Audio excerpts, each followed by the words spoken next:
你这人走路怎么不看道的？女子声音软软绵绵，没有一点威慑力，让对面的谢渊给怔住了。江南人士。虽说他谢渊不欺生，但是也不会让别人撞了还倒打一耙，哪怕对方是位女子。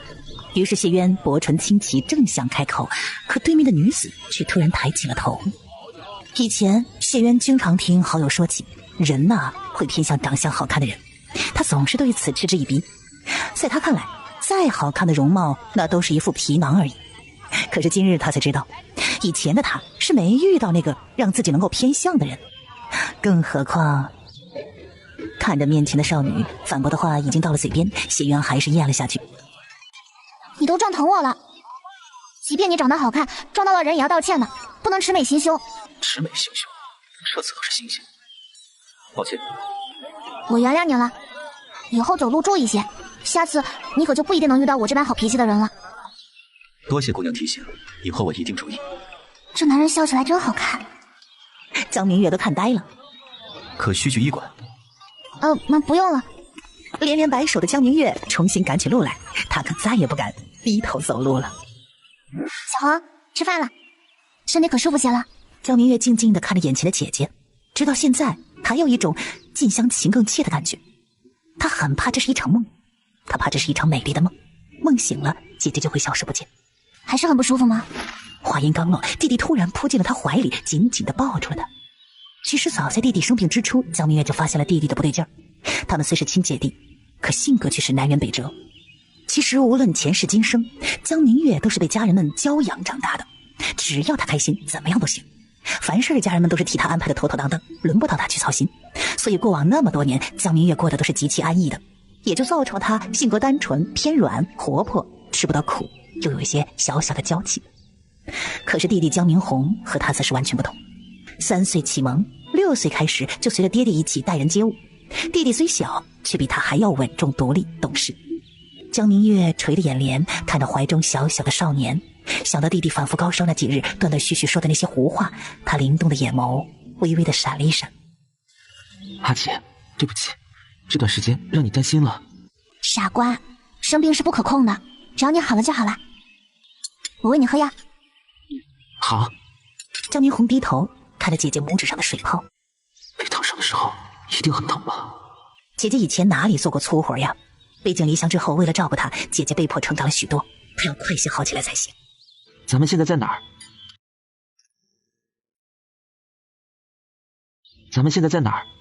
宛平县。1个月前，江明月的家中突遭变故，爹娘连夜将他们姐弟送出城，托付给了北上的镖局，让他们去投奔居住在京都的小姨家。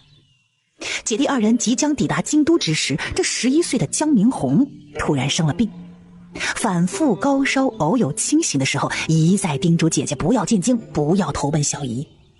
而江明月听从了弟弟的话，主要是江明月也不想投奔从未见过面的小姨和姨丈，他不想过那寄人篱下的生活。宛平？和镖局的人分开时，我特意向他们打听了一番京都附近各县的情况。怎么了？没想到姐姐考虑的这般周全。以前我只是懒得去想罢了，其实姐姐还是很聪明的。姐姐很聪明。我弟弟敏而好学，自是不能来京都就荒废了学业。再则爹娘最大的心愿就是希望你能中举呢，咱们定居之地自然是要选择人杰地灵、私塾众多的宛平县啦。说到人杰地灵，江明宏想起了一个人，他就是宛平县人，这会儿他应该还未进京，如果能与他交好。在想什么？阿姐选得很好，咱们就在此定居了。小姨那边咱们可要去拜见？不必，等我中举了再说。怕就怕爹娘与小姨通信后，致咱们不在京都担忧。咱们是不是给爹娘写封信报声平安，顺道将定居宛平县的事情告诉他们？当日咱们走得匆忙，也不知家中发生了何事，我很担心爹娘，也不知家中现在是何情况了。别担心，爹娘会没事的。你是不是知道些什么？江明宏点点头，他也不想让姐姐整日的忧心忡忡，更怕姐姐会背着他偷偷给爹娘写信。别的姐姐或许做不出来这样的事儿，可他姐姐一定会，所以他必须要让姐姐不敢给爹娘写信。离开元江府时，爹爹向我提了几句。去年因一批瓷器，爹得罪了一个大人物，他怕那个大人物会对咱们不利，所以才让咱们来京都避祸。咱们不在爹娘身边，他们也就没了软肋，可与那大人物好好周旋一二。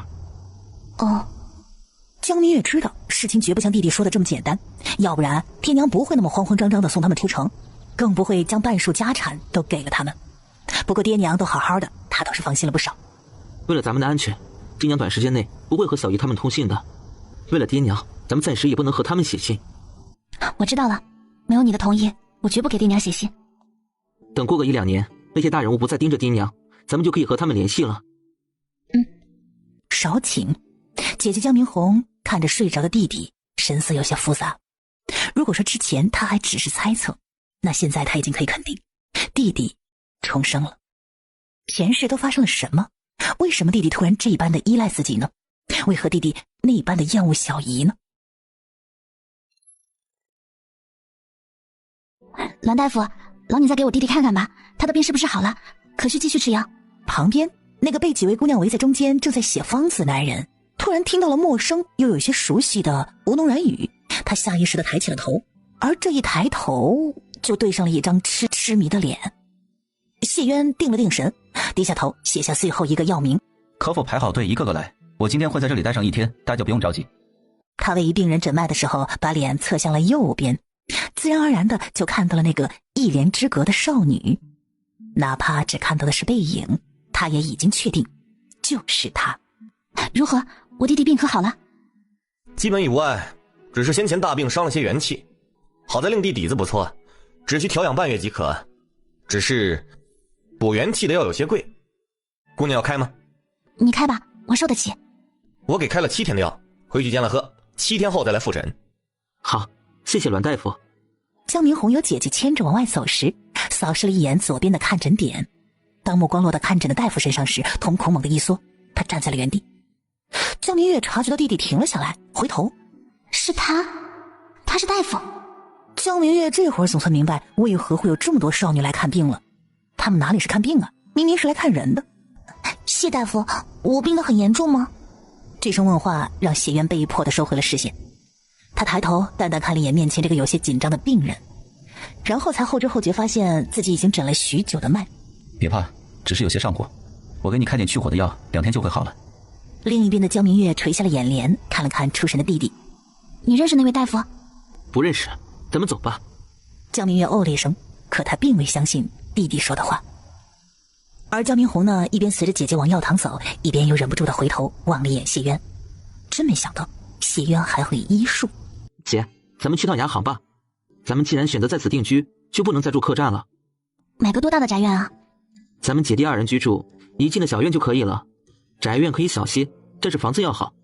再就是四周安静，左右邻居最好都是和睦之人。最好离各个私塾近一些，这样以后你上私塾也方便。买了宅院后，咱们再每一个粗使丫鬟请一个厨娘，这样以后姐姐就不必再做那些粗活了。这段时间他生病都是姐姐帮他煎的药洗的衣裳，每一次都将自己搞得很狼狈不说，手比之前也粗糙了许多。他心里不知有多心疼，他的姐姐那是被爹娘教养长大的姐姐，以前何曾做过这些事儿啊？去喝，我上辈子肯定做了很多很多的好事，才得来你这么一个好弟弟。我上辈子肯定是做了很多很多的好事，才得到你这么一位好姐姐。这边的谢渊寻了个借口，暂时将病人交给栾伯父。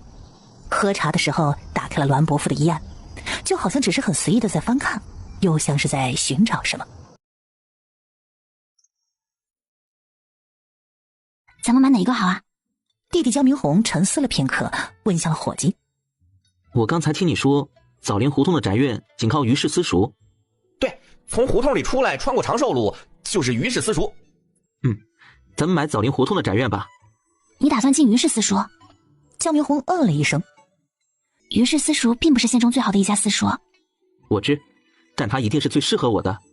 听弟弟说的如此干脆，江明月望向了伙计。枣林胡同的宅院我们买了。好嘞，我这就遣人去请举人老爷。主家是位举人。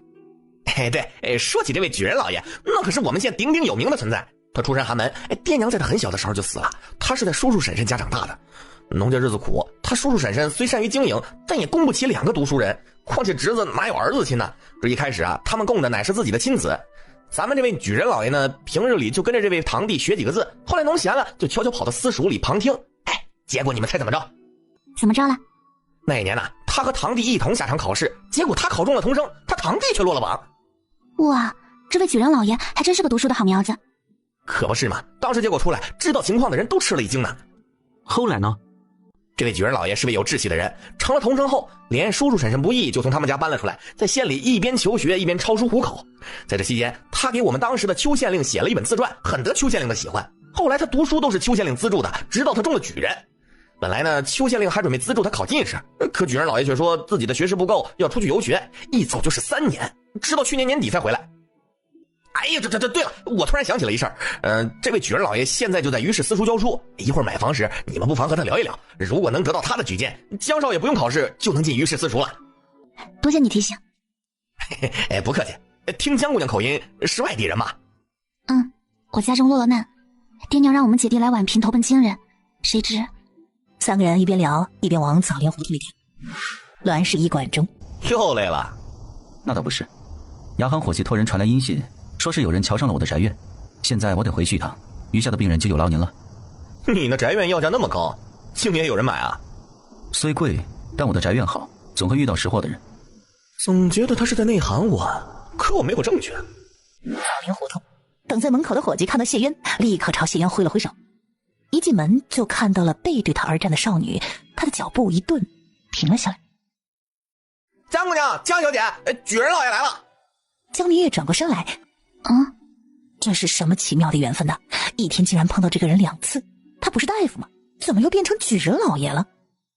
弟弟江明红看到谢渊先是惊，没想到这宅院竟是他的，紧接着又是喜，看来这一生连老天爷都在帮着他呀。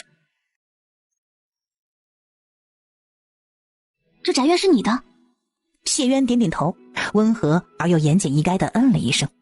本来弟弟江明红注意力都在谢渊的身上，可听到姐姐和谢渊的话，他一脸疑惑地看向了姐姐，没等说话呢，就听到伙计替他问了：“你们认识啊？”这句话江明月也不好回答呀。那他们算是认识还是不认识呢？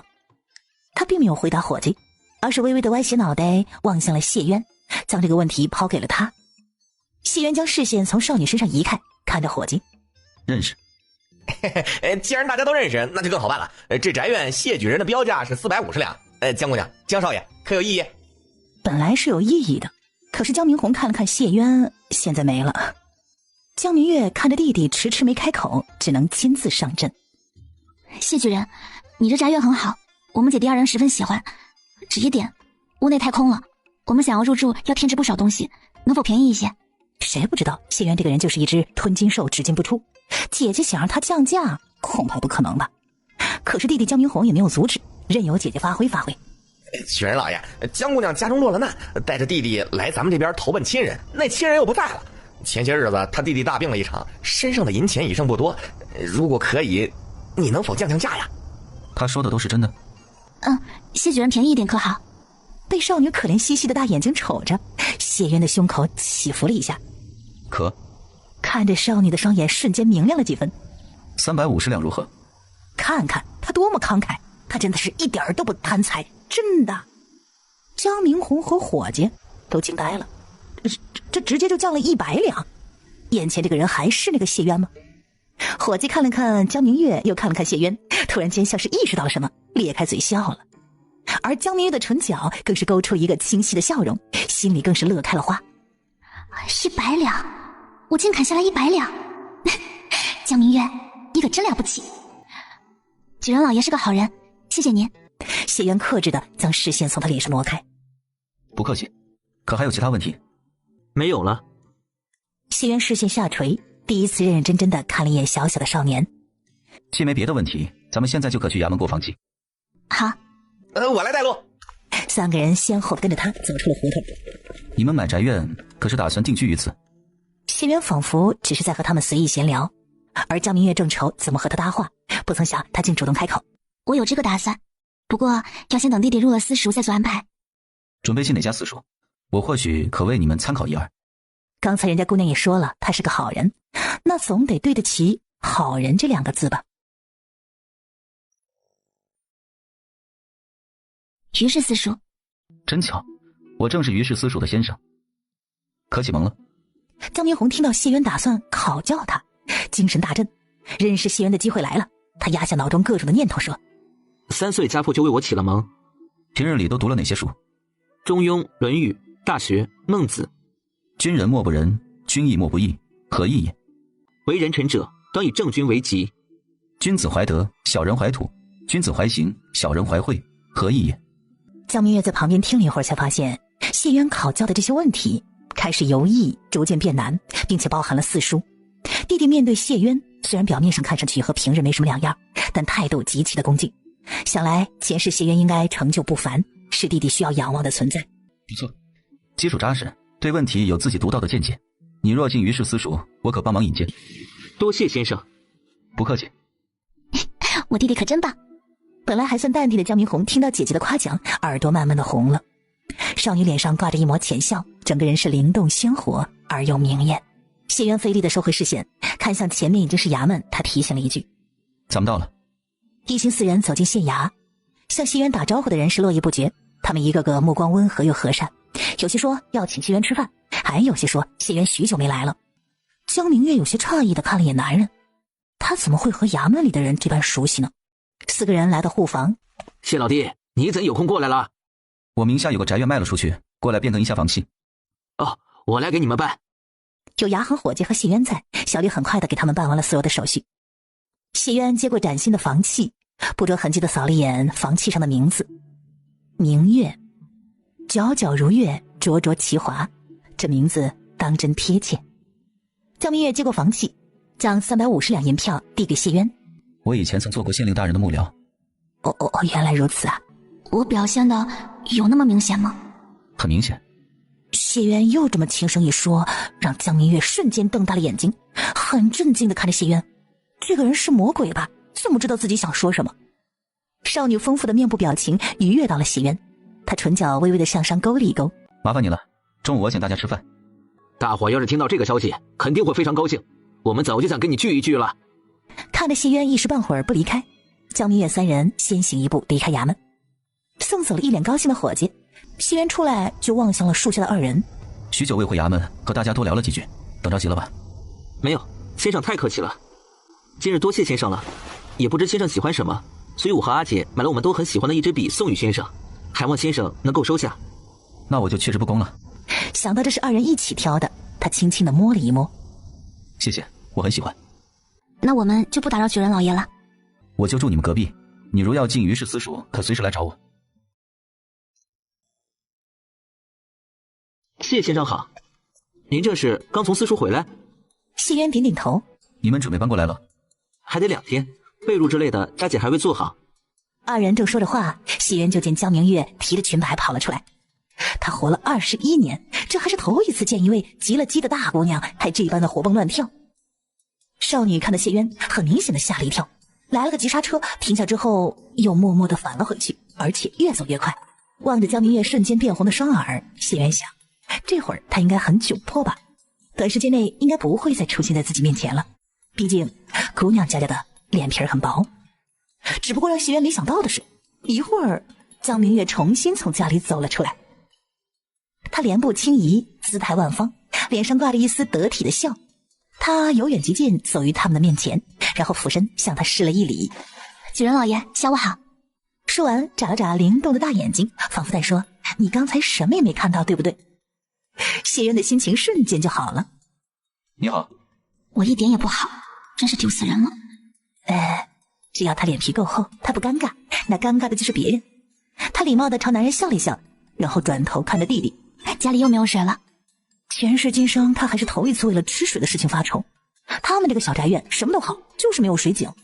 经过这段时间的了解，江明月知道宛平县大多数人家都没有水井，因为挖一个水井要花很多很多钱。现在水库恐都已经无水，我去茶馆直接买些茶水回来。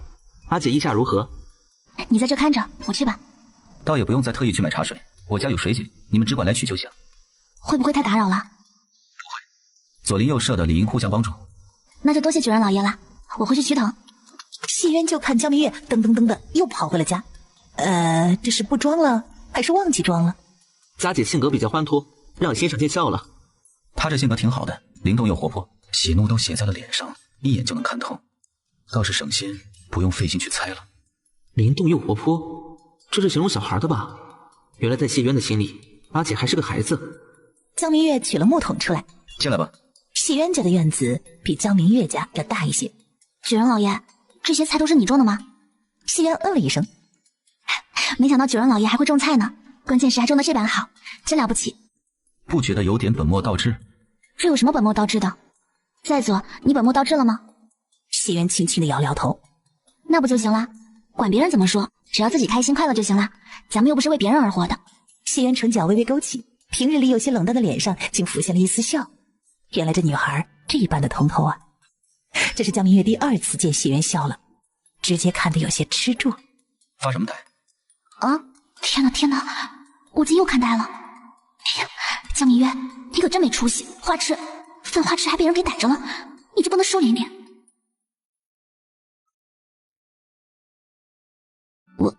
我在看你，你应该多笑笑，很好看的。谢渊呆愣了一下，这还是他第一次听别人这般直白的夸他好看。他转头，视线落在了江明月的脸上。少女仰着小脸迎视他，那句很好看让他脸颊上出现了一抹云霞，眼中却是一片赤诚。你也很好看。不用你说我也知道。一句话瞬间暴露了自己张扬自信又欢脱的性子。算了，暴露就暴露吧，况且他也不认为自己能瞒多久。他们和谢渊左邻右舍，抬头不见低头见，总是装模作样，那不是太难受了吧？谢渊又愣了一下，很没有想到他会这般回答。你倒是自信。不止自信，还很敢说。我这不叫自信，我这是有自知之明，因我生的本就好看。原来自知之明还可以这般的用啊！谢渊移开了视线，将水桶提了上来。江明月看他把水打了上来，给我吧。我帮你，有些重，你可能提不动。江明月心想，这不是太小看他了？前世因为心脏病的原因，他不能做剧烈运动。今生拥有一个好身体之后，他特别喜欢运动，因此还跟着母亲学了几年舞。虽然是花拳绣腿，可是提上一桶水的力气还是有的。那可不行，举人老爷已经帮了我们许多了，哪好总是麻烦您的。你不必想那么多，再则我这会儿正好无事。江明月看着男人提着水往外走，着急的跟了上去。谢谢举人老爷。我比你虚长几岁，你要是不嫌弃，以后可唤我谢大哥。好，谢大哥。江明月笑盈盈的看着他，乖乖的喊了一声谢大哥。而这一声谢大哥，直接让谢大哥呼吸瞬间乱了。不过只用了几息的时间就平静了下来。当江明月领着谢渊回到家中的时候，看到的是灶房内狼烟滚滚。阿弟，你这是将灶房给点了？我本想先将火给升起来，谁知道这烟这么大。我进去看看。江明月走到灶房门口，算了，等烟没那么大了再进去。谢渊看了一眼站在外头不敢进去的姐弟2人，哑然失笑。他舀了一瓢水，沾湿了手帕，捂住口鼻，端着瓢就进了灶房。一瓢水泼到了柴火上，火熄灭了，自然也就不冒烟了。谢先生，谢谢你。不是，你们买柴时因被骗了，只有半湿的柴点燃后才会有这么大的烟。以后再去东市买柴，你们可买徐老汉家的柴火，他50出头，皮肤很黑，左边脸上有一疤痕，很好辨认。他的柴火虽比着别人贵上2文钱，却十分耐烧，且没有太大的烟。想到灶房里还空空的，谢渊紧接着嘱咐道：像锅碗瓢盆之类的，你们清早可去东市逛一逛，一般都能买到。米面之类的就去沈家粮铺，沈掌柜做生意很厚道，且不欺生。再就是谢渊零零总总的给江明月姐弟说了许多。记住了吗？记住了。记住了。多谢先生，等我们姐弟安顿下来，必将登门拜谢。你们先忙，如需要帮助就去隔壁寻我。这个点来打水可是搬过来了？下午搬过来的。谢大哥，我日后能经常来打水吗？可。咱们按市场价格来算吧，1桶水2文钱如何？可以。谢渊很清楚，如果他不答应的话，江明月以后恐怕都不会来打水了。谢大哥，谢谢您。不客气。江明月觉得对面的谢渊仍还是那个人，他的神色也和往日并无二样，可却感觉他的情绪好像有些不对劲。而谢渊也察觉到了少女的视线于自己身上停留许久。在干什么？谢大哥，你是不是有点不开心啊？这话一出，谢渊抬起了头，他的心中微微有些诧异，为的是江明月的敏感。人生在世，总会有很多不开心的事儿的，但是不管怎么样，心情是咱们自己可以调节的，开心是一天，不开心也是一天，所以每天都要开开心心的，何必跟自己过不去呢？谢渊看着绞尽脑汁试图安慰他的人，心情突然好了许多。多谢。我实在不该因别人的过错影响自己的心情。你想开了就好。谢大哥后天有时间吗？晚上有。这段时间您帮了我们姐弟很多，不知我们是否有荣幸请你去酒楼吃顿晚饭？买些菜在家里吃吧，方便又实惠。谢渊第一次觉得自己竟是如此体贴而且善于为他人着想的人，只不过江明月的表情怎么有些怪怪的。谢大哥，必须在家里吃吗？可是有什么为难之处？江明月在选择说真话还是假话之间犹豫了几息，最后还是选择说真话。我不会做饭。好。谢渊好像觉得自己出现了幻听，难道做饭不是生活的必备技能吗？看着面前乖乖巧巧的江明月，好吧，对别人来说或许是的，但他这样的很明显是被父母教养长大，从未吃过什么苦头。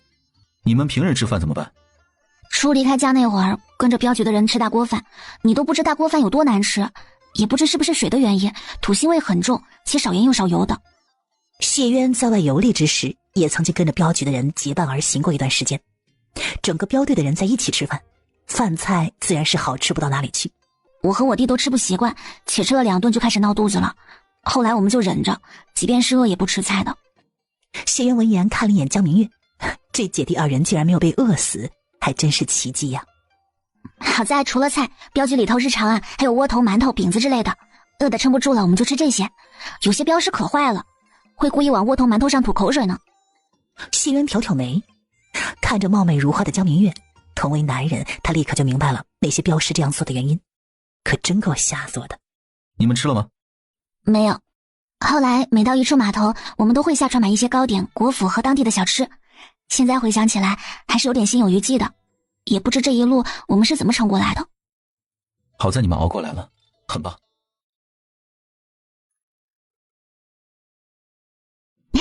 是呀，好在我们熬过来了。来到宛平后的日子就好过了许多，向君又来4味楼的饭菜都很好吃的。谢渊心想，那可是啊，君又来4味楼都是他们县里最好的酒楼，那招牌菜乃是宛平一绝呢。我和阿弟嘴馋了，就会去这2家酒楼点上2、3个菜犒劳自己。以后呢？以后你们也准备天天买着吃？自然不是，这段时间我已经开始学做饭了。哦，都学会做什么了？煮粥。煮粥还用学呀？看着说起此事就神采飞扬、一脸自豪的江明月，谢渊颔了颔首。不错。这应该是他迄今为止说的最为违心的一句话了吧？我也觉得自己很了不起呢。看他还挺有成就感的。光喝粥恐怕不行吧？所以我还买了馒头、包子、馅饼之类的。不打算学做菜？好难的，好复杂，我恐学不会，而且我也不想每天围着灶台转。谢渊失语了片刻。好吧，他知道了，这就是一朵需要人精心浇灌的花吗？后天你们买食材，我来做。这样是不是不太好啊？你要是觉得不好意思，后天也可以帮忙打打杂。我很喜欢做饭，且很享受这个过程。你们请我吃饭，其目的是为了让我开心，所以就按照我的安排来吧。好，到时候我帮谢大哥摘菜烧火。谢渊走进了灶房，将那爆炒好的兔肉盛出了一大半，又将那排骨蘑菇汤倒出来一碗。菜做的有些多，我自己也吃不完，你要是不嫌弃就端回去吃。江明月看着递过来的菜，不争气的咽了口水。他一点都不嫌弃，只不过……小姑娘一双清亮的大眼盯着他手中的菜，明明都拔不出来了，却还犹豫不决。谢渊将碗进一步推到了小姑娘的面前。快接着吧。谢谢谢大哥。要不要尝尝？好啊。小姑娘吃东西虽然很秀气，可是看起来却是极香。看她眉眼舒展，吃的是一脸愉悦，很明显就能知道爆炒兔肉很合她的胃口。等她吃完，谢渊才张口问道：如何？可好吃了，谢大哥你厨艺真好。谢渊嘴角上勾，笑了一笑。你喜欢就好。送走江明月，关好院门。本没什么食欲的谢渊想到江明月刚才吃的那么香，突然就有些饿了。他将剩余的兔肉盛出来，放于桌上，开始慢慢的吃起来。味道的确不错。一个馒头进了肚，谢渊这才意识到了一件事情，自己的心情变好了。本来从谢家村回来，他心中满是暴烈和杀意，可是现在呢，他却是心情愉悦，吃嘛嘛香。怎去了这么久？在谢先生的书房读了会儿书。以后清晨我都可去谢先生那里读半个时辰的书。真的是太好了，看来谢大哥很喜欢你呢。他看着弟弟脸上并没有多少喜色，于是问道：怎么了？阿姐，我心中有些不安。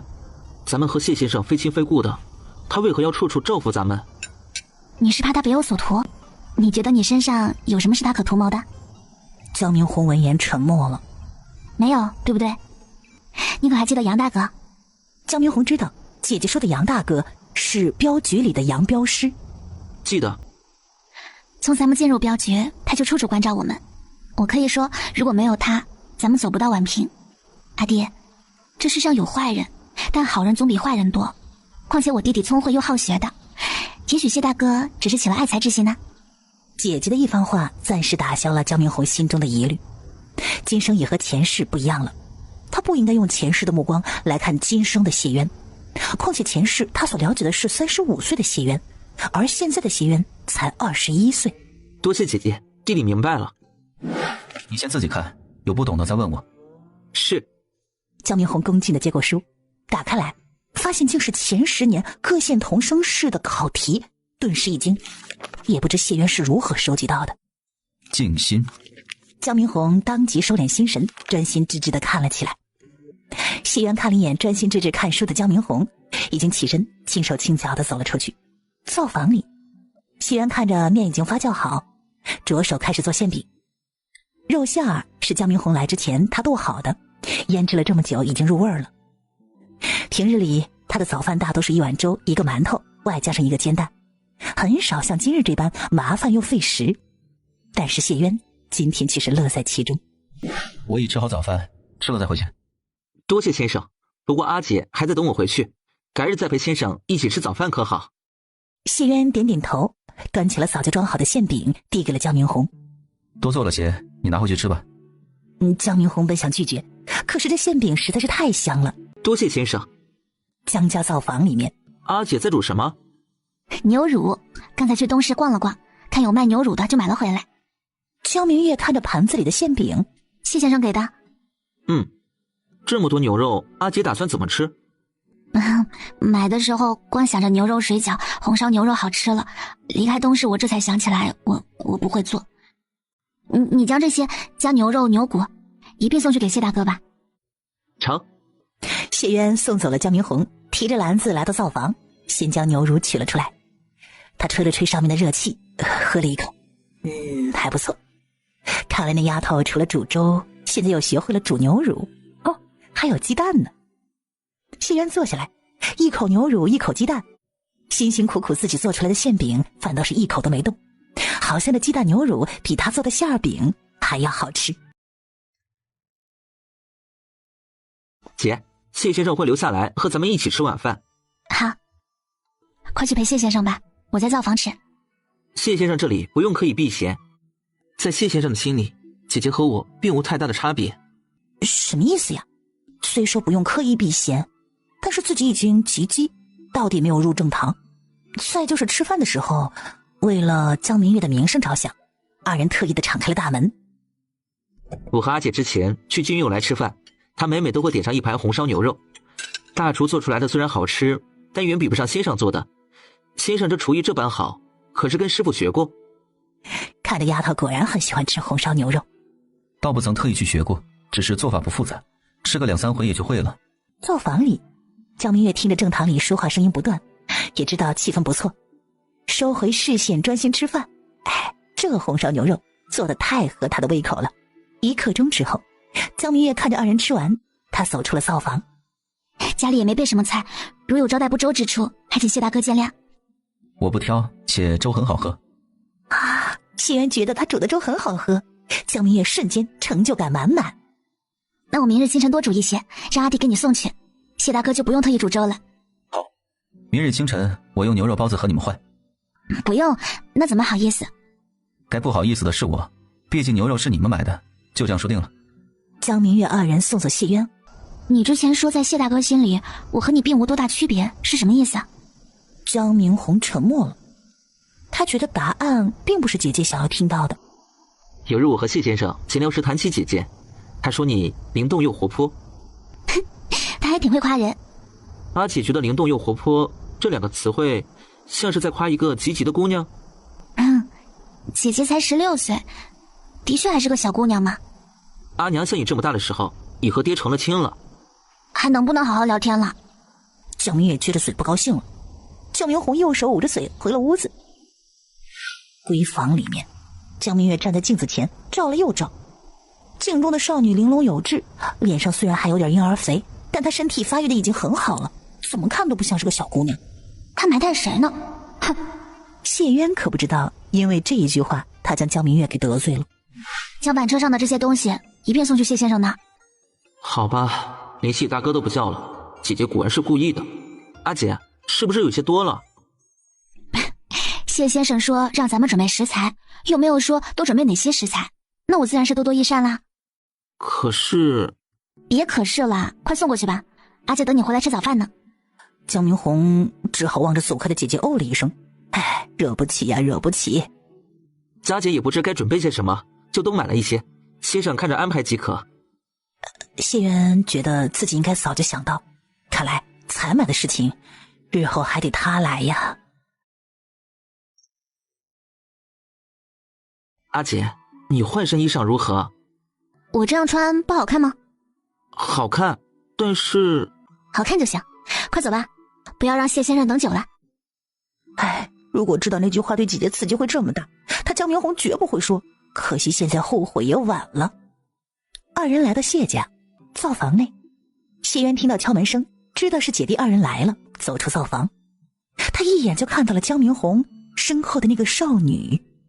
如果世间有妖精的话，谢渊想一定是江明月这样的，让人甘愿付出生命。他这安分了21年的心，就随着江明月的靠近，不受控制的快速跳了起来。平日里毫无动静如同死物的传家宝，在这一刻更是迫切的想要证明它的存在。谢渊修长的手开始慢慢的握成了拳头，他极力压下了心中的蠢蠢欲动，为了避免自己失态，克制的移开了视线。穆离清，谢先生，这段时间您帮了我们甚多，我和小红心中不胜感激，略备薄礼，聊表心意，盼望你能收下。谢先生。谢渊立刻感觉到他语气中微妙的变化，客气之中又带着一点点礼貌的生疏。这昨日不还好好的？不必客气，小红是个聪明又好学的孩子，我很喜欢她。江明红闻言适当的露出了些许欢喜。谢渊关照我们，真的是因为喜欢我的缘故？今日登门除了表示感谢，我们姐弟还有一件事情想和谢先生商量。但说无妨。家里这边已经安顿好了，我想明日就送阿弟去御史私塾，不知可否？于是私塾一共有12个班，你有2种入学方式，第一种是由我推荐，你不用考试就可入于氏私塾，但最多只能入丙班，丙班1年的束修加上其他开销大约需要30两，书籍另算。这第2种就是由我推荐，你参加甲班入班考，一旦考过，不但束修全免，每月1至3名还有纸、砚、笔等奖励，你不妨考虑一下是入丙班还是甲班。先生的建议呢？以你现在的学识，入丙班已学不到什么有用的东西，如果你不想浪费时间的话，就入甲班，努力攻读1年，明年的童生试应不是问题。只是童生考吗？2辈子的经历加在一起，还要刻苦攻读1年才能考中童生，看来前世弟弟并未科举入仕，发生了何事让他改变了人生的规划？和小姨他们有关吗？好，我听先生的建议，愿意参加甲班入学考。你随我来，江姑娘可否帮我淘洗一下野菜？张明月哦了一声，转身进了灶房。这是甲班上月考试的试题，入学考的话难度英语这差不多，你做完后再出来。是。谢渊看着江明红已经沉浸在考题之中，悄无声息转身走了出去。小红在做题。江明月哦了一声，往外走时，男人突然后退了一步，也不知道他是有意还是无意的，正好挡住了他的去路。江明月抬头有些疑惑地望向谢渊。再生我气，为何？再生我气，为何？谢渊目光直直地看着他问。江明月轻轻地咬了一下嘴唇，脑袋一低，留给男人一个后脑勺。竟又被他看穿了。我的表现有那么明显吗？男人低沉的声音响起的同时，一个高大身影突然笼罩住了他。江明月下意识的抬头，这才发现谢渊不知何时已经走到自己身前。这么近的距离让江明月心中有些不安，他抬脚之后后退2步。你说我灵动又活泼？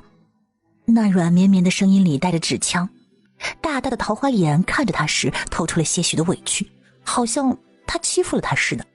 虽然这一刻他很想很想。我不是小姑娘了。谢渊的视线有点不受控制了，扫视了一眼他那波涛汹涌的胸，声音暗哑道：吉乐姬的确不是小姑娘了。察觉到自己想得越来越过分，谢渊缓缓地吐出了一口灼热的气，脑子冷静下来的同时开始收拾好自己情绪，再开口时声音已经恢复了正常。很在意我的看法。江明月反应过来，再次低下头。谢渊心情极好，翘了翘嘴角，并未继续追问这个问题，免得他恼羞成怒，以后见到自己就躲了。我为之前所说的话向你道歉。没关系了。听到谢渊转移话题，江明月突然松了口气。以后不要这样穿了。为何？江明月有些不解。不好看吗？不是好看不好看的问题。那是什么问题？婉平并不像你想的那般安全，像我这样的正人君子并不多，你可懂？男人的视线在他身上流连，眼中有着说不清道不明的情绪，悠悠的看得人心里发慌。江明月垂下眼帘，避开他视线。懂了。看着他有些局促不安，谢渊让开了道路。去洗野菜吧。江明月拿着盆篓飞快于他身前走过去。谢渊并没有马上进灶房，视线虚停在那道纤细的身影上，很久没有挪开。直到一阵清风吹来，他深吸了口气，压下所有的躁动，进厨房准备晚饭。水井边上，江明月打水清洗野菜的时候，脑海之中不由得浮现起谢渊刚才看向自己的眼神，有一种被他视线灼透的感觉。谢渊处理好了河虾，望着还在清洗野菜的人询问了一句：洗好了吗？洗好了。谢渊想，自己要是不催促一声，他恐怕还不知要洗到什么时候。看来刚才吓到他了。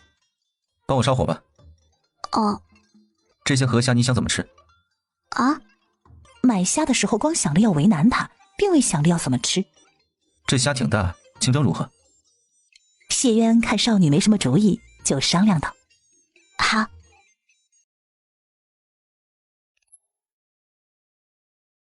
这是什么？我称为果醋。去年游历时跟着几位朋友进山，偶遇一山泉水十分干裂，就摘了些山果酿了些果醋。没想到谢大哥还会酿醋呢，真了不起。听到他的语气恢复了往日的亲近，谢渊抬头看着他，饱含深意地说：醋很好酿，你要是想学，日后我可教你。江明月并未听出他话语中的深意。你刚才给我的茶水也用了果醋吗？不是果醋，而是果醋中的山果。喜欢？江明月重重点头。灶房里还剩一些。谢谢。谢渊垂眼看着粉唇贴着竹杯喝茶的人，喉结耸动了一下，他移开了视线。鱼红烧还是清蒸？红烧吧。谢渊轻轻地嗯了一声。江明月喝着茶，视线有点不受控制地落到了谢渊的身上。没想到他看起来很瘦，身材还挺好。在看什么？低沉声音响起的那一刻，江明月心中一跳。看到谢渊并没有抬头看他，江明月缓缓地吐出一口气，胡乱地找了个理由：再看你怎么做鱼。学会了吗？没有。江明月说完，低头专心地烧火。谢渊扫视了一眼他那微红的脸，嘴角微微地勾了一勾，然后又迅速放平。第二天，姐弟二人换上了相对体面一些的衣裳，这才出了门。谢渊背靠墙看书的时候，听到隔壁的门响了，他并没有马上分神去瞧，专注地看完这一页，一转身对上了江明月那明亮干净的眸子。谢大哥。谢渊温和地颔了颔首。走吧。三人来到于氏私塾，江明月停下了脚步，目送二人进了私塾，这才离开。阿姐，我通过了考核，明日某时去私塾读书。我弟弟真棒，明日都去带些什么？四书、笔墨纸。笔墨纸家中有的，下午姐姐陪你去买四书。不用，归来时谢先生赠了我一套四书，还将日后的读书时间赶到了虚时。谢大哥可真是个好人，日后若独有所成，千万不要忘记他今日的恩情。我记下了。如果他真的只是惜才，没有任何图谋，自己自然会将谢渊当作恩师敬重。可是如果……这是我刚买的粗使丫鬟，名唤石榴。石榴，这位是少爷。奴婢见过少爷。这丫鬟品性不错，为了家人肯自卖自身，说明她心地纯良又孝顺。这样的人，咱们用着也放心。据红所知，今日并无先生的课，先生怎起得这般早？我与栾大夫约好，今日一起上山采药。哦。两个人一前一后走出了胡同。焦明红来到私塾，向他打招呼的人络绎不绝。2辈子经历让他明白人脉有多么的重要，所以他虽然才来几天，但是甲班里大部分的人他都已经认识了，而且能说上几句话，当然沈瑜除外。不过他倒是一点都不着急，因为他相信他一定会成为沈瑜的朋友。你有段时间没来医馆坐诊了，近来很忙？的确有点忙。栾毅好奇地问了一句：在忙什么？教徒弟。你竟收徒了？可是那位少年神童沈瑜？不是他。那是谁？日后你就知道了。栾毅看着从他身边走过去的人，跟上了他。总感觉你近来怪怪的呀。谢元笑了笑，并没说什么。还不到时候。下午，栾毅从山上下来，看着谢渊没好气地说：让你采药，你倒好，一点也不上心，非摘什么山果。这季节的山果有什么好吃的？又涩又酸，我不吃还非让我吃，牙都倒了，晚上我还怎么吃饭啊？喝粥。下次就请老夫我再带你进山。谢渊看着走得飞快的人，笑着跟上前去。饭后，焦明红来到了隔壁。可吃了？已经吃过了。那你先进书房，我稍后就来。书房内，焦明红找书的时候，这才发现后墙上竟挂着一幅画。这是沅江湖，难道谢先生之前还去过他们那儿？先生去过沅江府？昔日游历路过沅江府，曾停留过几日。这幅画画的应该是先生游湖时的场景吧？谢渊轻轻地点了点头。焦明红看他眼神温和地看着画卷中的少女，于是好奇地问了一句：水中的这位姑娘？她是我的救命恩人。恐怕不仅是救命之恩那么简单吧，不然的话他的眼神不会饱含深情。难道前世他没有娶妻，并不是因为朝阳公主的缘故，而是因为他已经有了心悦之人吗？没有等焦明红细想呢，谢渊把他叫到了书桌前。学习中的时间过得飞快，转眼虚时已过大半。先到这里吧，很晚了。今日进山摘了些山果，你带回去吃吧。多谢先生。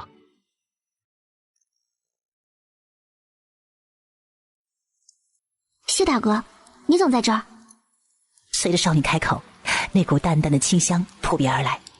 来买糕点，谁知会吐下大雨，被困在了这里。你去哪儿？我送你吧，我伞很大的。谢渊知道他应该拒绝，他们孤男寡女共打一把伞，一旦传出去了，他的名声就毁了。可是最终他还是同意了。好，麻烦你了。不麻烦。我来打伞，你替我拿糕点。好。出来给小红送伞的。江明月嗯了一声，油纸伞虽然足够大，但是两个人共撑一伞是靠得极近的，近到江明月能感觉到男人的气息渐渐地将他笼罩了起来。他理了理有些凌乱的秀发，往左边走了一步，与男人稍微地拉开了一点距离。谢渊扫视了一眼他泛红的耳朵，勾了勾唇角，并没有靠近他，只是将伞往他那边移了移，免得他淋了雨。咱们现在去哪儿？回家。本是要去医馆，不过因为下着雨，谢渊决定先将他送回去。短暂的对话结束，两个人就肩并肩往前行。因为下雨的缘故，四周都很安静，也正是这份安静让江明月慢慢的放松了下来。这时江明月发现大部分的伞都在他这一边，再看男人半边身子都已经在外面，肩头已经湿了一大片，他急忙往伞里缩了一缩。谢渊看着靠过来的少女，眼中浮现了一丝柔和，糕点铺子距离枣林胡同并不远，一会儿后他们也就到了家。谢大哥再见。谢渊并未接糕点，这糕点呢是给栾毅买的赔罪礼，但他现在突然觉得给一栾吃这么贵的糕点有点划不来。你拿着吧，裙摆湿了记得换衣，别着了凉。然后他并未再给少女开口的机会，打开门回了家。谢。男人走得很快，江明月话刚出，谢渊已经关上了院门。江明月看着手中的糕点，叹了口气，转身回了家。谢渊回到家，将湿了一半的衣裳换下来，拿起一把伞出了门。你倒是会赶饭点儿啊！看来你牙医好了。早上还是倒的，现在刚好一点。他拿起糕点，一边拆一边说：“算你还有点良心。”等看到是红豆糕，哎，我的芙蓉糕呢？下雨了就没去，红豆糕也很好吃。真的？谢渊神色如常嗯了一声。栾毅咬了一口，没咬动。这是糕点？哼，简直比石头还硬。这糕点你在哪儿买的？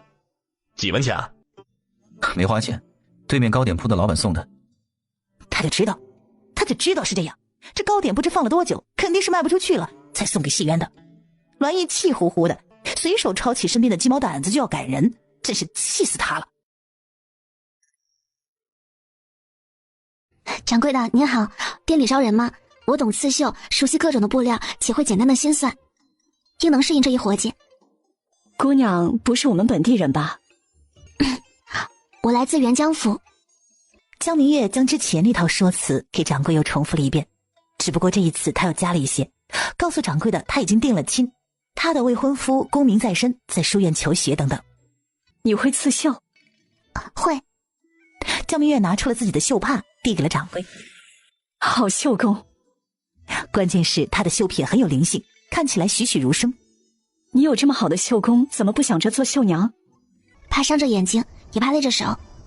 当伙计也很辛苦，却很有意思，且这苦我能吃。那就先试10天，如果你能坚持下来，咱们再签契约。多谢掌柜的，我一定好好干。我姓韩，他们平日都叫我韩掌柜，你怎么称呼？我姓江，名明月，在家时大家都唤我明月。韩掌柜点点头，将3个伙计都叫了过来，介绍他们认识之后，和江明月说了明日上工的时间，然后就又忙了起来。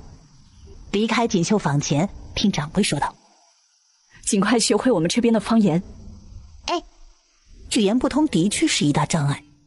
我在县里找了一份活计，明日就去上工。江明红闻言有惊无喜，他本欲反对，可是看着一脸雀跃的姐姐，反对的话到了嘴边又咽了下去。阿姐怎想着要找活计了？一是不想虚度光阴，二就是想尽快融入宛平，三则是为了掩人耳目。大家都知读书是个很费银钱的事情，而咱家又落了难，如果我不找份活计，岂不是告诉别人咱们手里有钱吗？姐姐的理由很充足，充足到江明红也不好反对。姐姐找的什么活计？你可还记得锦绣坊？记得。宛平最大的绣坊，之前她和姐姐曾经进去买过布料的。我日后会在锦绣坊当伙计。江明红闻言心疼地看着姐姐。阿姐，当伙计会很辛苦的。姐姐可是爹娘教养长大的江家大姑娘，即便他们现在落了难，她也不想姐姐去受这份罪。如果你想找个事做，咱们可买个铺子自己经营。你说的这些我都想过，咱们人生地不熟的，开铺子哪有那么容易啊？况且我也不想操那份心，现在这个活计就正好适合我。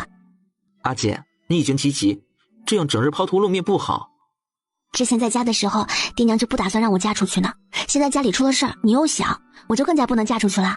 况且我也不想嫁人，所以也就无所谓抛头露面了。嫁不嫁人，咱们日后再论。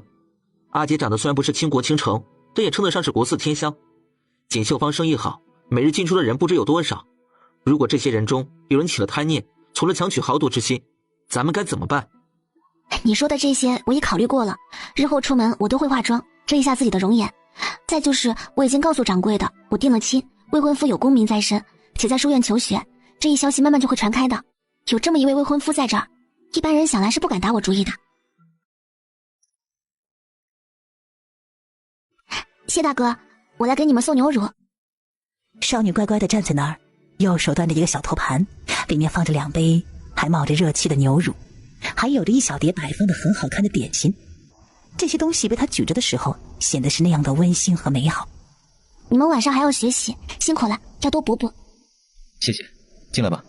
江明月走进小院子，目光自然而然地落到了谢渊身上。他肩膀宽阔腰窄，穿的虽是一件再普通不过的长衫，却是很好看。果然，长得好看的人穿什么都好看。江明月随着男人走了几步之后，视线落到眉头紧蹙的弟弟身上，他停下了脚步。谢渊听到一直跟在他身后的脚步声没了，停下脚步，回头询问地望向了江明月。阿弟在看什么？很难吗？随着少女靠近，谢渊嗅到了一股淡淡的清香。昏暗之中，他并没有注意到她裙摆正垂在了自己鞋上。谢渊垂眸扫视了一眼左右摇曳的裙摆，只感觉喉咙有些发痒。不难，只是他还没有领悟。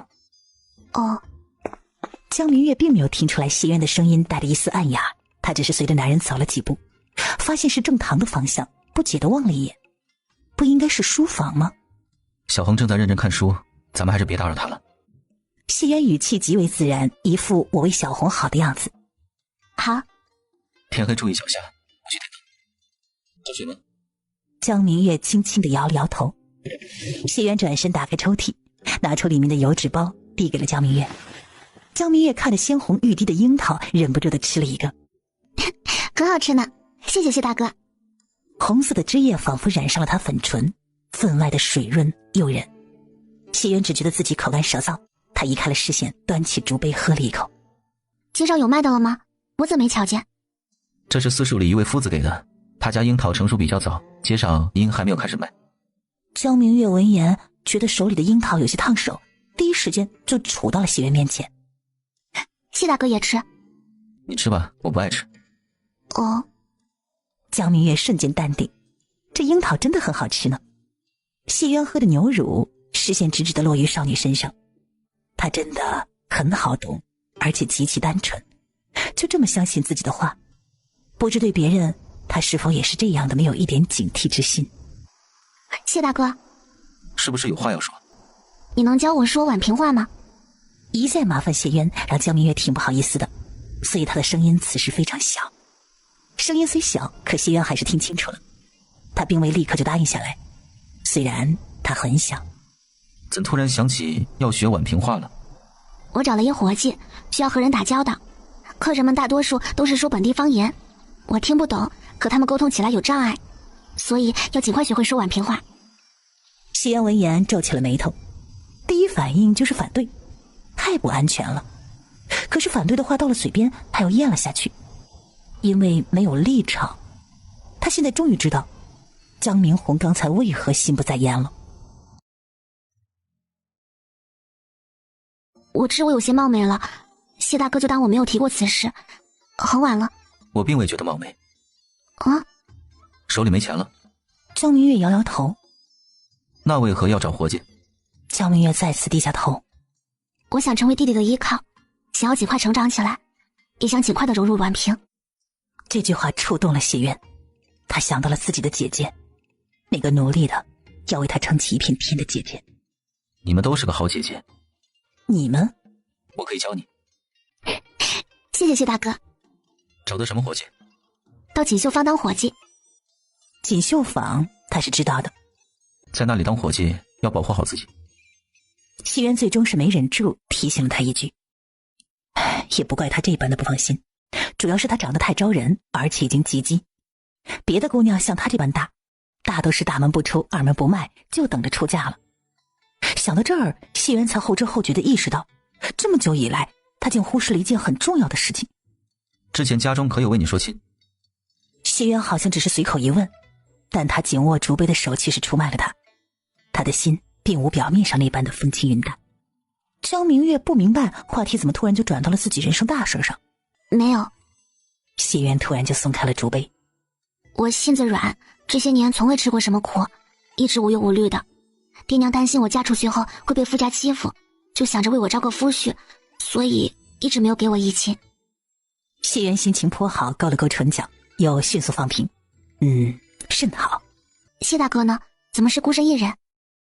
谢渊有功名在身，长得好看，性格又好，按理说早就该成亲了。要知道在这个时代，20多岁还未成家，那已经属于大龄剩男了。一直都没碰到喜欢的，我不想凑合。他以为他的人生会像之前规划的那样一步步的前行。谢渊看着面前的少女，其实遇到她是个意外。人生漫长，的确不能凑合。江明月说完，察觉谢渊的视线在自己脸上停留了许久，他睁着那双清澈的双眼，困惑地回视男人。谢渊薄唇轻启，突然就说了一句宛平方言。啊！江明月的表情更加困惑，因为他一个字都没听懂。谢渊脸上露出一丝温和的笑。宛平话，我来教你说宛平话。好。啊，这就开始了。其实江明月都没有准备好呢。男人的声音很清朗，教的也很好，江明月听得津津有味，学的也很认真。时间就这么一点一滴的过去了。江明月连弟弟什么时候进来的都不知道。很晚了，今晚就先学到这里。江明月哦了一声，这才发现弟弟。学习结束啦。江明红嗯了一声。那咱们回家吧。今日多谢，谢大哥，晚安。晚安。姐姐和谢先生是怎回事？我在跟着谢大哥学宛平话呢。江明月将学宛平话的原因给弟弟说了一番。啊，困了，早些睡吧，明日咱们还要早起呢。这些时日，谢渊对他们姐弟太好了，好到让他感觉很是不安。难道谢渊真的无所图吗？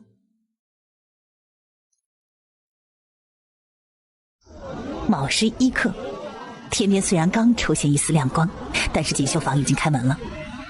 早上好。早。韩掌柜韩兰兰抬头看着江明月，竟愣住了。你的脸？我特意画的，这样安全些。这倒是个聪明人呐。卯时2刻，店里的人已经全部到齐了。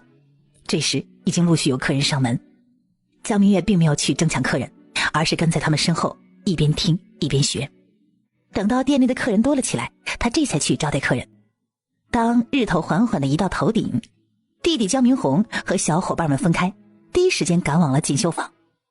这时姐姐正和一个中年妇女在说话，温声细语，脸上挂着礼貌而又得体的笑，介绍各种布料如数家珍，一点都不胆怯。这样自信认真做事的姐姐是他从前从未见过的。这一刻江明红只感觉姐姐很陌生，但是不可否认的是，这样的姐姐很好，眼中透着光，也更加鲜活。暗暗地看了一会儿，他并没有打扰姐姐。走出绣坊时，他好像看到了一抹很熟悉的身影，只可惜那身影一闪而逝，他并没有看清楚。再说街角处，谢渊看到江明红离开了，这才从暗处走出来。他再次望向了锦绣坊。正如他之前所想的那样，进出锦绣坊的大多是女客，人员并不复杂，而且这些人比他想的还要好招待。谢渊躲在暗处观察江明月在锦绣坊里和顾客相处起来很是得心应手，即便是语言上有障碍，他也都克服了。江明月虽然看起来很柔弱，可是谢渊发现他比自己想象的要坚韧，特别是做自己擅长的事情的时候，他的浑身都好像散发着光，耀眼到让人有些移不开眼睛。观察了2个多时辰，看到江明月在这里适应得很好，谢渊正准备离开，就见江明月随着一个客人走了出来。慢走，欢迎下次光临。这一次谢渊并没有躲藏，所以江明月一抬头就看到了他。少女先是惊，紧接着就是喜，她笑着朝他招了招手。谢渊轻轻的颔首，不得不承认，看到江明月如此欢喜，他的心情也跟着很好。谢大哥，你怎么在这儿？去药堂路过这里，想到你在这里当伙计，就停下来看看。现在走得开吗？走得开，中午有2刻钟的休闲时间。一起去吃午饭。虽说不合规矩，但谢渊还是说了出来。好啊。来2碗阳春面。嘿嘿，马上就来。江明月在谢渊对面坐下，望着滚水冒泡的锅炉，热气混着面香阵阵扑来，他的肚子不争气地叫了起来，更加饿了。谢渊看着江明月望着锅炉直咽口水，只怪自己考虑不周，刚才应该先给他买些吃的垫垫肚子。稍等片刻。一杯水晶度因为说了一上午的话，有些干的嗓子得到了一些滋润。谢谢大哥怎会学医？是因为喜欢吗？不是，是因为有人告诉我学医可以赚钱。赚钱？读书是个很费银子的事，如果直接行商贾之事，会被其他读书人排挤看不起。可我又需要钱维持生计，行医是最好的选择。哦，谢渊的事情，江明月之前听牙行里的伙计提到过一些，他知道寒门弟子想要读书有多难，更何况谢渊得完全靠自己，不用想也知道他以前应该吃了很多很多的苦。天将降大任于斯人也，必先苦其心志，劳其筋骨，饿其体肤。一切的苦难都已过去，谢大哥将来一定会仕途平顺，阳关万里，鲜花沿路开放。借你吉言了。二人说话之间，老板端着2碗热气腾腾的面放到了桌子上。两位客官慢用。多谢老板。不客气。吃吧。看着双眼明亮吃得很愉快的少女，谢渊声音很温和。喜欢。离开元江府后，我还是第一次吃到这么正宗的阳春面呢，太好吃了。要不要再来一碗？其实这1碗面也挺多的，再来1碗他可能吃不完。而谢渊就像他肚子里的蛔虫一样。咱们可以分着吃。这是不是有些不妥？可是看着谢渊一派自然。那就再来1碗。谢渊点点头，当即又朝老板要了1碗。他不算太饿，所以捏着筷子欣赏了一会儿吃饭的少女。江明月吃的虽然快，却是一点都不粗鲁，反而是极其优雅，而且因为吃得很香的缘故，看着也很下饭。连谢渊都觉得这面比平时要好吃一些了。恭喜你，听小红说你已经和锦绣坊签了契约了。今日签的契约，在锦绣坊里工作可有意思了，每天都能遇到很多很有意思的人。今日一位姓田的奶奶拿着几块发糕来到了店里，她本来是想将发糕送给我吃的，偏偏说她买多了吃不完，让我帮她吃点，不能浪费食物。江明月谈的兴致很高，将自认为很有趣的事情给二人说了一番。谢渊、江明红静静地听着，时不时眼神交流一番。二人看得出来，他是真的很喜欢这份活计，也很享受其中。其实在谢渊看来，这份活计并不算好。江明月每日面对的人虽然不复杂，但是人很多，而且每个人的性格都是不同的，沟通的方式也会不同。但凡缺点耐心的人都会干得很烦躁，可江明月却是定得下来。虽然看起来很柔弱，却是极其有韧性的人。饭桌上，心情极好的江明月连喝了6杯果酒，正准备再一次满上，一只修长的大手先他一步拿走了酒坛。酒喝多了伤身。弟弟江明红知道姐姐酒量好，即便再喝几杯也不会醉，不过到底是在谢家，还是注意一些的好。谢先生说的不错，阿姐不可贪杯。二人都这样说了，江明月哦了一声，开始乖乖吃菜。看他吃得很香，谢渊在夹菜的时候自动避开了那道蒸菜，看着姐弟二人有爱又互动。江明红给姐姐加了一些鸡肉和卤肉。不要挑食。我想吃鱼。小的了。江明红先将鱼夹到自己的碗里，挑了刺又递给姐姐，顺带的向谢渊解释了一句。阿姐小时候吃鱼被卡到一次，将丁阳都吓坏了，从那以后她再吃鱼，我们都会事先将鱼刺给挑出来。谢渊点点头表示理解。1刻钟之后，江明月打扫干净了灶房，走进了正堂。他以为谢渊很快就会来，等了一会儿见他始终没来，揉着有些困意的眼打了个哈欠。几息之后，他趴在了桌子上，暗暗告诉自己就闭目养神一会儿就起来。而谢渊给江明红讲完题，拿出了一本书让他自个儿看，想着江明月该等急了，疾步出了书房。走到正堂，谢渊望向趴在那里纹丝不动的少女，他停下了脚步。少女眉毛舒展，睡得很香甜，那平日里白皙的脸蛋儿因为睡着的缘故透着粉色红晕，让人很想摸一摸，亲一亲。谢渊就这样静静地望他看了好一会儿，直到清风徐来，觉得他这样睡着很有可能会着凉，这才收回了目光，轻手轻脚地走过他，拿起床上的薄毯盖在少女的身上。少女动了动，谢渊垂下眼睛，见少女醒了，也许是刚睡醒的缘故，他朦朦胧胧就这样的和他对视。谢渊的心一下就软了，抬手轻轻地拍着他的背心。睡吧，一会儿我叫你。江明月在他轻拍下又闭上双眼睡着，逃不设防。他是对所有的人都是如此吗？还是只对他一个人如此呢？对不起，我睡着了。没关系。谢谢，谢大哥，咱们开始吧。谢渊扫视了一眼被他放在腿上的宝毯，嗯了一声。二人先复习了之前所说的方言，然后谢渊才开始教新的，只不过今日并未教那么多。好了，今日先学到这里，早点回去休息吧。江明月嗯了一声，起身时却忍不住地打了个哈欠。很累吗？我倒也没觉得累，今日应是喝了酒的缘故吧。我先回去了，谢大哥晚安。晚安。目送少女离开之后，谢渊将宝毯放回了卧房，这才去了书房。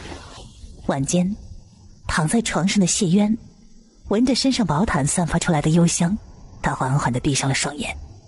这天晚上，他再次做了一个香艳无比的梦，只不过对比上一次，这次的画面更加清晰。清晨，谢渊起来，看着已经不能再睡的被单，他神色平静地换了下来。小妹妹，是你呀？姐姐好，这是我阿娘。婶子好。我夫家姓林，不知姑娘如何称呼啊？我姓江。原来是江姑娘啊！前几天多谢你了，帮我们找回了手链。那手链虽不值什么钱，却是先夫留给小菊的唯一一件东西，对我们来说很重要。再次谢谢你啊！举手之劳而已，林婶子不必客气。其实我早就想来了，可一直都没有抽出时间，就拖到了今日。自家做的，还望江姑娘不要嫌弃啊。林氏说着，拿出了一个纸包，塞进了江明月的手里。这怎么好意思？我不能要。收下吧，不值当什么的。江姑娘不收，可是看不起这点吃食。姐姐就收下吧，这是我娘做的豌豆糕，可好吃了。三人这边的情况早就引得店内其他人的注意。吴梅听了一会儿三人的对话，视线在小姑娘身上打了个转，也不知想到什么，轻哼了一声。林氏二人盛情难却，江明月最后只得收下了豌豆糕。二人说了一会儿话，他才拉着闺女离开。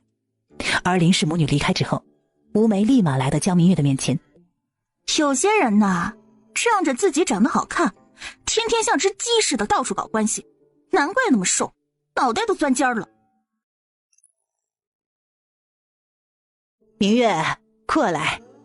伙计贺婶儿朝明月招了招手，江明月直接无视了吴梅，走到了贺婶面前。婶子，可是有什么事？刚才吴梅跟你说什么了？没什么。我听到了一点儿，她又是发癫是吧？真是有毛病，口水吐不出什么好话来。别搭理她啊，仗着自己丈夫是东家跟前的管事，就拽得不得了，在我们面前摆什么谱啊？你呢，还未出嫁，和他争吵起来，无论谁对谁错，对你的名声都不好。谢谢贺婶，我晓得啦。这吴梅虽然话说的难听，不好相处，但是这个贺婶和另外的一个伙计王栓都是极其好相处的人，这段时间没少帮他。接下来的半个时辰，吴梅抢了他几个客人，每次抢完都挑衅的看着他。江明月没有和他置气，因为太忙了，直到中午没了客人，他们才有空休息一会儿。你们要是喜欢，往后可去东市照顾一下林氏的生意。掌柜的和他很熟吗？林氏绣工不错，年轻那会儿常来咱们店接活，接触的多了，也就知道了他的一些事。他命不好，年纪轻轻的就守了寡，家里的担子就这样全都压在了他的身上。他是个坚韧的，即便丈夫死了，也没有让儿子退学，一直刺绣供儿子读书。后来他眼睛渐渐就看不清东西了。他那个儿子是个孝顺的，考中童生后就在县里谋了一个差事，从那以后就不准他再接绣活了，还请了药铺的大夫给他看眼睛。刚才我们闲聊了几句，知进来他儿子要参加府试，没空管他，他就悄悄做些糕点出来卖，补贴家用。姓林，那他儿子可是叫林寒山？对，你知道他儿子？知道，和我侄儿一个私塾，很有名的。那孩子求学的时候非常节俭，那练字的纸都是反复用的，为了省钱，从来不在外面吃饭。贺婶接下来又说了些什么，江明月已经听不清楚了，因为他想到了谢渊。谢渊和林寒山一样，都是寒门子弟。林寒山最起码还有母亲供他读书，而谢渊一路来全都靠他自己。也不知求学那些年吃了多少苦，受了多少罪。现在他哪怕成了举人，依旧会在药铺里坐堂，在书院里教书。这说明他手中应该是不丰的。想到往后他还要参加会试，又需要很多钱，江明月突然有些后悔，自己当初买宅院的时候不应该和他讲价呀。那要怎样才能把钱给他呢？江明月跟着谢渊学习宛平方言的时候，偷偷地看了谢渊一眼，而谢渊第一时间就察觉到了。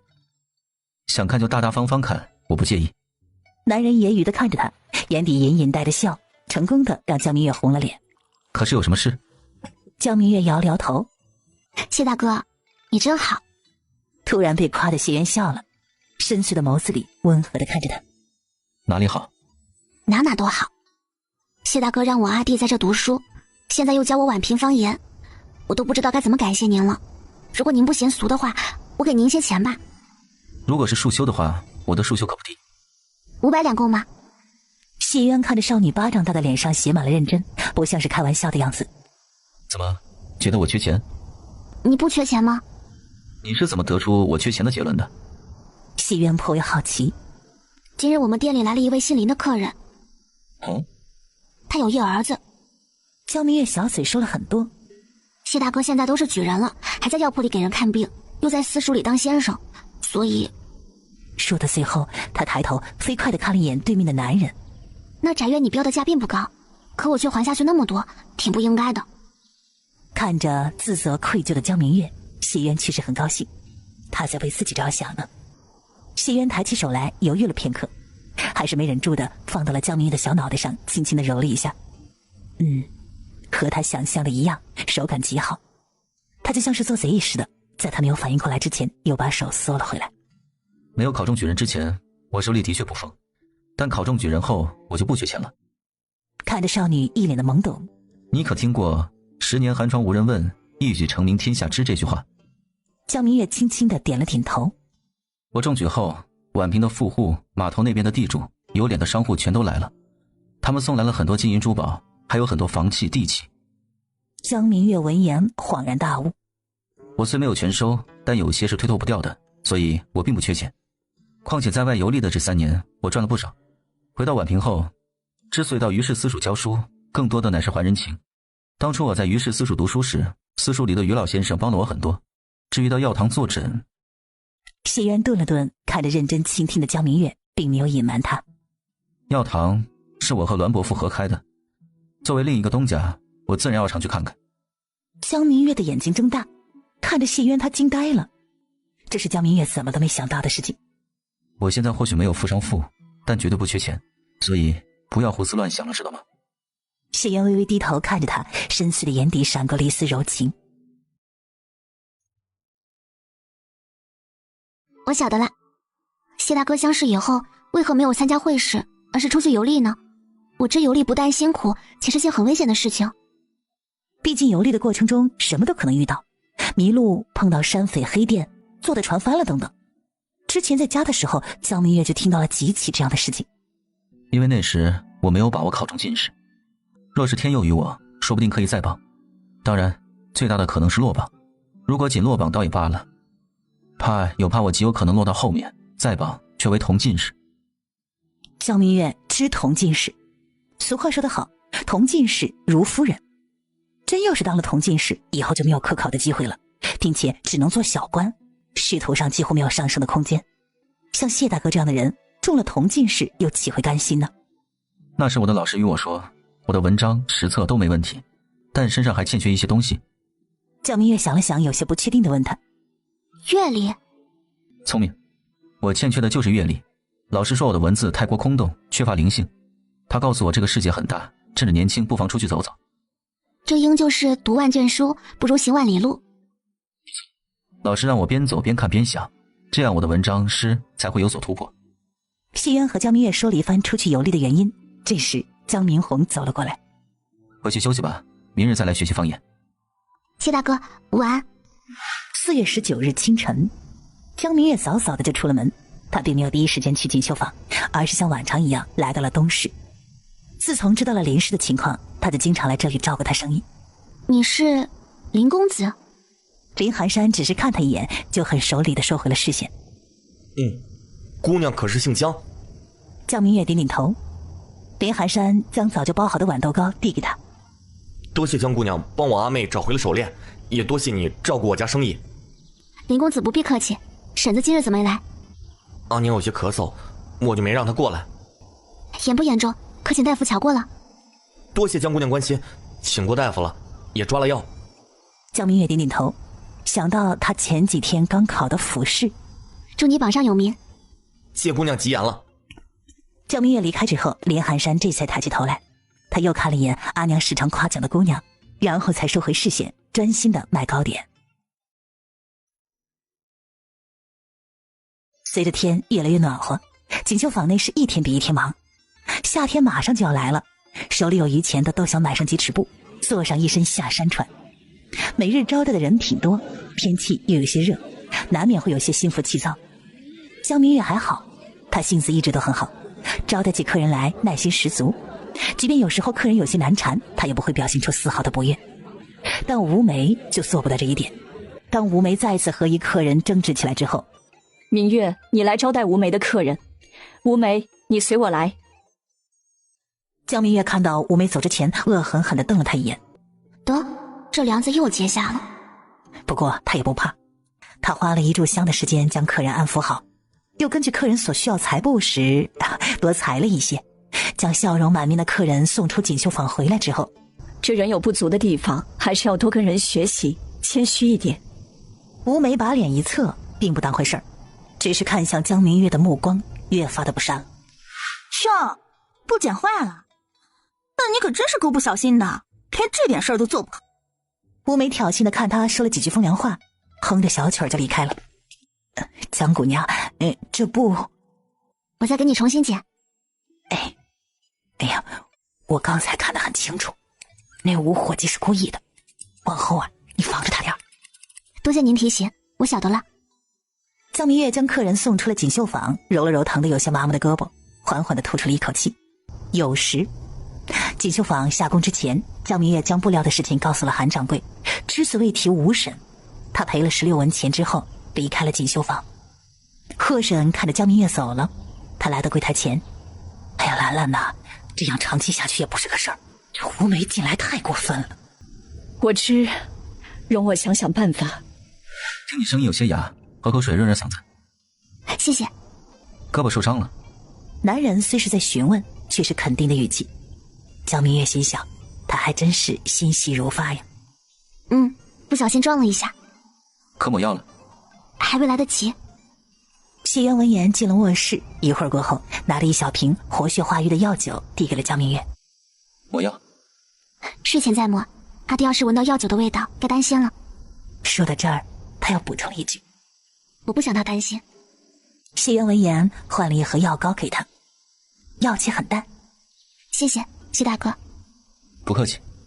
谢渊说完就转了身。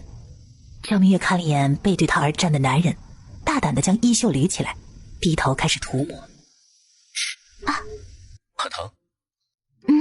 很疼。很疼？很疼。他的语气里透着一丝丝委屈。敏锐如谢渊立马就察觉到了，如果是不小心撞伤的，怎么会委屈呢？谢渊回头一眼就看到他胳膊上有大片的淤青，他的皮肤很白，衬得那片淤青格外的刺眼，有点触目惊心。谢渊忍不住皱起了眉，看伤不像是不小心撞的。谢渊收回了视线，明日要去一趟锦绣坊了。药膏涂抹在淤青上，冰冰凉凉，一开始有些刺痛，但很快就舒服了过来。谢大哥，我好了。谢渊转过身来也没有问。我来给你把把脉。知道他也是为了自己好，他把右手伸了过去。谢渊将手搭在江明月白皙的手腕上，定了定神，然后才诊脉。你身体很好，并无什么大问题。我也觉得我身体很好呢。谢渊又教他说了会儿方言，看江明红来了，把药膏递给他，低声的说：明日清早再涂抹一次。江明月以最快的速度藏好了药膏，随着弟弟回了家。胳膊上的伤可好些了？那药膏很有用，再抹个2-3次应该就好了。多谢谢大哥关心。伙计无事所为。男人嗓音平静，可是听在江明月的耳中犹如灌雷。他猛地抬头，瞪大了眼睛，一脸震惊地看着他。你怎么知道？想到今日看到的那抹熟悉背影，他紧接着问：你今日去锦绣坊了？谢大哥，千万不要告诉小红。谢渊望着这一刻犹如惊弓之鸟的江明月。好，我不告诉他。喝茶。谢渊使自己声音尽量温和。江明月喝了口茶。谢大哥放了金银花，好像还有别的什么东西。护嗓的，你多喝一些。闻听此言，江明月心里暖暖的，充满了感动。谢谢谢大哥。我感觉我这段时间收的谢谢都快赶上我前面16年说的了。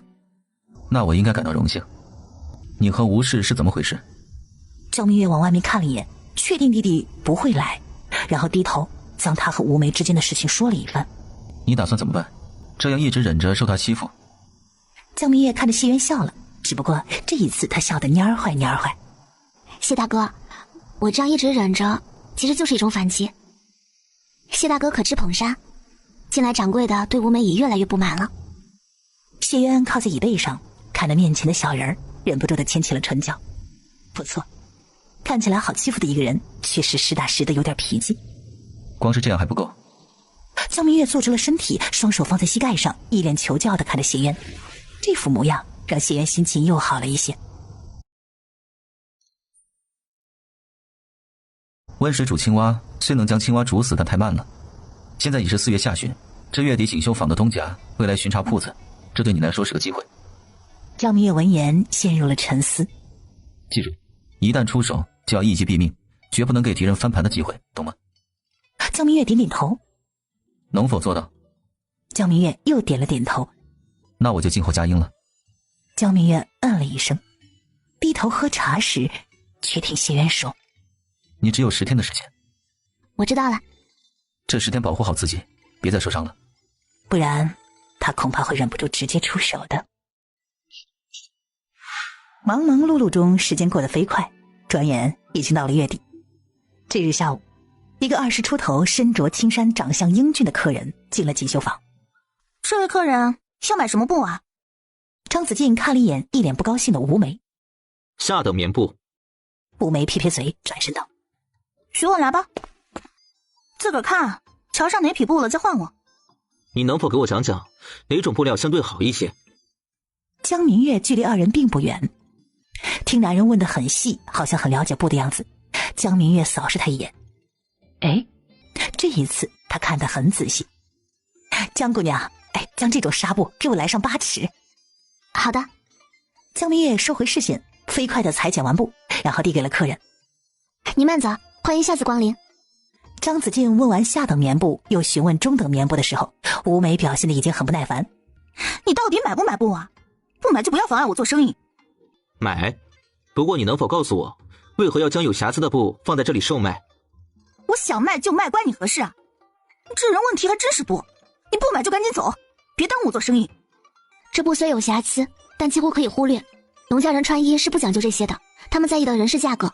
正是因为这些布有瑕疵，所以比其他中等的棉布要便宜1文钱，买者甚多，这也是我们将布放在这儿的原因。当然，卖之前我们会向客户说清楚，绝不会欺骗客人。张子健轻轻地点了点头，对江明月的回答甚是满意。就你知道的多，谁让你多管闲事了？这是我的客人。能否请你将那匹绸缎拿给我看看？看什么看啊？你又买不起。江明月看着转身准备离开的吴梅。这位客官，我给你拿吧。我婶家里出了点事情，近来心情不好，望您大人有大量，不要和他计较。他倒是挺会为别人开脱的。你个死丫头，你诅咒谁呢你？你家才出事了呢，我家里好着呢。老娘的客人用得着你插手吗？你算哪根葱啊你？看什么看呢？光毛了你负责吗？张子健淡淡的看了眼吴梅，转身就走了。本来他心情还挺好，现在全都因为这个伙计给败坏了。江明月余光瞥见男人已经走出了锦绣坊，他抬起头来，深深的看了一眼吴梅，什么都没说，转身继续工作。今日可是发生了什么事？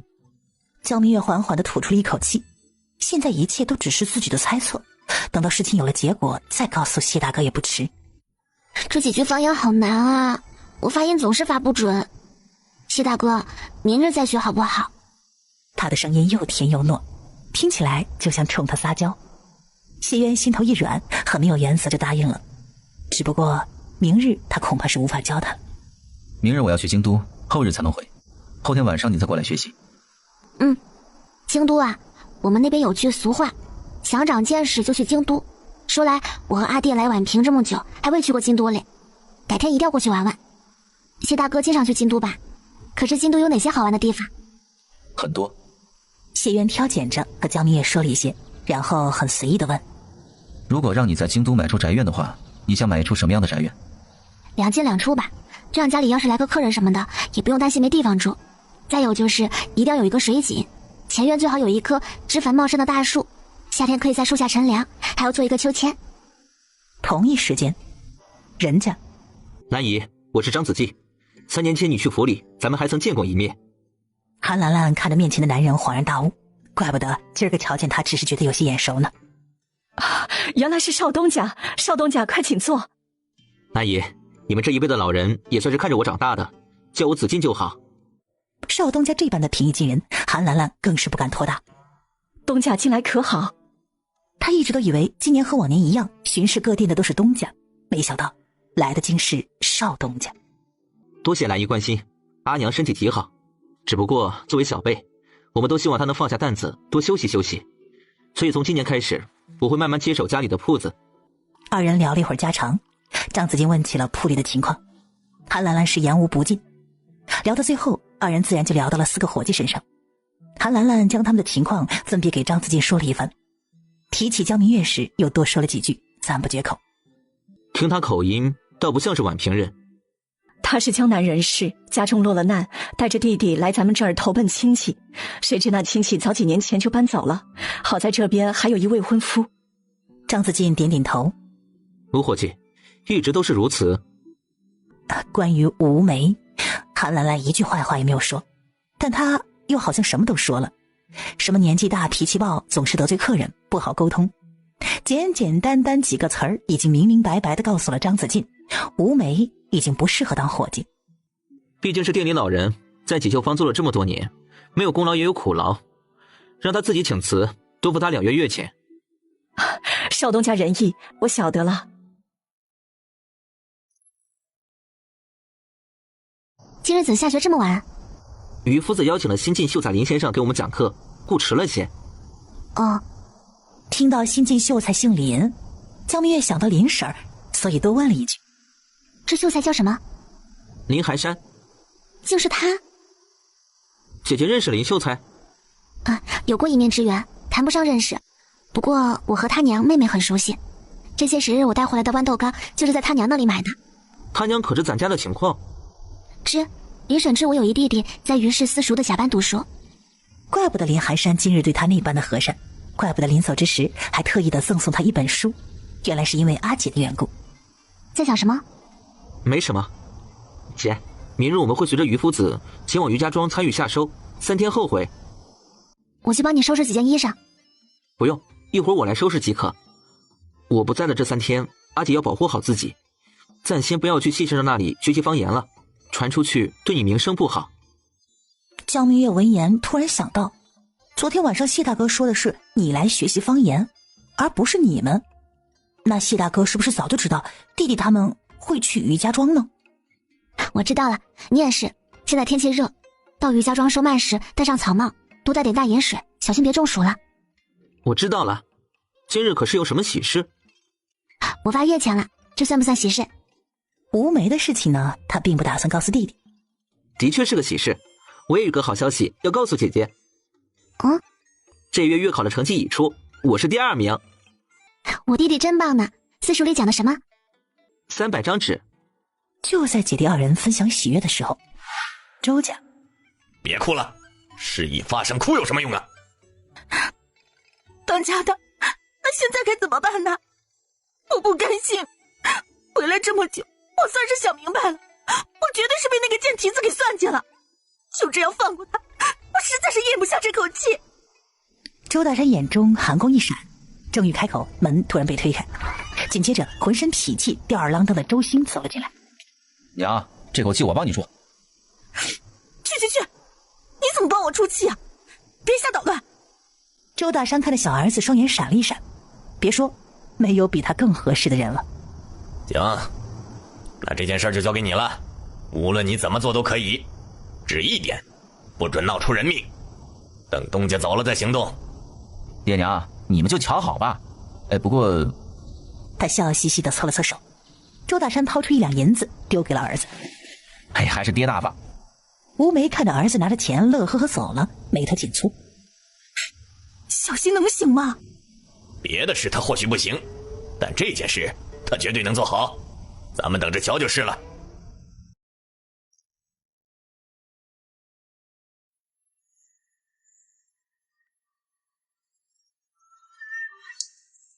谢大哥。我在。江明月还没有走进书房，就闻到了一股酒气。谢大哥，你喝酒了吗？谢渊嗯了一声。我去给你沏杯蜂蜜水吧。他找到蜂蜜，沏了一杯浓浓的蜂蜜水，然后拿着走进了书房。谢大哥，你还好吗？离开医馆的时候，谢渊其实并没有醉。回来的途中，风一吹，他就有些不舒服了，头重脚轻，总之感觉很不好。他本想睡一觉或安安静静的眯上一会儿，没想到江明月这么早就来了。少女说话的时候，有一股若有若无的清香随风吹了过来，十分勾人。谢渊忽然觉得有些口干舌燥。谢大哥，你没事吧？认识谢渊这么久，江明月还是头一回见他这样，脸色潮红，双眼迷离，一副醉态。可是发生了什么事吗？要不然他为何喝这么多酒？没事，我一会儿就好。喝杯蜂蜜水吧，解酒。谢渊接过来喝了一口，不由得紧蹙双眉。有些甜是不是？我记得很浓，你喝了我再给你倒杯水。谢大哥，我帮你将窗户打开，凉快。谢渊喝着水，视线却不由自主地落在了江明月身上。他这身衣裳真好看呐，而且十分贴身。谢渊双眸颜色转深，喉结开始微微滚动。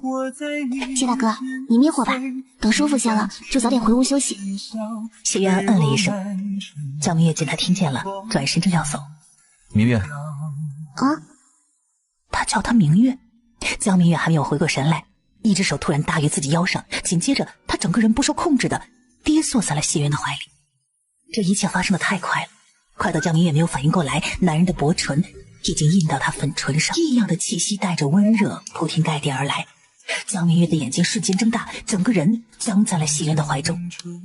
夜很静，窗外的风悠悠的，书房内烛光摇曳，地上清晰地倒映出2道纠缠在一起的身影。谢渊的唇就这么贴在他的唇上，有些迟疑，也许有些贪恋。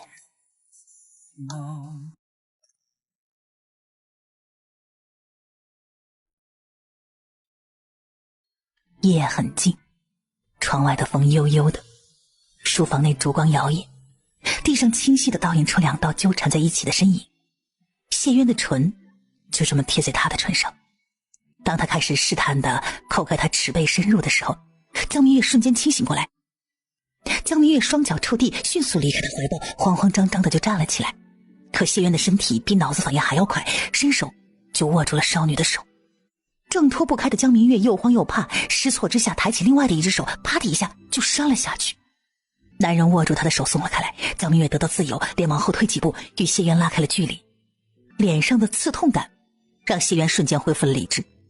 他起身的那一刻，江明月本能的后退一步，显然被他吓得不轻。谢渊就这样站在原地，并没有靠近他，免得再吓到他。明月，对不起。看着江明月睫毛微抖，一滴晶莹的泪水就顺着眼角滑了下来。谢渊好心疼啊，抬手想将他脸上的眼泪擦掉，他却缩着脖子往后躲了躲。谢渊终究放下了手。明月，我会负责。以我现在的状态，不适合谈论人生大事。你先回去，咱们明日再聊。江明月闻言提起裙摆跑了出去。谢渊望着离开的人儿，喉咙轻滚，又坐了下来，一脸的懊恼。他从未想过要轻薄他，最起码现在不行，无名无分的。他本来想着慢慢来，谁知会突然失控。哎，看来往后真的不能再喝这么多酒了。谢大哥。天热了，我做了炸酱面，你是随我回去吃，还是我端过来在这里吃？谢元很强势的，并没有给他第三种选择。稍后我过去吃。好。灶房里，谢元知道江明月来了。明月，摘2个黄瓜。又是如此亲昵的称呼，江明月的心不受控制的快速跳了几下，缓缓吐出一口气。好。谢元接过黄瓜，眼神温柔的看着面前的人。灶房热，快出去吧，午饭一会儿就好了。江明月有些不自在的避开他视线，嗯了一声，然后就走了出去。早上我见灶房的面板上放着一道菜，昨天晚上在军又来吃的饭。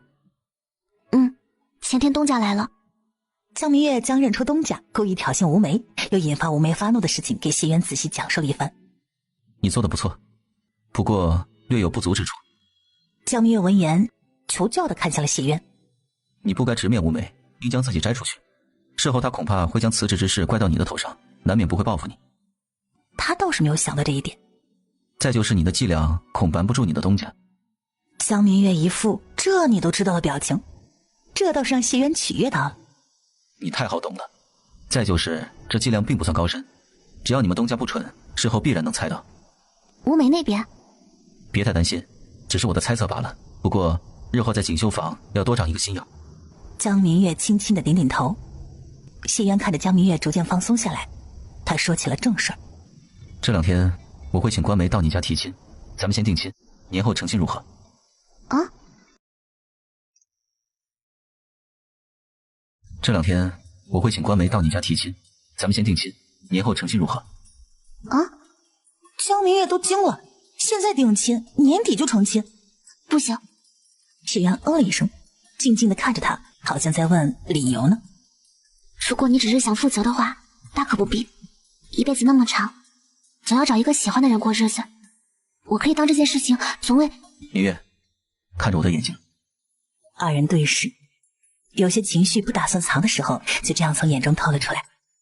江明月有点承受不住他那灼灼的眼神，别过头来。明月。谢元在开口的时候，就直接握住了江明月的手。江明月心中猛地一跳，下意识的想将手缩回来，男人却是强势的握住他的手，并没有松开。很久之前我就想这么教你了。这些年我见过很多被誉为神童的学子，私塾里就有一个。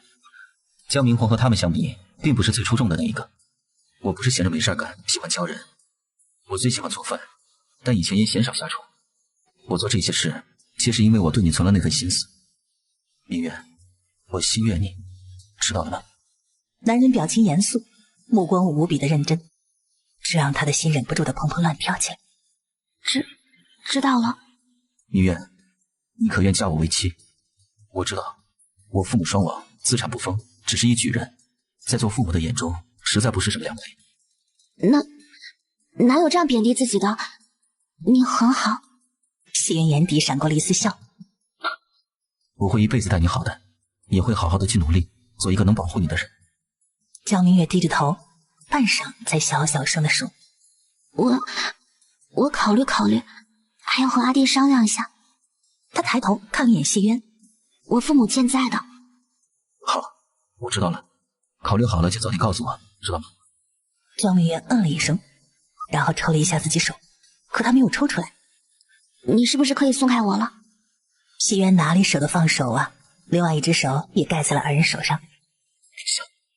江明月没想到他会这么说，面孔当时羞得通红。邓徒子，骂起人来都这样的勾人。谢渊微微的眯起眼睛，深邃的瞳眸含着一丝笑，大拇指情不自禁地于他细腻柔和如玉的手背上摩挲了几下。只对你一人如此。他的话语中满是柔情，浑身上下透着书信。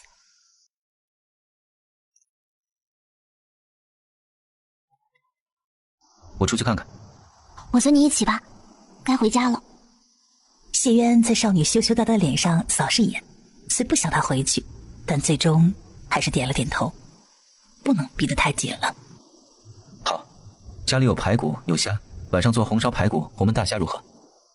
男人在打什么主意，江明月再清楚不过。不过他他还是点了点头。院门被打开的时候，谢渊忽然灵活地侧了个身子。谢公子，人家摔得好疼啊！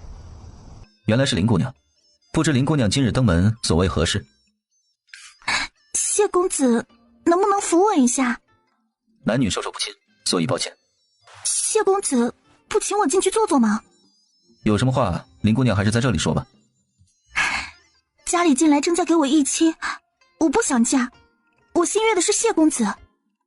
多谢林姑娘厚爱，不过谢某已有心悦之人，不敢耽误姑娘，姑娘还是嫁了吧。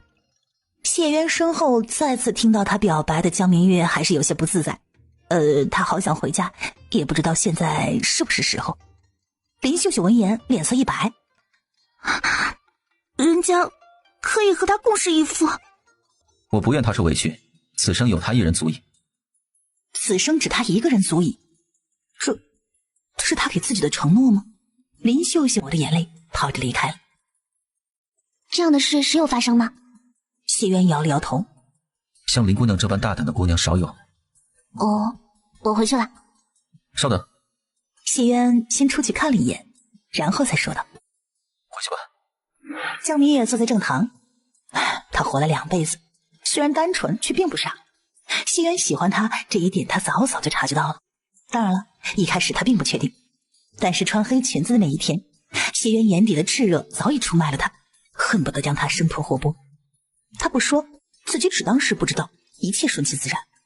而这段时间，江明月也很明显的感觉到谢渊在一步步的朝他靠近，他并没有拒绝，甚至有时候会主动的引他靠近。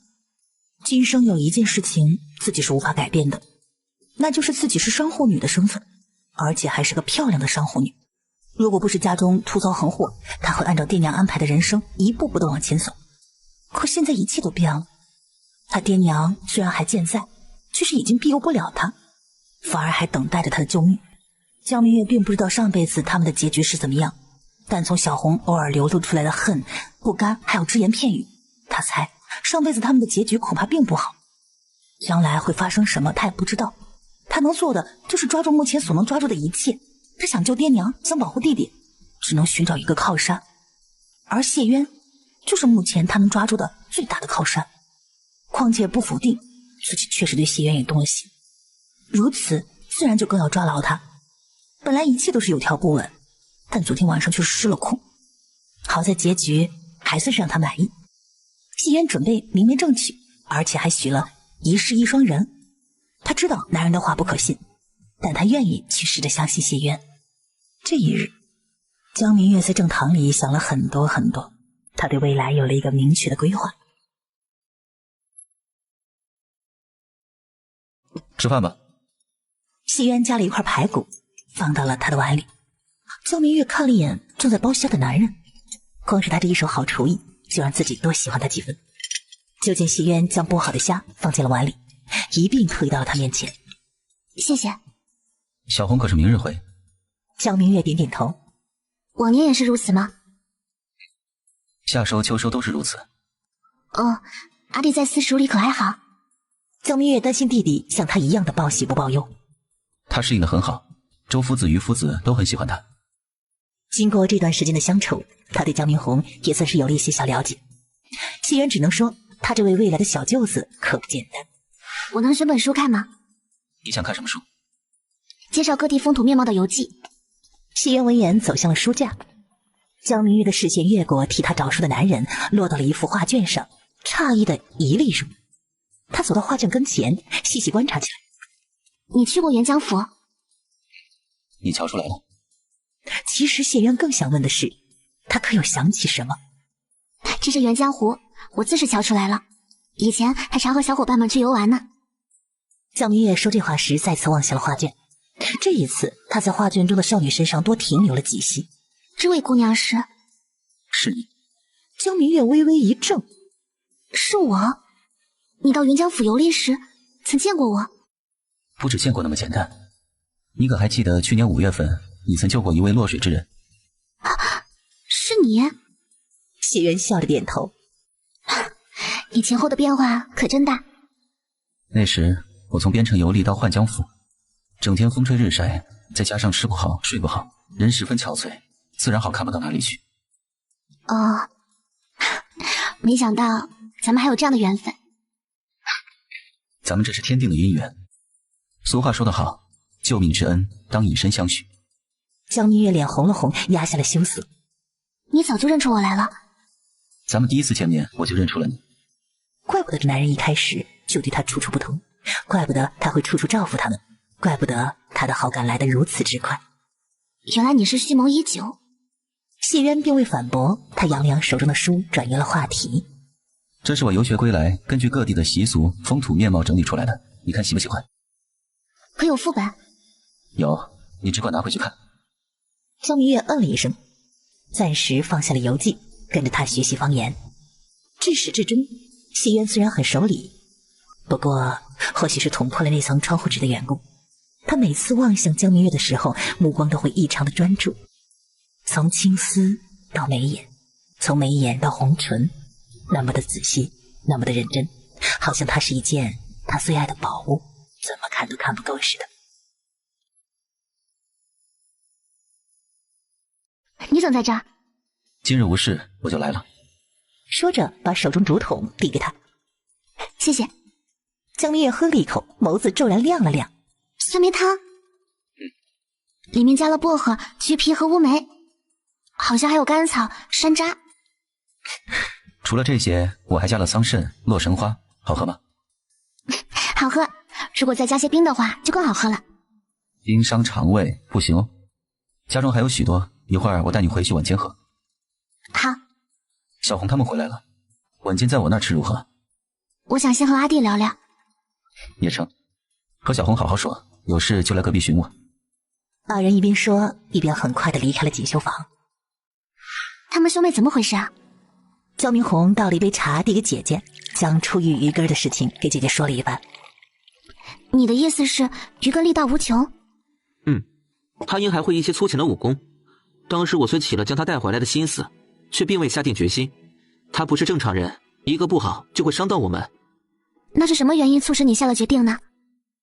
知道了于根的身世后，于根的爹乃是一位镖头，武艺非凡，他嫉恶如仇，好打抱不平。年轻的时候是十里八乡赫赫有名的存在。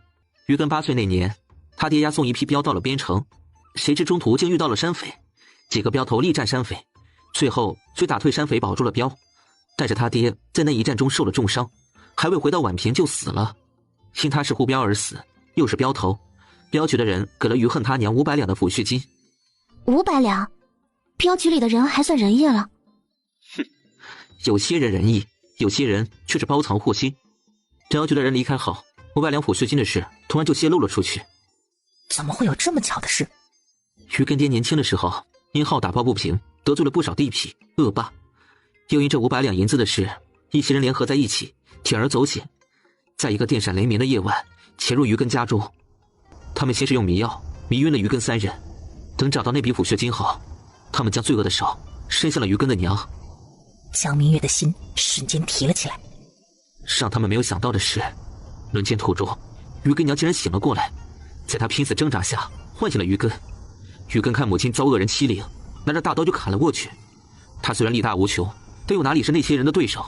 更何况这些人中还有镖局的人。他们制服于根后，当着他的面继续行恶。江明月的心里像是压了一块巨石一般，呼吸都变得困难起来。畜生啊，真是一群畜生！于根眼睁睁地看着他娘被恶人们欺凌致死，等他们又将手伸向年仅5岁的于杏儿时，于根大受刺激下先挣脱了绳子。这次他连伤3人，那些人看闹出的动静有些大，本想一不做二不休，杀了于根兄妹。突然响起了锣声，惊扰了他们。至于氏族人很快就会赶来，他们丢下奄奄一息的于根、于杏儿跑了。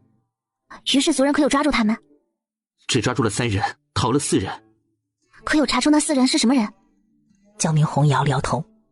那3人之绝对没有活命的机会，被于氏族人抓住后就咬死自尽了。该死！于氏族人事后就没有调查过那4个人吗？哈姐，家丑不可外扬。那晚于恨受了太重的伤，最后虽然保住了一条命，人却傻了。傻了也好，不然他余生恐怕都会生活在仇恨之中。于家中的人跟我说，他虽傻了，却从未伤过人，也没有做过恶事，只是偶尔的拿他们一些吃食，而他拿食物也不是为了自己，而是为了照顾他的亲妹妹。所以综合考虑一番后，我将他们兄妹带了回来。你将他们带回来是对的，最起码跟着咱们吃穿不愁。关于他们兄妹两个，你是如何打算的？阿姐，我还缺一书童，至于于杏儿，她很聪慧，阿姐先和她相处看看，如果合得来，可以当贴身丫鬟培养。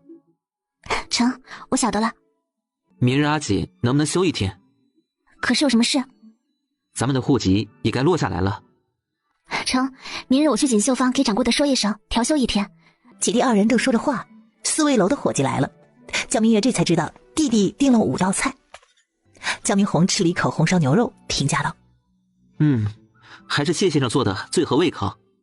听到弟弟提起谢渊，江明月的眼神飘忽了一下，就是有些心虚。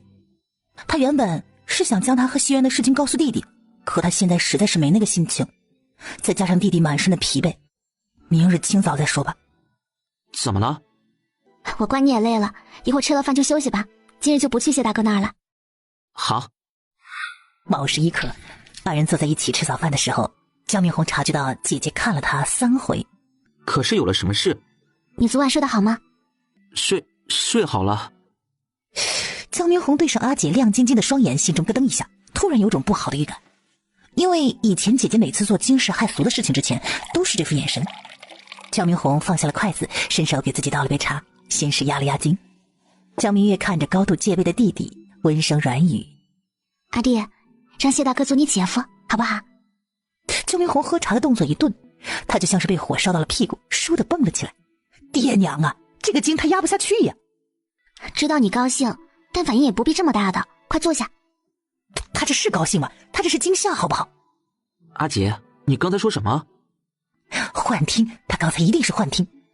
让谢大哥做你的姐夫好不好？不好。为何？你不喜欢他吗？不只喜欢，我还很仰慕他。那是为何？难道你觉得他配不上姐姐？自信是好事儿，但阿姐好像自信过头了。姐姐没你想的那么完美了，她勉强配得上姐姐的，咱们也不能要求过高嘛。江明红想哭了，他都肖想谢渊了，这要求还不高吗？阿姐，谢渊不行，你还是早些打消这个念头吧。为什么？我不好吗？不是你不好。那是什么？谢先生心中也有心悦之人，他书房里有一幅画。江明红将画的事情仔细的给姐姐说了一番。先生虽只说那少女是他的救命恩人，但我看得出来，她应该是心悦那少女，因她望着那画卷时，眼神甚是温柔。你说的这个人就是我呀。那个人是你？看着一脸惊诧的弟弟，江明月轻轻点头。江明红的脑子里有了片刻的空白。你们早就认识了？不应该呀，我之前问姐姐，你还说你们不熟的。可还记得去年起机前，浅浅他们邀我去沅江湖游玩的事儿？江明红点头，他当然记得了。那你可还记得我回到家后为何受罚？因救人之事。江明红脱口而出后，然后立刻就反应了过来。阿姐，你当时救的是谢渊？那时候他从边城游历到咱们那儿，又黑又瘦的。江明月将那时候的事给弟弟仔仔细细的讲述了一番。我们谁也没想到会在宛平再相遇，他前后变化太大了，我一直没有认出他来，不过他倒是第一眼就认出我了。如此说来，一切就都解释得通了。谢渊并不是没有图谋，只不过他图谋的不是自己，而是自己的姐姐。有了这个认知，江明红想起这段时间的点点滴滴，都恨不得抽自己2巴掌。谢渊明明对姐姐处处不同，现在自己才反应过来，蠢呐，当真蠢，亏了自己还是活了2世的人。阿姐是何时认出谢渊的？前天晚上我在谢渊的书房里也看到了那幅画，听他主动说起沅江湖的事儿，这才认出他来。他向你表露心意了？江明月有些羞涩地低下了头，轻轻地嗯了一声。江明红这会儿心情有些炸裂，他想了很多。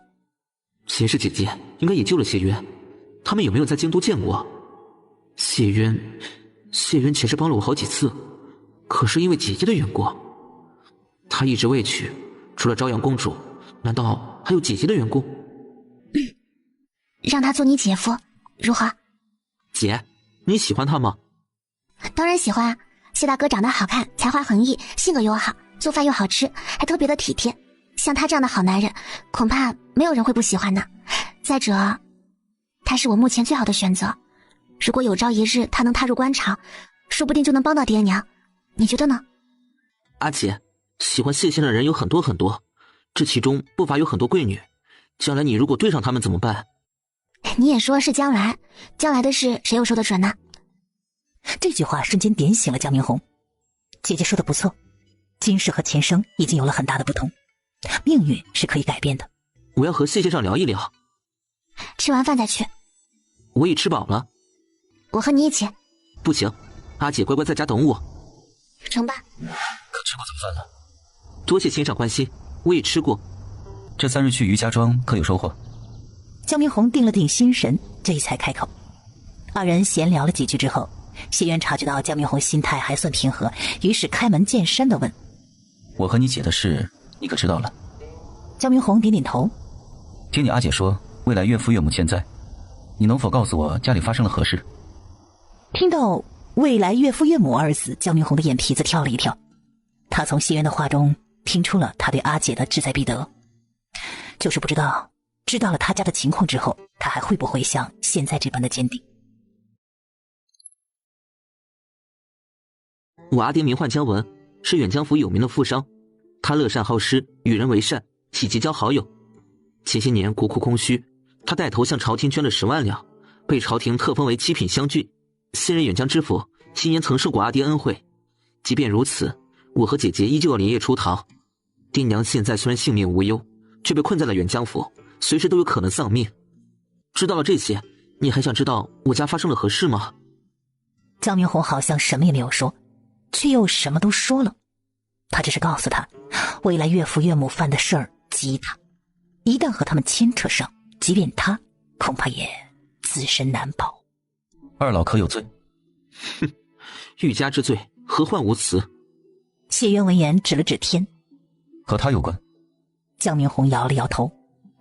谢渊瞬间放松了许多。二老为何让你们姐弟来京都？可是因为那人的手还伸不到京都？是因为在京都他会有所忌惮，不敢乱来。他做的事，他的主子暂时还不知。那就是在谋私利，而且他的主子来头应该不小。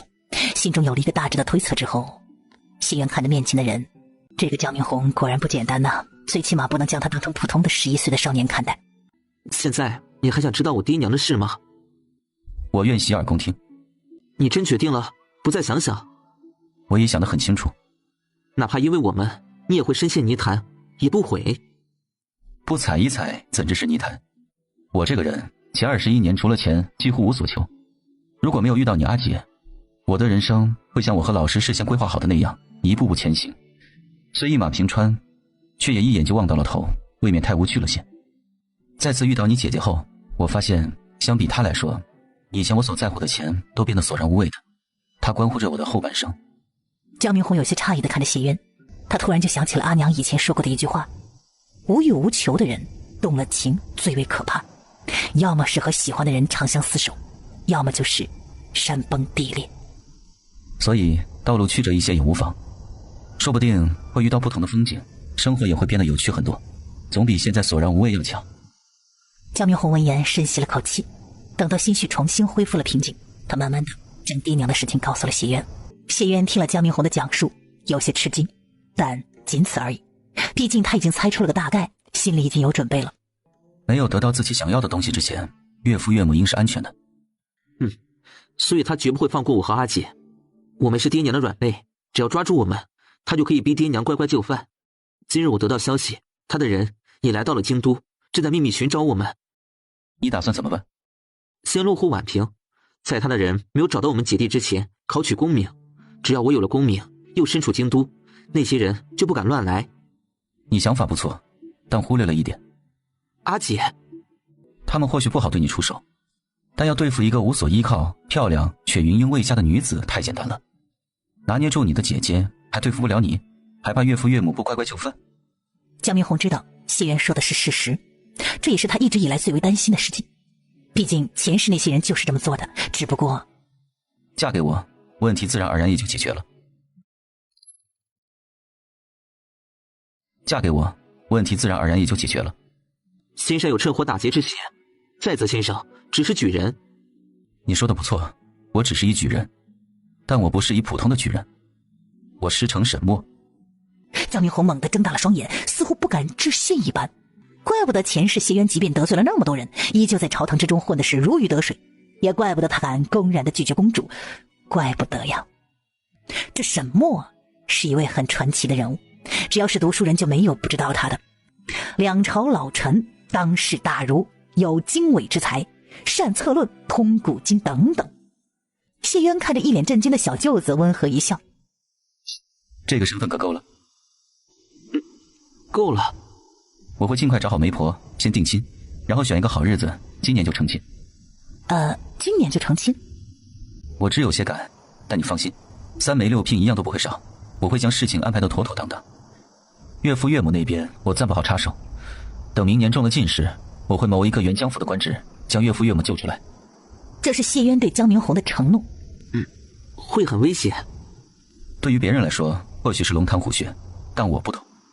是啊，他有一个名扬天下的老师，他的老师除了他还有很多弟子，而这些弟子现在大多是朝中重臣，在各地任职，那些人自不敢明着对付他。可先定亲，成亲的事我还需与姐姐商量。再就是爹娘那边，我也要想法子去一封信告知他们此事。应该的，那就先定亲。定了亲，那就距离成亲也不远了。这时江明红想起了前世谢渊和朝阳公主的事儿。明年您高中好，若有郡主公主瞧上了您，岂不介意和阿姐平起平坐，你会怎么办？原来在你心上我竟这般出众啊！皇室应该还丢不起那人。是啊，皇室还要面子，所以如果他们欺负阿姐，逼迫你解除婚约或者休妻，你又当如何？定亲后，我会将你姐姐对我有救命之恩这件事慢慢的传扬出去。江明红双眼微微一亮，好主意，读书人最看重的就是名声，救命之恩不能负，不然日后事情暴露，寡恩之名对于读书人来说那乃是致命的，必然受到天下读书人的唾弃。即便是谢渊师承沈墨，那这一辈子仕途也就到头了。而如果朝阳公主敢欺负姐姐，或者是逼迫谢渊休妻，更会让整个皇室都蒙羞。可还有忧虑之处。阿姐是被爹娘教养长大的，之前在家里时，她开开心心，从未为钱财琐碎而烦心，吃穿用度无一不精。我家中虽资产不丰，但会尽力给她最好的，绝不让她受委屈。你们聊得如何？阿姐，弟弟真不想你现在就出嫁。都怪他没有本事保护不了姐姐，不然他绝不会这么便宜了谢渊。傻瓜，只是先定亲罢了。再就是我即便是出嫁了，也只是嫁到隔壁，姐姐永远不会离开你的。谢先生近来会请媒婆来家里提亲，我醒得了。阿姐，你不是一直想和爹娘写封信吗？现在可以写了。近期我会想法子给爹娘通信，禀明此事。离开这么久，我好想爹娘啊，也不知他们现在过得好不好，我要给他们写一封长长的信。我有太多话想跟他们说了。江明红看着一脸高兴的姐姐，声音沙哑的嗯了一声。她也想爹娘，很想很想。对于姐姐来说，他们和爹娘才刚刚分开小半年，但对江明红来说却是一生。谢大哥早，你总在这儿？我在这等你。怎么不在胡同？话说到一半，江明月想的弟弟又把话咽了回去，突然有种偷偷摸摸的感觉。等咱们定了亲，就不必这样了。走吧，我送你去锦绣坊。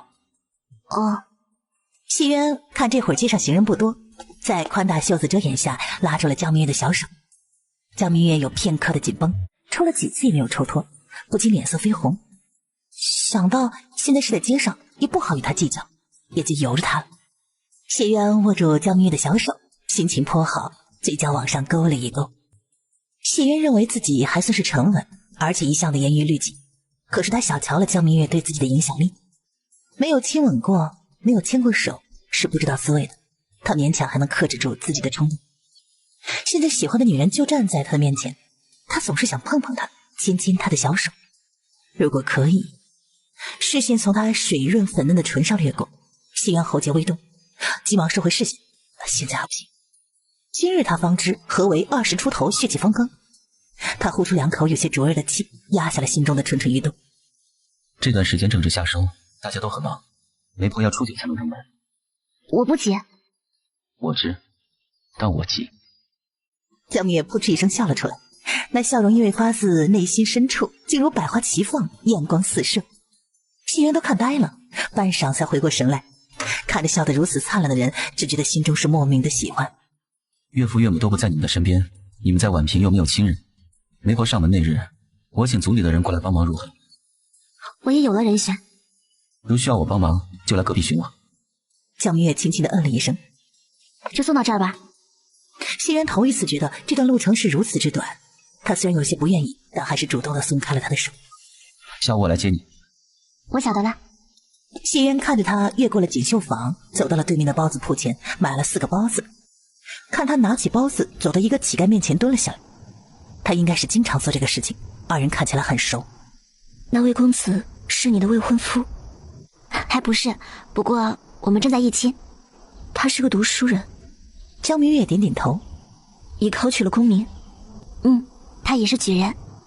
素娘眸光闪了一闪，看着面前一脸羞涩甜蜜的人，忍不住的提醒他：自古男儿多薄幸，他或许现在对你很好，但不代表以后会一直都这么好。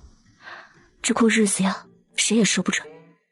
这人无论到什么时候都要守住自己的本心，这样才能永远处于不败之地。这一刻，江明月眼前的这个人已经不是乞丐，而是一个睿智的长辈。他恭敬地冲老乞丐施了一礼。多谢您的教导，明月记住了。一会儿过后，素娘望着离开的江明月缓缓地坐了起来。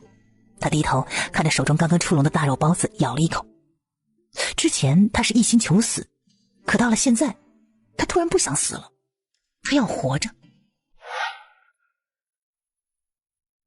江明月敏锐地察觉到了不对劲儿，有人在跟踪她。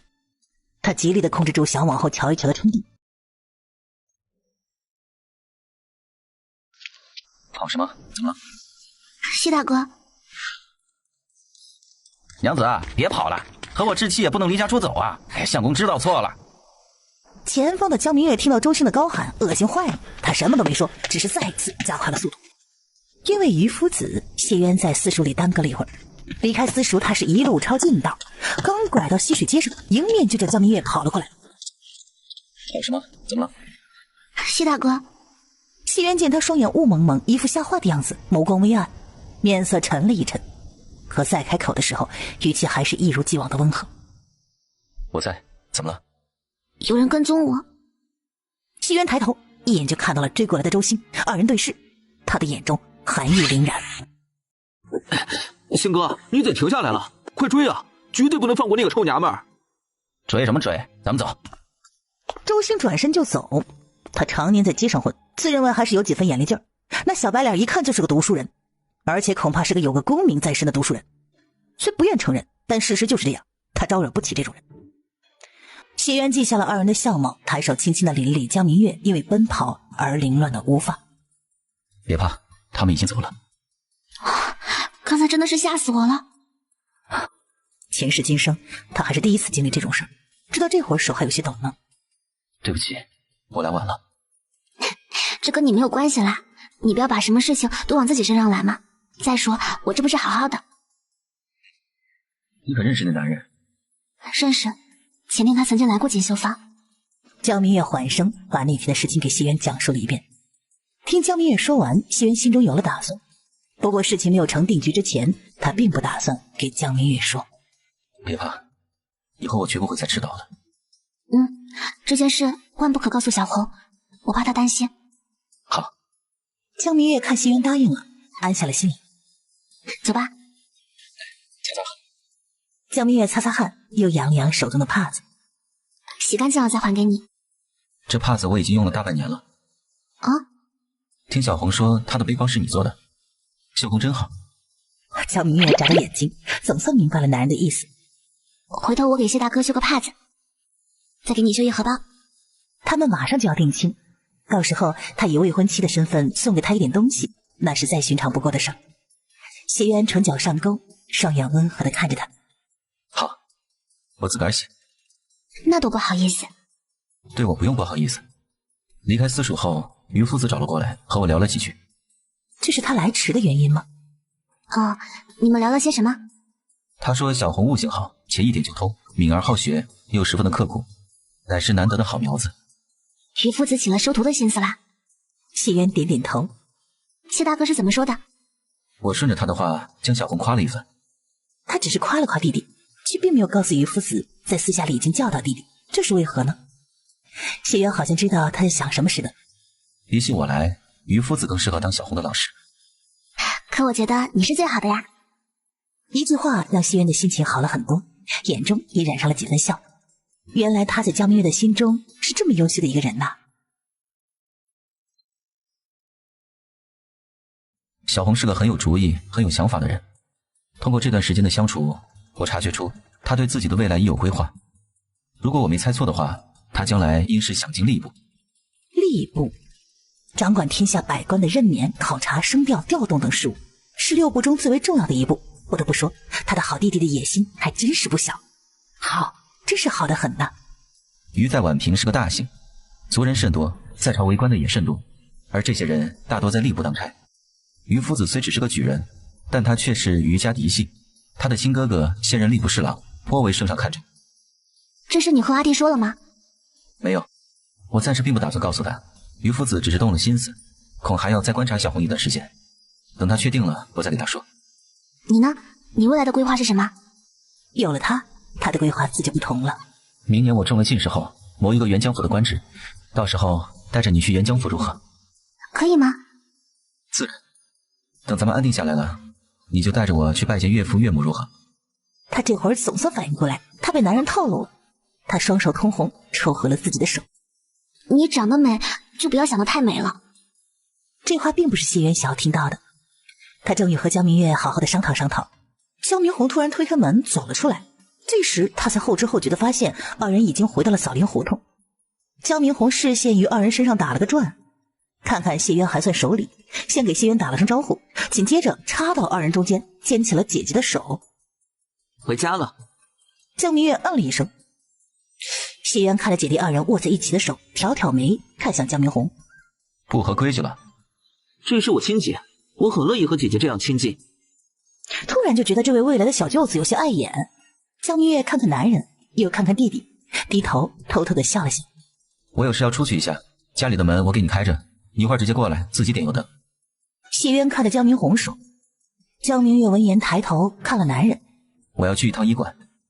谢渊特意向他解释一句，虽是个善意谎言，但他心中却是有种负罪感，只觉得不应该辜负他的信任的。哦，谢大哥再见。谢渊看姐弟二人回了家，收拾好了自己情绪，直奔县衙。小赵，前天下午是否有一年约17小眼，左边脸上长了一黑痣的男人在锦绣坊闹事？是，那人名唤周兴，是街上有名的混混，近来手中犯了不少事儿，我正准备将他缉拿归案。倒是个聪明人。犯了事自然要将他抓回去，你既然认识他，这件事就交给你了。是，属下这就去办。谢渊望了一眼离开的人。曹叔，都说强将底下无弱兵，今日我算是见到了，恭喜你手下又多了一位强兵。能得到谢渊这位举人的夸奖，曹捕快心情大悦，哈哈大笑几声，凑到了谢渊身边，小声地问：老弟，那人如何处置为好？这人身上应该背了不少的事，先关押，然后收集证据。他这是并不打算放过周兴啊，也不知周兴做了什么，竟让如此好脾气的谢渊动了杀心。今日就先到这里吧。多谢先生。我会将你调到沈瑜的身边，这样日后你就可以和他一起作伴了。为何？我只是观你好像对他很感兴趣。江明红心中顿时一惊，他自认为他隐藏得很好，没想到还是被谢渊发现了。他文采出众，是个很好的对手。谢渊不置可否的点点头，他这个小舅子藏得真深呢。谢渊并未戳穿他，而是顺着他的话。他的确是个很好的对手，且是沈家嫡系。如果你能与他交好，日后进入官场，你们二人可相互扶持。洪听先生安排。先生，他既是沈家嫡系，为何要来宛平求学？可是因为先生的缘故。是老师让他过来的，一是希望我能收他为徒，二就是于氏私塾学习氛围好，没有那么多乱七八糟的事。先生为何一直没有收他为徒呢？我嫌麻烦。沈瑜就像是这颗石子，棱角分明，想要将它打造成光滑的石子，绝非易事。他爹娘叔叔们都不愿意操这份心，我为何要揽这个麻烦？江明红觉得说的好有道理呀。你正好和他相反，又太过圆滑了，都挺让人头疼的。你呢，也就有一个好姐姐的缘故。这话里话外的意思，如果不是因为你姐姐，老子才不教你呢。一直都认为自己还算优秀的江明红，确实有点受打击，不过很快就调节过来。不错，我姐姐的确很好，前日里最在乎我这个弟弟。因为姐姐，你就得教我，就得巴结着我。江明红想到这儿，心情大好，他的姐姐干得漂亮，竟能让谢渊情根深重。谢渊看着一脸得意的小舅子，冲他摆摆手。果然，小舅子什么的最让人讨厌了。姐，我打算教鱼跟兄妹读书写字，你意下如何？当然好，但不能操之过急，就像让他们兄妹俩分开睡一样。江明月将昨天晚上的事情向弟弟讲述一番。阿弟，我觉得于根很可能没有傻，我觉得应是那晚的事情对他伤害太大了，大到他无法承受，所以他才会像现在这样刻意的去麻痹自己，刻意的去遗忘那晚的事情。虽忘记了，但一到晚上他就变得十分的暴力和焦躁，看不到于杏儿他会极其不安，即便是睡觉的时候他也必须要抓住于杏儿才能睡觉。或许他潜意识里觉得只有如此才能保护好妹妹吧。他每天晚上因都会做噩梦，我发现他黑眼圈很重，眼中带着红丝，这都是没有休息好的状态。但今日很明显的就是他眼中的红丝没有了，黑眼圈也消了很多。江明红仔细回忆一番之后，发现确实如此，如果不是姐姐提醒，他竟都没有发现。除了这些，再有就是昨天晚上他睡觉后，我听到他喊了一声娘。江明红眼中暗光一闪，所以于根的事情不能操之过急，咱们要慢慢来。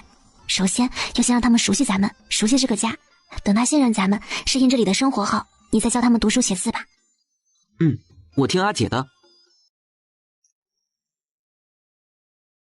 第二天，谢渊依旧是在拐角处等着江明月。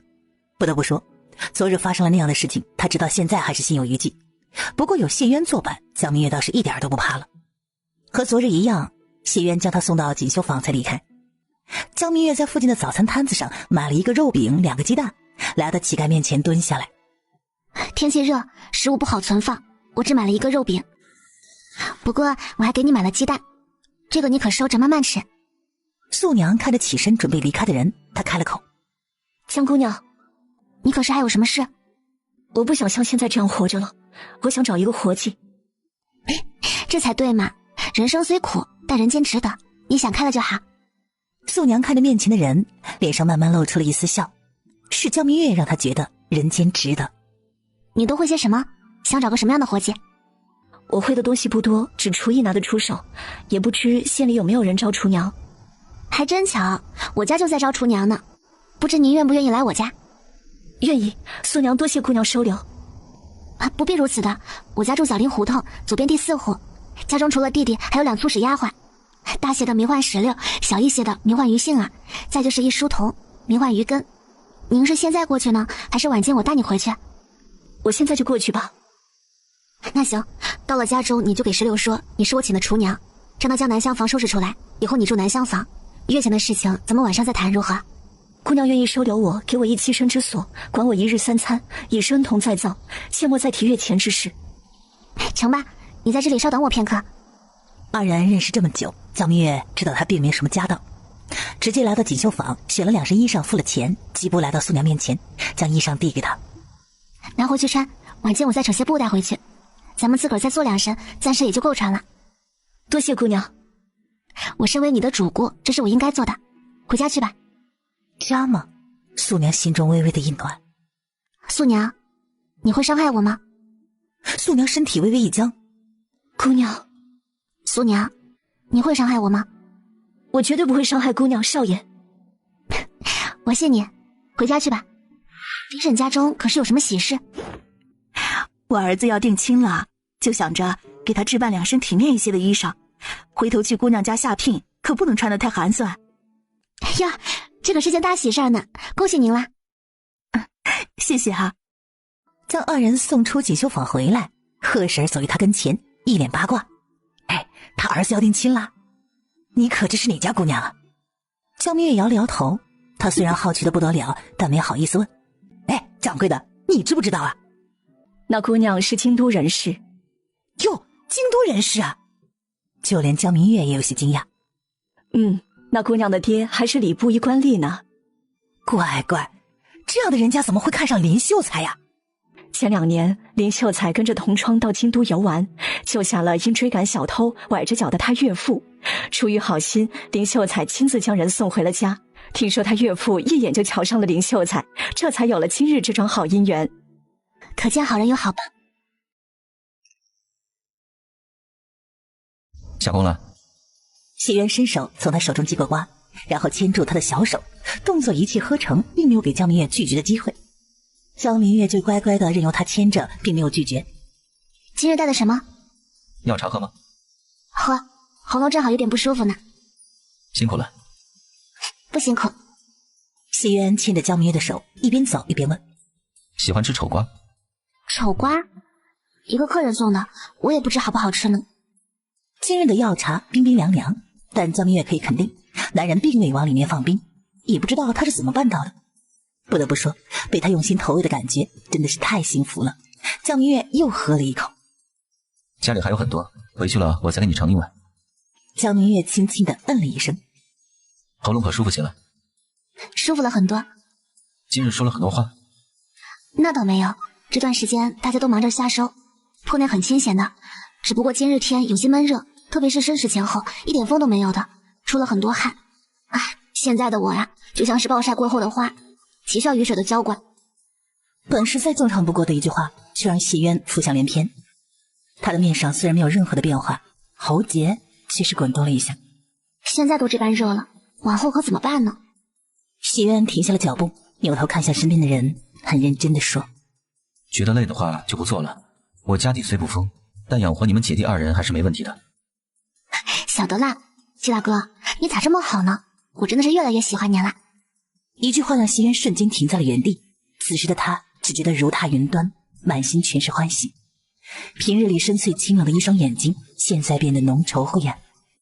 谢渊看着面前的人，正色道：明月，我也很喜欢你，比我认为的还要喜欢你。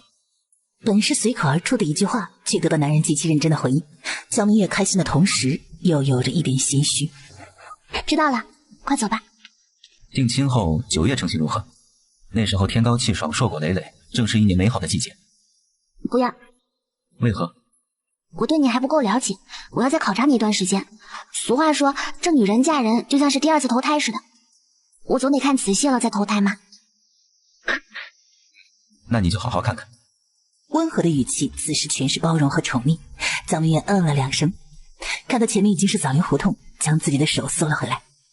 谢渊扫视了一眼自己空荡荡的手，哎，快些定亲吧，要不然想牵他都要偷偷摸摸。院中黄瓜、菜瓜都可以吃了，你要不要摘一些带回去？要。他跟在男人的身后正要进去，耳边突然传来一声轻咳。江明月看着走出来的江明红，双眼飘忽了一下，有些心虚。阿姐，你是不是跟我说说厨娘的事？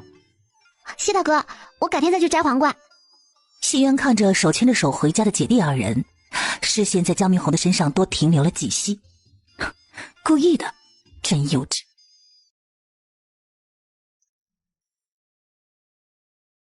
素娘见过姑娘少爷，我容貌有瑕，如吓到姑娘少爷，还请你们勿怪。我和阿弟最大的优点就是胆大了，如不嫌弃，我和阿弟以后换你一身素衣可好？江明月这亲昵的态度让素娘平静的心里出现了一丝丝的涟漪。是我的荣幸。素姨，你受苦了。看着面部轮廓可以知道，素娘以前一定是一位风华绝代的美人儿，也不知道到底因为什么人竟然这般狠心与她脸上划了7、8刀。这句受苦让素娘瞬间破防，用了几息的时间才勉强压下心中翻涌的情绪。弟弟江明红扫视了一眼素娘白皙的手腕，眼中暗芒一闪。好在苦难都已过去，一切都会好起来的。多谢姑娘。江明红虽然顾虑重重，但还是表了态。素姨，这里以后就是你的家，你只管安心住下，有我们姐弟在，就没有人再能伤害到你。多谢少爷，多谢姑娘。不客气。素姨，以后换我明月就好。好，我的过往如烟早已消散，现在只是素娘。江明红眼中金光一闪，好聪明的人呐！这是看他有所顾虑，给他吃一个定心丸吗？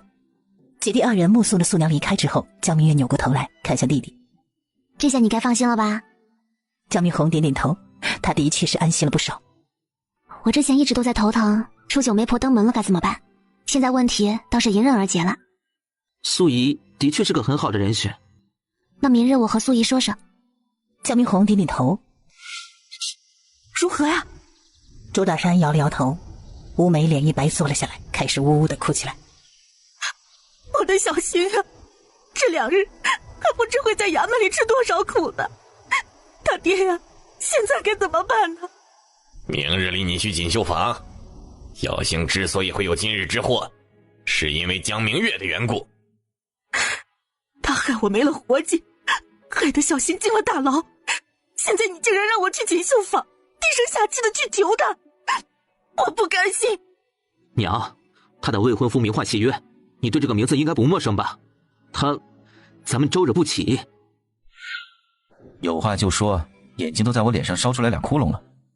我阿姐救了一人，她气质出众，不是小门小户能教养出来的，脸上的疤痕应该是别人特意画的。刚才她喝水时，我看到她手腕处的皮肤比其他地方略白。你担心他会给你们带来祸患？我们姐弟身上的麻烦已经够多了，倒也不在乎再多他这么一桩。我只是觉得这事理应给你说一声。成，我知道了。虚时半，谢渊将早已装好的药茶递给了江明红，带回去给你姐姐喝。往后由我给你们讲故事，回屋吧。于杏儿神色没有多大的变化，于根就表现得很明显了，蔫蔫的哦了一声。素娘将这一切都尽收眼底，她发现这个家挺有意思的，除了16，他们每个人都是有故事的人。谢大哥，我都知道呀。知道什么了？我知跟踪我的那人名叫周兴，他被捕快抓走了。前些时日在锦绣坊巡逻的那些捕快也是你安排的。谢渊并没有否认。周家的人来找你了？上午来的，他们求我高抬贵手放了周兴。你是怎么想的？捕快们秉公执法，他们抓捕周兴肯定是因为他做了违法乱纪的事情，放不放人衙门里自有决断，求我也没用啊。他的回答完全出乎了谢渊的意料，他以为江明月会心软求他放人。你说的不错，他们求你也没用。江明月眨眨灵动的大眼睛，直直的点头。谢渊忍俊不禁，他看起来是温和又柔弱，平日里几乎没有和任何人发生过争执，关键时刻来了劲儿，让谢渊有种他杀人他也会默默递刀子的错觉。心情愉悦的谢渊忍不住的捏了捏他柔软的小手。江明月象征性的挣扎2下，见男人不愿意松手，忍着手上传来的酥麻，任由他拿捏，直到手被他捏得有些红，双脚落在地上有种轻飘之感。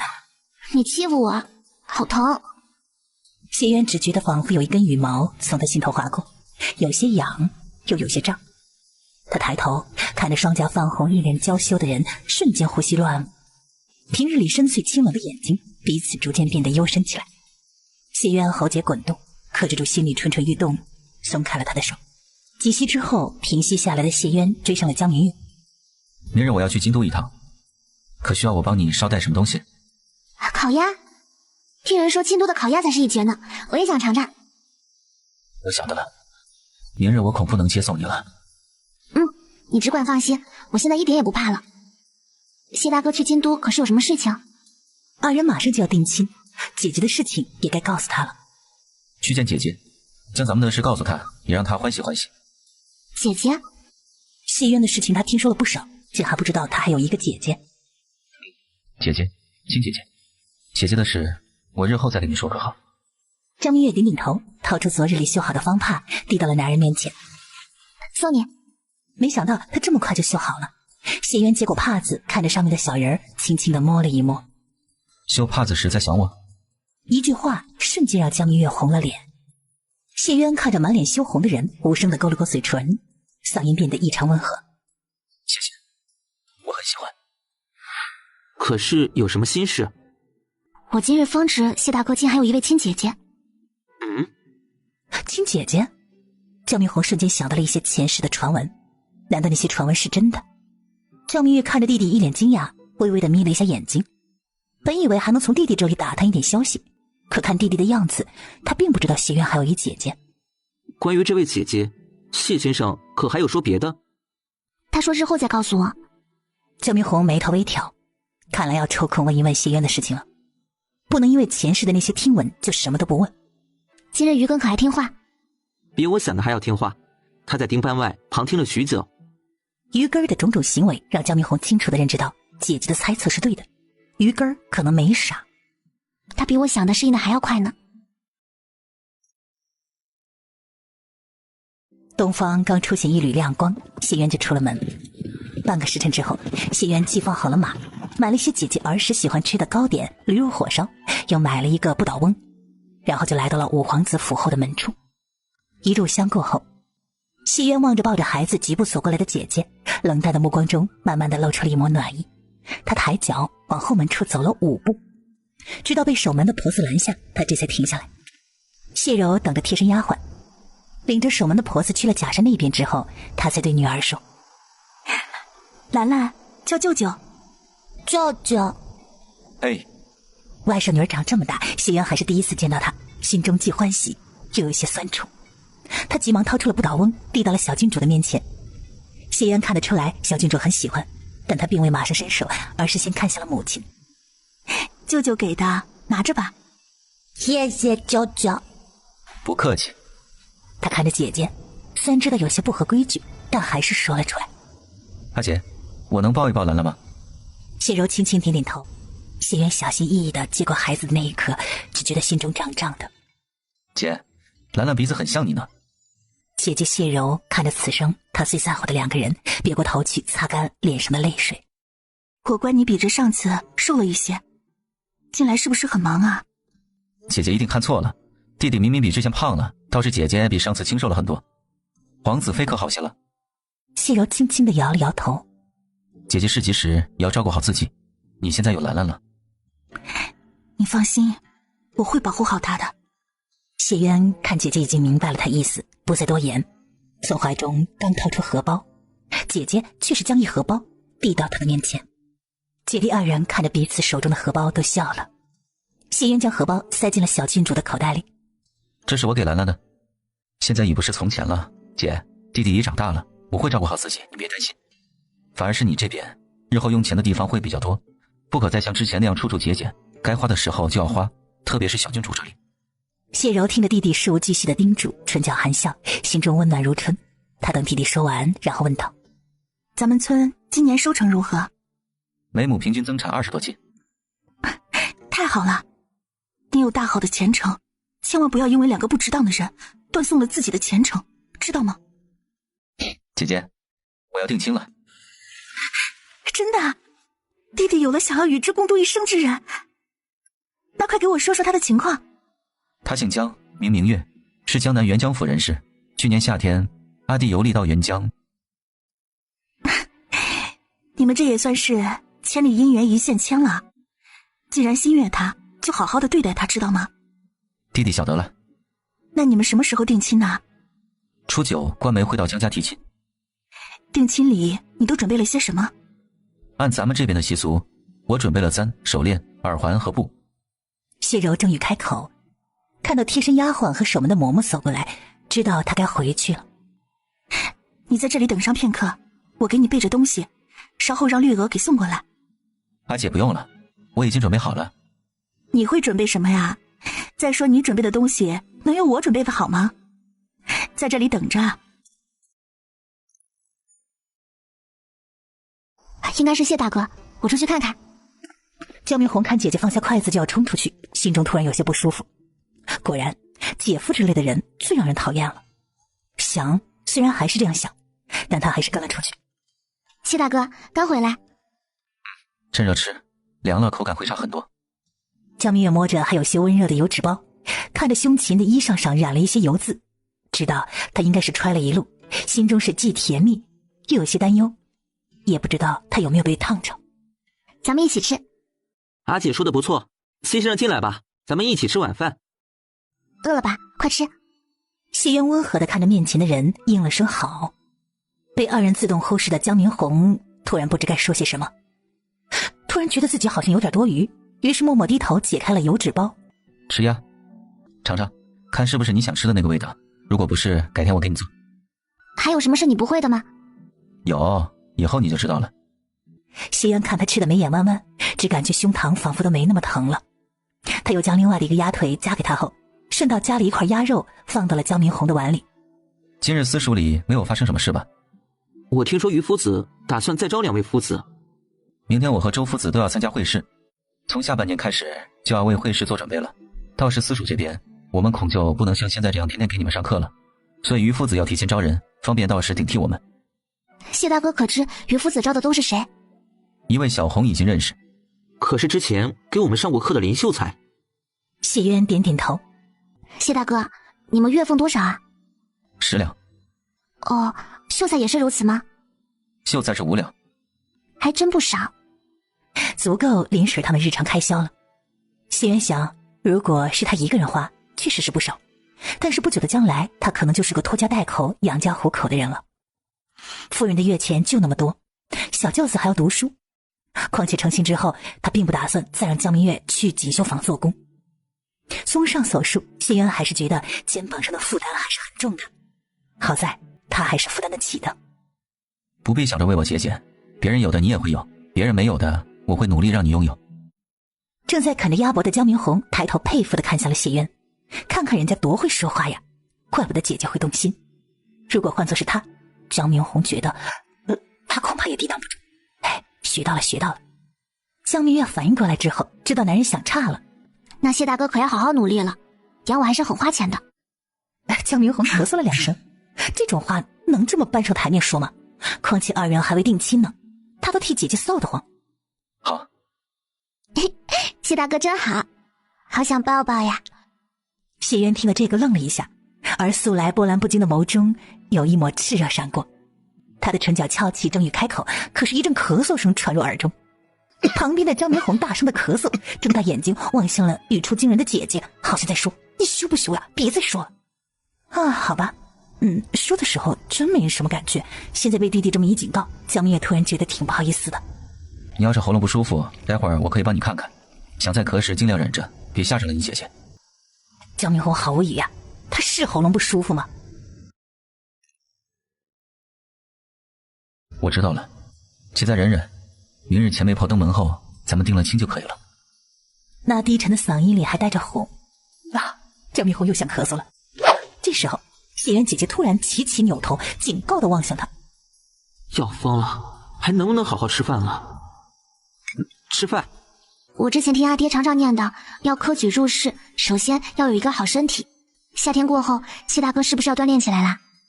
我曾跟着栾伯父学了一套拳法，常练可强身健体，这些年从未懈怠过。什么拳？养生拳。哦，可以教我吗？现在天气炎热，秋天如何？好啊，那就秋天。到时小红也可过来一起学。谢渊对这位未来小舅子还是很照顾的。过去看你们黏黏糊糊、恩恩爱爱，哼，大可不必。谢大哥今日奔波了一天，肯定累了，早些休息。我阿弟今日就不打扰您了。也好，我送你。江明月随着谢渊往外走时，看弟弟跟了上来，回头警告地看他一眼。江明红立刻停下来，虽然有些不放心二人单独相处，但还是进了正堂。大多数的时候，姐姐都是十分听话，也十分温柔，但是偶尔姐姐来了脾气，她还真是吃不消。总之就是惹不起。院门外面，谢渊停下了脚步，看着跟出来的人儿。还想抱吗？江明月反应过来他说什么之后，下意识的扭头扫视了前后，就听到谢渊说：“不用看了，没人。还想抱吗？”这一次的声音极轻，仿佛稍微大一点就会吓到他似的。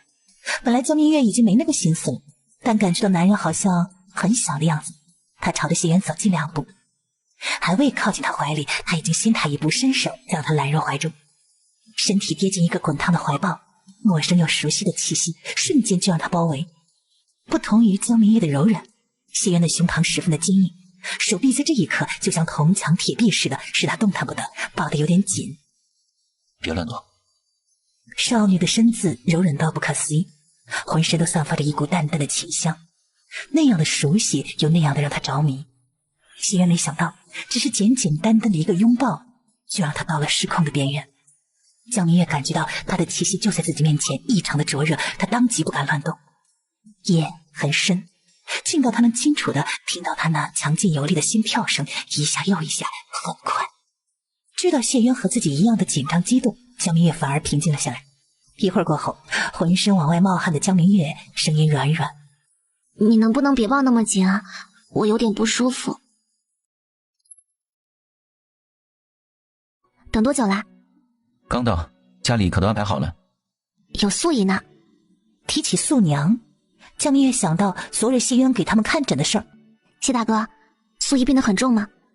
谢渊早就料到他会问，嗯了一声。他的身体就像是破碎后重新粘合在一起的瓷器，随时都有重新破碎的可能。你也不用太担心了，短时间内他不会有事，调养得当还能多活几年。至于其他太过于阴毒的，他并不打算告诉江明月。哦，于根呢？他除了失眠还有其他症状吗？以前他是不是受到过很大的刺激？这和他身世有关。他缓缓地将于根兄妹的事情告诉了谢渊。谢渊自认为自己心态已经十分平稳，鲜少有什么事情能让他起波澜，但是于根的事情还是触及到了他。当人恶到极致，就已经不能再成为是人了，而是畜生，就像他的叔叔婶婶。谢大哥，于根不傻对不对？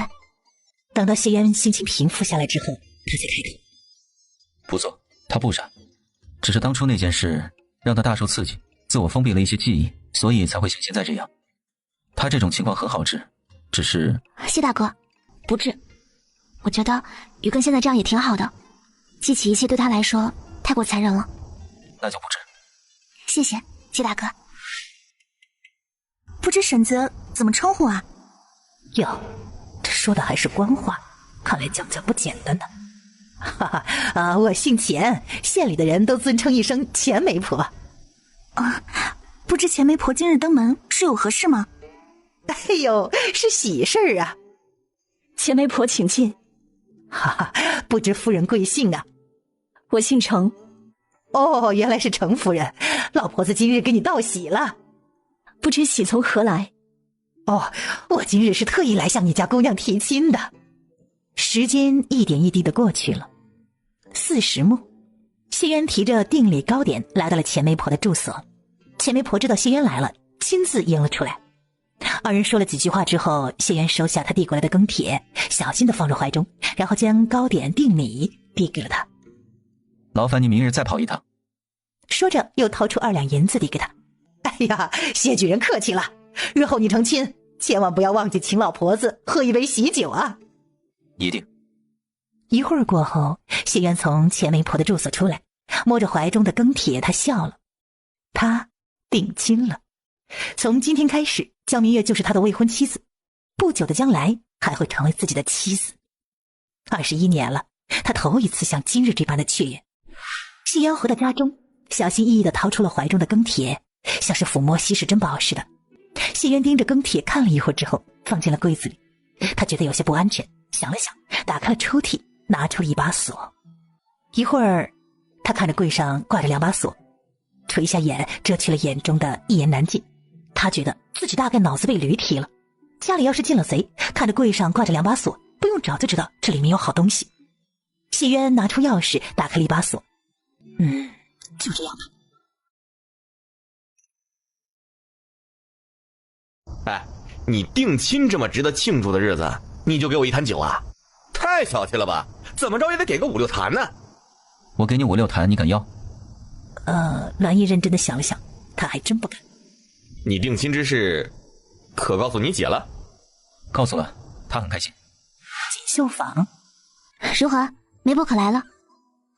来了。素婶说来的还是官媒呢。谢先生很看重姑娘呢。素婶已将羹帖给了他，也收了谢先生的羹帖。江明月听石榴这样说，嘴角忍不住的往上翘了一翘，提在了半空中的心也瞬间落了地。定亲了，他和谢渊定亲了。我晓得了，天气热，回去吧。哎，1下午的时间很快就过去了。酉时初，江明红看谢渊留了作业，收拾了课本就要走，他心思微动，举手恭敬地叫了声先生。我有一处不是太懂，还望先生解惑。谢渊看看还有点时间，走到江明红的面前问：哪里？这里。二人旁边的沈瑜在听到江明红问的是什么之后，眼中闪过了一丝困惑。昨日里二人还在讨论这句话，江明红明明已经理解，为何现在又装作不懂呢？谢渊以最简单的话解释了一番，然后问他：懂了吗？还有这里。谢渊看了一眼他指定的地方，耐心十足的又给他讲解一番。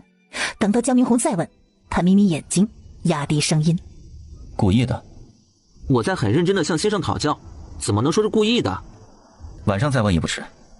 现在不解惑的话，我担心自己会食不下咽，到时阿杰肯定会担心的。他要是问起……大家都是聪明人，接下来的话里江明红虽然没说，谢渊却是懂了，算你狠。他快速讲完，并未再给江明红提问的机会，大步出了学堂。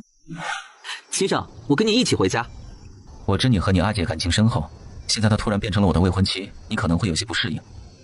没关系，我可以给你时间。不过江明红，你不是小孩了，所以我还是希望你能尽快的适应，早点接受我。江明红闻言沉默了。江明红推开院门，看到笑语艳艳的和素娘说话的人，想到前世的种种，他慢慢的红起了眼眶。谢渊的话点醒了他，前世如果不是自己太冲动，在陈富贵的挑拨下他得罪了大皇子，姐姐也不会为了救他委身于二皇子。如果不是他不够成熟理智，一直招惹二皇子，惹起了二皇子的杀心，姐姐又怎么会死呢？前世是他一手害死了姐姐。江明月听到门响，扭头见到弟弟眼睫微湿，嘴唇苍白，浑身散发着悲伤的气息，让人看一眼就忍不住的跟着难受。他的心里咯噔一下。阿弟，你怎么了？姐，对不起。没关系，无论发生什么事情都没关系。江明红紧紧地抱着姐姐，眼泪顺着眼角滑了下来。可需我帮忙？不用，你稍等片刻，我马上就好。他虽是这样说，但谢渊还是帮他一起将凌乱的布整理好，这才提着事先准备好的糕点来到柜台处，分给了韩兰兰三人。明月平日里时常和我提起你们，说你们对她十分照顾，虽是在锦绣坊，她却有种在家的感觉。往后很长一段时间内，我家明月恐还需要你们多照顾，日后但凡有用得到我谢渊的地方，你们只管说。走过来的江明月听到这一席话，心中像是吃了一颗糖似的，甜滋滋的。谢渊为了他，竟就这么的送出去了一个人情。举人老爷客气，我们一定会帮你照顾好明月的。哎呀，我们都十分喜欢明月，举人老爷放心，在锦绣坊中啊，我们一定不会让别人欺负他的。谢渊温顺有礼的朝三人点点头，然后转身牵着江明月走了出去。呀，明月这未婚夫真不错呀。可不是，虽是一位举人，却温和有礼，平易近人的。大街上，谢大哥，没想到你今日会进锦绣坊呢。之前为了你的名声着想，我不能进，但现在不一样了。现在我是你的未婚妻。这个词汇听起来是如此动听，谢渊眸中泛起了异样，温柔地看着他，低声道：以后也会是我的妻子。妻子吗？江明月的心中仿佛有只土拨鼠在叫，害羞的都想捂脸。谢渊看着小脸粉扑扑、乌黑的眼睛里透着喜悦和羞涩的少女，唇角微微的往上勾了一勾。今日钱媒婆来送了定礼，分别是金簪、手链、耳环和布。布名唤云雾绡，乃是贡布，柔软又透气。为了弄到这匹布，谢举人想必费了不少心思。谢举人有心了，姑娘好福气。江明月闻言，眸光闪了一闪，一脸羞涩地低下了头。少顷，闺房内，江明月轻轻地抚摸着云雾绡，陷入了沉思之中。贡布是专供皇室的，朝中大臣家中即便有，也都是皇室赏赐的，绝不可能外送。所以谢渊是怎么搞到这种布的？云雾绡，寻常人是接触不到的。江明月敢说，朝中半数的官夫人恐怕都不认识这种布。那素娘是怎么认识这种布的呢？素娘在提点她的同时，也暴露了自己，也不知道她有没有想到这一点，或者是想到了，根本就不在乎呢。江明月揉了揉眉心，天哪，头好疼啊！他最不爱动脑筋了，这种事情还是弟弟谢渊去头疼吧。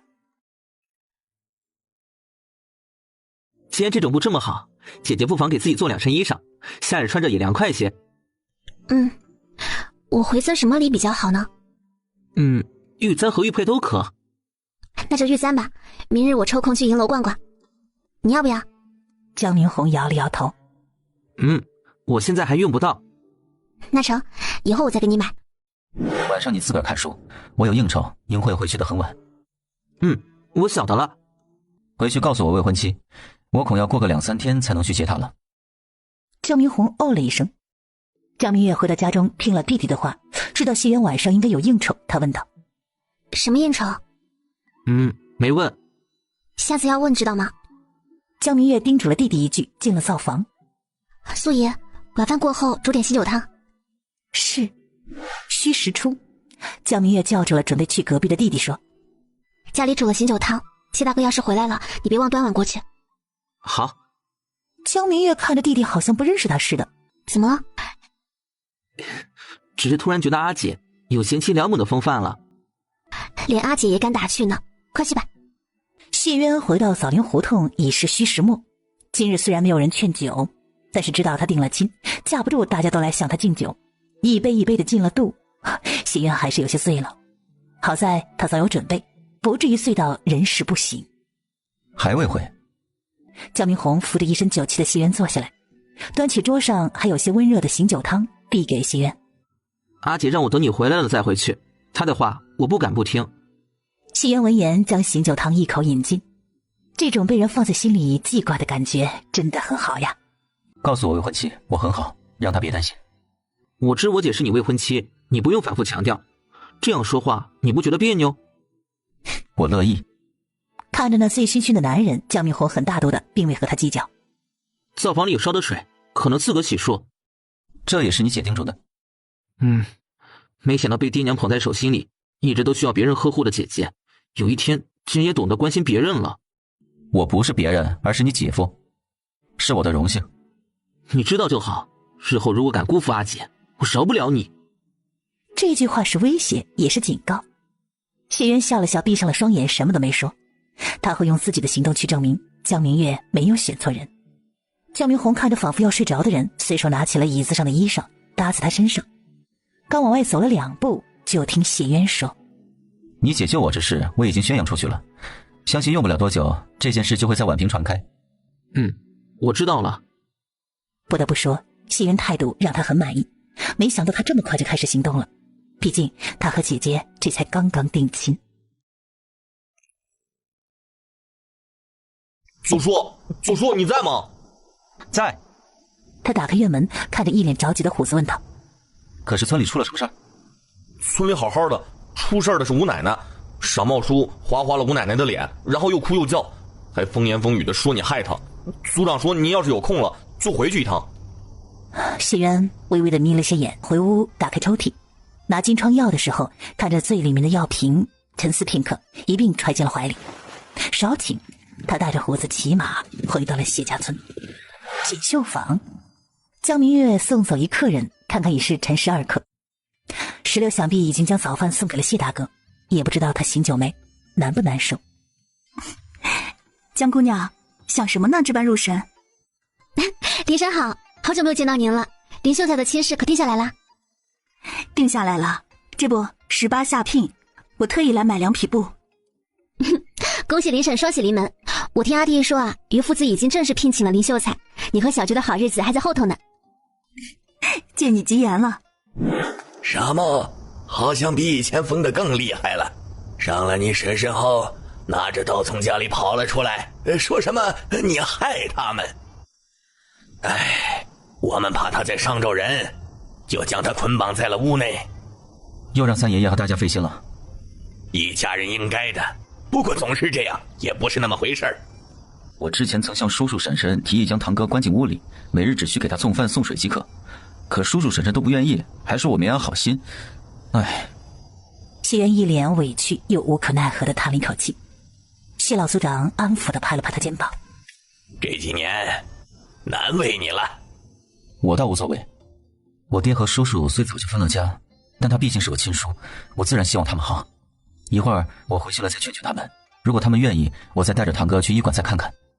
如果他们不愿意，以后你都不必再插手他们的事。分了家就是两家人，他们虽养了你几年，但你家的家财全都给了他们，早就两清了，没道理你往后还要管着他们，给他们擦屁股。谢老族长想到谢恒这两口子这些年干的事儿，就来了气。谢渊红起了眼睛。我听三爷爷的。老族长看着一脸委屈的谢渊，心里有些不是滋味，打起精神宽慰起他来。谢谢三爷爷，听了您一席话，我心里好受多了。也不知婶婶如何了，我回去看看。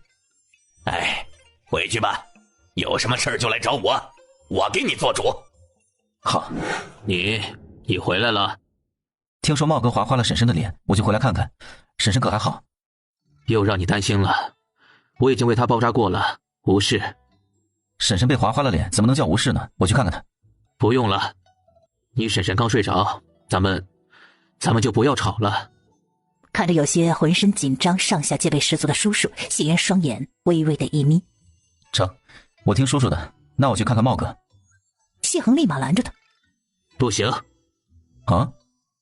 如果说之前还只是猜测，那谢渊现在已经可以肯定，谢茂清醒了，他清醒的比他们预计的还要快。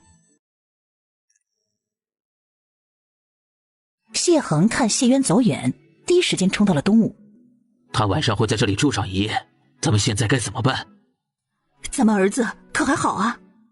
你冷静下来，这会儿睡着了，我将他锁在了屋内，省得他再跑出去被族人打，也省得谢渊趁我们不注意进去害他。听到谢渊二字，赵小红的情绪有些激动。他就是个白眼狼，茂他爹，咱们必须要保护好咱们的儿子。咱们将茂儿藏起来如何？现在村里都是他的眼线，咱们能将茂儿藏到哪儿去啊？那你说怎么办？咱们干脆一不做二不休。你以为现在还是以前？他现在可是举人，你疯了？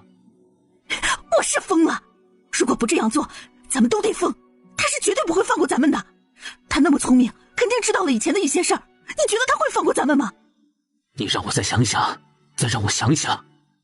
半山腰处，谢渊眼神冰冷地望着下面的青砖大瓦房，他特意出来就是给他们时间商量对策，希望他们不会让他失望。你今日可见到谢大哥了？他和周夫子调客了，并未去私塾。难道是在医馆吃饭？谢先生不会有事的，不要胡思乱想了。江明月哦了一声，低头乖乖吃饭。再说谢家村，谢恒在媳妇儿的示意下搬出了一坛酒。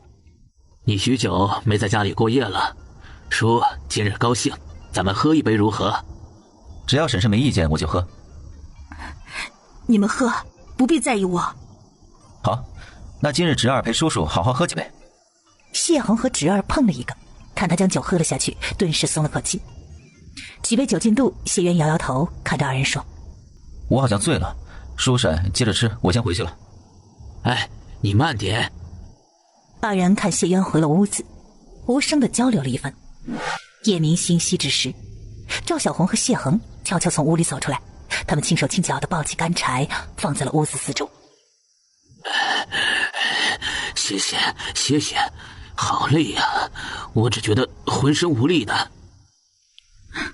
没屁用的东西，这才干了多久啊？你有没有闻到什么味？什么味儿？因为脸上抹着一层药膏，除了药味，他什么都没有闻到。好像是花香。应该是谢渊从山上带回来的。起来接着干活。不知为何，接下来他怎么也说不出话来了，张大嘴巴努力几次，却都没有发声。你怎么了？赵小红却突然摔倒在了地上，他吓了一跳，立刻将媳妇扶起来。你这是咋了？他没事，只是暂时无法说话罢了。这突来的声音就像一道惊雷，将二人吓得魂不附体。先将我迷晕，趁着我人事不省的时候，再放把火把我烧死。你们的计划还不错。这计划是婶婶想出来的吧？谢恒一脸惊恐地盯着眼前的侄儿，什么也说不出来了。我是怎么知道的？哼，我怎会在一个坑里栽2回？事先我已经吃了解药了。小渊，我们错了，我们知道错了，我们鬼迷心窍了，求你饶我们这一次吧！看在我是你亲叔叔的份上，饶了我们吧！我娘求你们时，你们可有想过饶过她？谢恒的声音戛然而止。我姐姐求你们的时候，你们可有想放过她？他知道了，他竟都知道了，那他可还会放过他们呢？生死危机之下，谢恒连媳妇儿子都不要，只想逃。他爬起来，刚往大门口跑了几步，双腿突然一软，倒在了地上。别挣扎了，你是走不出去的。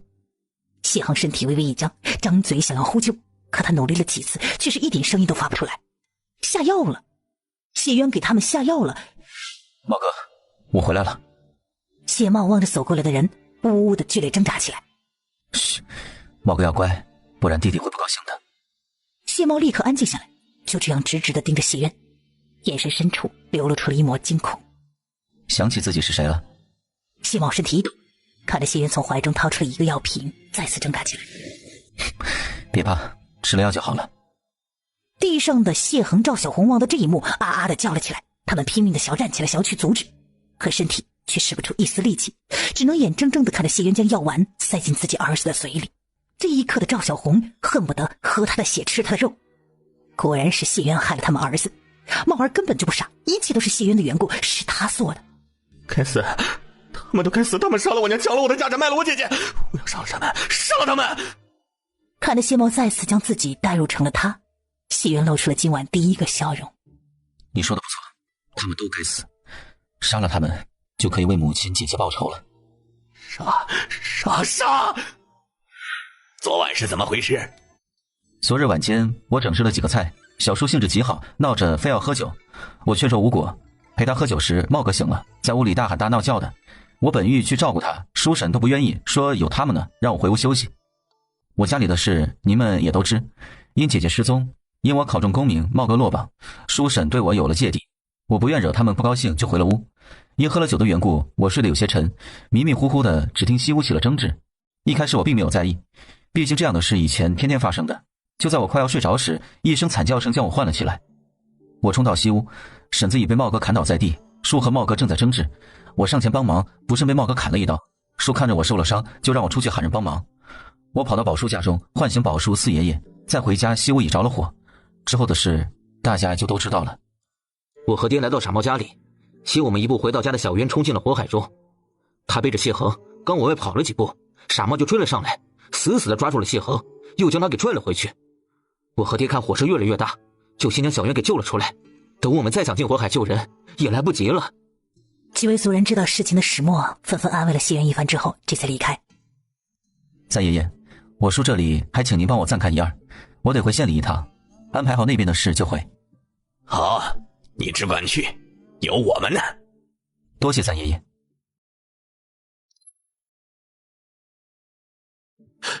你受伤了？一点小伤无碍。谢渊掏出了钥匙递给了江明红。未来几天我都不在家，你想看书的话就自个儿找，我未婚妻那里你帮我说一声。可是出了什么事？昨日李阿姐看你不在，也开始胡思乱想，所以你最好给我一个合理的说法，不然下午回去我没办法给姐姐交代。叔婶儿的事情，谢渊本不打算告诉江明红，可想到江明月，他又改变了主意。回村奔丧。你知我还有一叔叔婶婶，昨晚他们丧生在了大火中。您节哀。我走了。晌午谢先生来了私塾。江明月的双眼瞬间明亮几分，扭头看向弟弟。他是来请假的。江明红将事情给姐姐说了一番。好好的，怎么会发生这样的事儿呢？江明月的心里有些担忧起谢渊来。他亲人本就不多，现在又痛失叔婶儿和堂哥，现在的他想必很难过吧。明日里我想去看看谢大哥。江明红好像早就料到姐姐会这样说似的。为项羽夫子请了1天的假，明日里陪你一起。阿爹，你真好。第二天，姐弟二人用过早饭之后，江明月去锦绣坊请了假，江明红带着鱼根租了马车，买了纸钱等等。1刻钟之后，姐弟二人带着鱼根石榴出了城。谢家村的人很是和善，看他们是来奔丧的，直接将他们领到了设置灵堂的地方。江明月转身隔着人群，一眼就看到了跪在灵堂中的谢渊。或许是察觉到了他的注视，谢渊突然就转过了头来。二人隔着人群对视，谢渊先是愣了一下，紧接着就是惊，再然后那清冷的眉眼瞬间就温和了下来。谢大哥，对上女人写满了担忧的小脸儿，谢渊温声道：“我没事，你们怎么来了？我觉得你应该想见我，就过来了。”那你还真是我肚子里的蛔虫啊！谢渊说着，主动握住了他的小手。江明月身体微微一僵，下意识地缩了一缩。别怕，也不用紧张。这样的场合，四周又都是他的族人，自己怎么可能不紧张呢？江明红看了一眼两个人紧握在一起的手，这一次他没有一丝的不悦。江明月在众人的注视下，由谢渊牵着进了灵堂。正欲叩拜，就听谢渊说：“不用。”他并不愿意让明月叩拜他们，他们不配。江明月闻言，有些惊讶的飞快与弟弟对视一眼。上炷香即可。他们虽是我的叔叔婶婶，但我们早已分家。话外的意思就是关系并不亲厚。江明月二人听话的上了香，就跟着男人进了西厢房。我听小兰说你受伤了，只是一点轻伤罢了，无碍，别担心。我想看看。真没事？如果真的没事，为何不愿意让我看看？谢渊听他话语中带了些许的小情绪，不愿他不开心。我已上了药，且包扎了，你忍心我再拆开绷带？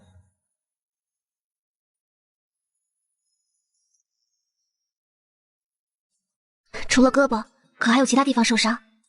没有了。江明月知道，即便有，男人恐怕也不会告诉他了。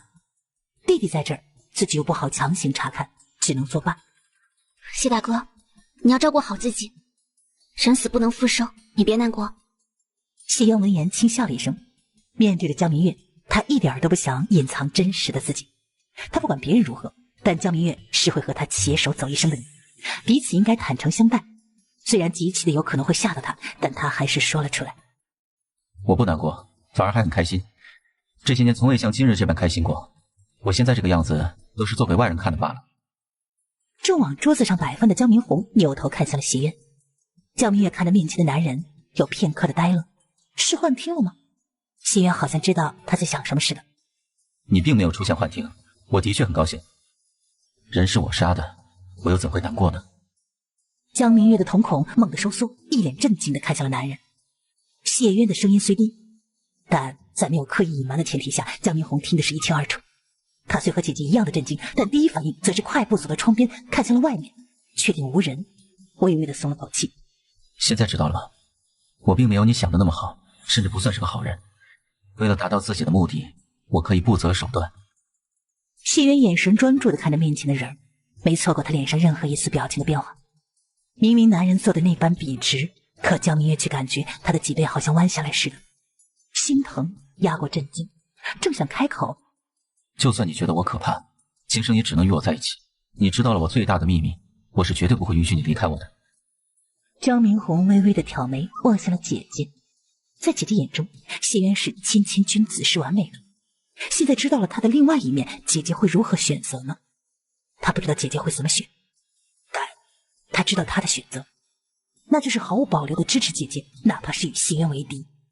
江明月突然想到了谢渊之前说过的那句话：“我喜欢你，比我以为的还要喜欢你。”江明月觉得这会儿他必须要做点什么，所以他整个人起身，以不容拒绝的态度直接坐到了男人的身上，来了一个投怀送抱。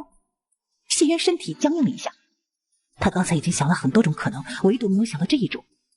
江明红看着相拥在一起的二人，并没有打扰他们，而是走到门口坐了下来，开始为二人把风。谢渊克制再克制，亲了一下怀中他的额头。不怕？不怕。为何？你是我熟悉的那个谢渊，是那个喜欢我的谢渊，我为何要怕？我只需要知道，无论你怎样都不会伤害我就够了，别的我不在乎。你不要再讲那些不好的词了，我听着难受。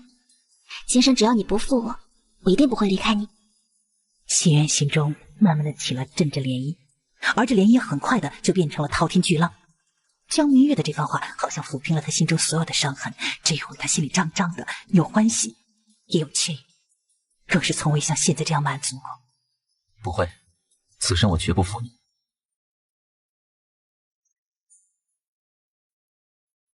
今生只要你不负我，我一定不会离开你。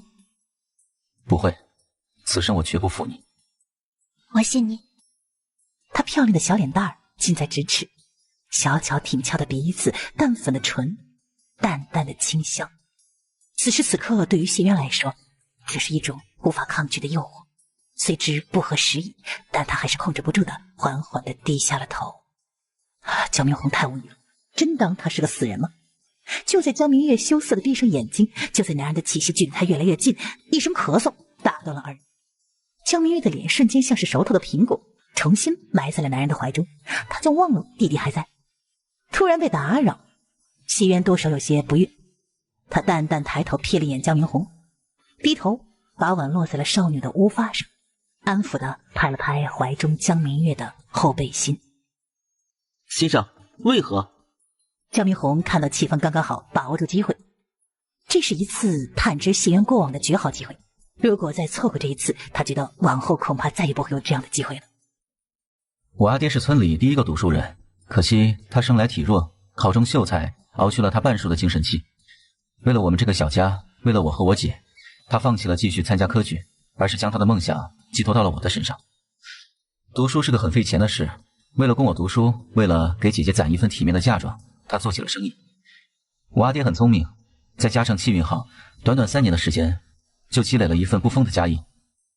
可惜好景不长，因劳心劳力，我8岁那年的冬日，我爹病倒了。虽然我们第一时间就请了大夫，可最终还是没有留住他。男人声音虽然很平缓，但江明月却从他的语气中听出了他些许的悲伤。他安抚地与他怀中蹭了一蹭。我阿爹去世没多久，叔叔婶婶就起了霸占我家家业的心思。他们以我年纪还小为由，说要帮我们暂管家业，我娘不愿，强势拒绝了。之后他们又以各种手段，明里暗里的逼迫过我娘好几次。我记得闹得最凶的一次，我娘请来了族老，这才保住家业。而我娘的这些行为彻底激怒了二人，让他们起了杀心。江明月闻言，心头微微一凛，难道他娘是被他叔叔婶婶杀死的？为了取信我娘，二人很是下了一番功夫。他们先是各种认错赔礼，然后又制造机会帮着我娘解决了好几桩麻烦。如此这般，过了大半年后，我娘对他们慢慢放松了警惕。12年前的10月初6，他们支开了我和我姐，以为我娘庆生为由将她请了过去。席间，我娘在他们一再力劝下饮了2杯酒。她怎么也没想到二人竟会在酒水里下毒，更没想到他们竟丧心病狂的将她和一二流子关在了一起。谢渊深邃的眸中渗着丝丝杀意，哪怕已经是12年之前的事，他依旧是杀意凛然。江明月闻言，心中的火噌的一下升了起来。他们怎么可以这样坏？太可恨了！看着情绪激动的少女，谢渊反而平静了下来。事后，阿娘自认对不起我爹，本想一死了之，二人却进了门，拿出早就写好的家业转让书，让我娘签字。我娘不签，他们就威胁我娘，说是要将昨晚之事宣扬出去，说我和姐姐有一个不守妇道的母亲，我姐以后也别想嫁到好人家去。我将来如果入仕，这将会是我一生的污点，连着我爹的名声也会受损。我娘为了我们屈服了。他们拿到了想要的东西后，将我娘带进了山，说既然她也无颜苟活于世，就帮帮她。赵小红，我的那位好婶婶，亲手将我娘从山上推了下去，二人确定她再无生还的可能，这才下山。江明月的心里这会儿像突然压了一块大石头似的，压他有些喘不过气了。谢大哥刚没了爹，时隔1年又没了娘，也不知道他当初是怎么熬出来的。他们都没有想到我娘滚下山后并没有死，她强撑着最后一口气，用鲜血将这件事写了下来，丢进了附近的灌木丛中，并给我和我姐姐留下了记号。那日安置好母亲的尸身后，我在姐姐的帮助下，避开所有的人来到山上，找到了那份血书。我们虽恨，但那时我和姐姐都太弱小了，根本就报不了仇。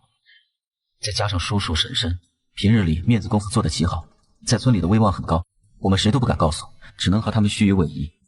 明明杀母仇人就在眼前，他却什么也做不了。谢渊永远忘不了那时的无力和无助。后来他考取了功名，虽然强大到可以独当一面，可母亲却再也回不来了。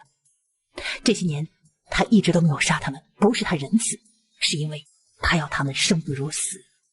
听着男人略微沙哑的声音，江明月的眼泪唰的一下就流了下来。那时的他才9岁，明明知道自己的母亲是被害死的，却不能为母亲报仇，那种恨和无助，没人能够感同身受。谢渊很快察觉到江明月满脸的泪水，顿时都慌。怎么了？我好难过，替谢大哥难过。谢渊怔了一怔，抬手仔细又温柔地替他擦去眼泪。我都没哭，你也别哭了。哭得让他心疼啊。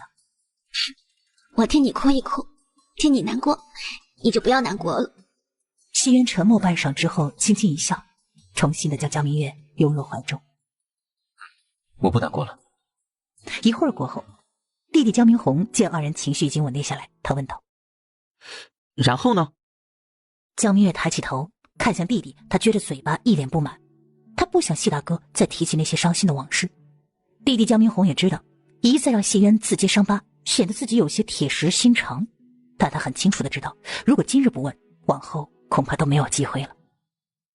然后他们许是做了亏心事，心中不安，怕我和姐姐成长起来会成为他们的大患，几次3分想除掉我们。如果不是我和姐姐机灵，对他们始终保持着警惕之心，恐活不到现在。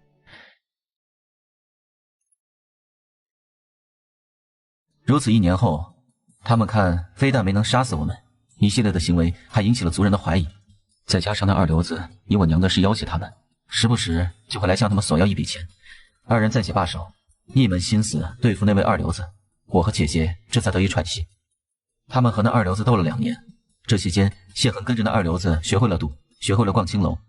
最后他们虽弄死了二流子，但偌大的家业也已被谢恒败得一干二净。江明宏的眸光闪一闪，一个二流子罢了，他的叔叔婶婶竟和他斗了2年，这其中恐怕还有谢渊姐弟的手笔。由俭入奢易，由奢入俭难。他们过惯了富裕生活，再让他们过穷日子，二人自然不愿意，所以他们又将主意打到了我姐姐的身上。他们又将姐姐卖了？他们对外说带我们姐弟去京都逛一逛，实则是想以高价将我姐姐卖到京都最大的百花楼。幸好我们及时察觉到了他们的意图，那时正值宫内招收宫女，姐姐为了摆脱二人的控制，为了能供我继续读书，背着他们在我的掩护下偷偷报名进了宫。我利用姐姐消失这件事，暂且拿捏住了二人。之后的3年里，他们虽一再阻止我读书，却并未再敢对我下手。直到他们得知我准备参加童子试，他们慌了，先是在我的吃食里下药，紧接着又安排人路上袭击我。如不是我事先有准备，又和几个人结拜同行，我恐进不了考场。江明月知道了谢渊的过往，又想哭了。谢大哥，真不知道他的谢大哥那些年是如何熬过来的。他可怜的谢大哥呀！谢渊看着怀中的人儿，眼中再次蓄满了泪水，安抚地拍了拍他背心。都过去了，一切都过去了。明明需要安慰的人是他，现在却变成了自己。以后我们只生一个孩子，不，咱们只生一个儿子，可以多生几个闺女。江明宏和谢渊突然无语了。江明月看着男人面无表情。你一个孩子也不想要？这个话题转得有点快，怎么突然变成他不想要孩子了？阿姐，姑娘家的矜持一点，你羞不羞啊？我和谢大哥已经定亲了，那距离成亲孩子还远吗？你知道姐姐这人没什么本事，你的那些私房钱就别花了，给你未来的外甥女攒着。阿姐，我是你亲弟弟，你们这还没成亲呢。外甥女什么的还没有影呢，现在就惦记她私房钱，这合适吗？很快了。说的爹娘好像一定会答应似的。看着江明月求助的看向自己，谢渊勾唇，颇为自信。我一定会让岳父岳母同意的。听到没有？那要还是不答应呢？那就私奔。江明月，你这句话本子看多了是不是？听听，这是一个姑娘家该说的吗？叫姐，没大没小的。谢渊看着斗嘴的姐弟二人，脸上露出了一个很清楚的笑容。经二人这么一闹腾，心中那低沉悲伤的气息也就随之散去了。我一定会让岳父岳母答应这门亲事的，我可舍不得让你自损名声来和我私奔。记住你今日说的话。记住你今日说的话。谢渊轻轻地嗯了一声，将头靠在了江明的肩膀上，闭上了眼睛。让我靠会儿。放松下来的谢渊这会儿只感觉非常的困。好。江明月一动不敢动，乖乖的任由他靠着。仇人死了，明明很高兴，却在众人面前要装作很悲伤，还要为仇人送终。他想，这2天他一定是身心俱疲，憋屈坏了，也不知道自己这种安慰的方式有没有令他好受一些。看着睡着的谢渊，他心中并不像表面上表现出来的那般平静。一，他确实挺高兴的，谢渊肯将他灰暗的人生经历告诉他们，说明他已经足够信任他们。二，他看了一眼温柔的姐姐，经过今日之事，他们2个和谢渊算是彻底的捆绑在一起了，姐姐再也没有离开谢渊的可能。时间一点一滴的过去了，未时末，外面突然传来一阵说话声。我出去看看。好。焦明红刚往外走了2步，便传来谢渊沙哑的声音：什么时辰了？末时末了，要不要再睡一会儿？不睡了。哪怕只是相拥了片刻，谢渊已经开始有些贪恋这种滋味了。不过他的理智告诉他，他必须要出去了。江明月闻言急忙从他身上下来，理了理衣裳，双腿有些发麻。谢渊缓了一缓，这才起身往外走了几步，突然想起了一件很重要的事，扭过头来看着江明月说：别忘吃饭。江明月乖乖地嗯了一声。姐弟2人吃了饭，又待了一会儿，已经是申时。这时谢渊走了过来：我送你们出村。江明月闻言抓住男人的衣袖，声音软软糯糯：我想留下来陪你。谢渊心中微微一暖，抬手轻轻揉了揉他的头：我可不舍得让你待在这里，2天后我就回去了，别担心。可我就是想留下来嘛。江明月踮起脚尖，在男人耳边低语了一句。谢渊的眼中闪烁着某种光芒，有些心动。不行，咱们老江家丢不起那人。江明红面无表情地看着姐姐。谢渊淡淡地瞥了眼小舅子，他要是真敢将明月留下来，小舅子非得掀桌子不可。听话，回去吧，我会照顾好自己的。谢渊柔声哄他。江明月看着2人态度都很坚决，只好哦了一声。为了避免姐姐改变主意，江明红拉住姐姐就往外走，谢渊紧随其后。一会儿后的村口，江明月颇有些恋恋不舍地看着男人。我走了。路上慢点。你真不挽留我一下？江明红脸一黑，抬手按在姐姐脑袋瓜上，将她按坐进了马车里，然后放下车帘，一鞭子甩在了马背上。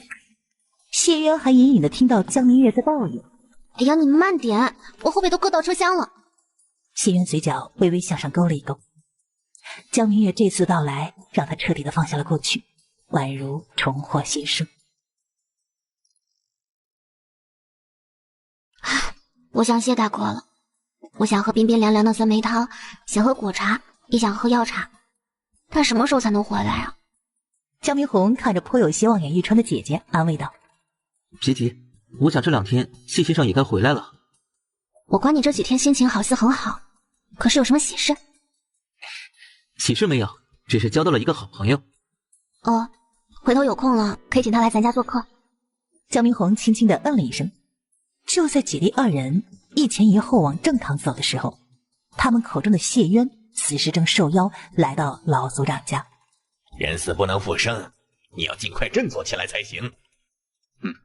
这几日让三爷爷担心了。书审的身后事我也处理完，明日就会献礼。又到了1年1度交下税的时候，昨日里虎子他们天不亮就去了县里，排了1天的队，都没有轮到咱们谢家村。谢渊闻言也知道老族长把他叫过来的原因。交下税的事就交给我吧。往年咱们交的是粮食还是钱？粮食。今年怎么交，你看更方便一些。交钱吧。自从他成为举人之后，族人们为了免交税收，将大部分的地都记在他的名下。现在全村真正需要缴税的地只有20多亩，以族人们现在的情况，轻轻松松就能把钱拿出来。成，一会儿我就通知下去，明日早晨让虎子将钱给你送过去。可这一日，谢渊是在老族长家待到了戌时末才离开。也许是喝了酒的缘故，也许是月色好，他自然而然的就想到了江明月。当日答应他2日就回，可竟拖了4天，他应该很着急了吧？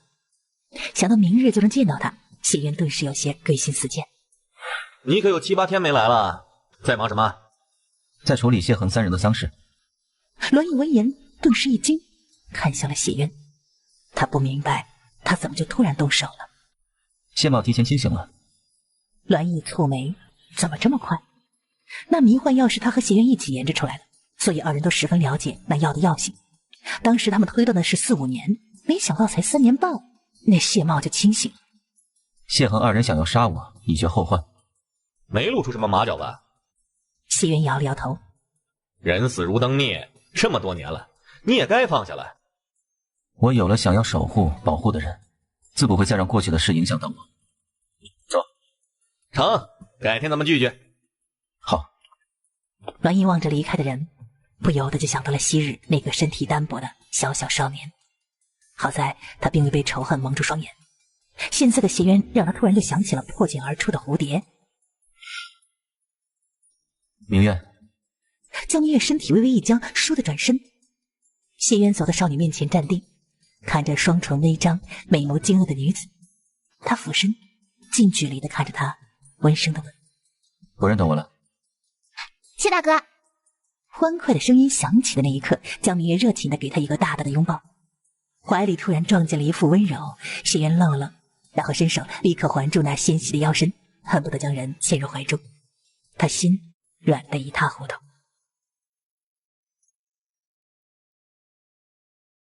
谢大哥。想我了。谢渊明知故问：“我表现的还不够明显吗？”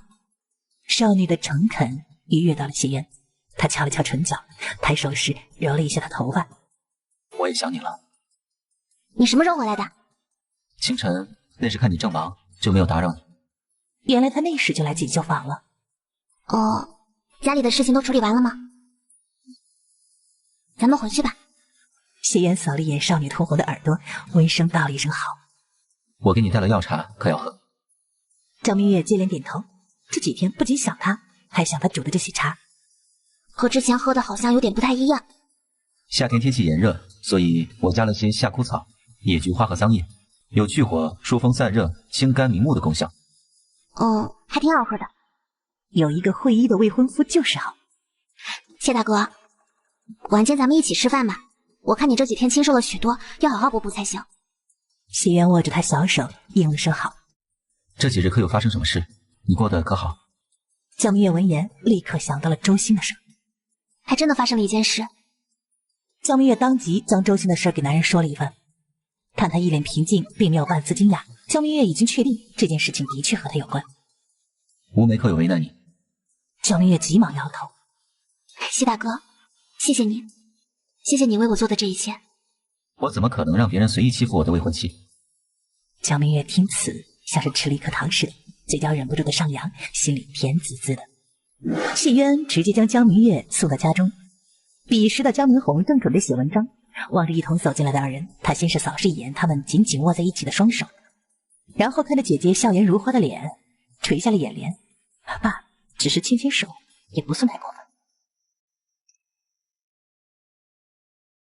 咱定亲后我就想给你的，没想到竟拖到今日，你看喜不喜欢？谢渊打开锦盒，看着里面的玉簪，喜欢自然是喜欢的，不过这簪子一看恐怕就花了不少钱。现在他家里人口这么多，日常开销也大，也不知道他手中的钱还够不够花。手里的钱可还够花？江明月仰头望着男人，不明白他怎么会突然这么问。这玉簪花了不少钱吧？一会儿随我一起回家，我拿些钱给你。江明月听了这话，心里甜滋滋的，笑容甜美的看着男人。咱刚定亲，你就准备养我啦？谢渊对上小女人亮晶晶的桃花眼，温柔的嗯了一声。这些年，谢大哥攒了多少钱啊？女人温热的气息喷洒在耳畔，谢渊只觉得有些痒，这丝痒顺着耳朵快速蔓延到了心脏。他转过头来，略微凉薄的唇蹭过怀中人的耳垂，低声地说：“3万多。”江明月闻言，瞬间瞪大了眼睛。那谢大哥准备给我多少呢？我的都可以给你。舍得？舍得。江明月捂着嘴，开心的笑了起来。你也知我平日里花钱大手大脚的，不怕我全给花掉啊？钱财身外之物，没有了再赚就是。谢渊抬手将他一缕秀发别于耳后。我不想你在钱财方面受委屈，也不舍得委屈你。江明月的心不受控制的加速跳了一下。男人这几句话说的他是脸红耳赤，心花怒放。谢大哥，你真好。只对你一人好。看他这般高兴，他的心情也随之好了许多。谢大哥，你是怎么挣到这么多钱的？谢渊见他感兴趣，仔仔细细开始和他说了起来。自从身上有了功名，就不再入不敷出了。写书赚了一些，在衙门当幕僚的那段时间又赚了一些，再就是药铺这边的收益。当然，这些钱只占很少一部分，大头在江淮那边。江淮？我之前游历时途经江淮，救了几个人，其中一人极善经商，却苦于没有本钱。我给了他一笔钱，算是入股。这2年，随着他生意越做越大，我得到的分红也就越来越多，所以加在一起正好3万多。哦，谢大哥写的什么书啊？现在书铺里还能买到吗？买不到了。谢渊眼神飘忽了一下，当即转移了话题。喜欢我送你的定礼吗？喜欢，手链我已经戴在手腕上了。好看吗？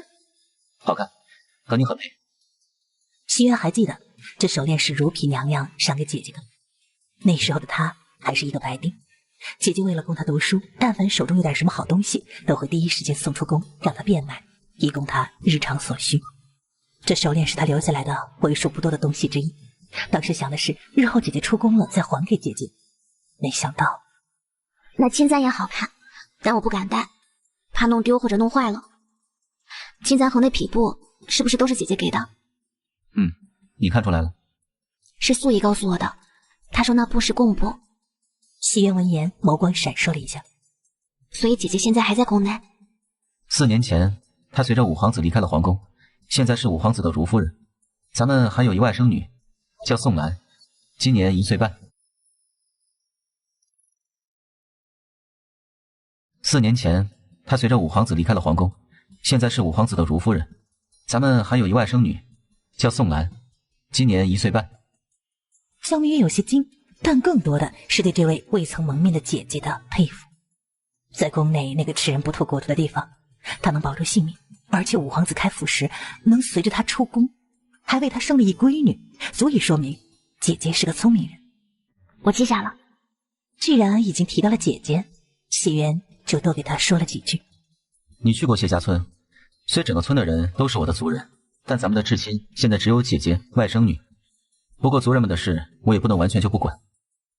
我懂，一荣俱荣，一损俱损嘛。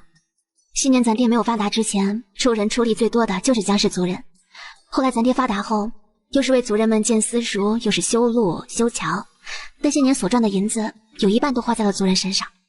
那时好多人都说咱爹是个傻子，和同族的人已经出了五福了，还这么劳心劳力的帮助族人，属于有钱人没处花等等，反正说的可难听了。结果有一年我们那边啊连降大雨，因天气恶劣，所有的舟啊船啊都停了，阿爹的一批瓷器就这么困在路上了。偏偏那时候客人没有催得齐的，阿爹本已经做好了赔钱的准备，是族人们冒着生命的危险，用木筏勇闯险滩，将瓷器运到了沅江府。你都不知当时的场面有多么的壮观，有多么震撼人心。谢渊听江明月的讲述，对这位从未见过面的岳父起了几分好奇之心。他一定是一位大智若愚之人。看着少女眼中的亮光逐渐暗淡了下去，知道她应该是想爹娘了。别担心，我一定会让小红一起早些救助岳父岳母。我相信你们。谢大哥，我前些时候买了几式好布，可做一身夏衣，你起来，我给你量量尺寸。听江明月说要给他做衣裳，谢渊开心的同时，想到他现在这般的忙，又嘱咐道：衣裳的事不急，可慢慢来，不要晚上灯下熬，小心眼睛看坏了。谢渊低头，只见那娇俏少女眉眼如画，胸前波涛汹涌，他喉结滚动了一下，强迫自己移开了视线。抬手。江明月绕到了他身后，两个人不免挨挨蹭蹭，这对谢渊来说是一种幸福，也是一种煎熬。好了。谢渊缓缓地吐出了一口气，顿时放松了下来。男人的反常，江明月第一时间就察觉到了，他只当不知。谢大哥，你过来。他伸手将荷包挂在了男人的腰间。好看吗？很好看。还有一个再过2天就做好了，到时候你可以替换着戴了。谢渊嗯了一声，拉住他的小手，牵住他就往外走。去哪儿？回家拿钱。哦。男人愿意给她钱花，江明月十分高兴，并未拒绝。江明红望着离开的二人，下意识想要跟上去瞧一瞧。走了2步之后，他又停了下来。姐姐谢渊应该不会乱来。阿姐怎将钱拿出来了？这钱是谢大哥给我的。江明红闻言顿时一惊，3万？谢大哥所有的家底都在这儿了。谢渊家底竟这般的丰厚。当然，让他最为震惊的是，前世那个铁公鸡一毛不拔，视钱财如命的谢渊，竟大方到将自己所有的身家都给了姐姐。这一刻的江明红清楚地认知了一件事情：谢渊真的很喜欢姐姐，比他想的还要喜欢。望着姐姐，他心里突然有些感慨。姐姐虽然长得好看，但也不算倾国倾城。虽然温柔，但心思太软。姐姐这样的人并不适合当家主母。说实话，并不是妻子的好人选。可偏偏谢渊就是栽了。姐姐当真是好福气啊！我是不是将这些钱还给谢大哥？先生为何会突然给姐姐钱？我不是回赠了他一只玉簪吗？他怕我手里没钱。咱们平日里伪装的这么好的吗？看着像是很没钱的样子。不是咱们伪装的成功，是谢大哥害怕你没钱花受委屈。江明月听了弟弟的话，幸福的都要冒泡泡了。那这些钱我该怎么处置啊？既然谢大哥给你了，姐姐你就收起来吧，这样他也安心。好，我听你的。当他拿不定主意的时候，就听弟弟的准没错。彼时的谢家，早已躺在床上的谢渊却是久久都没有入睡。所有认识他的人都说他将财看得很重，以前的他也是这样认为的。如今3万两的银子他说给就给，并没有一丝的犹豫和不愿，也没有后悔。以前他手里如果没有钱，会觉得心里很空，而现在哪怕将所有的身家都给了江明月，他依旧觉得很踏实，甚至透着一丝丝的欢喜，有人替他管钱了。没想到心悦一个人后，他会变成这样的谢渊。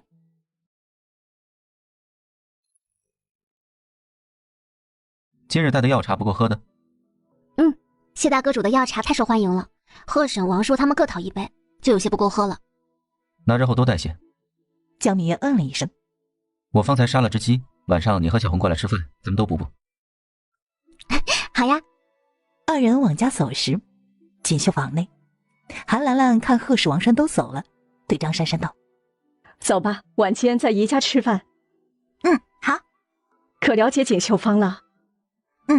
多亏了兰姨让江明月带我，他对各种部都了如指掌，这一天跟着他，我受益良多呢。通过1天的相处，张珊珊对江明月的印象极好。他性子温和又温柔，无论是做事和待客都极其的有耐心。江明月是店内最出色的伙计，他对各种布料都很有研究，且为人处事有自己一套原则，往后跟着他好好学。你心不静，可是有什么心事？明日我想请1000假。请假的原因，这事可告诉你姐姐了？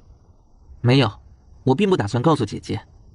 江明红顿了顿，诚实以告：我要去救一个人。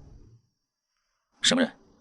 江湖人，一位武功极高的江湖人，只有救下他，我才能和爹娘取得联系。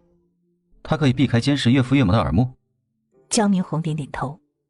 谢渊沉思片刻之后，看向江明红：这位江湖人武功这般高，却需要你这位手无缚鸡之力的书生去救，说明他的敌人很强，身上的麻烦很大。你确定不会因为救他将自己搭进去，将明月卷进去？小舅子在做一件极其危险的事情，一个不慎就有可能将他们全都卷进去。谢渊觉得自己很有必要问清楚。他这句话也深深地刺疼了江明红。江明红的胸口剧烈起伏一下，压下心中所有的情绪，用最为平缓的声音说：今生我绝不会给别人伤害姐姐的机会，哪怕这个人是我。江明红的声音虽然没有多大的起伏，但谢渊看得出来，这一刻他身上的戾气很重，这让他不由自主地想到了昔日的自己。你打算如何救他？救下他很容易，根据最新得到的消息，他摆脱了追杀他的人，藏在了一枯井中，我只需将他从枯井中救出来即可。难就难在安置上，他一路逃亡，受了很重的伤，需要人救治。敌人如果寻不到他，势必会监视各个药铺，所以我需要你的帮助。将你的详细计划跟我说一说。江明红闻言说了起来，没有一丝保留。当然，他主要也是怕自己考虑的不够周全，会有遗漏的地方。告诉谢渊，谢渊也能帮他参谋一二。计划可行，那您能否帮帮我？我需考虑考虑。江明红闻言顿时有些急，但是面上却一点都没有表现出来。我之所以这般迫不及待的想要和爹娘取得联系，是为了将你和姐姐的事告诉二老，征得二人的同意后，你们今年就可成亲。否则……谢渊放下了茶杯，瞬间重视起来。毕竟事关自己的终身，不得不说这位小舅子还真是会拿捏他。江明红看着认真思索的谢渊，乘胜追击：“姐夫，请你帮帮我。姐夫，请你帮帮我。”谢渊深邃的双眸瞬间亮了一下，这还是江明红第一次叫他姐夫。你刚才喊我什么？没听清。看着这个得意又高兴的人，这次江明红心甘情愿了。姐夫，请你帮帮我。心情愉悦的谢渊变得极其的好说话。成吧，一会儿我将家里的钥匙给你，救下人后你直接安置在我家里即可。多谢先生。谢渊不悦地了一声。你唤我什么？姐夫。记住了，我是你姐夫，以后别再忘了。我记下了。这件事千万不能让我阿姐知道，我怕她会担心。姐弟二人还挺会为彼此考虑，发生一点什么事情都不愿意让对方知道。你可是要买布？我们不买布，你们这卖的可有嫁衣？有的，二位请随我来，选中了可以试穿。左边这身嫁衣多钱？1两又230文。右边呢？3两。这么贵？江明月终于开口，觉得丢了面子的林秀秀不高兴了。阿娘，哪里贵了？咱家又不是买不起，我就要这件。林前是看闺女已打定了主意，嘴唇微颤，到底还是妥协了。成吧。去哪里试穿啊？你随我来。江明月将她领到了隔壁厢房。你过来，服侍我换衣。你们这种人啊，就是会服侍人，不当丫鬟真是太可惜了。江明月闻言抬头看向了林秀秀。看什么看啊？难道我说错了吗？虽是盛气凌人，底气明显不足。江明月平静地低头，继续为她穿嫁衣。你爹娘应该很疼爱你吧？你什么意思啊？你娘穿的衣裳乃是用下等棉布做的，且因有瑕疵的缘故，只需12文钱就能买到3尺。她那身衣裳做出来不超过25文钱，而你身上穿的衣裳乃是用中等布料做的，9文钱1尺，一身最少也要60文呢。林秀秀闻言愣了一下，这是她以前从未关注过的。我观你皮肤细腻，手上只有一层薄茧，而你母亲皮肤黝黑，想来是平日里风吹日晒的缘故。再就是她手上的茧子很厚，想来是天天干活磨的。你娘平日里应是个省吃俭用且很勤劳的人，这样一位不舍得吃穿的母亲，却舍得掏3两银子为自己的女儿买嫁衣，只为自己的女儿出嫁那天能够漂漂亮亮的，足以说明他们很疼爱你。父母之爱子，则为之计深远。我相信他们为你挑的夫婿，一定是经过他们千挑万选打听之后才定下来的。这世上所有的人都有可能害你，唯独他们不会。我知你喜欢谢大哥，假如我同意他纳你为妾，你可有想过日后的生活？我知你喜欢谢大哥，假如我同意他纳你为妾，你可有想过日后的生活？林秀秀怔怔地扭头看向了江明月。身为妾要服侍主母，和丫鬟没多大区别，生下来的孩子只能换你姨娘，这一生都无法堂堂正正换你一声娘的。妾所生的孩子称为庶子庶女，永远都低嫡子一头，无论是分家业还是将来成亲出嫁，都得受主母的摆布。当家主母要是仁慈还好，如果是个面甜心苦的，庶女就只会是联姻的工具，庶子就更不可能存活下来。对上江明月杀意凛然的眼神，天气明明很热，可林秀秀却打了个冷战。她这番话宛如一盆冷水，瞬间将林秀秀泼醒了。你穿上这身嫁衣很漂亮，我就将婶子换进来，她看你这般美，一定很高兴的。林秀秀望了一眼离开的人，摆正脑袋看着镜中的自己，脑海之中想的却是江明月刚才所说的那番话。我家秀秀今日可真漂亮。林秀秀转过身，望着头发斑白皮肤黝黑衣裳洗得发白的母亲，她瞬间红了眼眶。阿娘，对不起啊。站在门外的江明月听到二人的对话，悄悄走到了一处阴凉处坐下，并没有进去。一炷香过后，母女二人拿着嫁衣走了出来。确定要这件吗？要。不要，我们买那件1两多的。秀秀，阿娘，你就听我的吧，嫁衣只穿1天，成亲那日人多眼杂的，如果买这身，万一到时候有人跟我摸毛了，我还不得心疼死啊？成，听你的。他颇有些不好意思地看着江明月。姑娘，麻烦你了，我们要刚才那件。没关系，还是穿吗？林秀秀摇了摇头。随我来。柜台前面，江明月等着林前世付了钱，取出了一朵红色绢花，递给了林秀秀。恭喜您。林秀秀收下绢花，薄唇微颤，她声音低到低不可闻。谢谢。望着离开的二人，江明月心情不错地笑了，不是因为解决了个情敌，而是因为林秀秀的态度。她能想开放开，江明月相信她以后的生活一定不会太差。明月姐，快过来帮帮我。江明月收回了心神，看着张珊珊又简化了1尺步，急急的道：来啦。张珊珊学东西很快，也很聪明，早在3天前就可以已经开始接待客人，唯独一点，她总是裁剪不好步，每一次都会剪坏或者是剪斜。江明月几人即便轮流的教她，也是如此。姐夫，他伤很重，劳你先给他看看。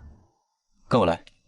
江明红等着谢渊为茂子俊把完脉后，他说：他身上不仅有4处致命伤，还中了毒。他身上的毒我解不了，需要请栾伯父来一趟。我去请。那些人暂时应该不会追踪到咱们这边来。你顺道再抓一些药回来。1刻钟之后，谢渊端着煮好的药来到了东屋门前，推门看到床上无人，他的双眼微微的眯了眯。虽知这会儿进去会有危险，但他还是抬脚就走了进去。别动！谢渊端着药极其配合，并没有乱动。这是哪儿？我怎么会在这里？我对你没有恶意，如果想杀你的话，你昏迷不醒时就动手了。坐下，咱们可慢慢聊。茂子俊觉得他说的挺有道理，再就是他并未从谢渊身上感觉到杀意。小心点，不要扯到伤口。处理你身上这些伤，我家小孩用了不少好药，浪费了挺可惜的。小孩儿？是我家小孩将你救回来的。你除了外伤还中了毒，这毒我解不了。他出门去请我伯父了，有什么话一会儿你可当面问他。我之前还担心你伤得这么重会撑不过去，现在看你活蹦乱跳的，我也就放心了。谢渊看着本已是强弩之末却还在强撑的人，把药喝了，退烧的。这里是宛平，你暂时应是安全的。你弄脏了我的被子，再加上药钱和住宿费，一共50两，伤好后别忘付。50两？你要是觉得少，那就100两。你怎么不去抢啊？难道你觉得你的命不值100两？你的敌人应该很强吧？收留你，我冒了生命危险。不值，我的命一文不值。谢渊看着这个随时都有可能倒下去的人，这事儿我们以后再议。毛子俊看人离开了，缓缓地坐了下来。50两？疯了吧？他看起来像是能拿出50两的人吗？他强撑着喝了药，栽倒在床上，再次昏迷了过去。那人刚才清醒了一会儿，生命力挺顽强的，您死不了。江明红闻言顿时松了口气。毛子俊伤得太重，他之前还真担心会救不活他。病人中的什么毒啊？一种混合毒，我第一次见。阮大夫，这毒你可解？就是有些麻烦。解毒的药草可不便宜啊。阮大夫只管解，红受得住。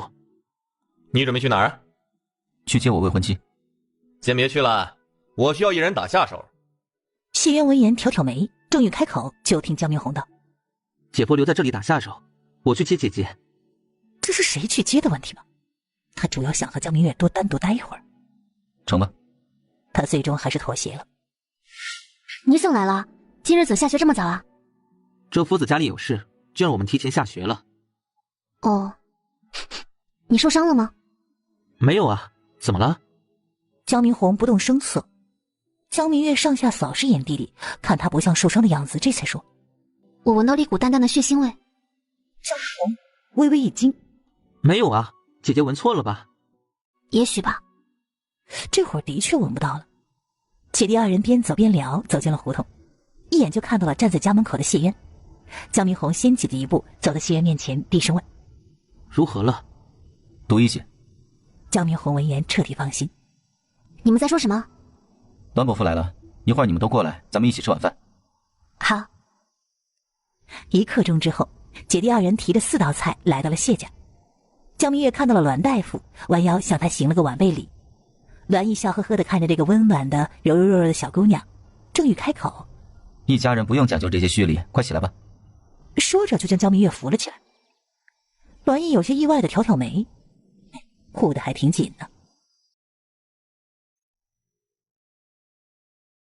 小妾说的不错，一家人没那么多讲究，快进屋吧。好。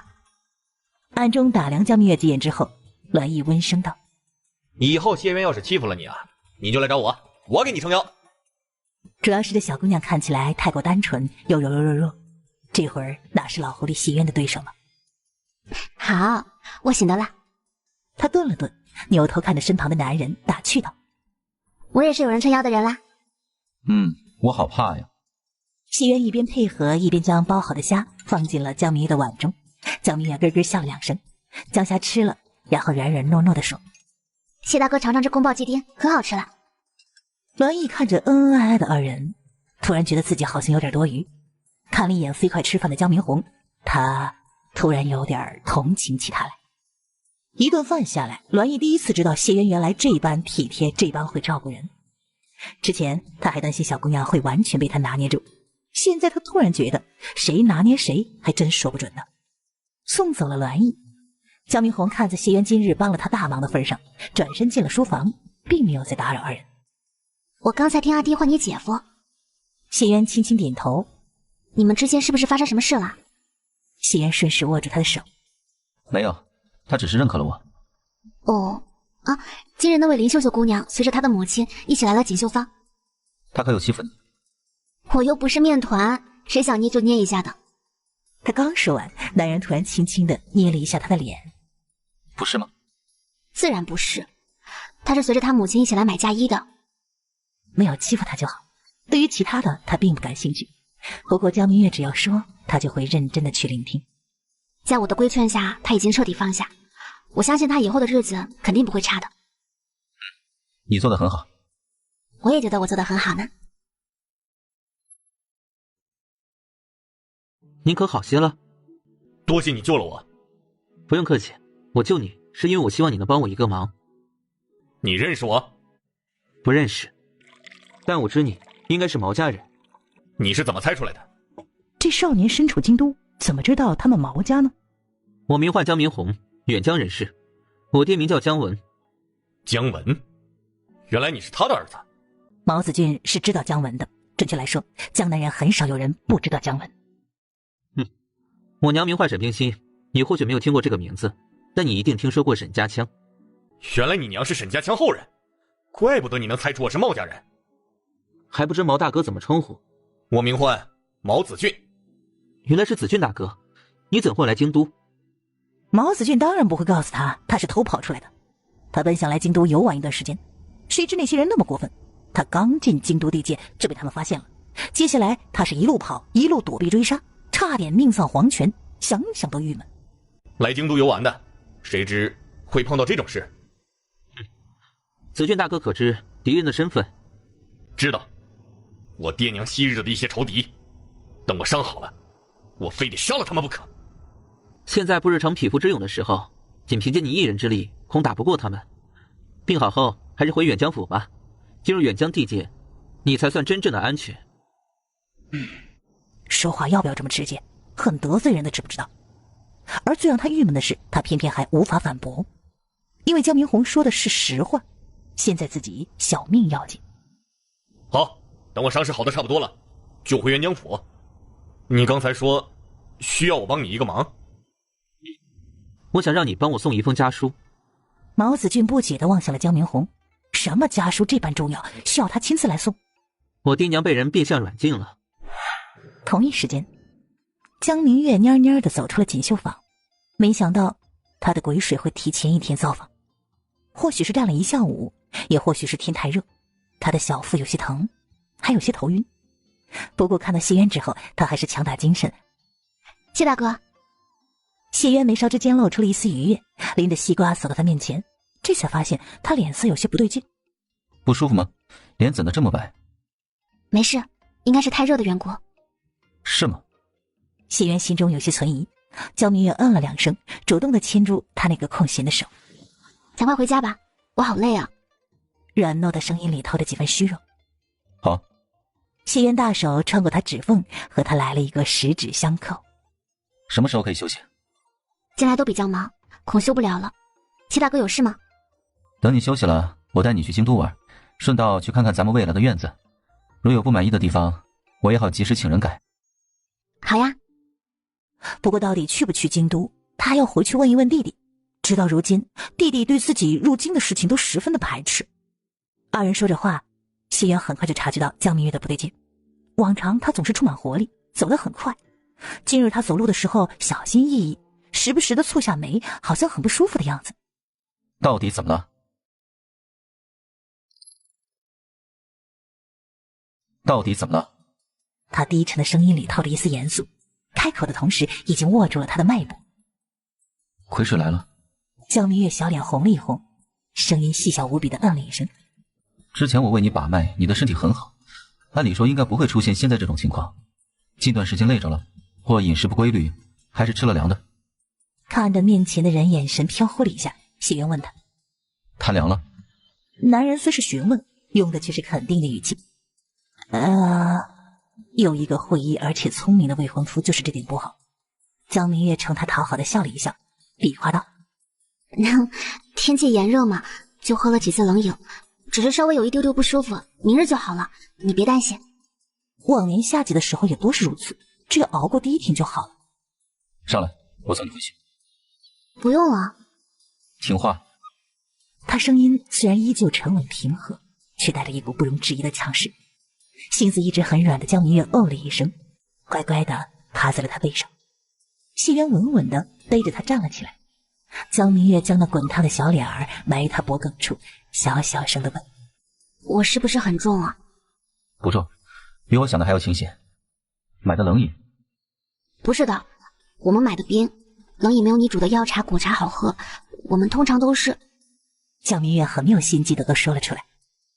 很好，你喝了7、8天，而我也变成了共犯。想到今日刚煮好的果茶，自己喝也挺好的。江明月说完，看着突然沉默的男人，立刻察觉到他可能有点不高兴。你是不是生气了？天气实在是太热了嘛，我忍不住，你别不高兴了。冉诺声音中带着些许的哄。好吧，他总能第一时间察觉到自己情绪变化。谢渊轻轻地嗯了一声。江明月伸出了一根手指头，轻轻地戳了戳他的脸。那你笑一个。那温热的触感突然落在脸上，谢渊呆愣了一瞬，扭头与江明月对视。他一脸的乖巧，像只惹人怜爱的小兔子。谢渊觉得他暂时恐怕拿他一点办法都没。在女人期待的眼神下，他的嘴角上勾，露出一个浅笑。江明月看男人不生气了，放松下来之后，只感觉小腹更疼，很是难受。他有气无力。我休息一会儿，到家了教我。谢渊回答得很轻松，余光一直在他身上。看着江明月轻闭双眼，纤细的柳眉拧成了一团，那原本红润的脸有些苍白，唇瓣更是没了血色。看他这样，谢渊不知有多心疼。你且忍忍，回去了我给你扎上一针，再喝杯红糖香水也就好了。江明月一听这话，本能有些抗拒，他闭着眼睛撅了撅嘴巴。不扎针。扎针一点也不疼，且扎了后立刻就不疼了。真的吗？真的。不扎针。扎针一点也不疼，且扎了后立刻就不疼了。真的吗？真的。谢渊一边和他说话，一边加快了速度。同一时间，谢家，毛子俊听完了江明红的讲述，沉思片刻之后说：这信我送了。多谢子俊哥，如此算你偿还了我的救命之恩，咱们两清了。你和谢渊是什么关系啊？他是我姐夫。姐夫啊，姐夫好啊。江明红要是帮着我说说情，说不定谢渊就不收我钱了。你姐夫说药费加上住宿费、伙食费，我已欠他110两。近来手头有点紧，你能不能替我美言几句，让他少收我一点钱啊？江明红的眼中飞快地闪过了一抹暗芒。我姐夫收的不贵，你中了什么毒，我不说，想必你也知道。解毒的药草很贵，再加上你这几日涂在身上的金疮药、喝的药，加在一起，少说也得有50两。我姐夫是举人，你想一个举人老爷天天跟老妈子似的为你做饭、为你洗衣，收一点钱不过分吧？再则我姐夫收留你，担着很大的危险，谁也不知道你的那些敌人会不会找到这里来，所以收你110两并不算多。听江明红这么一说，好像真的不算多，但他没钱呢，别说是110两，他全身上下连10两都没。毛子俊太好懂了，看他表情就知道他身上应该没什么钱。江明红心思微转，一副我为你考虑的模样。你身上要是没钱，可以写欠条，过后再还也是一样的。毛家人的声誉还是值得信赖的。你要实在是没钱，也可帮姐夫做事。对呀，我怎么没想到呢？多谢明红弟弟。江明红微微一笑，那叫一个人畜无害呀。不客气，子俊大哥好好休息，改天再来看你。好。与此同时，谢渊背着江明月回到了扫林胡同。到家了吗？谢渊嗯了一声。阿姐，你怎么了？没什么，小腹有点疼。江明红秒懂。吃凉的了？不愧是亲弟弟，就是了解他呀。喝了几杯冷饮。以后你可忌嘴吧，我去给你沏红糖水。江明月哦了一声。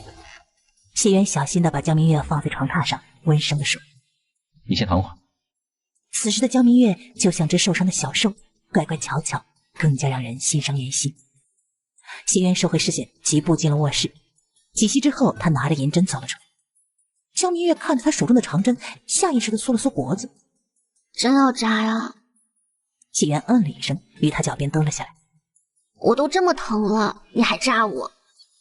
谢渊握着银针的手收了一收，心下有些发软。我向你保证不疼，结扎过后你会立马舒服很多。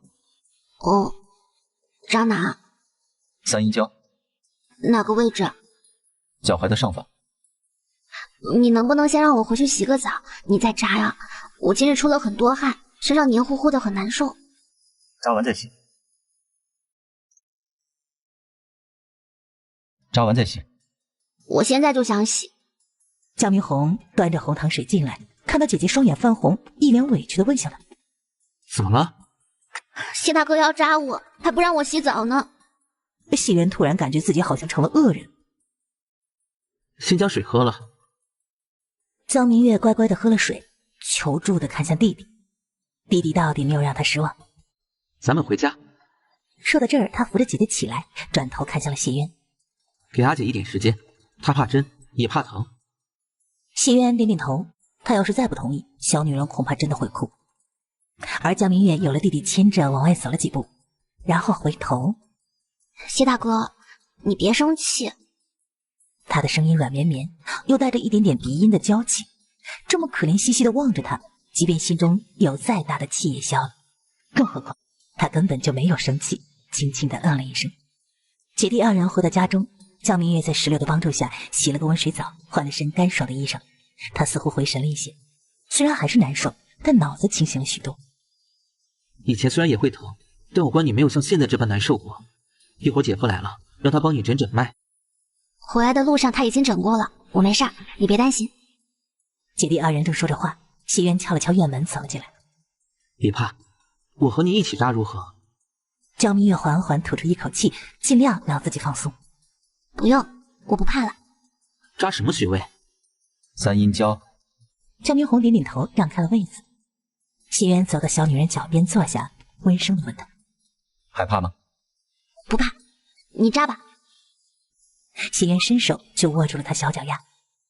江明月的身子不受控制抖了一下，男人的手掌太过于灼热，那热气仿佛顺着脚蔓延至了全身。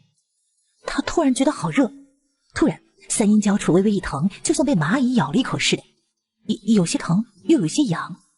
她极力控制住想要抓一抓的冲动。疼吗？不疼，有点痒。感觉到紧绷的小女人慢慢放松下来，谢渊拔出了银针。那有些灼热的指腹按在她娇嫩的肌肤上，开始轻轻揉起来。江明月只觉得那块肌肤越来越灼热，仿佛要穿透皮肤，抵达血液深处。现在呢？好了，不痒了。他的声音有些颤，急忙将自己脚缩了回来。谢渊手中突然一空，下意识地抓了一下，可惜什么都没抓到。谢谢谢大哥。现在可舒服些了。江明月这才后知后觉地意识到，小腹好像的确不像之前那般疼了。他双眼亮晶晶地看着男人。很有用呢，果然比之前舒服了很多。谢渊看他比之前恢复了些精神。一会儿我替你熬点药送来，喝完你早点休息。明日就进入伏天了，绝不能再喝冷饮，知道吗？知道了。谢渊转身看向了江明红，照顾好他，我回去煮药。好。谢渊看着走出来的少年，未醒。姐姐睡得很沉，还是不要换她了。没吃晚饭？刚才姐姐说吃不下。明日我给她煮些红枣银耳莲子粥送来。好，明日清晨我会告诉姐姐。江明红靠近谢渊，将毛子俊的底细告诉了他。谢渊眼中闪过了一抹暗芒，低声道：我知道了。他端着还算温热的药回到家中，看着手中的药，想了想，进到了后院。一会儿过后，毛子俊喝了药，他问：这次的药怎这般好喝？这是什么药啊？滋补药，1两银子。毛子俊的表情微微一僵，不知道他现在吐出来的话还来不来得及。每天银子银子的，你钻钱眼里了？谢渊闻言与他对面坐了下来。我出身寒门，能走到今日实在不易。想当初……一会儿过后，毛子俊擦了擦眼角的泪，很是干脆的在谢渊临时写的契约书上签上了自己的大名。等到谢渊离开之后，他才渐渐的回过了神来。不对呀，谢渊不幸悲惨，走得艰难，关我何事啊？为何我要卖身给他呀？想到刚才自己已经在契约书上签了字，毛子俊真是恨不得将自己的手砍了，让你欠，让你欠。不过他想到只需要当谢渊3年的护卫，他的心又渐渐的平复了下来。3年也不算多，一眨眼就过去了。保护他3年，他就再也不欠谢渊了。到时候还不是天高任鸟飞？卧室内，谢渊看着手中的契约书，嘴角无声的往上勾了一勾，打开抽屉放了进去。谢大哥，身体好些了吗？已经完全不疼了。对不起啊，昨日里让你担心了。谢渊闻言走至他面前，放下托盘。不用给我说对不起，我是你未婚夫，将来也会是你的丈夫，为你做任何事都是应该的。我知道了。洗漱吃饭吧，我给你煮了红枣银耳莲子粥。好。早饭过后，谢渊亲自将江明月送到了锦绣坊外，然后才将水囊递给他。里面装的什么？你打开喝一口就知道了。江明月闻言喝了一口，是红糖姜茶，不过里面应该还加了一点中药，不是很好喝，但却很有用。虽然只喝了一口，他却觉得身子暖洋洋的。今日要将它喝完。江明月乖乖的点点头。谢大哥，再见。再见。谢渊离开锦绣坊，想到了毛子俊，顺手买了一些吃食。他回到家中，将食物递给了毛子俊，这才去了私塾。以后毛子俊就是他护卫了，得对人家好一点。你好好休息，等铺内忙了，我再来换你。江明月轻轻地嗯了一声，看着张珊珊说完并没有走，他问道：可是有什么事情？我的确有件事情想和你商量商量。你说。正式介绍一下，我姓张，张子静的张。果然和他之前猜的一样。你已经猜到了？江明月点点头。那你是怎么猜到的？一是韩掌柜对你的态度，二就是你手上一点茧子也没有，三，你说的乃是很正宗的精话。聪明，我还以为我隐藏得很好呢。这些时日喝了你这么多的茶，我突然想开一个茶水铺子，专门卖酸梅汤、胖大海清音茶。江明月闻言也明白了张珊珊的意思。你想买方子？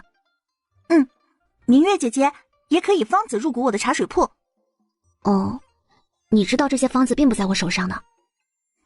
明月姐姐可以回去跟你的未婚夫商量商量，我这边不急的。好，那我就不打扰姐姐休息了。江明月望着离开的人，缓缓地闭上了双眼。他觉得他挺有钱的，未来很长一段时间内都不缺钱花。不过他不能只顾着现在，也要为以后想一想，总不能一直坐山吃空吧。入股张珊珊的茶水铺吗？江明月想着想着就睡着了。有时末，当姐弟二人坐在一起吃饭的时候，江明月将这件事情告诉了弟弟。江明红沉思了片刻，我和姐夫的想法都不重要，重要的是姐姐想和他合作开茶水铺吗？江明红相信西渊和他一样，都愿意做能为姐姐遮风挡雨的伞，姐姐只需要随心所欲快快乐乐的生活即可。那我就和他试一试。江明红笑着点了点头。虚实办，江明月跟着西渊学了一会儿方言之后，看着男人说：谢大哥，我想和你商量件事儿。你说。我们铺子新来的伙计名叫张珊珊，她是东家的亲妹妹。今日，江明月将事情仔细的和西渊说了一番。张家在京都商贾圈里虽名声不显，但他们家声誉极好。谢大哥知道张家？你在锦绣坊做工，我自然要打听一下锦绣坊的东家。江明月心中起了一阵涟漪，这男人竟默默地为他做了那么多事儿。如果不是他今日提到张家，他恐怕永远不会告诉自己这件事情。江明月拉着男人的手，轻轻地摇了一摇。谢大哥，你真好。不过像这样的事情，以后你一定要告诉我。你不告诉我，我怎么知道你为我做了这么多事情啊？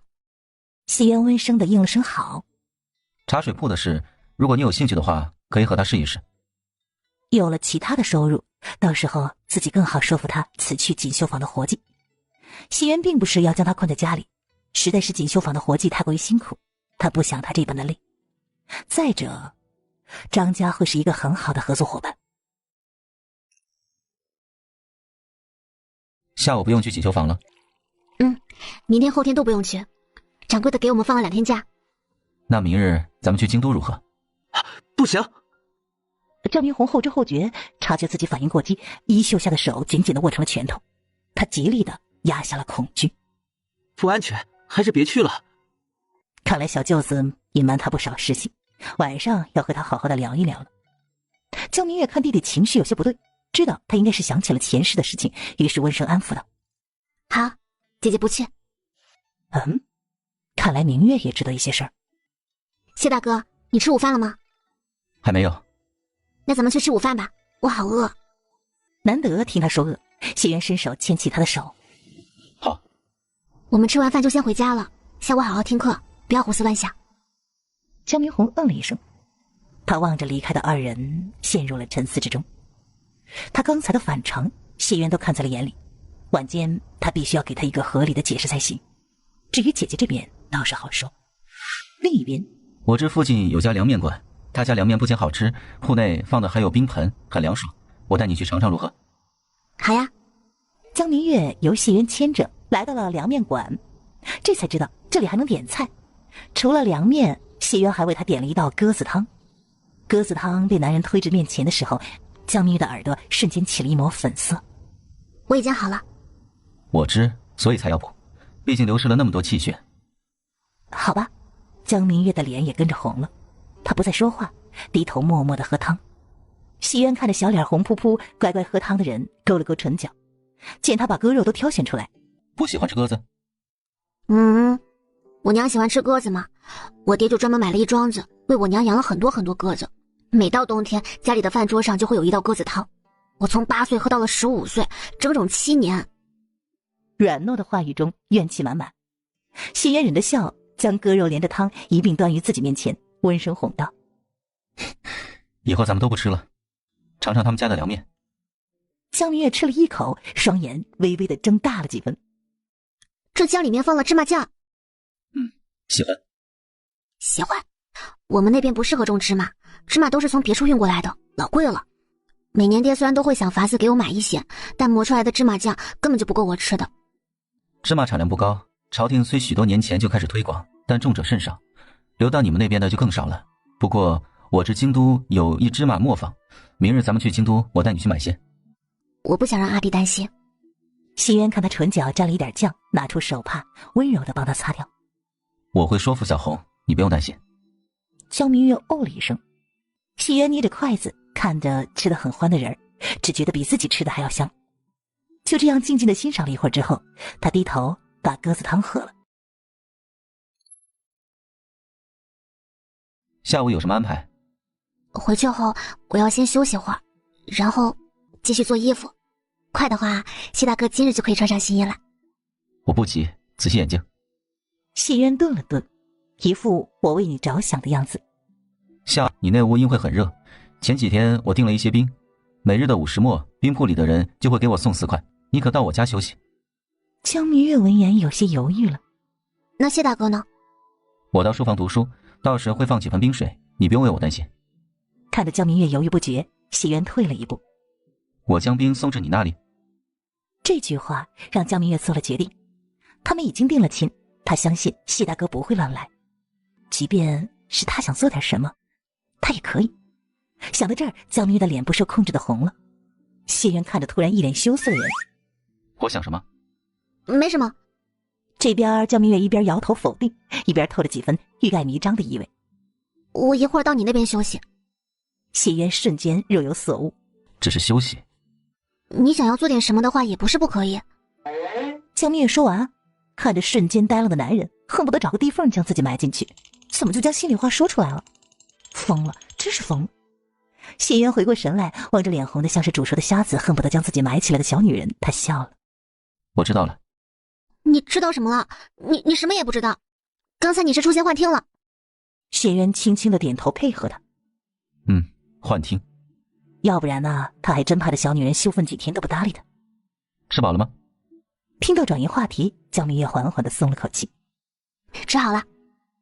谢渊点点头，起身走向了柜台。江明月看男人走了，拍拍自己小脸儿，矜持。江明月，你可得矜持点儿。走吧。这是什么？我本想买些芝麻酱，奈何掌柜的不卖，就退而求其次买了一些面酱。晚间在我那是如何？你是想吃拌面还是焖面？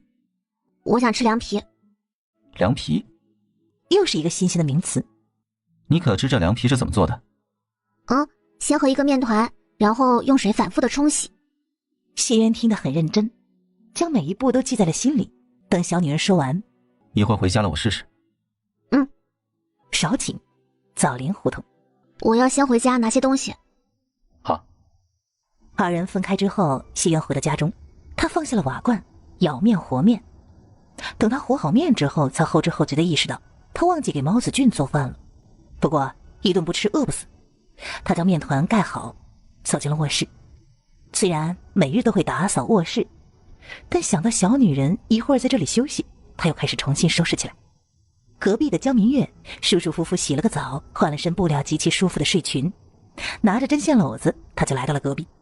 谢渊的视线在他露脖子露脚的衣服上扫视了一眼，不自觉地挑挑眉。也要休息吗？我穿的是舒服的睡裙。谢渊点点头，并未说什么，克制地收回了视线，领着他往卧室走。江明月跟在男人后面走了几步，发现是卧室的方向，他轻轻地咬了一下嘴唇。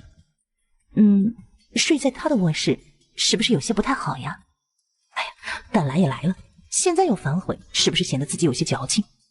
他看了一眼男人高大的背影，而且还是那个卧室，总是让人浮想联翩。一会儿他要是要想那个啥，那自己是含羞带气的任由他，还是拒绝呢？天哪，他是越想越纠结，不知不觉间已经跟着谢渊走进了他的卧室。单子薄被我也重新换过，冰盆放在了风口处，一会儿我将窗户关上，只留一点缝隙，这样冰融化的速度会慢些。感觉到了谢渊的用心，江明月只用了几息的时间就说服了自己。既然来了，那就好好休息，不然岂不是辜负了男人的一片心意吗？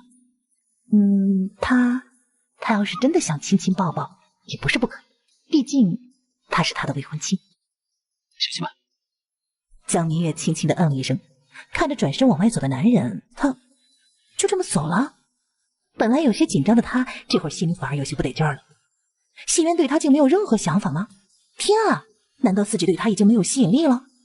想到这儿，他一把拉住男人的手。谢渊转头，目光柔和地看向他。怎么了？江明月哼了一声，嘴唇往上撅了一撅，是个人都能看得出来他很不高兴。可谢渊也不知道他为什么突然不高兴了。怎么了？可是我做了什么让你不高兴的事？我道歉，别生气了好吗？张明月这会儿像是泄了气的皮球，面对这样温柔的谢渊，他只觉得自己在无理取闹。你走吧，我要休息了。谢渊望着小女子气鼓鼓的背影，像是突然意识到什么似的，深邃的眼眸突然转深了几分。他上前2步，一把握住了江明月的胳膊。干嘛？江明月一扭头，撞上他深黑炽热的眼眸，心猛地一跳。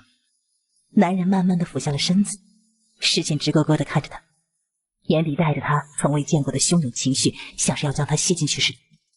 二人四目相对，谢渊看小女人虽然紧张，却并未躲闪，又往她的面前凑了一凑，滚烫的气息喷洒在江明月的脸上，他的小脸瞬间爆红，身上温度骤升，只感觉有些口干舌燥。谢渊一开始只是试探，看小女人自始至终都没有躲的意思，他便毫不犹豫地吻了下去。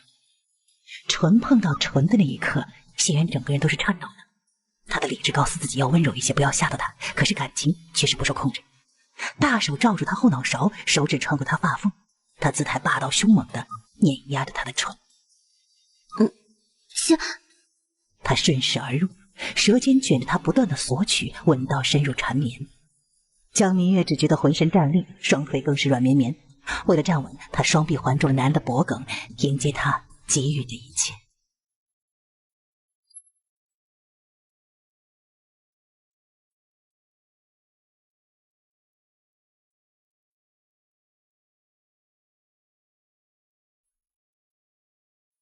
谢渊，你回来了吗？出来的男声将江明月吓了一跳，他瞬间回神。谢大哥，有人。谢渊，他摸了摸瘪瘪的肚皮，饿死他了。谢渊既然已经回来了，为何还不做饭呢？屋子里的谢渊虽然很不想，但还是松开了小女子。此时明月的眼尾晕开了一层粉，那双湿漉漉带着些许迷离的眼睛，红唇水润，脖子耳朵都是红彤彤，含羞带气的样子再次让他失控。他并没有回应毛子俊，单手温柔地抬起他下巴，对准他的唇再次吻了上去。江明月瞬间瞪大了眼睛，唇再次被男人碾磨吮吸，他掠过他舌尖，在他口中激烈翻卷。他的手被他带着，重新环住了他的脖颈。谢渊，你在屋里吗？紧接着一阵脚步声由远及近，知道有人正朝卧室靠近，江明月紧张的心都跳到了嗓子眼儿，他不断的挣扎，试图躲开男人的唇。有人来了。谢渊并未放开江明月，只是微微松开了他红唇，二人额头相抵，他气息粗重。在，我这就出去。外头的毛子俊闻言有些不解的挠挠头。屋里的谢渊听到脚步声，知道毛子俊走了，俯身再次吻了上去，而这一次他动作温柔了许多，只是在唇上吸吮出了一层层的粉。明月，真想现在就将你娶回家。江明月羞涩的将头埋于他怀中，二人相拥腻歪了一会儿，谢渊这才松开他。休息去吧。江明月轻轻的嗯了一声，等到男人离开之后，他这才后知后觉的意识到自己忘了一件事：谢大哥家怎么会有男人呢？人家都说金屋藏娇，怎么他藏了个男人？外头。谢渊看着毛子俊，淡淡的问：有事？不知为何，谢渊虽然神色如常，语气也和之前没什么差别，但是毛子俊本能的觉得他好像有点不太高兴，因此开口的时候他也变得小心翼翼。是不是该做午饭了？你是病人啊？病人不宜多吃，吃的多了反而不易伤势的恢复。谢渊平静的说完，进入了书房。不正是因为他病了，才需要好好的补一补吗？他望着离开的谢渊，这午饭就没了？确定谢渊不会给他做午饭，毛子俊气呼呼的进了灶房，决定自力更生。一会儿过后，他又灰头土脸的从灶房走了出来。他不会做呀！怨念十足的望了眼书房里的人。算了，忍着吧，不就是一顿不吃午饭吗？饿不死人。睡好了？江明月点点头，指了指外面。谢家村人？他是谢红的朋友。小丽的朋友？他受了点伤，又是外难，小红和我商量了一番后，就将他安置在了我这边。哦，这事情小弟竟从未跟我说过。果然，天下的弟弟都一样，长大了就会有秘密了。我对你没有秘密，永远就会说一些甜言蜜语哄我。话虽这样说，但江明月嘴角上扬，心底就跟吃了蜜饯一样。明月看到了毛子俊，询问起他的事，我并未骗他，说毛子俊乃是你的朋友，因受了伤，暂且安置在了我这里。我想到了，今日那些捕快是姐夫安排的。他们昨日里来到宛平后，夜探客栈、药铺、牙行，打听毛子俊的消息，闹出的动静有点大。衙门里的人一大清早就收到了消息，我就顺水推舟给他们提了一个建议。多谢姐夫。不客气。为何怕你姐姐去京都？只是因为她的人在京都，怕他们会发现明月？因不止这么简单吧？你现在只是举人，我不敢赌。姐夫，我不想姐姐受到任何伤害，哪怕这个概率极小。要知她背后的人也是大皇子，如果大皇子的人出了面，你确定能护得住姐姐？即便你护住了，开罪了大皇子，今生恐很难入仕。但如果你中了进士，进入朝堂后，那一切就都不同了。到时，我不会再阻止你带姐姐入京。谢渊不得不承认，江明红说的有几分道理。成吧，你说服我了。江明红闻言顿时松了口气，他知道，并不是说他这些理由说服了谢渊，而是因为谢渊和他一样，都不想姐姐受到一丁点儿的伤害。给毛子俊送去。江明红端着凉皮，刚走进后院，毛子俊就冲了出来。快，饿死我了都！没吃午饭？没有啊，也不知我怎么得罪了谢渊，他没有给我做。哎，这是什么吃食啊？竟这般好吃！这是凉皮。啊，劳烦你一会儿再帮我端一碗来。谢渊在家里藏了一位美人，他不让我去前院。为了让我尽快的恢复，谢渊前几天都会往我屋里放2块冰，今日连冰都没有了。我怀疑啊，他应该是去讨好美人了。果然，无论什么样的人啊，都难过美人关。江明红淡淡瞥他一眼，然后才说：“你说的这位美人是我的姐姐。”还蠢呢！我怎么就忘记谢渊是江明红姐夫这件事了？怪不得我觉得他有些眼熟，你们姐弟还挺像的，哈哈哈。我姐姐是西渊的未婚妻，她来这里是再正常不过的事了。要说藏，那藏的也是你。我看你恢复的挺不错的，想必一碗凉皮也就够了。我错了，我不该乱说话，对不起，你别和我一般计较啊！这一碗真不够我吃的，你就再帮我端一碗如何？只一碗。咱们恐不能进京了。没关系，本来我也不是很想进。虽不能进京，但我可以带你去上清观玩。上清观？观中风景极好，且因有一瀑布的缘故，那里甚是凉爽。咱们可在观中游玩一番，吃了午饭再回。江明月虽然很想立刻答应下来，但还是忍住了，扭头询问地看向了弟弟，迎上姐姐充满期待的眼神，又想到自从离开元江府，姐姐一直都是忙忙碌碌，还从未出去游玩过。走吧，跟着姐夫好好玩。明日清晨出发。西渊轻轻地点点头。可需要我准备什么？可以带一身换洗的衣裳，其他的我会准备。好，我晓得了。三人用过了晚饭，江明月拉着男人的手站了起来。快来试试衣裳合不合身。你做的一定合身。那也要试试，万一有不合适的地方，我也好改嘛。江明红看着二人进了正堂，认命地收捡起了碗筷。季大哥，你穿这一身可真俊呐。主要是衣裳好看。主要是穿衣裳的人好看。不，还是衣裳好，衬人。谢渊深邃的双眼对上那双清亮的双眸，眼底带着柔和。哪里，再好的衣裳那也得看什么人穿不是？我们就不要互相恭维了好不好？一会儿咱们两个都得飘到找不到北了。谢渊闻言唇角往上勾了一勾。今日不许放言了好不好？我想早些回去睡，养足了精神，明日才能好好游玩。好，我送你。书房内，江明红看了一眼离开的二人，怎么姐姐竟这般早就回去了？家门外面，江明月正准备进去，谢渊突然抓住了他的手。怎么了？要不要抱抱？我刚才看到了胡同内这会儿无人。江明月闻言笑着投入男人的怀抱，谢渊当即揽住他的腰。二人相拥片刻，谢渊心满意足地松开了小女人，柔声道：早点睡，晚安。江明月突然踮起脚尖，飞快地在他脸上亲了一下，笑容灿烂。晚安。谢渊抬手摸了摸被小女人亲过的地方，心情愉悦的回了家。谢大哥家中的那位少年是你朋友？他叫毛子俊，和咱们一样都是远江府人士，轻功极高。我之所以帮他，是希望他能帮咱们传一封家书。这些时日，江明月一直都在想，弟弟会用什么办法将书信送进爹娘的手中。原来是靠毛子俊呢。他能避开咱们府周围的眼线？只要他完全康复，能。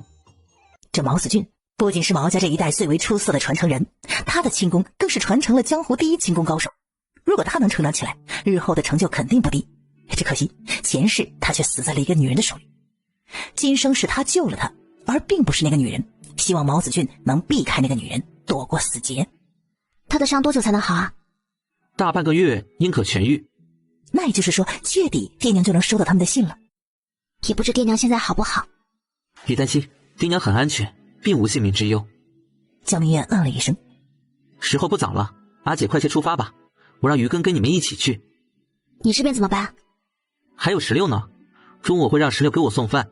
再就是逃到咱们县的江阳大道已经离开了，婉平现在很安全，姐姐不必为我担心。那好吧，我随谢大哥先去上清观探探路，如果好玩的话，下次咱们姐弟一起去。好，到了上清观，姐姐一定要跟紧谢大哥，别和他走散了。我知道了。你可知上清观？之前你曾给我讲过，说是京都10大景点之一。不错，上清观位于京都东边，前朝曾是皇家道观，后来毁于战火。大楚历朝后重新修建了一番。值得一说的是主殿的瓦是当年太高祖御赐的琉璃瓦，阳光照在上面，金碧辉煌，气象万千，甚是气派。上清观除了琉璃瓦还有瀑布吗？除了瀑布还有铁索道、石林、桃林。这季节有些成熟比较早的黄桃也可以吃了，到时咱们可买些回去。好呀。每年到上清观游玩的人是不是特别多？那你一定要抓紧我了，毕竟我是这样的貌美如花，万一被人拐跑了，你到时候哭都没地方哭。谢渊眼底流露出了一丝笑意，和小女人来了一个十指相扣，他柔柔地说：我绝不让你离开我的视线之外。累不累？要不要去凉棚下休息会儿？不累，我体力好着呢。谢渊见他额头上虽然有汗，但呼吸还算平稳。那咱们就先逛，等一会儿你累了或太阳升起来后，咱们就到凉棚下休息。好。因为江明月的注意力都在两边的摊子上，他被男人拉的是跌跌撞撞。谢渊停下脚步，笑着望向他，等他站稳了才说：我是不是走得太快了？第一次陪姑娘游玩，照顾不周之处，还望你见谅。不是你快，是我太慢了。那我就按照你的步子来，走慢一点也无妨。听他语气里满是迁就，江明月脸上的笑容越发灿烂。谢大哥，你真好，你是这个世界上最好的未婚夫了。谢渊微微一笑，牵着他继续往前走。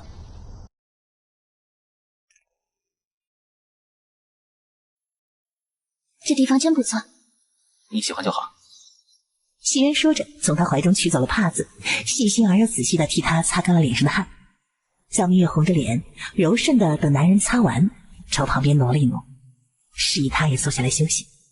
谢渊侧身与他身边坐下来，然后才问他：要不要喝点酸梅汤？好啊。你在这里坐一会儿，我去给你摘些山谷来。去哪摘？他并不想谢渊离开，倒并不是一个人在这里害怕，只是单纯的不想他走。感觉到他语气中的不舍，谢渊轻轻地抱了抱他。你看那边有几棵果树，我就到那里摘，一会儿就回。那你去吧。好，你在这里乖乖等我，不要乱跑，知道吗？江明月连连点头，他规规矩矩地坐在那儿，那模样要多乖巧有多乖巧。谢渊没忍住，抬起他下巴，低头就吻了上去。与上次相比，这一次男人温柔了许多，而且带着几分真实。江明月并未抵抗，于是男人很快的便攻城略地。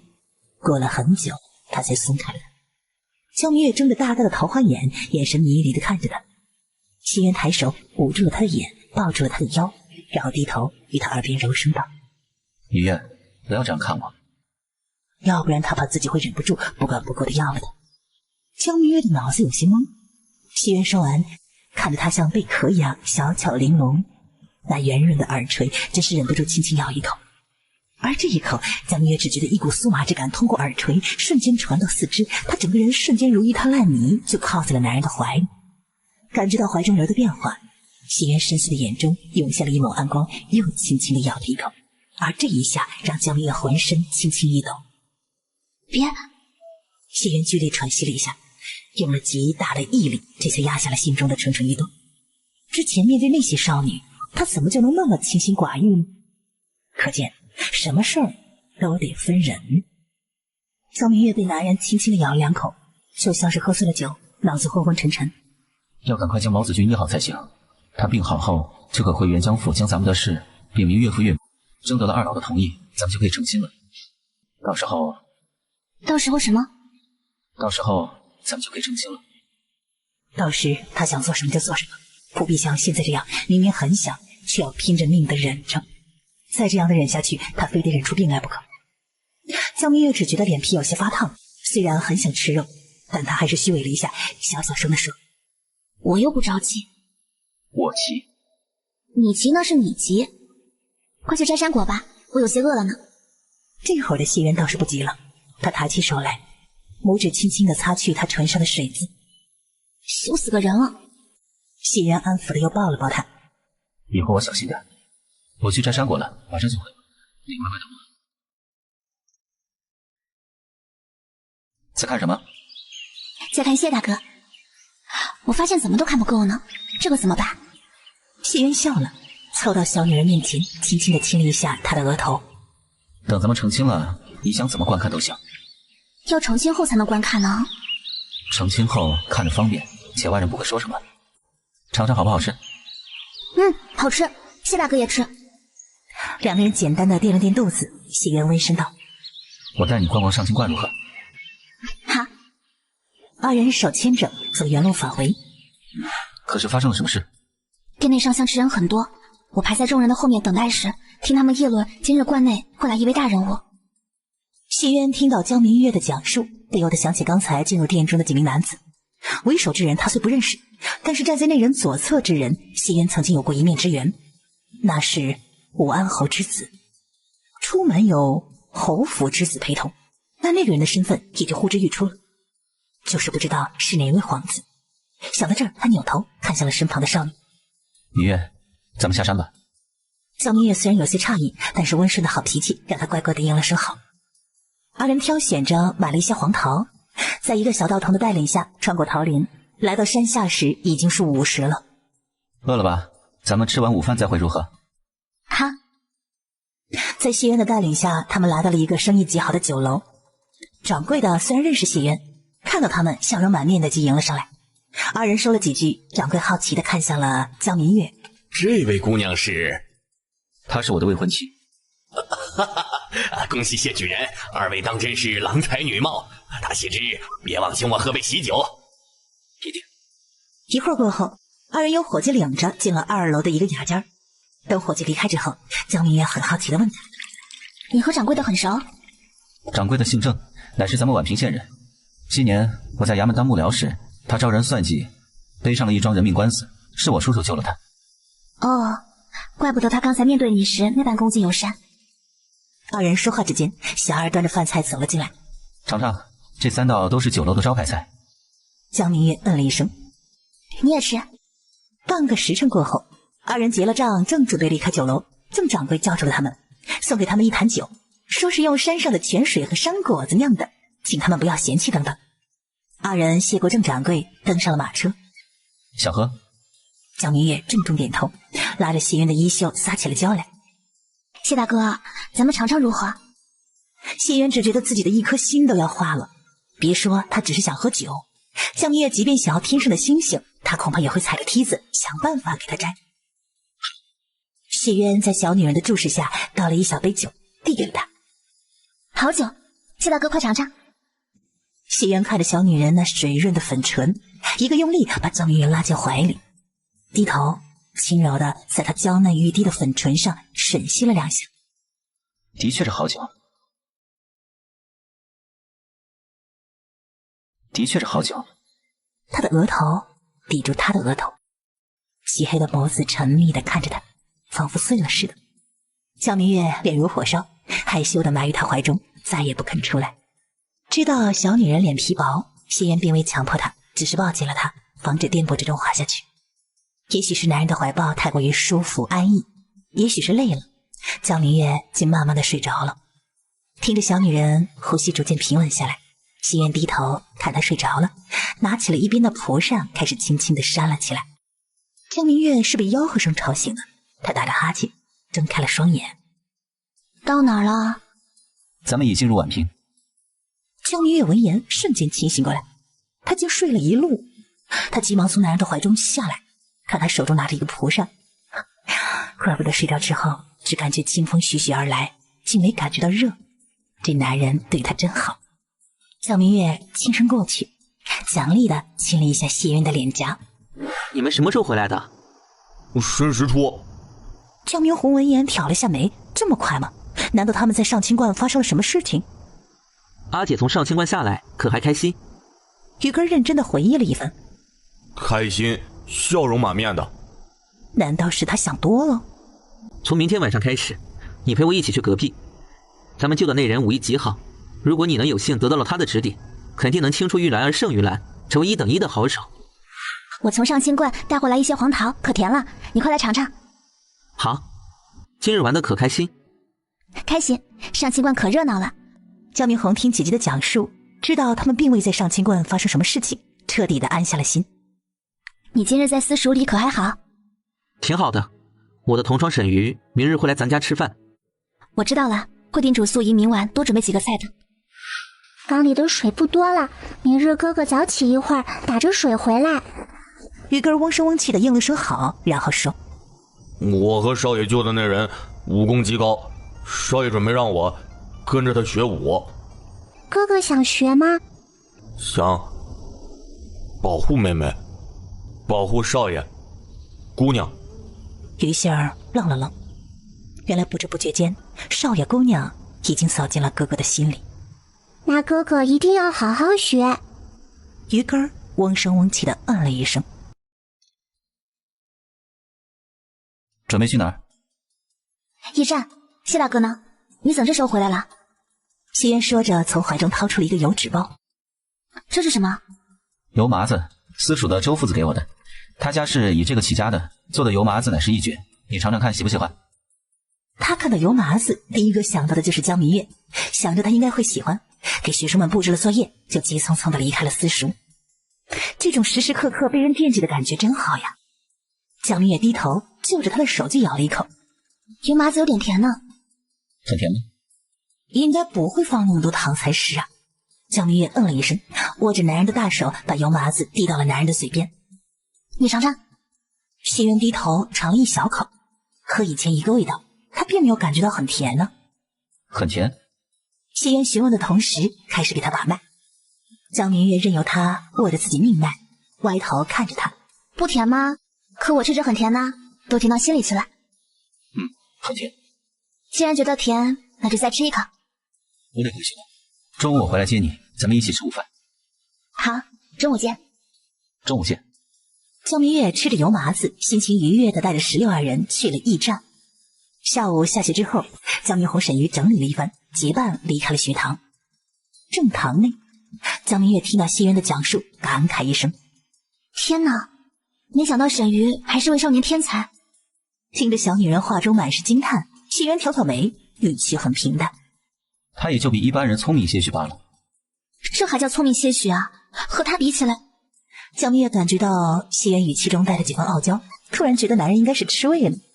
他适时地咽下了已经到了嘴边的话，仰着小脑袋，笑容甜美地看着面前的人。当然，在我眼里，谁也比不过谢大哥，你才是真正的天才。谢渊无声地勾勾嘴角，黑眸中的温度瞬间回升，嘴巴里却是风轻云淡。我不算是什么天才，只是比一般人勤奋刻苦罢了。江明月终于开口，院门突然响了。听说阿弟回来了。我去开门。江明月望着离开的男人，原来一向很沉稳的男人也有这般幼稚的时候。他捂着嘴笑了起来。明日下午你就不用来接我了，忙完我就回去。好。话虽是这样说，但他哪里放心他一个人走夜路嘛。所以第二天，他给江明红留好作业，便起身说：“我去接你姐姐。”会不会太早了？比起错过她，我更愿意站在外面等她。江明红望着离开的人，从怀中掏出一个小本子记录起来。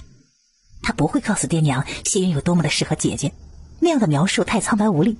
他会把谢云的言行都记录下来，由爹娘去判断他到底适不适合姐姐。虚实半，很晚了，我该回去了。成，那我让丫鬟送你。合作的事情咱们明日再详谈。好。江明月拎着茶走出张家，一眼就看到了对面的男人。他扭过头来看着出来的张珊珊。不用派丫鬟送我了，我未婚夫来了。好，明月姐姐晚安。晚安。和张珊珊分开之后，江明月心情雀跃地提着裙摆朝男人跑了过去。谢大哥。慢点儿。开口的同时，他已经大踏步朝他走了过来。不是不让你来了吗？夜深人静，我哪放心你一个人回家？说着，打开了拿了一路的油纸包，递给了江明月，同时顺道将他手中的水囊接了过来。捡凉皮。想着你可能会吃不好，我就给你带了点来。谢大哥真好，我还真有些饿了。什么时候来的？是不是等很久啦？刚来，那几种茶可是煮出来了。这里面装的是绿茶和红茶，谢大哥尝尝，看好不好喝。谢烟闻言打开水囊，他先喝了口绿茶。加了花茶。味道如何？芳香扑鼻，且去掉了茶的苦涩。如果再放一些冰的话，口感应更好。得到了谢渊的肯定，江明月对他们的茶更有信心了。你再尝尝红茶。加了薄荷。这两种茶，谢大哥更喜欢哪种？红茶。红茶是我和珊珊专门为男客准备的，谢大哥喜欢，那别人应该也会喜欢。珊珊，一夕之间，二人的关系倒是亲近了许多。忙碌中的时间过得飞快，转眼到了7月初3。这日晚间，江明月看着于根和毛子俊过了50招还没有完。于根进步很快呀。毛子俊教他的这套棍法很适合他。这段时间他们来到谢家，阿弟每每都会带上于根。一开始江明月还不知道弟弟的用意，直到有一次他们来时，毛子俊在练剑，弟弟让于根下场陪毛子俊练手，他这才知道了弟弟的目的。那一次于根虽然很快就败了，但是毛子俊却是知道了他力大无穷的事儿，也许是起了爱才之心。从那时开始，二人时常交手，每毛子俊都会指点于根一二。后来也不知弟弟用了什么办法，毛子俊就教了于根一套棍法。于根是很有练武的天赋的，这2天的时间他就学会了，5天就耍得像模像样。一开始对上毛子俊，他10招内必败，而现在他已经和毛子俊对战60招了。姐弟二人观战时，谢渊端着切好的瓜走了出来。不行了，不打了，时光。再这样打下去，在不使用内力的前提下，他就要输了。他可丢不起那个人。毛子俊伸手拿瓜的时候，谢渊拍他一下，拿起甜瓜递给了江明月。谢谢，谢大哥。毛子俊望了这一幕，瘪瘪嘴。他也很喜欢吃甜瓜，好不好？坛子里不是还有3块呢，真小气。江明红默默地拿起2块西瓜，递给了毛子俊1块。他说道：“棍法你也教了，不如将心法也一并教了。”凭什么？江明红眼珠一转，高声喊道：“于根，过来！”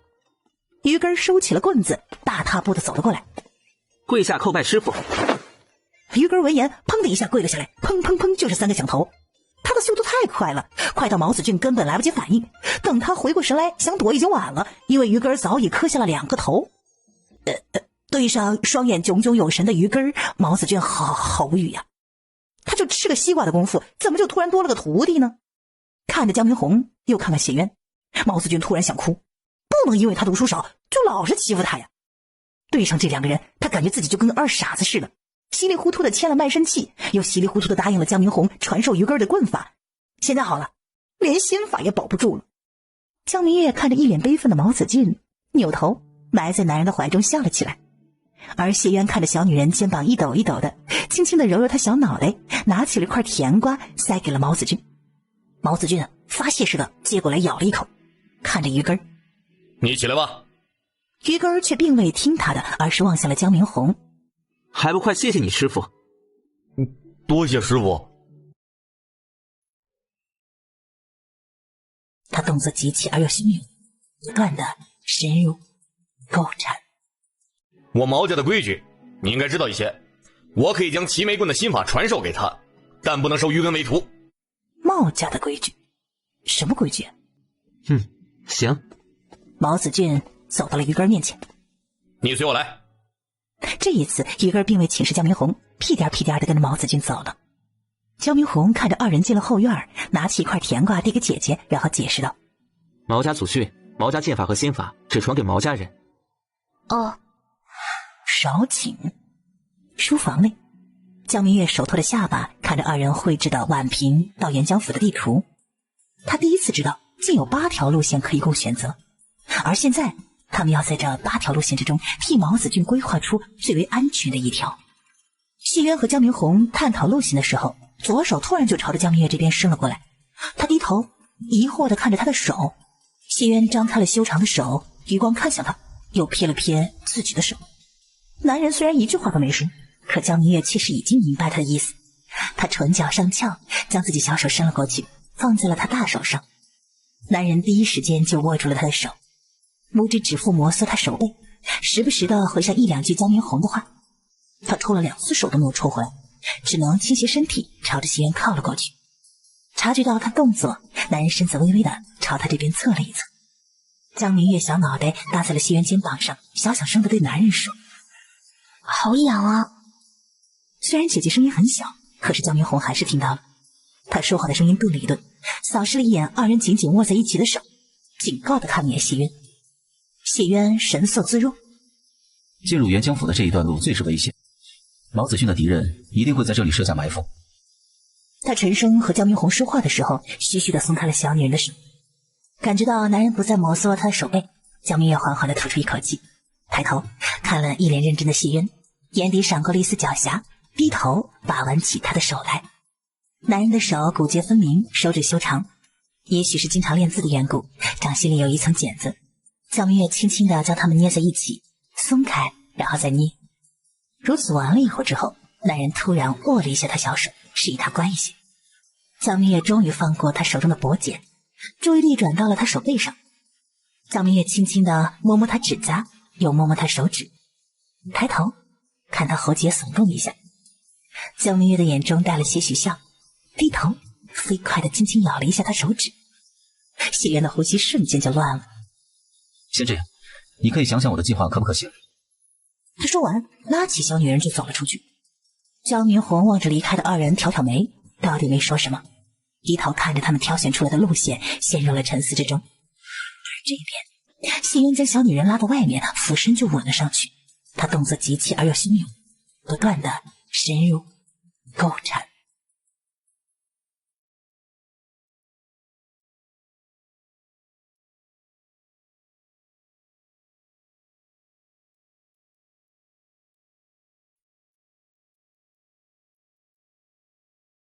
谢渊把小女人拉到外面，俯身就开始亲吻。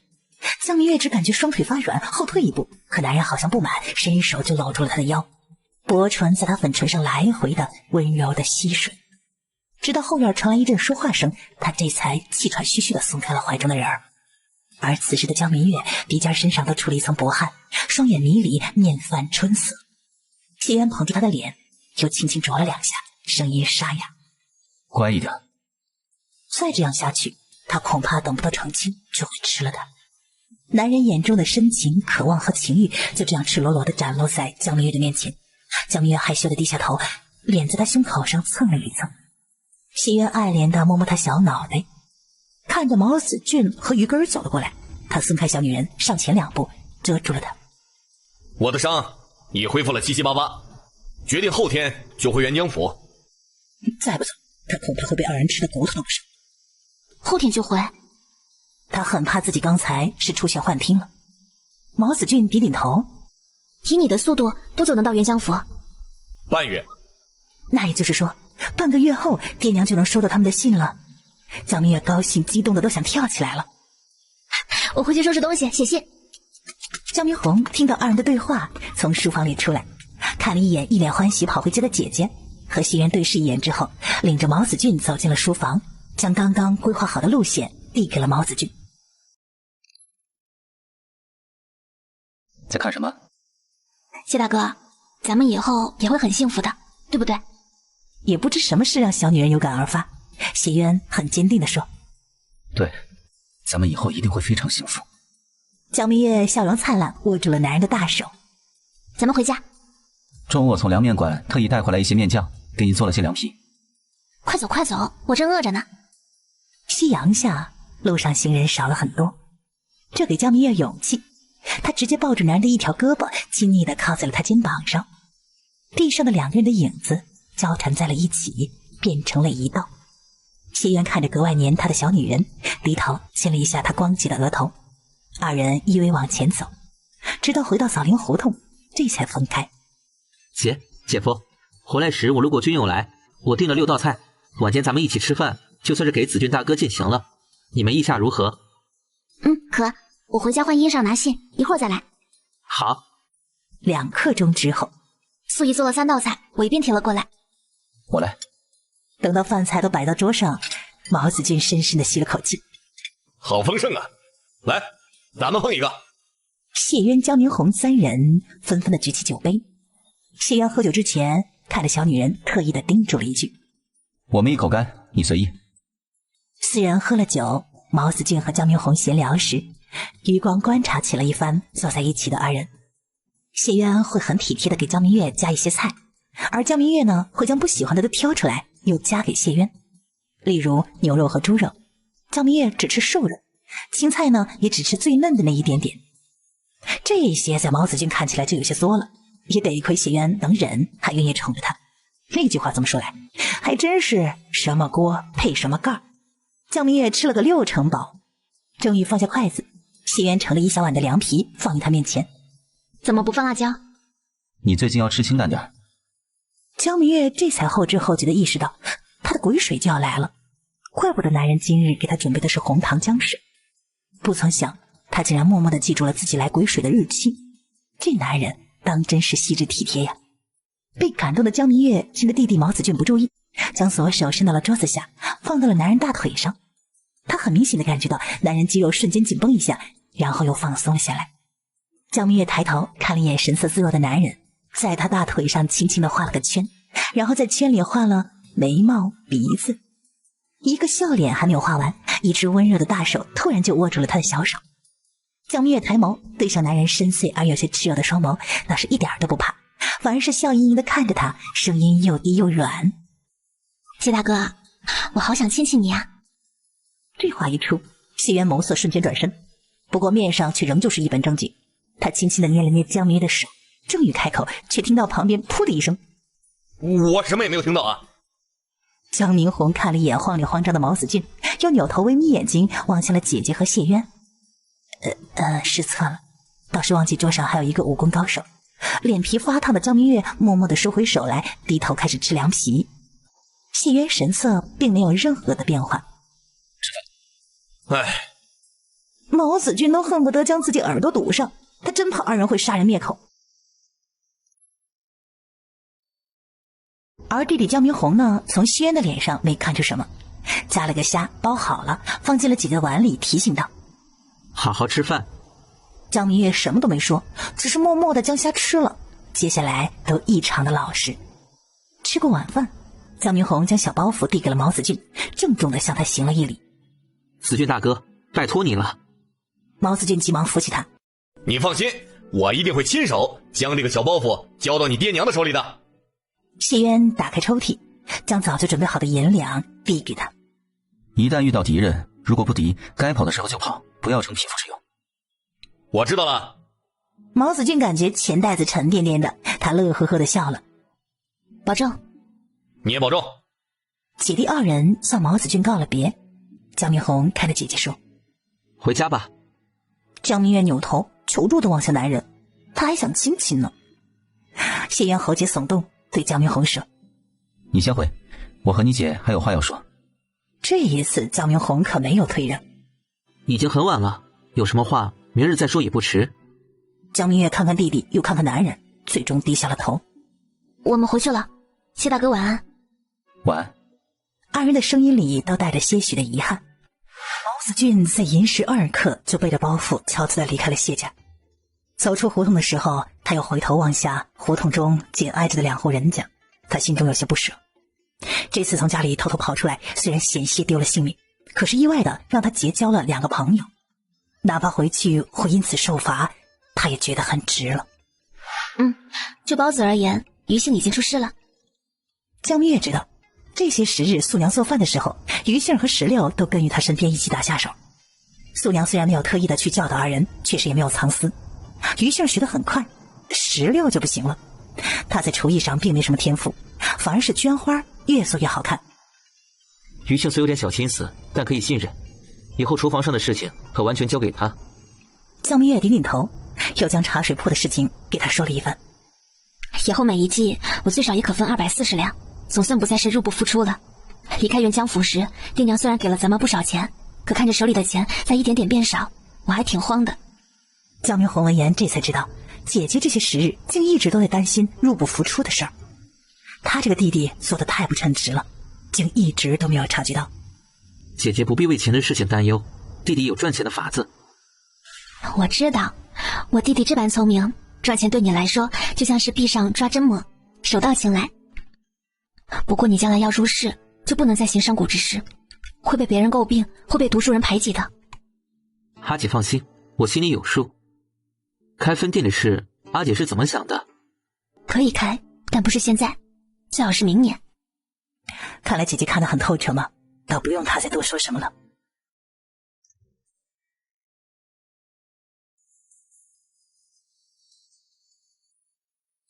毛子君什么时候走的？某时初，我起来他已经离开了，我猜他应是寅时走的。哦。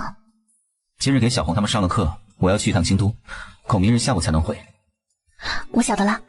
谢大哥这时候进京，可是有什么事？姐姐还不知谢恒3人的事，我想让他也欢喜欢喜。如果不是毛子君的事绊住了脚，他早就进了京。焦明红闻言，想到前世五皇子府未来2个月发生的事情，他犹豫了片刻之后，还是决定提醒谢渊一句话。毕竟他们现在是一条船上的蚂蚱，谢渊好了，他们才能好。姐夫，五皇子妃恐撑不过这个夏天了。此言一出，江明月顿时一惊，下意识地扭头望向了弟弟，而谢渊眸中暗流涌动。我知道了。江明红点点头，并未再说什么，而是先他们一步离开了胡同。江明月望着离开的弟弟，知道弟弟突然来这么一句，说明了五皇子妃的死对于谢柔的影响应该很大。谢大哥，弟弟不会无故方食的。我知道。二人走到溪水大街时，谢渊突然牵着他来到了一个胡同拐角处。江明月一脸困惑地看着男人。昨晚吃饭的时候你说的话可还记得？我说什么了？江明月装傻充愣。谢渊沉默地看着他。明月，我到明日下午才能回来。江明月的小脸儿微微一红。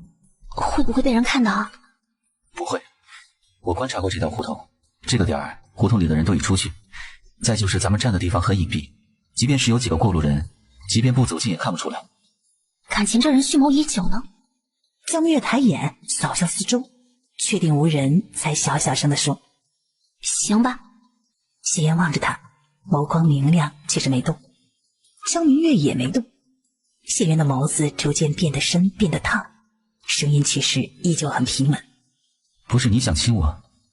江明月咬咬嘴唇，对视上男人鼓励渴望的眼神，他小小声地说：“那你俯下身子来，不然我够不到。”谢渊嗯了一声，然后低头俯身，凑于他面前。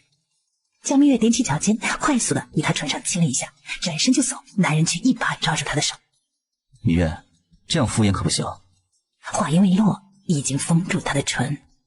这一次，男人的吻如狂风暴雨。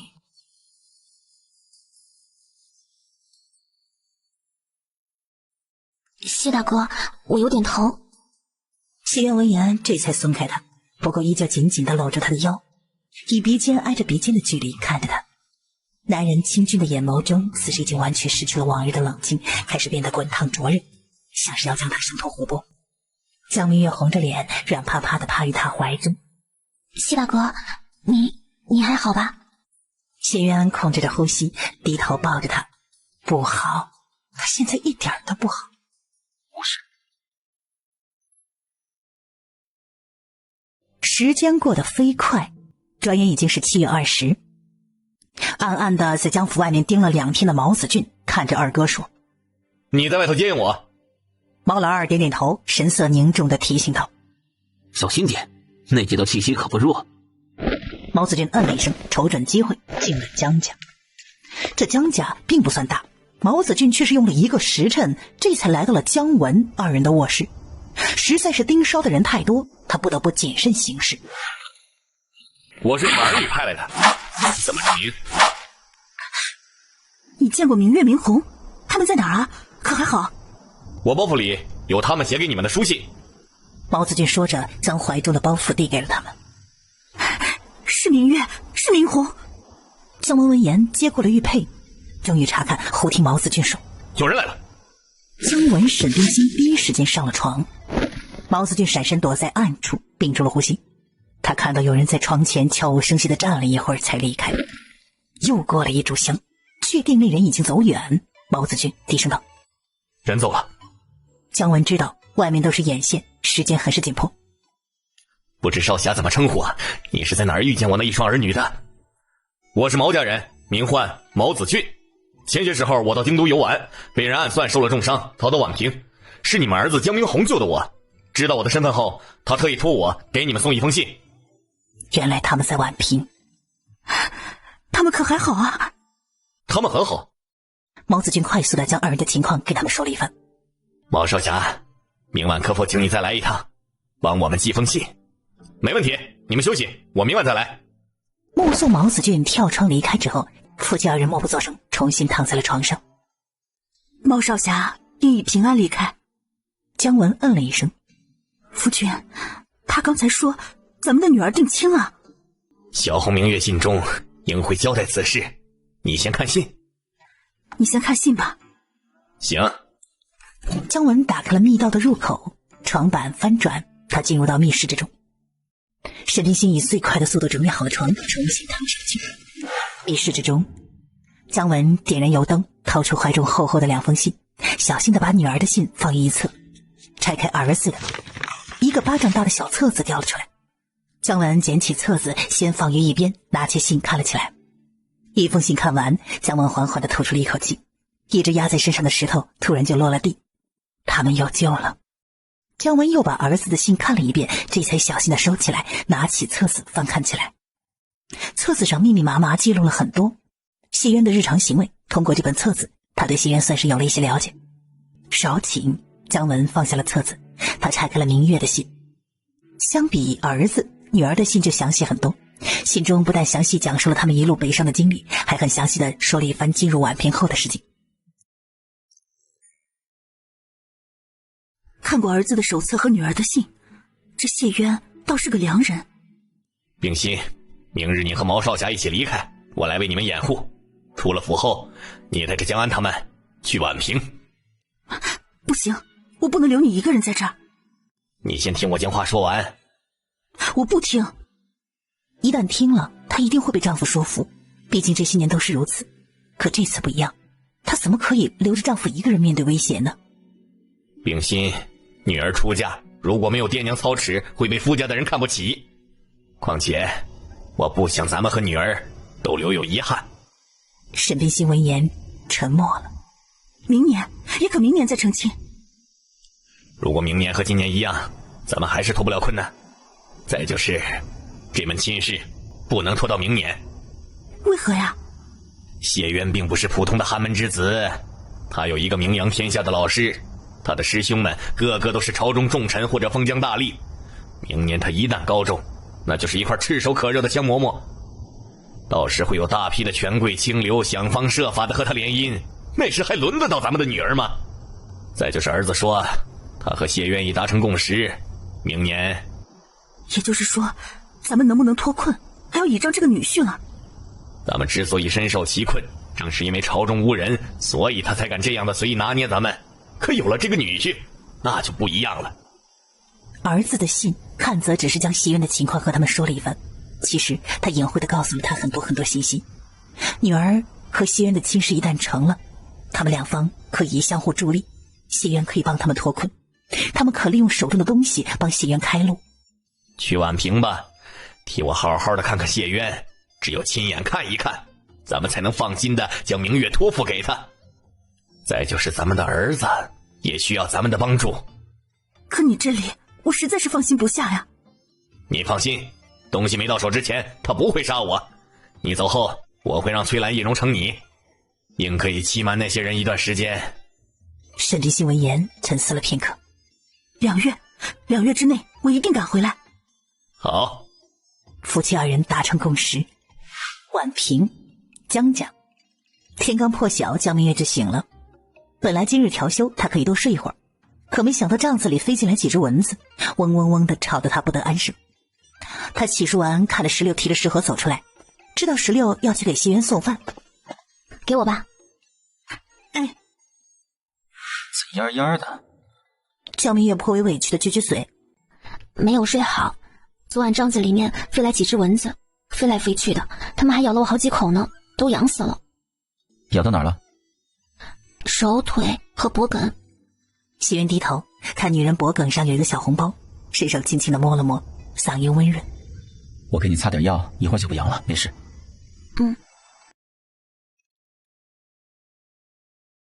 我来给你抹药。江明月乖乖的将手递给了他，把药膏点于小红包上，然后他轻轻的按摩起来。江明月舒服的眯起了眼睛。一会儿过后，谢渊问他还痒吗？江明月轻轻的摇了摇头。脖梗这里还有好几处呢。我看看。男人靠得很近，闻到他身上所特有的药香，江明月伸手抱住了他，轻轻的在他怀中蹭了一蹭。谢渊抬手温柔的揉揉他的头发，身子没动，任由他抱着，耐心又细致的为他抹药。也不知为何，这次药膏涂抹在叮咬之处有些刺痛。疼？忍着点，你这里有几道红痕，其中一处还破了皮，不过一会儿就好。讨厌蚊子。的确讨厌。中午我带些驱蚊药回来，你撒在帐子内，应就不会有蚊子了。好。等到谢渊将所有的小红包都涂上药，舒服下来的江明月忍不住的打了个哈欠，他还有些困呢。来，咱们出去吃饭。我不想吃，只想睡。就在我这里睡可好，省得回去又被蚊子咬了。江明月点点头，起身懒洋洋地走到了床边坐下。脚尖高大的男人突然在他面前蹲了下来，脱掉了他的绣花鞋。他神色极其自然，自然到好像是一件再正常不过的事。大清早的江明月又被这体贴的男人感动到了。睡吧。你能不能陪陪我，等我睡着了再走？好，睡吧。江明月很听话地闭上了双眼，在男人很有节奏的轻拍下，很快又昏昏欲睡起来。阿锦呢？睡着了。昨日他闺房里进了几只蚊子，一夜都没睡好，我就让他在我这里休息会儿。江明红虽然知道这样不妥，但总不能冲进来将睡着的姐姐再喊起来。只此一次。谢渊只当什么都没有听见，二人一边往外走，谢渊一边说：我观你近日心有些不静，可是在担心毛子君？也不知他有没有平安抵达远江府。他不是傻子，路上遇到不可敌的敌人，只要不和他们正面交手，跑还是能跑得掉的。疑人不用，用人不疑，你就不要乱想了。过2日，于夫子会带着你们去衡山书院参观，你准备下。江明红是知道衡山书院的，就在京都，而且还算熟悉，毕竟他前世去过好几次。想到这儿，他突然想起了一桩前世轰动京都的杀人案，那个人就是衡山书院的学生，而且他奶奶……在想什么？没什么。可需要我为你请假？不用。谢渊眯眯眼睛，本以为江明红也会很排斥入京，现在看来并不是这样。被谢渊目不转睛地盯着，江明红只感觉压力山大。快走吧，别迟了。谢渊望着疾步离开的少年，玩味地笑了笑，抬脚跟了上去。午时初，谢渊将艾草桂皮放入灶房，走进书房，待看清楚江明月手中拿的是什么之后，深邃的眼中飞快地闪过了一抹慌乱，大踏步地冲进了书房。凌乱的脚步声传入耳畔，江明月从小黄画本中回过神来，就只见一只修长的大手从天而降，盖在了画本上。江明月伸出了一根纤细的手指，轻轻地点了点谢渊的胸膛。你怎么懂那么多？除了我，你是不是还喜欢过别人？要不然怎么能写出这般精彩的故事？江明月本欲消除男人的不安和紧张，可这话一出来，他却成功的把自己给气着了。只要想到谢渊还对别的女人那么温柔，那么体贴过，江明月就撅起了嘴巴，有点不能忍。谢渊呆愣了片刻，他看了他写的画本之后，想的就是这个。他哭笑不得的同时，瞬间镇定下来。被我猜中了，讨厌！除了我，你怎么还能喜欢别人呢？回答仅仅慢了几息的谢渊看着少女因为生气而完全涨红的小脸儿，他笑了，抬手轻轻地捏了捏她的脸。我在生气，你还笑？别动手动脚的。二人相识至今，谢渊还是第一次见他生气，只觉得很可爱，感觉也很新奇，所以他并未第一时间开口解释，而是迅速地换上了另外一只手，见缝插针的又捏了捏女人的脸。你欺负我？没有。没有？如果没有，你怎么能写出这般精彩的故事来？他不依不饶，疑神疑鬼。谢渊低头安抚地亲了亲怀中小人儿的额头，然后直视他的眼睛。没有喜欢过别人，除了你，再不会有其他人能让我为之心动。就会说一些甜言蜜语哄我呢。不是甜言蜜语，都是我的真心话。那时我还只是童生，又没有完全摆脱谢恒二人的控制，光是读书和提防二人的算计，就又花费了我所有的心神，又哪里有时间喜欢别人？哦，那这画本是怎么回事啊？那时我很缺钱，书铺掌柜的给我提了一个建议，让我写这种风花雪月的画本，说是卖得极好。他担心我不会写，特意给了我几本画本让我研究。你是说你书里的那些描写都是研究了那几本画本的缘故？谢渊嗯了一声。是哪几本呢？让我看看。谢渊耳朵慢慢的红了，双眼飘忽了一下。没了，早就不卖了。没了？你心虚什么？没有心虚。谢渊试图将这件事情掩盖过去，江明月伸手就捏住了他的耳朵。没有？那你耳朵红什么？有些尴尬的谢渊这次直接不说话了。江明月看男人默认了，双眼亮晶晶的看着他。好看吗？我也想看。谢渊剧烈咳嗽起来，都惊呆了。明月，现在不行，等他们成亲后。成亲后就可以看了？到时咱们可以好好的研究研究。哦，谢大哥，亲一个呗。你书中就有这样的描写，咱们也试一试如何？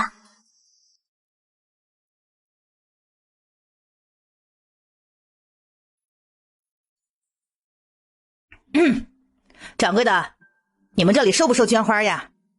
收。那行，我这里有一些绢花，1文钱1朵卖给你了。韩兰兰闻言有些期待地打开了包袱，拿起几朵绢花看过之后，不由得皱起了眉头。这绢花颜色单一，做工粗糙，而且用的乃是最下等的麻布，别说是1文钱1朵了，就是1文钱10朵他也不愿意收。您去别处问问如何，我们这里不收。你这不是拿我开涮吗？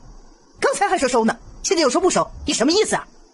锦绣坊开了这么多年，像今日这样的人，韩掌柜不知遇到了多少。江明月几人都相信他能处理。果然一会儿过后，那妇人气势越来越弱，几句话被韩掌柜对得哑口无言。别以为我是乡下妇人就好欺负，掌柜的，当真不买？不要。这一句话彻底激怒了妇人。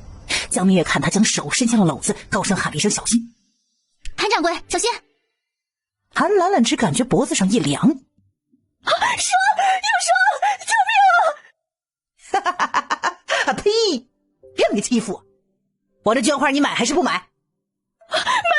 快将这蛇拿走！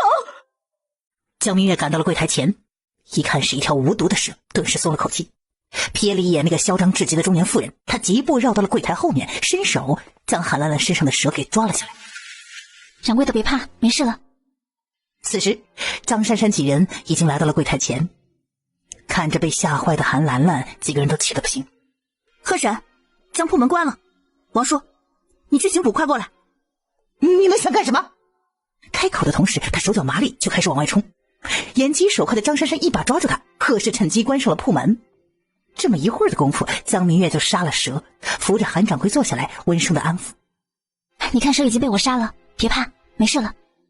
他刚才好像咬了我一口。没事，这条蛇无毒的。听着韩掌柜的声音还是发颤的，江明月赶紧安抚他，同时又抬头看向中年妇人，就见那妇人再次将手伸向了篓子。你们小心点，他手里还有蛇。这中年妇人看冲不过去了，怒火中烧，反而将矛头对准了江明月。刚刚平静下来的韩兰兰望着砸在身上的蛇，身体一颤，昏迷了过去。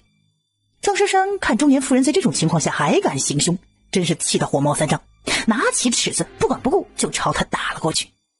柜台后面，江明月并没有乱动，他怕惊扰到韩兰兰身上的蛇。这条蛇竟是毒蛇，至于掉在江明月身上的那条蛇，则被他第一时间就抓住了。江明月盯着游走在韩兰兰身上的毒蛇，用空闲的左手拿起了一把尺子，瞅准机会，眼疾手快，把毒蛇给挑了下来。几息之后，江明月看着被自己剪死的2条蛇，他虽然并不怕蛇，却觉得极其恶心。他避开了死蛇，扶起了昏迷的韩兰兰。虽然知道毒蛇并没有咬他，但江明月还是不放心的又检查了一遍，确定韩兰兰无事之后，仰头就见张珊珊、贺氏和中年妇女扭打在了一起。掌柜的没事吧？惊吓过度，晚上可能会发烧，我开个方子，吃上几天应就无事了。不过他最好好好休息几天。谢大哥，你开方吧。好。江明月并没有打扰谢元写方子，他回到了张珊珊身边，将这一情况小声地告诉她。明月姐姐，今日你也受惊了，回去之后好好休息。锦绣坊暂关门3天，3日之后再开工，这3日工钱照付。好，咱们回家吧。等我片刻。西渊和栾毅说了一声，牵着江明月来到了药堂，抓了一些药，带着他离开了药铺。枣林胡同，西渊拉着江明月回到家里，拉着他的手坐于水井边，一边为他清洗双手，一边问他：他们都没事了，你呢？江明月没想到西渊会这么说，仰头看着他，神情正然。怕不怕？江明月的眼中瞬间升起了一层水雾，身体前倾靠在了男人的怀中。他又怎么可能不怕呢？他怕得要死，更何况其中还有一条毒蛇。可是怕又有什么用？当时根本无人能帮他，如果他不出手，韩兰兰可能会死。没人知道他杀蛇的时候那手都是抖的。怕，都吓死我了。而这一瞬间，西渊只觉得自己的心好像被人用力的揪住似的，抱紧了怀中的人儿。没事了，都过去了。江明月闭着双眼靠在他怀里，并没有说话，闻着男人身上所特有的药香，他的情绪慢慢的稳定了下来。谢大哥，我没事了。西渊轻轻的嗯了一声，抱着他直接站了起来，身体突然腾空，江明月吓了一跳，慌乱之中他攀上了男人宽阔的肩膀。虽说二人之间更亲密的事情他们都做过，但江明月还是有些不好意思。公主抱呢？他的怀抱比自己想象的要结实有力，给人一种很安全的感觉。没想到他一个文弱书生，竟就这样轻轻松松地将他抱了起来。想到这儿，江明月忍不住地往他胸膛上摸了一下，他只感觉男人身体微微一僵，紧接着又放松下来，然后无奈又宠溺地叫了一声明月。江明月的小手慢慢地变成了拳头，不敢乱摸了。西渊将怀中的人儿稳稳地抱进了正堂，动作温柔地将他放在了椅子上，然后在他面前蹲了下来。明月，以后别这样了，说我自私也好，冷血也罢，以后如果再遇到这样的事，一定要先保护好自己，知道吗？别人的死活我不在乎，也不关心，但你绝对不能有事。西渊声音很轻，可是每一个字都重重地砸在了江明月的心里。知道了，以后我一定会保护好自己的。西渊神色松动了一些，再次将他抱进了怀里，二人静静地相拥了片刻。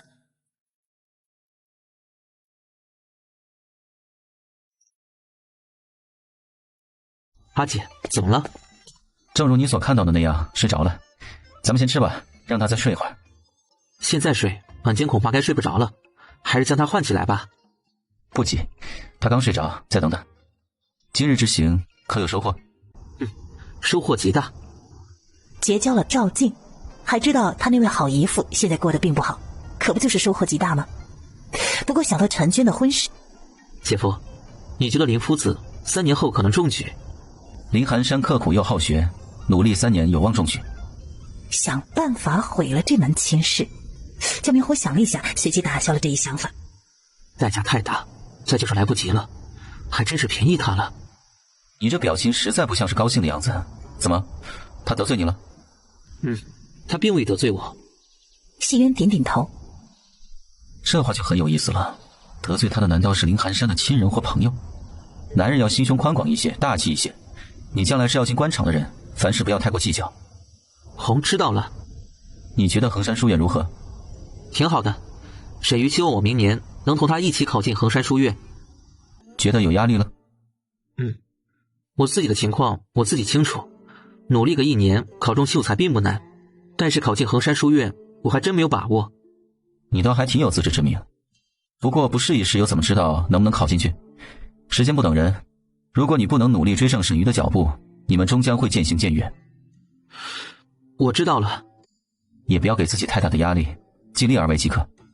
焦明红轻轻点头。我去换姐姐。好。焦明红来到书房，看着睡得很香的姐姐，虽然有点于心不忍，但还是将她叫了起来。小红，你回来了。吃完饭再睡如何？好。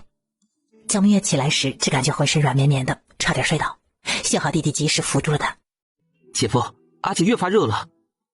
我身体一向都很好的，你们别担心。谢渊替小女人把了脉。风邪入体倒不是什么大问题。我就说我没事吗？我先给你施2针，这样你会舒服一些。谢渊施针的确不痛，有了上一次的经验，焦明月并不排斥。而施过针之后，谢渊又给他按摩了一番。回去早些睡，明日清晨我再帮你把脉。不想走路。谢渊、焦明红不约而同的在他面前蹲了下来。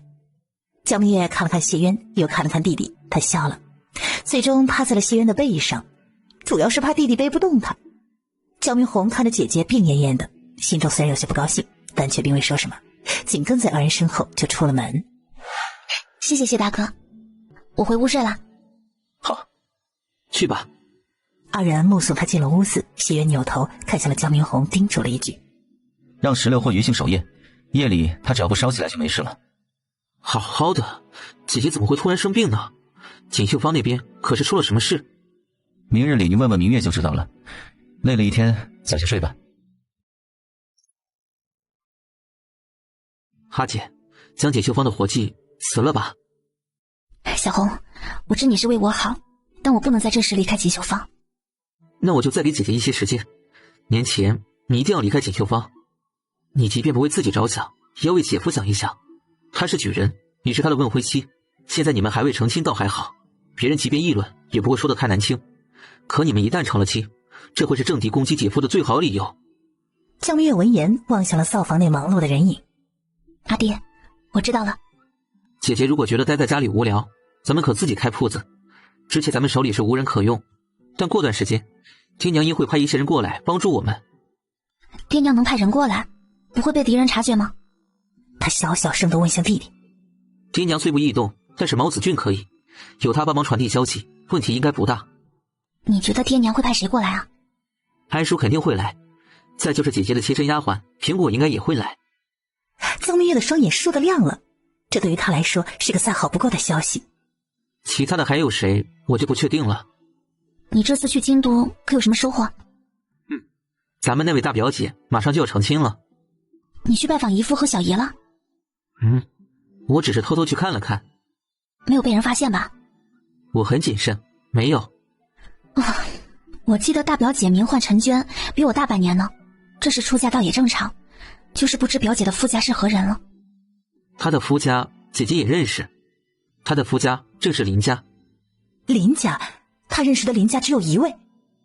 林寒山林家？听着弟弟嗯了一声，焦明月咕咚一声咽了口口水。这也太巧了吧，前些时候林婶还邀请我8月初6去他家喝喜酒呢。是啊，真巧，真是让我吃了一惊。焦明月闻言，那漂亮的桃花眼中眸光一闪，难道前世陈娟的良人并非是林寒山？小红，新娘是陈娟的话，那8月初6我还去林家吗？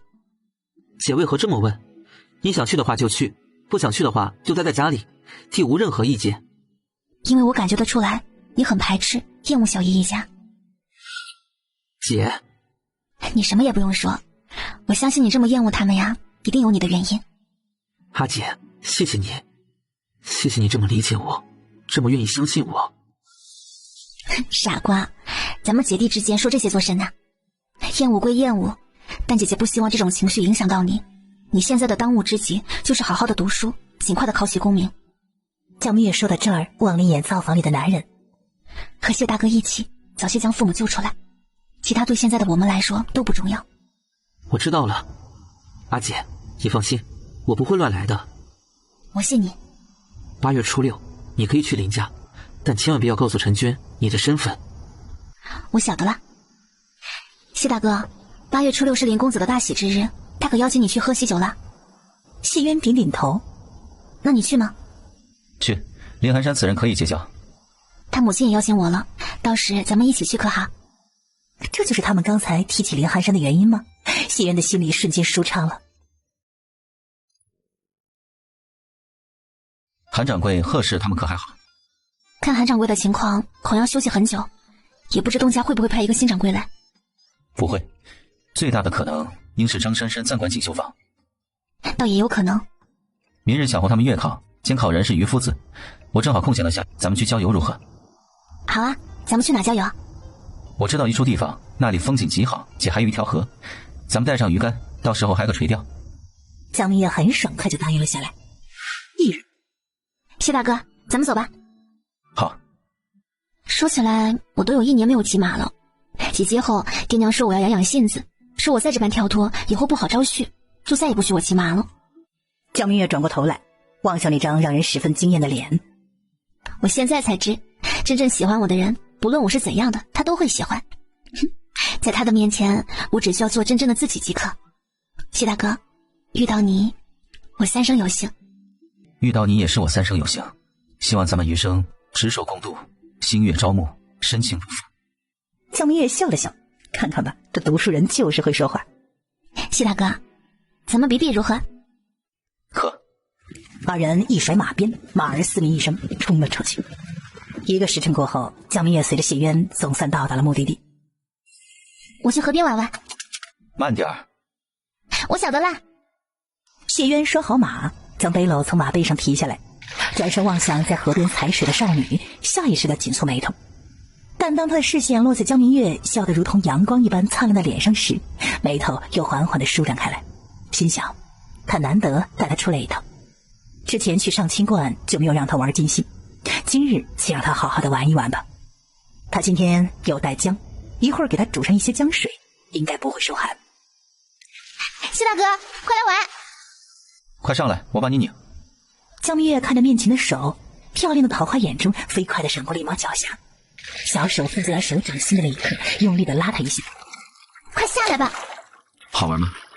谢渊倒是一点都没生气，反而是一脸宠溺地看着他。可好玩了，你下来陪我一起玩啊。谢渊温和应了声好，他陪着江明月一起踩水，一起追逐浪花，一起用石头堆砌城墙。对他而言，这些年从未像今日这般的放松，玩得一般尽兴。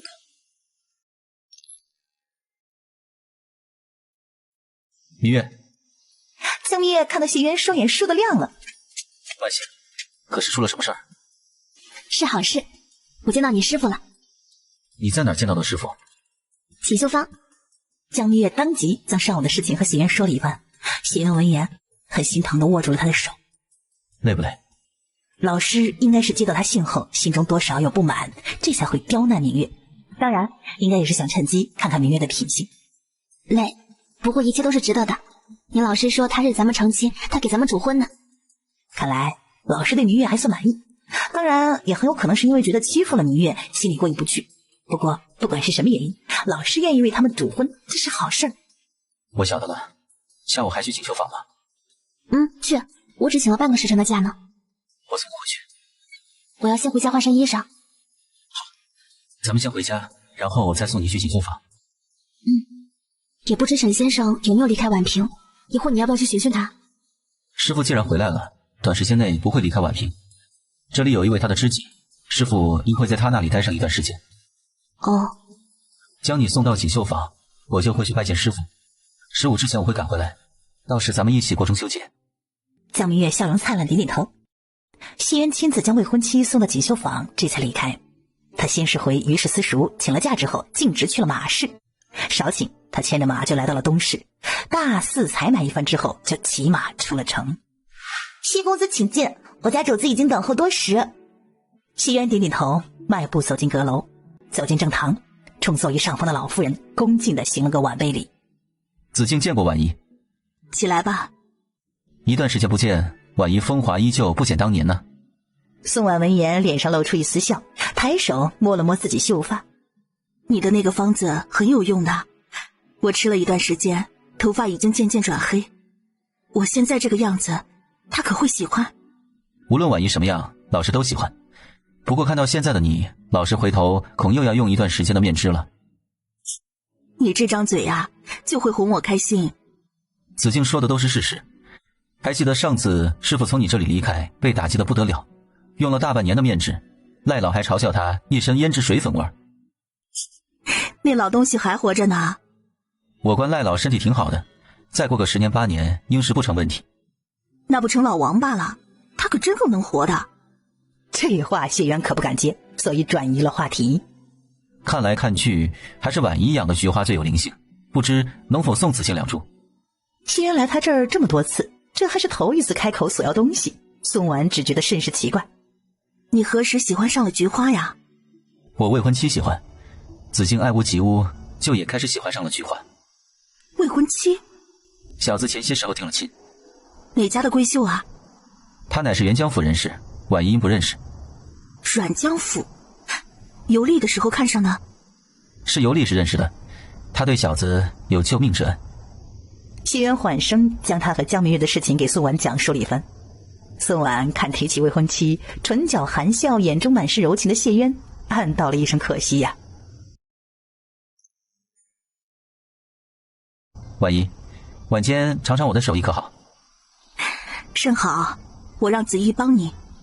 子怡姑娘是婉仪深情为得用之人，还是让子怡姑娘随身侍候着婉仪身边吧，让雅叔搭把手即可。这小子是在避嫌？成。多谢婉仪。宋婉望着离开的人，忽然有些好奇，也不知道是怎样的姑娘，竟让谢渊动了心。有时那头发梳得一丝不苟，又特意换了身衣裳的沈墨进了竹林。小楼中的宋婉得知沈墨来了，下意识地站了起来，她飞快地往外走了几步，然后又停了下来，这样巴巴地去迎接他，好像自己多想他似的。不去。他走到哪儿了？已到了迷阵。那么快了？这一刻的时间对宋婉来说有些度日如年。一盏茶过后，他就有些坐不住了，怎么还没来呢？该不会是半路走了吧？想到这儿，宋婉倏地站了起来，大踏步往外走。好吧，他必须得承认，他的确是想他了。毕竟1年多没见，到了他们这个岁数，以后也是见一面少一面，以后不知还能再见几面，出去迎迎他也无妨。宋婉先避女们一步打开了院门，看着门外的人，脸上瞬间露出一个大大的笑容，随即又收了起来，故作高冷。你来了？我来了。进来吧。子敬何时来的？申时初就来了。今晚咱们有口福了。宋婉听了这话，脸上露出了一丝笑。谢渊厨艺极好，他不得不承认，即便是宫中的御厨做的饭菜都没有谢渊做的合他胃口。托你的福了，你不来，这小子可不会来我这里的。我不来，他来干什么？讨人嫌吗？他才不讨嫌呢，你这弟子嘴巴甜着呢。可惜呀。可惜什么？可惜花落外家了。我本还想着将蕊蕊下嫁给他呢。可不是，我本也为他物色了2个合适的人选，谁知他竟已有了心悦之人。不过那丫头也不错。你见过了？沈墨嗯了一声。是个什么样的人啊？很温柔，性子也好，就是单纯了点，是个让人一眼就能看穿所有想法的人。那是挺单纯的。黄昏，随着一盘又一盘的菜摆上桌子，宋婉一脸狐疑地望向了沈墨。这般丰盛啊！为了他，我辛辛苦苦的从朝阳观下来，千里迢迢的回到宛平，他不应该为我多做几个菜？不是为了我？刚才这臭男人还说太想他，宋婉瞬间炸了毛。沈墨脸上表情微微一僵，这个说漏嘴了。好在他机灵，眼神失意的望了眼外头。配合我一下，不然子敬不会老老实实的给咱们做饭的。说完，他握住了宋婉的手。在我的心里，任何人也比不过你。宋婉脸上的表情瞬间由阴转晴，一副算你会说话的样子。他挑逗的在男人的手掌心划了一下。晚上来我屋。被宋婉死死的盯着，沈墨最终屈服了。好。见过师傅。沈墨虚服他一下，很有长者风范。起来吧。西渊站了起来，拿起筷子，先是恭敬地递给了宋婉一双，紧接着才是师傅。坐下吧。西渊坐下来，盛了一碗鸡汤，递给了沈墨。老师这一路辛苦了，多补补。谢渊可谓是一语双关呐。知道我辛苦，晚上就不要再请教我学问了，我需要好好休息。沈墨看着弟子意味深长，谢渊只当什么都没听出来，很是恭敬。师傅好好休息，弟子绝不敢打扰。沈墨听到这话顿时着急了。不行，1年没见了，我得好好的考教考教你，毕竟你明年就要会试了。谢渊温和一笑。考校的事不急，我会陪师傅在这里待上几日，明日再考校也不迟。沈墨闻言瞪了一眼和他唱反调的弟子，正欲开口，就听宋婉道：我看子敬说的对，考教的事儿留到明日就好了。宋婉握住了沈墨的一只手。晚上咱们好好休息。我能拒绝吗？再和去年那样，他的身体真吃不消啊。晚饭过后，谢渊很识趣地回到屋子里，并未再打扰二人。宋婉拉着不情愿的沈墨，笑容满面地进了卧室。再说枣林胡同，姐，今日不去姐夫那里了？不去了，你姐夫今日不在。江明红心想，怪不得姐姐坐着没动，往日里啊，他可是比谁都积极。姐夫不在，去哪儿了？去见他恩师了。至于他们在哪儿，我就不知道了。恩师？沈墨先生？江明月笑着点点头。沈墨先生来宛平了？姐姐可有见到沈墨先生？对于这位传奇人物，他一直都是敬佩的不得了。只可惜前世的他身份太低，一直无缘得见老先生。也不知今生他一定可以，毕竟谢渊乃是他的姐夫。见到了。沈墨先生是个怎样的人？江明月想到沈墨，思忖了片刻，这才开口：是一个很睿智的老人，让我想到了老族人。再就是就在姐弟二人说话之时，距离宛平100多里地的一个小码头，沈冰心等船停稳之后，随着几位船客上了船。即便他身体极好，从沅江马不停蹄的赶路，他也是有些吃不消的。好在往后几日，他待在船舱里就可以好好的休息休息了。以现在的船速，中秋节应该可以赶到宛平。想到再过上3、4天就能见到自己一双儿女，沈冰心心中欢喜啊，期盼的同时也带着一抹担忧，也不知夫君那里现在如何了。我这套剑法如何？很是精湛。想不想学？师傅愿意教，子敬自然求之不得。呵呵，想得美。西渊看着抬脚就准备走的老师，很是平静。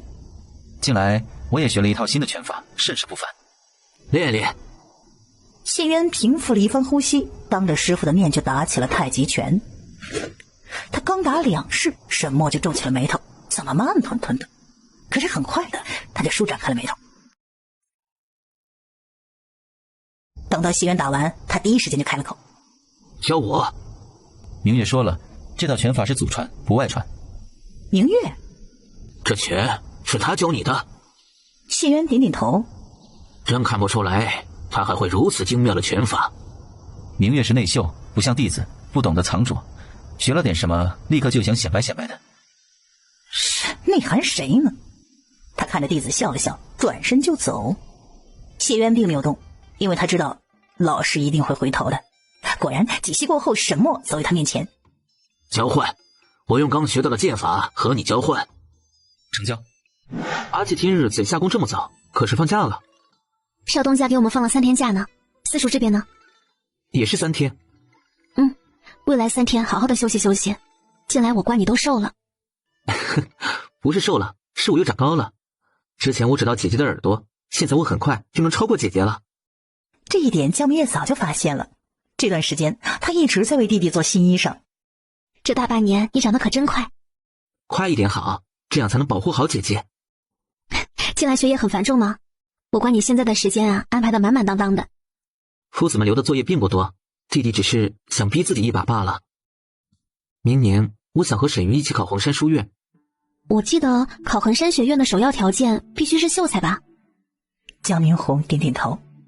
那也就是说，弟弟明年不仅要成为童生，还要紧接着参加院试成为秀才，然后和大楚各地的学子们一起考衡山书院。江明月光是想想就感觉压力倍增。有一个目标是好事，不过在阿姐看来，什么都没有你的身体重要，凡事只需尽力，无愧于自己即可。阿姐不必担忧，弟弟心中有数。谢大哥回来了呢。谢大哥，我在。江明月看着男人，笑着朝他就扑了过来。谢渊伸手稳稳接住他，二人抱了个满怀。想死我了。江明月在他怀中蹭了一蹭，谢渊唇角含笑，低头亲了亲少女的额头。我也很想你。如果不是如此，他也不会在师傅和婉仪的挽留下，今日就急匆匆地赶回来。而江明红走进来，就看到了相拥在一起的二人，尴尬地咳嗽一声。你能不能当做什么都没看见啊？谢渊微眯着眼睛，略带威胁地望向了江明红。我又不香。江明红直接无视了谢渊。你们先进正堂吧，随便坐，我一会儿就来。谢大哥在忙什么？我帮你啊。江明红看姐姐跟着谢渊进了灶房，抬脚正准备往灶房走，谢渊回了头，二人对视一眼，无声交锋一番之后，江明红败下阵来，转身进了正堂。灶房内，你这几日陪着沈先生进山了？谢渊嗯了一声。小红现在不在。聪明如江明月立马就明白了男的意思，笑嘻嘻的重新投入他怀中。谢渊抱着少女，整颗心瞬间填满。这几日可好？挺好的，就是有些想你。下次我带你一起去。合适吗？合适。师傅和婉仪都是很好相处之人。婉仪？原来沈先生的这位知己是魏红颜呐。他的表情太过于丰富，只看一眼谢渊就知道他在想什么。师傅和婉仪的事，我以后再跟你说。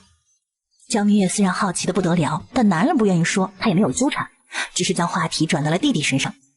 小红想考衡山书院，这是好事，但路总是要一步步走的，饭要一口一口的吃。我怕他压力太大了，会吃不消，你帮我劝劝他。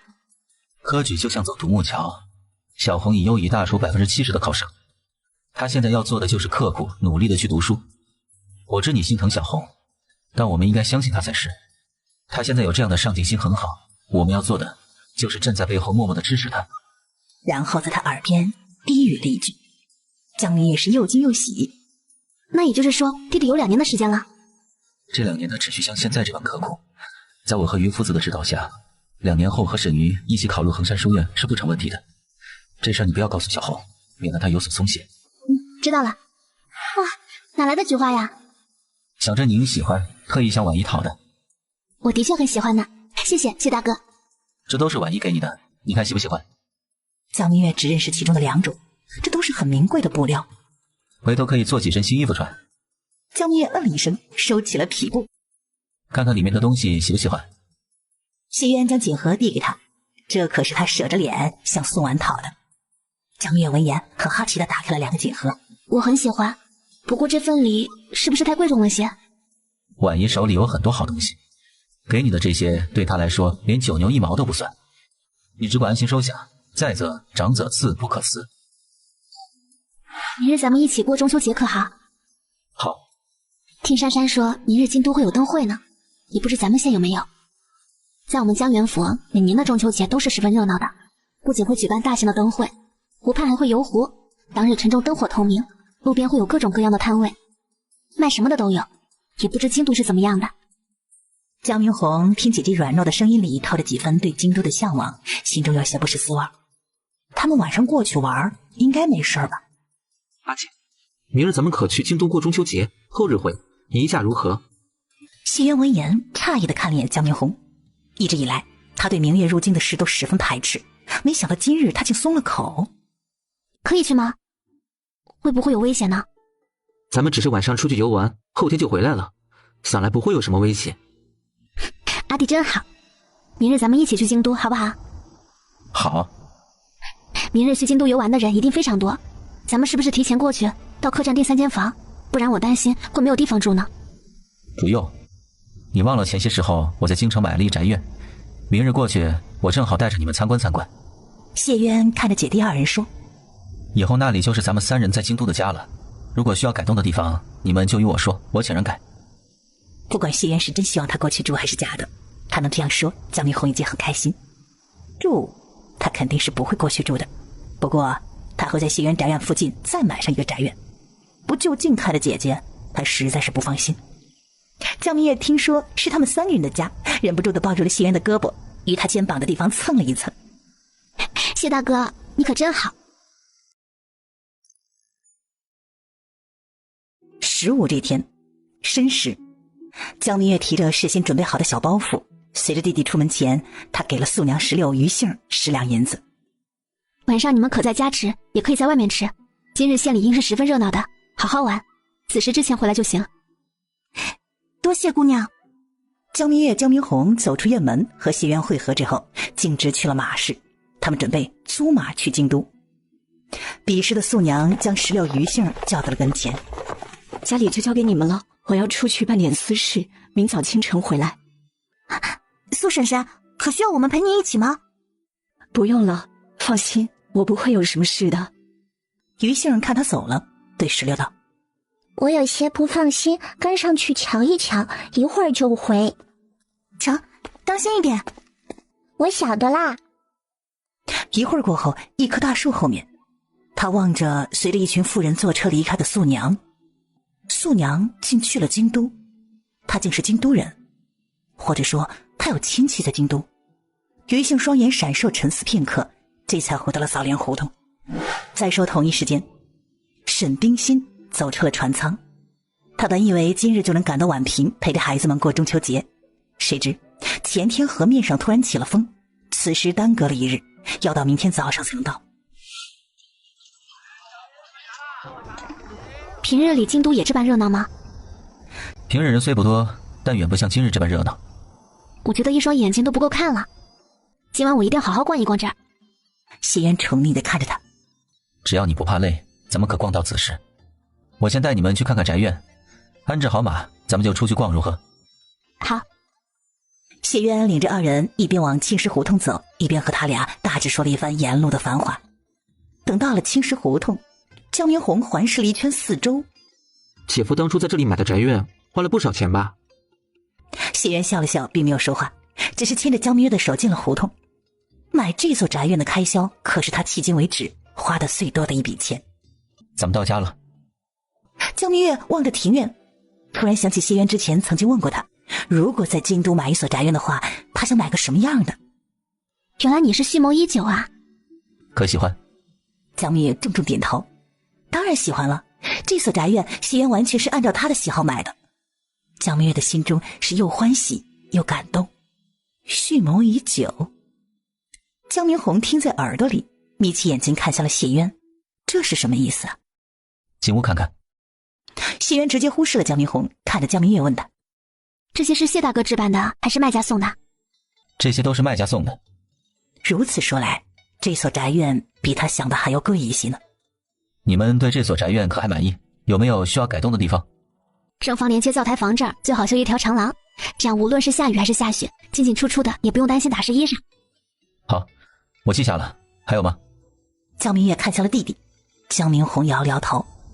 既然如此，那就休息一会儿。少请我带着你们出去好好的逛一逛，咱们晚间在外面吃。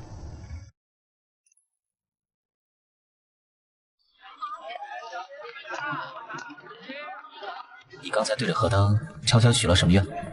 既是悄悄许愿，当然不能随便说出来啦。你即便不说，我也能猜得到，肯定是求菩萨保佑小红平平安安，心想事成。正放河灯的江明红听到自己的名字，扭头看向了2人。没有完全猜对哦，我还求菩萨保佑你平安顺遂，万事如意。江明月说着说着，突然看到男人双眼中透着几分戏谑，知道自己上当了。哼，谢大哥，你欺负人！知道少女许的是什么愿后，谢渊心满意足，心中一片柔情蜜意。是我不对，明月，大人有大量，就不和我一般计较了。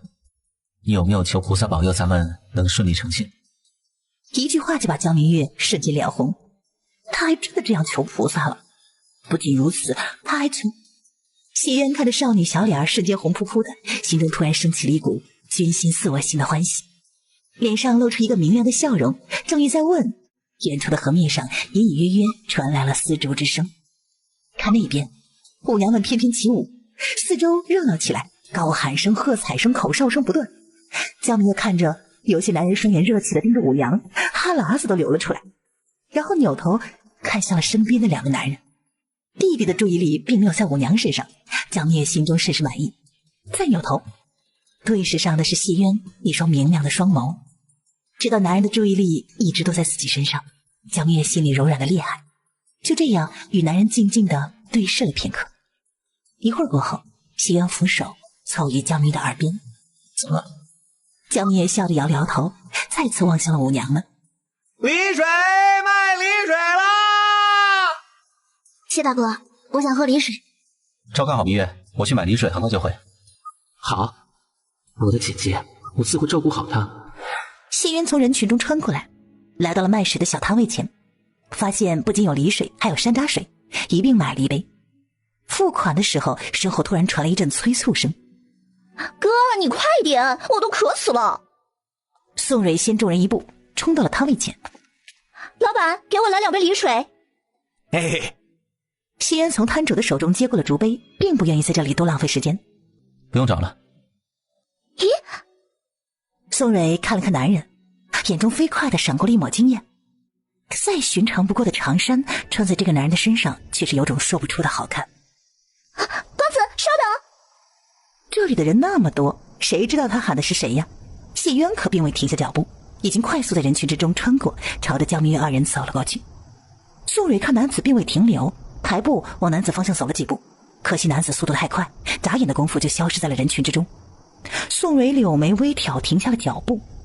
宋真走于妹妹身边：“在看什么？”“没什么。”“走吧，我带你去看烟火。”“谢谢二哥。”说着，先宋真一步朝谢渊离开的方向走去。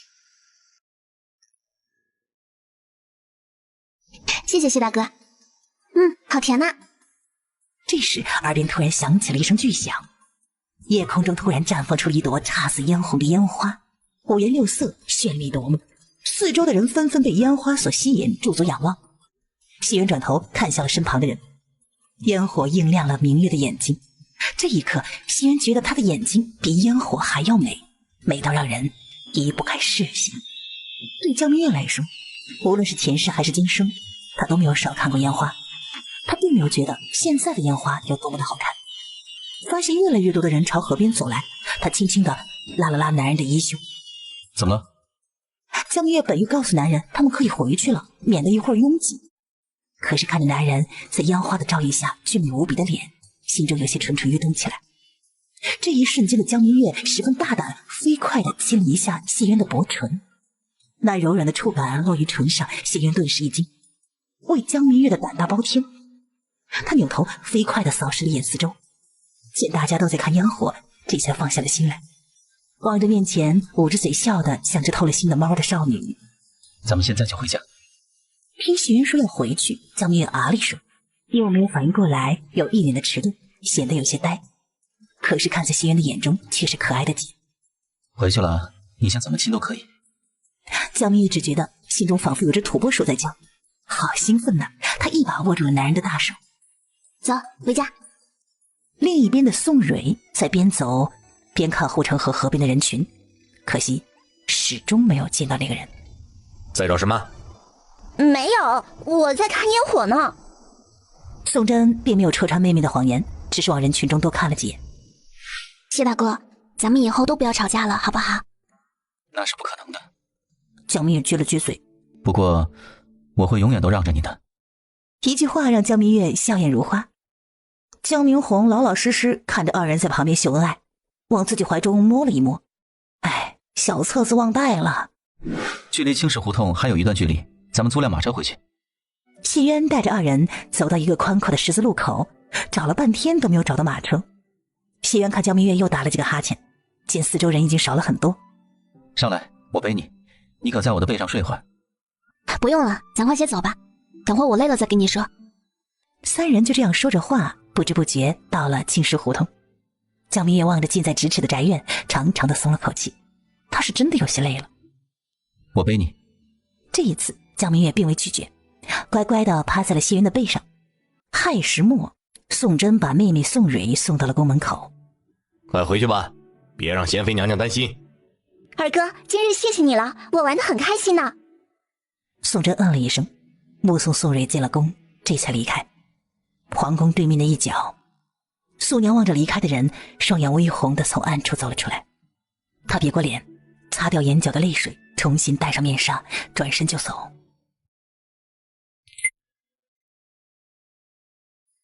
可睡好了？刚刚起来的江明月整个人都是呆呆的。谢渊看他嗯了一声，可是半天没动，便拿出帕子放进水盆，拧干水叠成小方块，给江明月擦起脸来。江明月就仰着小脸儿，闭着眼睛，配合着男人给他擦脸。一直以来谢渊都特别会照顾人，就像此刻给他擦脸的时候，也不是随意的擦几下就完事儿，他是先擦脸颊，然后用边角处擦拭鼻翼和耳朵。而江明红正好此时从书房出来，望到这一幕，只觉得一会儿都不用吃早饭了，已经吃饱了。看着他们两个，一个犯懒，一个愿意照顾，自己作为弟弟能说啥？只好先二一步进了前院。谢大哥，你可真好。我在想，回头你要是有个不舒服的，我来照顾你的话，恐怕不会像你这般细致。突然觉得好丢人啊。谢渊清洗干净帕子，一面给他擦手，一面说：为了不让你丢人，我以后尽量不生病。生病的事儿又怎么可能受咱们自己控制呢？谢渊笑了笑，并未多言。替江明月擦完手，谢渊看着近在咫尺的如花笑脸，又想起了昨天晚上那个蜻蜓点水一般的吻。亲一个。这话题转得有点快。明月下意识往前院看了一眼。小红一时半会儿应不会进来，所以亲一个。昨日里那个吻太短暂了。你能不能别询问？如果答应你，会显得我很不矜持；那拒绝你，我又不愿意，这会让我左右为难的。抱歉，以后都不会了，怕你不乐意。今日这个吻特别轻柔，没有索取，也不强势，只不过二人并未亲吻太久，因为江明月很清晰的能感觉到谢渊的传家宝在蠢蠢欲动，如果再这样下去，他很担心他会刺伤自己，所以他倏的一下就睁开了眼睛，双手推开了男人。谢渊沉沉的喘了口气，你先去前院，我很快就来。江明月嗯了一声，看男人疾步去了茅房，他脑海之中想的是，这男人大清早的呀，果然很容易动情，少不了要做一次手艺人喽。应该是姑娘少爷回来了，我去开门。从小到大，这还是他和哥哥第一次分开这么久，也不知道哥哥昨天晚上有没有睡着，有没有做噩梦。这位夫人，可是有什么事？终于回来了，好困呐！一会儿我要再补一个觉。三人迈步走进了小院子，谢渊、江明红第一时间就察觉到家里过分的安静了一些，二人对视野，不约而同的把江明月护在了身后，开始慢慢的往后退。江明月看着瞬间戒备起来的两个男人，扫视了一眼庭院四周，没有看到石榴三人。江明红朝着于根打了个手势：石榴、素姨，我们回来了。话音未落，一个黑影突然从池塘里跳了出来，他身轻如燕，挥剑就朝他们杀了过来。而早有所准备的江明红和谢渊拉起江明月就跑，于根则是手握长棍越过三人迎了上去。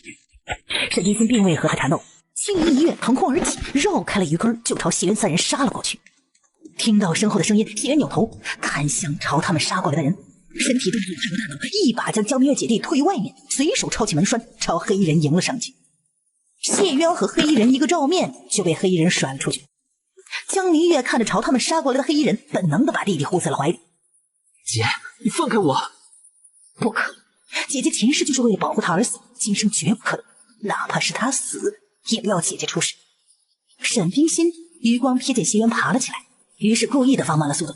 谢渊跑上前，一把抓住黑衣人，跑！江明月抬头望着紧紧抓着黑衣人的谢渊，眼泪唰的一下就流了出来。他用力的把弟弟推于门外，反手关上院门，朝黑衣人扑了过去。如果非要死，他要陪着谢渊一起。谢渊看江明月并没有跑，心中是五味杂陈，最后化作一声轻叹：这个傻女人呐！沈冰心看着扑过来的女儿，眼中露出了一抹慈爱，正欲给她一个拥抱，于根赶了过来，一把抓住她，大喝一声，就把她给甩了出去。而这边的江明月则是一把抱住了谢渊。你怎么这么傻？不过现在不是说这些的时候。看着于根再次拦下了黑人，谢渊拉起江明月就跑。而此时的沈冰心顺着于根的力道一跃落到了树上，避开于根的长棍，取下了脸上的面纱。明月，阿娘。娘？谢渊惊讶地望着树上的人，这岳母的武功竟如此之高。谢渊有些震惊，不过很快就镇定了下来，大脑开始飞快运转起来。娘？正准备呼救的江明红也微微一怔，抬头，视线越过院墙，望向了树上的人。娘！沈冰心一跃落到地上，一脸慈爱地把女儿拥入怀中，怜爱地摸了摸她的后脑勺。而彼时16于杏三人也快步从正堂内走了出来，于杏跑到哥哥身边，轻声安抚起来，而江明红脚步踉跄地跑到院门前，望着院中的人，眼泪瞬间模糊了视线。真的是母亲。娘！沈冰心望着眼泪不停往下流的儿子，暗暗反思自己是不是做得太过分了，不仅吓到了女儿，还吓到了一向坚强的儿子。不过她并不后悔，女人嫁人就是第二次投胎，马虎不得。虽读了儿子的手册，知道谢渊是个很好的人，不过她总得再考验考验他，才能安心。娘！来，江明红脚步踉跄，重重地扑入母亲的怀抱，紧紧地抱住了母亲。21年了呀，他终于再一次见到了母亲，他再也压抑不住那喷涌的情绪，哇哇地哭了起来。你就是小谢吧？小婿谢渊，拜见岳母。而这么一会儿的时间，足够谢渊想明白一切了。听着沈冰心话语中透着的亲热，他知道他只是通过了岳母的考验，只是好像吓到了明月。而至于受惊的江明红，则直接被他忽视掉了。谢大哥，你不要不高兴好不好？那种情况下，无论如何我都做不到舍弃弟弟，舍弃你，独自逃跑的。我没有不高兴，只觉得自己有些无能。发生了这样的事，我竟束手无策。今日幸好是岳母，如果真是敌人，后果不堪设想。谢大哥，你不要将什么事情都揽在自己的身上，这怪不得你的。我知，只是今日的事给我提了个醒，家里要请2个护卫了。谢渊第一个想到的就是毛子俊，不过他也知道毛子俊暂时来不了，只能另想他法。护卫的事情还可以往后推一推，现在当务之急是怎么讨得岳母欢心，让她同意将明月嫁给他。岳母欢心了，那他和明月的亲事也就成了。毕竟千里迢迢，在这种形势下，岳母不可能只是来宛平看一眼明月和小舅子。明月，可否给我说说岳母的事？岳母喜欢什么，不喜欢什么？听谢渊问的这般具体，江明月想了想，才回答：阿娘别担心，我没事，只是见到你太高兴了。沈冰心看得出来，儿子是有事瞒着他，不过孩子们大了，自然也有了秘密，儿子不愿说，沈冰心也只当什么都不知道，并未询问。江明月看弟弟恢复了过来，牵着谢渊的手走了出来，知道他们母子刚相见，肯定有很多话要说。谢渊和沈冰心说了几句之后，很识趣的离了去。娘，你是怎么从府里出来的？我爹可好？除了挂念你们，你们阿爹一切都好。收到你们小姨的信，知你们没有去京都，我和你爹一直都提心吊胆的，就怕你们会出什么事。大半个月前，从茂少侠的手里收到你们的信，知道你们定居在了宛平，过得很好。你爹一直提着的心呐，总算是落了地了。我能从府里悄悄的出来，还多亏了茂少侠呢。这一路上可还顺利？还可记得你们给茂少侠规划的路线图吗？来宛平前，茂少侠将它给了我，所以这一路啊都极其的顺利。阿娘，咱家到底发生什么事了？得罪的又是什么人呢？之前他是没机会问，而阿弟又为了保护他不肯告诉他。娘，我也是家里的一份子，而且我现在已经成熟稳重了很多，能担得起事了。你就告诉我吧，这样日后如有一天面对敌人，我也知该怎么应对啊。沈冰心闻言沉默了。娘，好。阿姐，娘一路奔波也累了，让母亲休息吧，我来给你说。咱们江家以瓷器起家，这些年阿爹为了寻找到适合烧制瓷器的土，陆陆续续的买了许多岛河山，而祸根就出现在这些岛河山上。前些年咱家的下人挖土时，挖到了别的东西。是什么？金矿，一座很大的金矿。消息泄露出去了，弟弟御下的手段，这种消息又是怎么泄露出去的？姐姐应该还记得，咱家以前曾发现过2个铁矿。记得，不过铁矿的事情不是第一时间就上报朝廷了吗？江明红轻哼了一声。2座铁矿的事根本就没有传入朝堂。怎么可能？谁有这么大权力可以一手遮天拦下这样的事情呢？张大将军。不错，这是手里握着15万水师，镇守在咱们远江的张大将军。这2座铁矿最终也落到了他的手里，且这几年他一直在暗中开采。他怎么敢？他想干什么？咱们远江大大小小的官员就任由他这么胡来吗？如果只有张大将军一人，知府巡抚自不会像现在这般睁一只眼闭一只眼。可张大将军有一个好女婿，大皇子。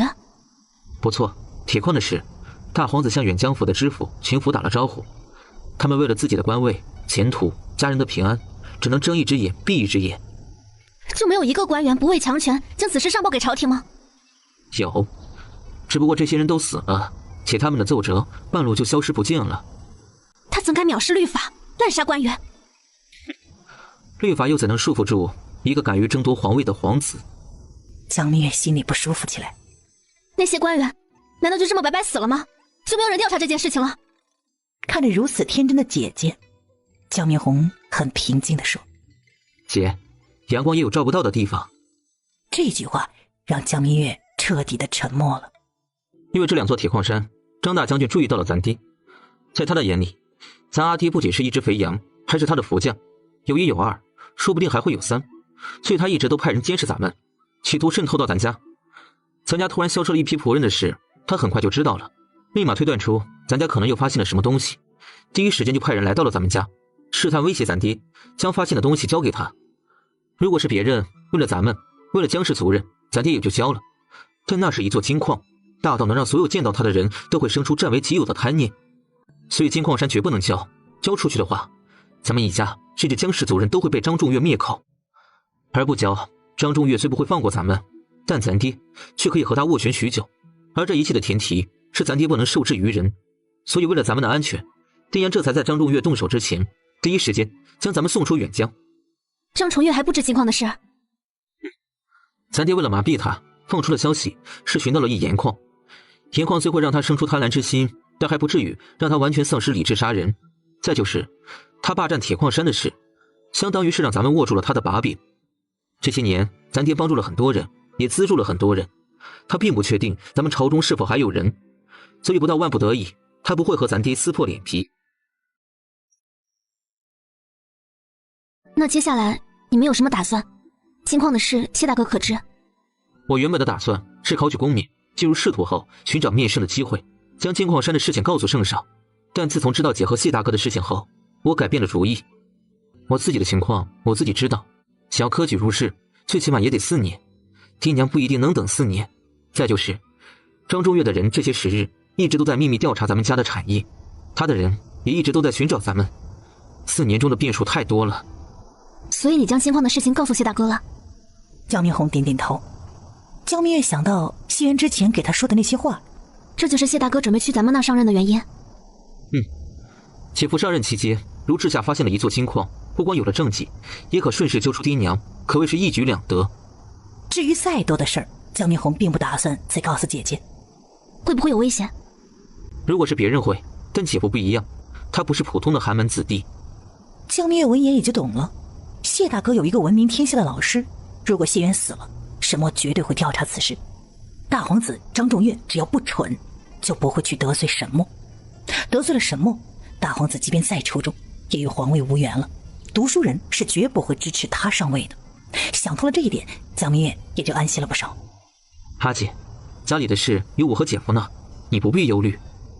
姐弟二人说话之时，西园来到了码头附近的一个早点铺子。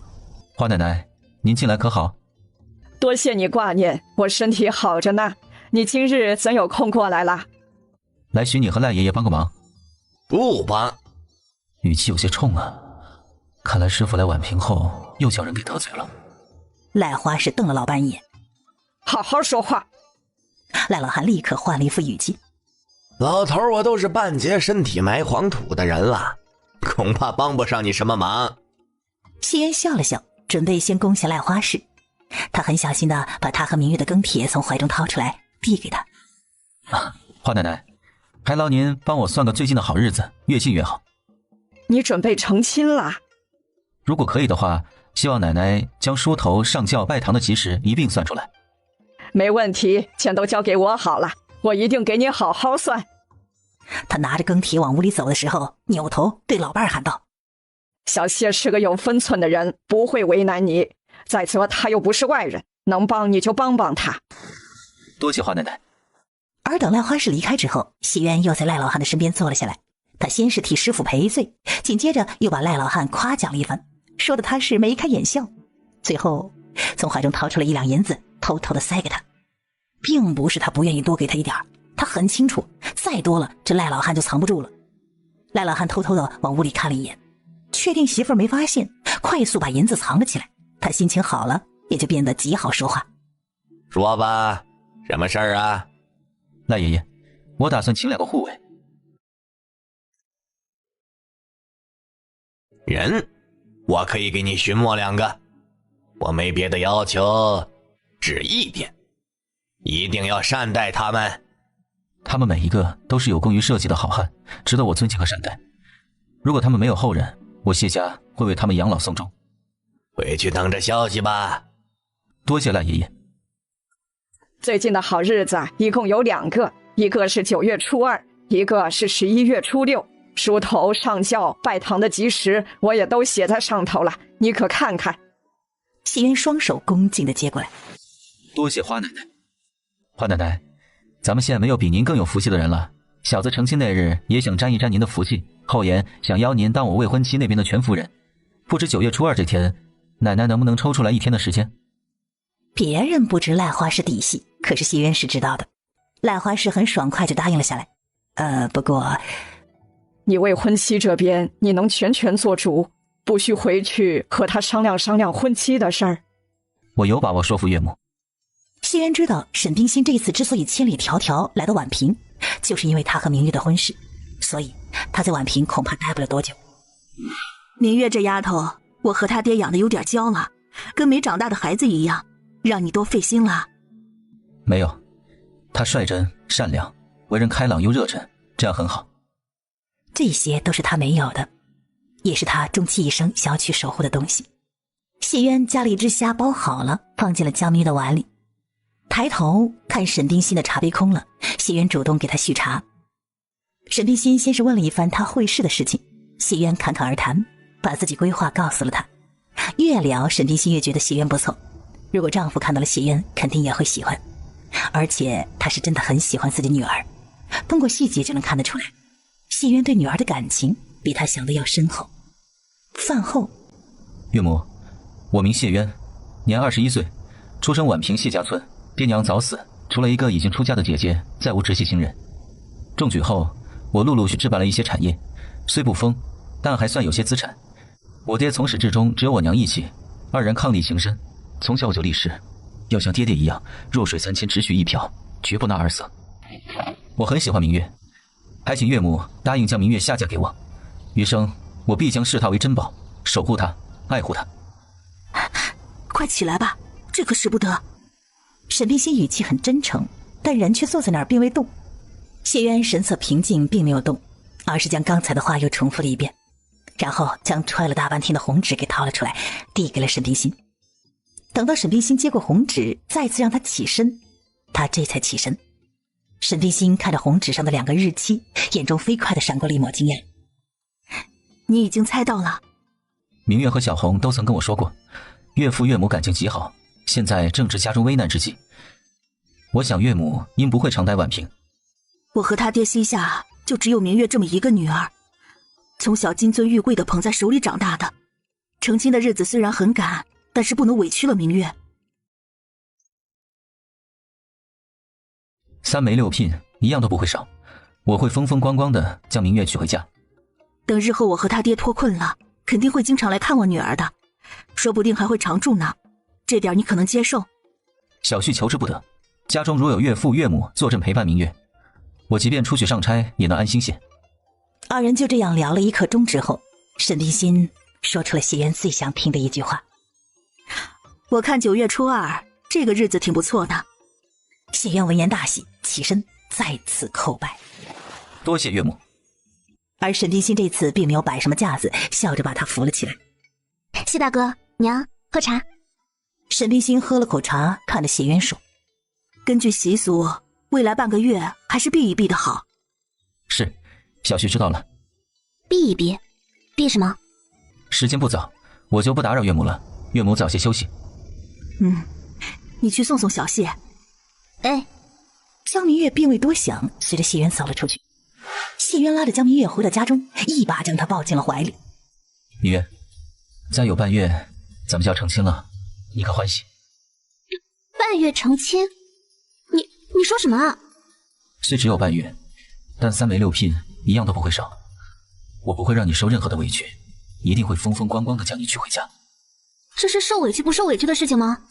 我们刚认识半年就成亲，是不是有点太快了？怎么，不愿意？谢渊等了一会儿，没有等到江明月的回答，他抬起他下巴，神色严肃地看着近在咫尺的少女。你会永远都对我这么好的，是不是？谢渊听到他语气里透着几分不安，他有些理解为何他久久不答应。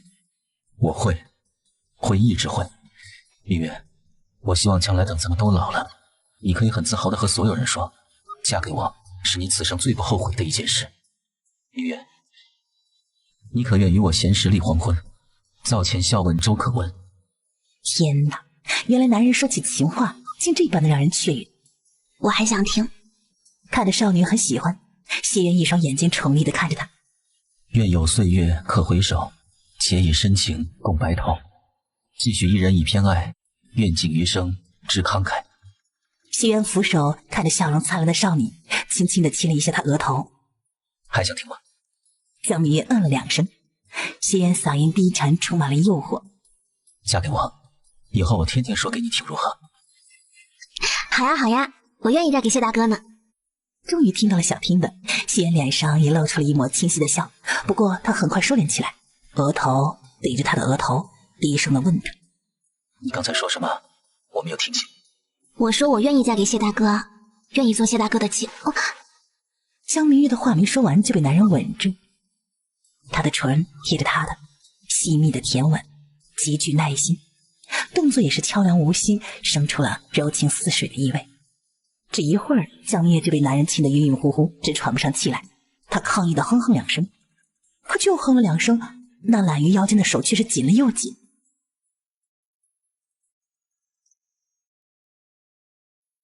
娘，半个月是不是太赶了些？我也知有些赶，不过娘会尽力将你姐姐的婚事办得风风光光的，绝对不能让她受任何的委屈。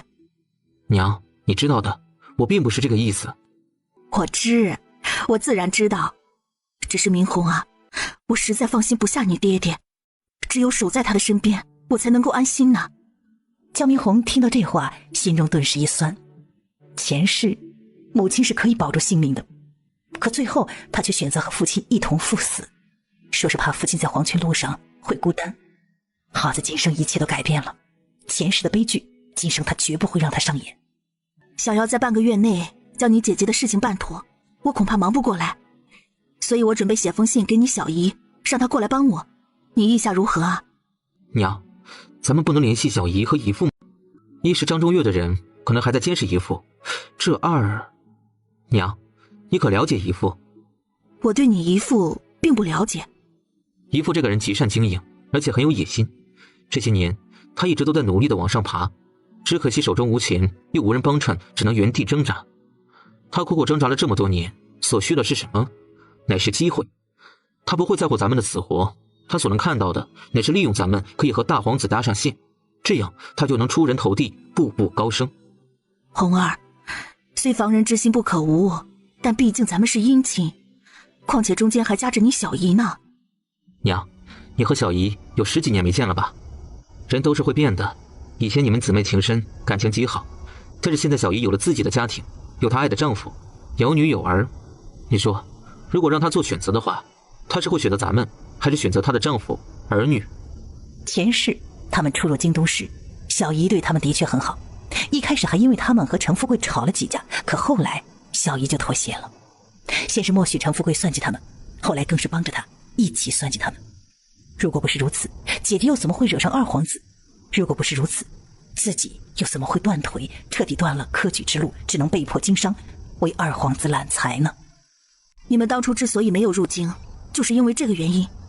那倒不是，当时我和姐姐，一是怕拖累小姨，二就是不想过寄人篱下的生活。不过，他们毕竟都是我们的亲人。定居宛平后，我曾私下请人调查过姨父。现在我只庆幸，我和姐姐没有去投奔他，不然，我和姐姐恐怕被他吃的连骨头都不剩了。沈冰心闻言，眉头紧蹙地看向了儿子。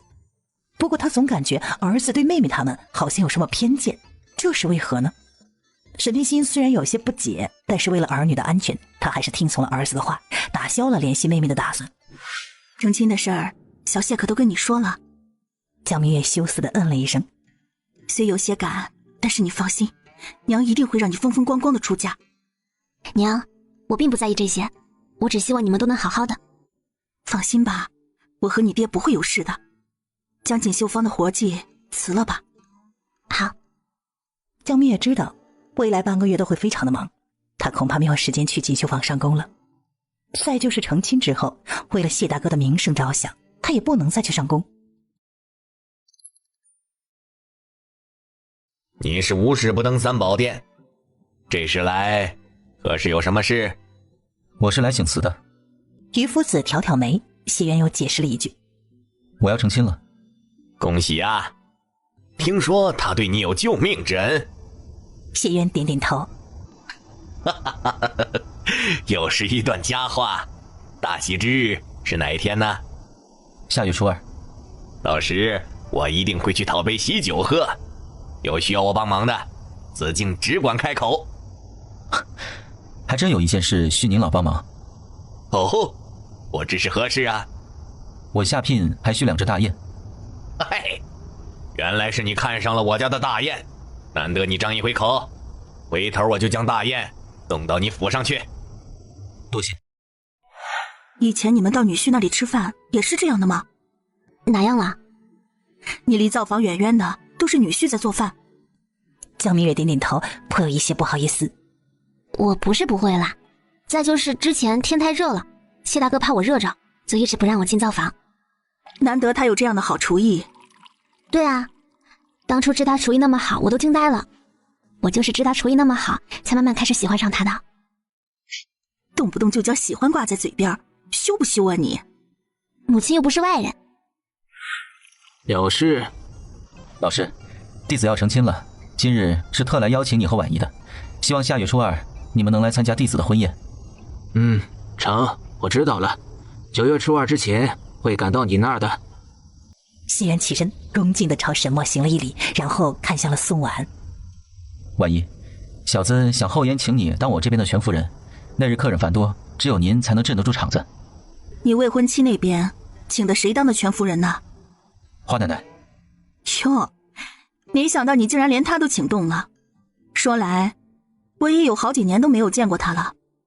你的事儿我答应了，那日我会早些过去的。多谢婉仪，那小子就不打扰您和师傅了。谢渊起身看了眼沈墨，什么都没说，转身离开了竹楼。叫我出来，可是有什么事？师傅，您老人家懂得多，弟子第一次成亲什么也不懂，希望您能指点弟子一二。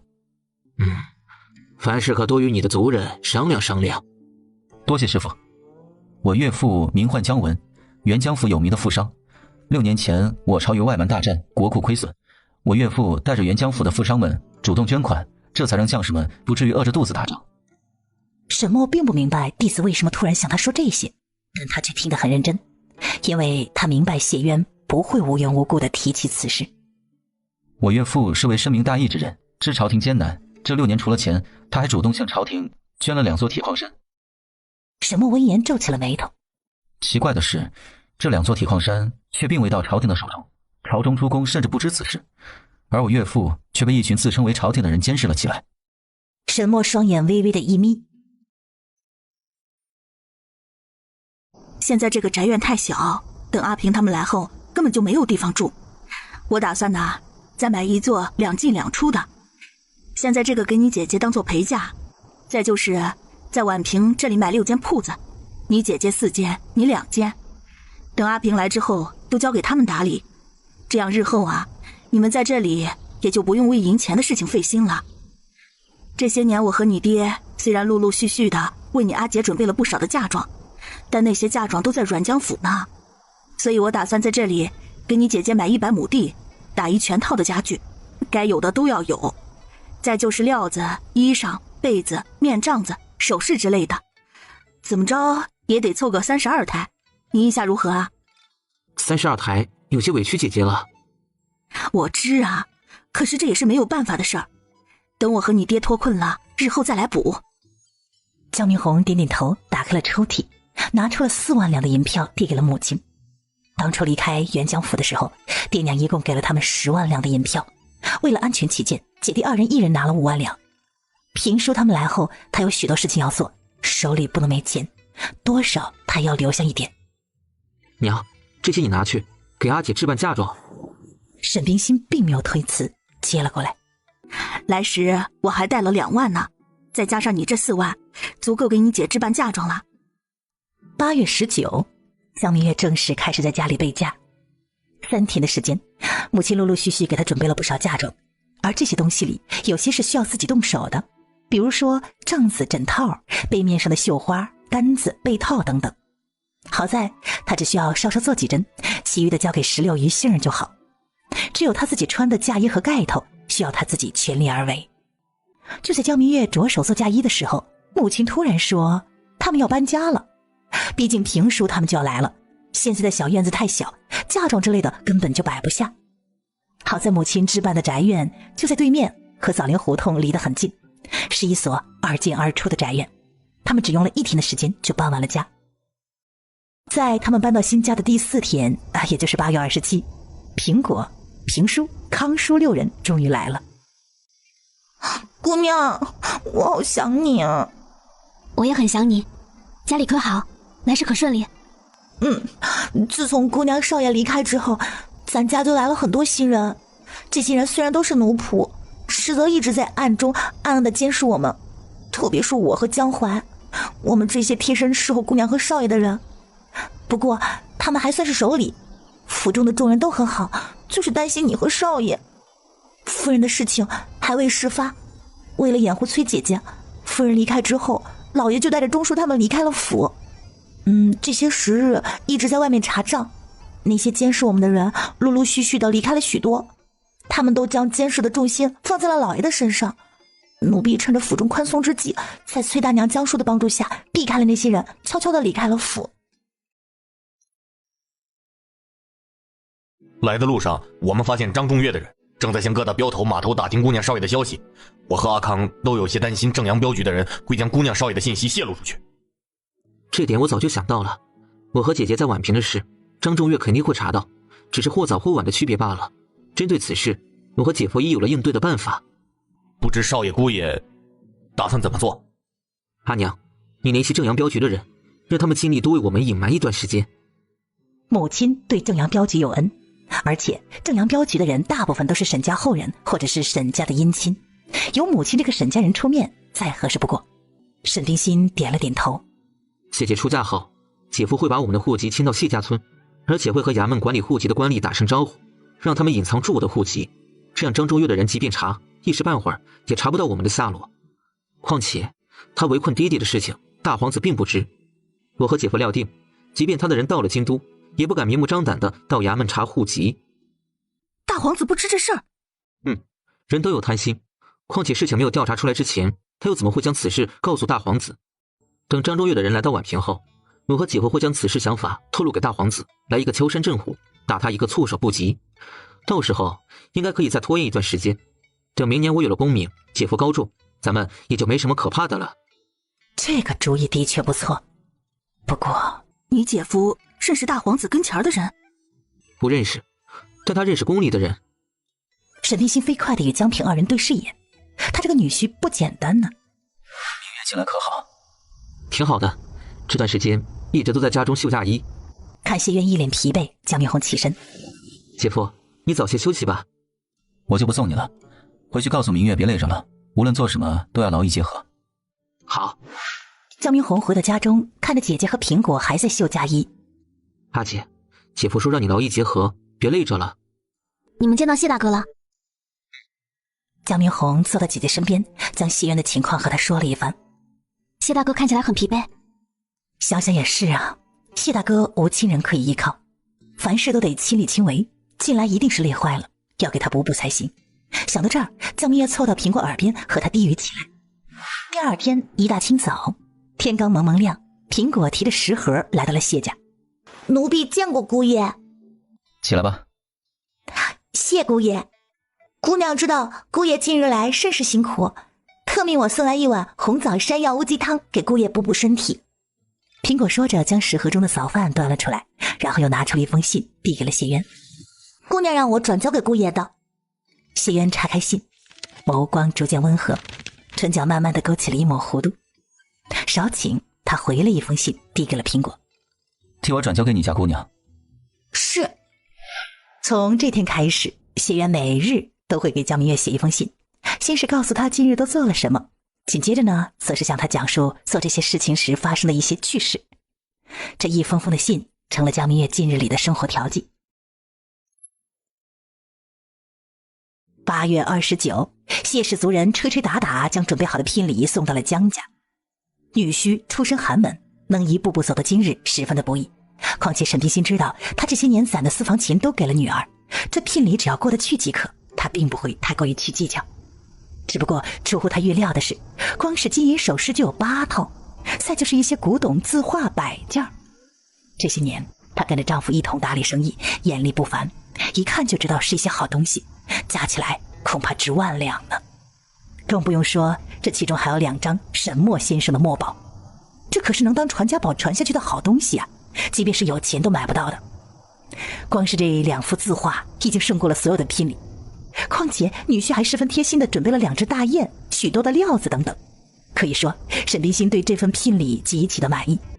到了下午，江明月听了苹果的话，知道前院没了人，这才放下了绣花针，穿过长廊来到了前院。女婿有心了，你看这8套首饰都很精美呢。江明月知道这8套首饰是谢渊在京都买的，当时还有人跟他竞争呢，后来知道他是用来下聘的，这才退让。的确很漂亮。这些啊，一会儿我都会交给苹果，让他帮你收着。再就是这些古董字画了，都是好东西。你和女婿成了亲之后，要时不时的打开箱子看一看，免得受潮或者是被老鼠啃了。这2只大雁呢？等你们成亲了放生。阿娘，我好不好看？好看，我女儿最好看了。阮江府的人哪个不知道咱们江家养了一个美人呢？你气质温柔，皮肤白，鼻头小巧圆润，桃花眼大又灵动，唯一不足的就是还未完全长开。不过这个倒也无妨，等再过2年也就好了。沈冰心爱不释手地抚摸了一番女儿的秀发，然后从怀中掏出了一本春宫图。第一次会有些疼，想要让自己舒服啊。沈冰心指着春宫图，在女儿耳边絮絮叨叨说了一堆男女人伦之道，听得江明月是连连点头。娘，我都晓得了。沈冰心这女儿脸一点都不红，而且还津津有味地看着春宫图，哭笑不得。她直接把春宫图塞给了女儿，然后叮嘱道：圆房的时候注意着点儿，你才17岁，如果谢渊不着急要孩子，你就等到18或19的时候再要孩子。年纪小，身体还未长开，生孩子受罪不说，生下来的孩子也容易夭折。阿娘，我听你的，生孩子太疼了，等我做好心理准备再生。明月啊，你嫁过去不用伺候公婆，这是好事儿，但也正是如此，凡事都需要你去打理。以后要是遇到拿不定主意的事儿，你可和小红女婿商量着解决。外出和别人交际的时候，有孩子的你就夸他们的孩子，没孩子的就夸他们的丈夫。如果是长你1、2辈的人，你要真诚以待。面对谢氏的族人，你要尊重他们，该帮衬的时候就要帮衬，不要小气。女婿将来要入仕，就要有一个好名声，花点钱能够换来好名声，何乐而不为呢？再就是同气连枝了，谢氏族人好了，你们才能好。赖奶奶，你手艺可真好。你喜欢就好。姑娘，你脖子酸不酸？有点酸，不过还能接受。二人正说着话，沈冰心走了进来，端来了一碗莲子百合粥。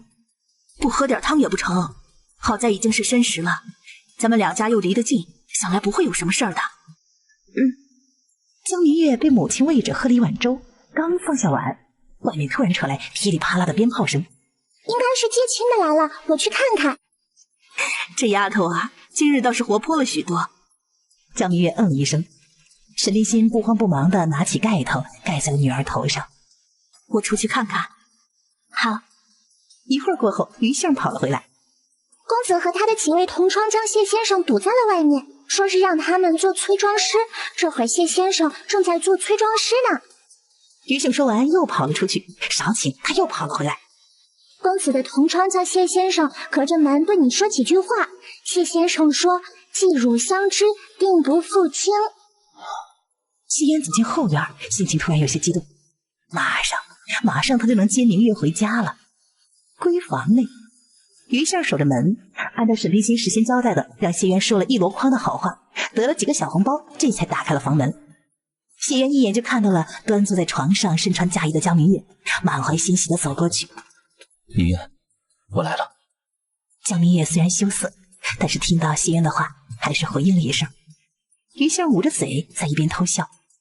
谢渊伸手轻轻地握住他小手，柔声道：“我牵你走。”一路上，谢渊都极其细心，提醒他跨门槛儿，那里路不平等等的。而江明月呢，就这样由他牵着来到了正堂主位上。沈冰心看着跪下去的2个人，虽然谢渊和他闺女很相配，虽然谢渊长得好看，性子也好，所以他把谢渊的优点全都想了一遍，但心里还是充满了不舍，恨不得悔婚，不让闺女出嫁。他强忍着冲动，简单的说了几句。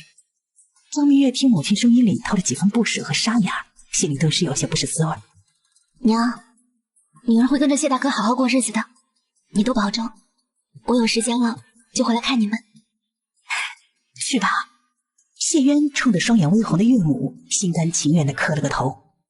岳母放心，我会好好对明月的，此生此世定不相负。去吧，好好过日子。江明红看看姐姐姐夫都站了起来，走到姐姐面前俯下了身子。姐姐，我背你出去。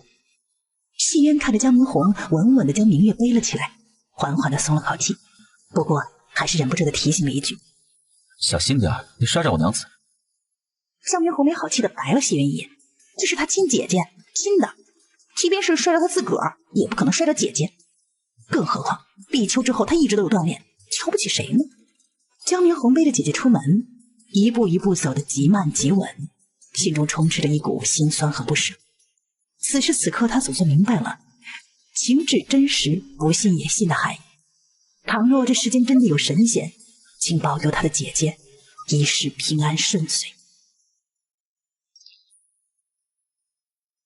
江家离谢家太近，如果就这样直接的迎回去，未免太没有意思。所以谢渊带着迎亲队伍沿着宛平县绕了一圈，走了许多大街小巷，撒出去了无数的喜糖喜果，而路边的道喜声则是络绎不绝的。还是小谢有面子啊，还以为你余生都待在你那破竹楼内，不愿意下山了呢。什么破竹楼？那是我的清雅小院。小谢的确有面子，连你这位一向都不喜欢礼俗事的人都请来了。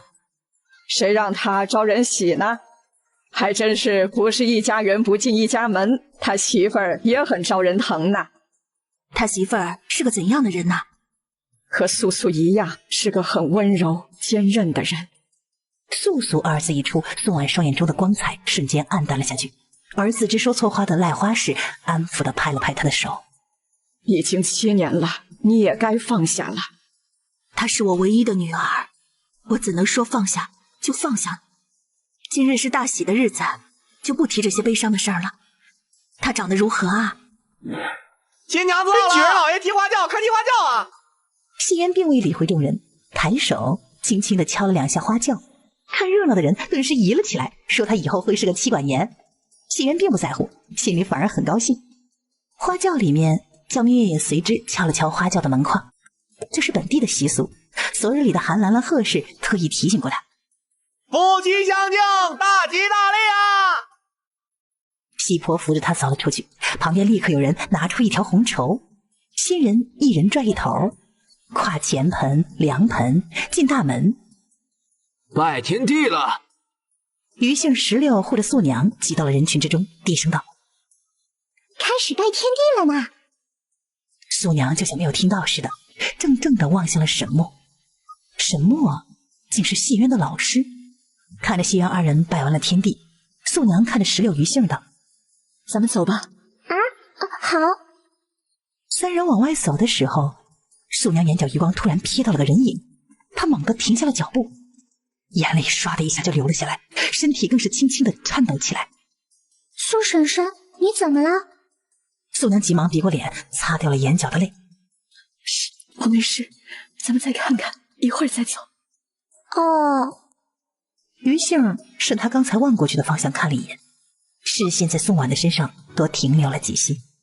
与此同时，江明月由谢渊牵着走进了喜房，请新郎官挑盖头。紧接着眼前忽然一亮，江明月仰头就对视上了男人那如星辰一般明亮的双眼。二人对视，耳边突然传来痴痴的笑声，江明月立刻低下了头，脸慢慢的红了。谢大哥今日可真好看呐！新人喝交杯酒。二人喝了交杯酒，江明月就听喜婆道：“喝了交杯酒，举案齐眉到白头。”快来帮我将这些花生坚果都收拾了，硌死我了。是我考虑不周了，我给你揉揉如何？江明月听到男人的声音，倏地转身，一脸惊喜地看着已经走到自己面前的人。你怎进来了？不是还要招待敬酒吗？我进来看看你，顺便给你带点吃食。谢渊绝不会告诉他，留他一个人在屋里，他很不放心，很想回来陪陪他。你给我带的什么？你可吃了？刚才敬酒时稍微定了点肚子。趁这会有空，你陪我再吃点。吃饭的时候，江明月察觉到男人并没有怎么动筷子，一直都在看他。好看吗？好看。今日明月是天底下最好看的新娘子。谢大哥也很好看啊，好看的让人移不开眼睛。有个词叫秀色可餐。看着谢大哥，我不用吃饭就饱了。谢渊嘴角微微的勾了勾，心情大好，只觉得多日的疲劳一扫而空。方才我派人往岳母那里送了一桌席面。谢谢谢大哥。明月，咱们已成了亲，你该改口了。看着男人那双明亮的眼睛，江明月的脸慢慢的红了，他咽了一口唾沫，装傻充愣。你该换相公了，当然叫夫君也行。熟悉的气息喷洒在脸上，江明月只觉得整个人如同火烧，快不好意思的有点叫不出来。谢渊并没有催他，只是微笑的看着他。二人对视一会儿，江明月率先败下阵来，唇瓣动了动，小小声的叫了2个字：“娘子叫得很好听，以后都这么叫。”谢渊浑身上下都充满了愉悦，而江明月看着心情愉悦的男人，突然觉得那2个字也并不是那么难以喊出口，况且他们已经成亲了。老爷，外面的人都在寻你呢。你不用等我，卸了妆吃点东西就早点睡吧，我应酬完自会回屋。你少喝点酒。好。说到这儿，谢渊又凑到他耳边：“你放心，我不会喝醉的。”江明月的脸瞬间红得像是煮熟的虾子，醉不醉和他有什么关系？苹果等着谢渊离开之后关上门。老爷对太太可真好。一声太太把江明月听得骇然了，他就已是太太了。如何？可有找到我说的那个人？不过奴婢按照姑娘说的，找到了他的相公。也就是说，只是林寒山一个人来了。想想倒是也在情理之中。林家在县里并没有恒产，而他和谢大哥的吉时又是在晚上。林寒山是私塾里的先生，喝完喜酒可以去私塾凑合一夜。陈娟如果来的话，他们就要在客栈过夜了。想来陈娟并不舍得掏这个钱。除了那位姓林的秀才，奴婢还看到了素娘、石榴三人。至于素娘情绪有些不对劲儿，苹果暂时并不打算告诉江明月。今日毕竟是他家姑娘大喜的日子。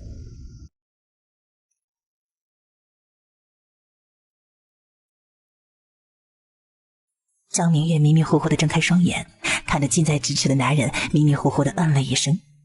谢渊含着他，开始轻轻啃咬。明月，今日是咱们的洞房花烛夜。江明月立刻清醒过来，随即酥酥麻麻的感觉立刻传遍全身，他忍不住的打了个颤。帐子里虽然有些暗，但是男人的瞳眸却如同染了光。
翌日，江明月醒来的时候还是有点懵的，睁开双眼就看到了谢渊。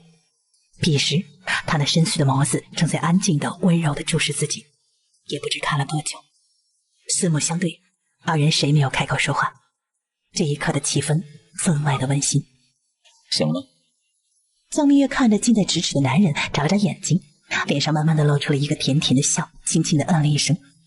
谢渊看着笑容甜美的人儿，抬手轻轻地揉了揉他细嫩的脸颊，那脸颊嫣红，因为紧贴在袖枕上的缘故，上面印出了一些花纹，甚是好看。感觉到他手中的温热以及那种很宠的包容感，江明月舒服的如同一只犯懒的猫，轻轻地蹭了蹭他掌心。而谢渊看着他这可爱的模样，又怜惜地亲了亲他额头。乐伯，要不要起来吃点东西？什么时辰了？想到昨天晚上的事情，看着面前的罪魁祸首，他忍不住的瞪他一眼。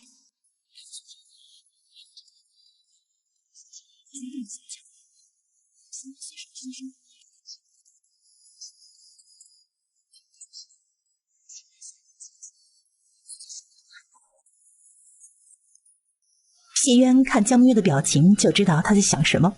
自认有错的他，声音更是温柔了。先喝杯茶吧，润润嗓子。昨夜他应该收敛一些，可他实在是控制不住。他的身子是那样的娇嫩光滑，而且柔弱无骨。想起昨夜的事情，他的身体又瞬间亢奋起来。果真是食髓知味呀！谢渊强压下了心底的骚动，随意的披了件衣裳下了床，暗暗提醒自己不能再那么梦了，怎么着也要让他歇上一天、半天的吧。已经4时了吗？咱们快起来吧。这些都是我弄的。江明月低头看了一眼身上的斑斑痕痕。疼不疼？谢渊明明记得他很温柔，可没想到还是伤到了他。疼，好疼！你未来3天都不许再碰我了。谢渊看他明亮的双眸中透着些许狡黠，将收在枕头下的药膏拿了出来。我给你抹药，3天不碰你的事儿就不要想了。江明月只觉得有些奇怪，他怎么会随手背了一个药膏呢？那就2天。一天。江明月闻言嘟起了嘴来，谢渊顺势低头亲了亲他粉唇。明月，我忍不住了。已经吃到了肉，谁还愿意喝汤啊？江明月的脸红了一红，看他手越来越往下，怕再次擦枪走火，直接握住他大手。不用抹了，我皮肤娇嫩，只要碰一下就会留印子的，看着吓人，其实不怎么疼，过一天也就消了。我的小衣呢？不能穿了。江明月闻言突然就明白了，昨日里他用衣裳擦。明月红起了脸来，你将苹果唤进来，让他服侍我梳洗吧。妻子这般美丽的一面，谢渊可不想有外人看到，哪怕苹果是江明月的贴身婢女都不行。我来，柜子里应该有小衣吧？衣裳顺道帮我拿一下。好，我帮你穿。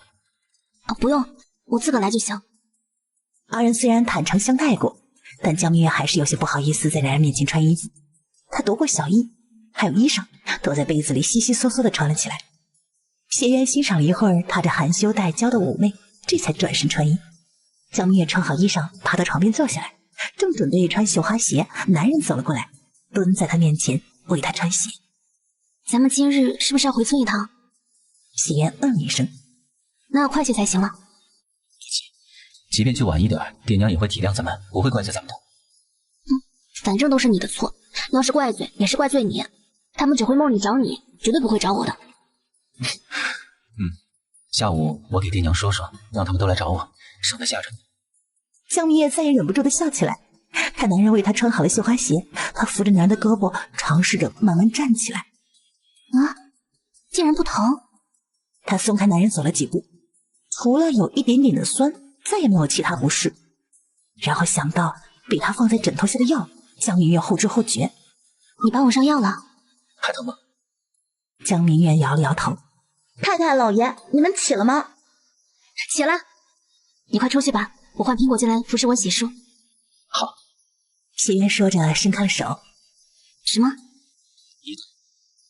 江明月撅撅嘴，还是伸手帮他系好了。你以前不都是自己系的吗？以前没有妻子，自然是自己系，但现在我成亲了，我就想你帮我系。谢渊凑到他耳边又补充了一句：当然比起系，我更希望你天天且他。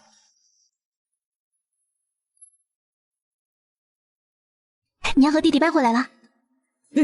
昨天晚上搬回来的。江明月知道肯定是娘和弟弟不放心他，这才搬了回来。搬个梯子来。太太，这样是不是有些不妥呀？去搬，没什么不妥的，这个家我最大。苹果看着一脸神气的太太，笑着去搬梯子。小弟，你是怎么上来的？踩着梯子呀。快下去！新婚第一天，你这样成何体统啊？快下去，让人看见了该笑话了。江明月柔顺的哦了一声，我让素娘给你炖了老参老鸡汤，一会儿让石榴给你送过去。还是母亲心疼我，晚上做香辣虾吧，我想吃。中午我会随着谢大哥回村祭祖，阿娘就不必为我们准备午饭了。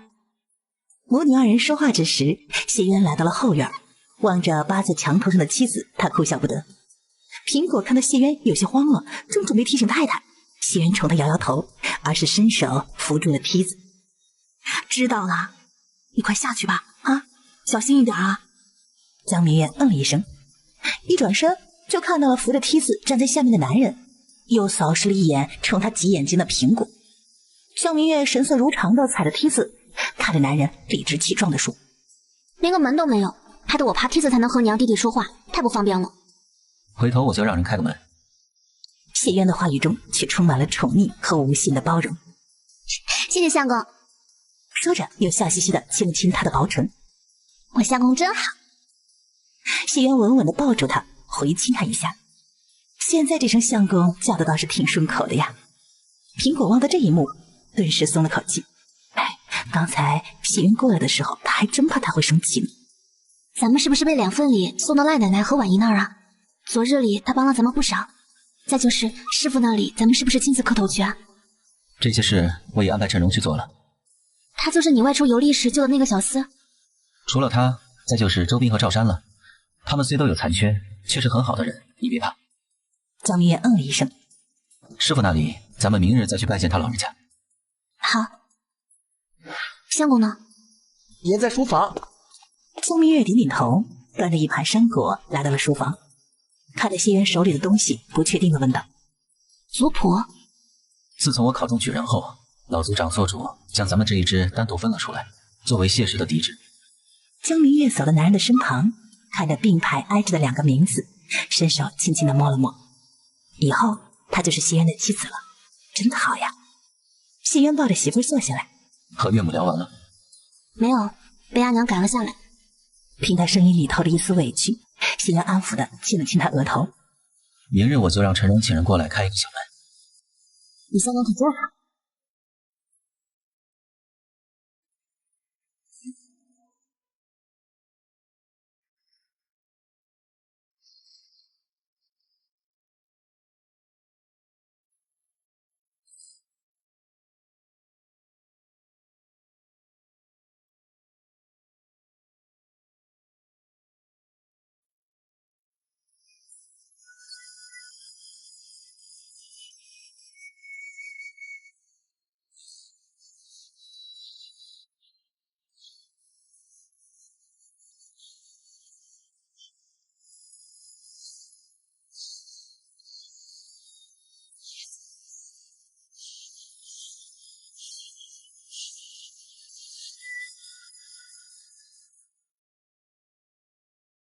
明月，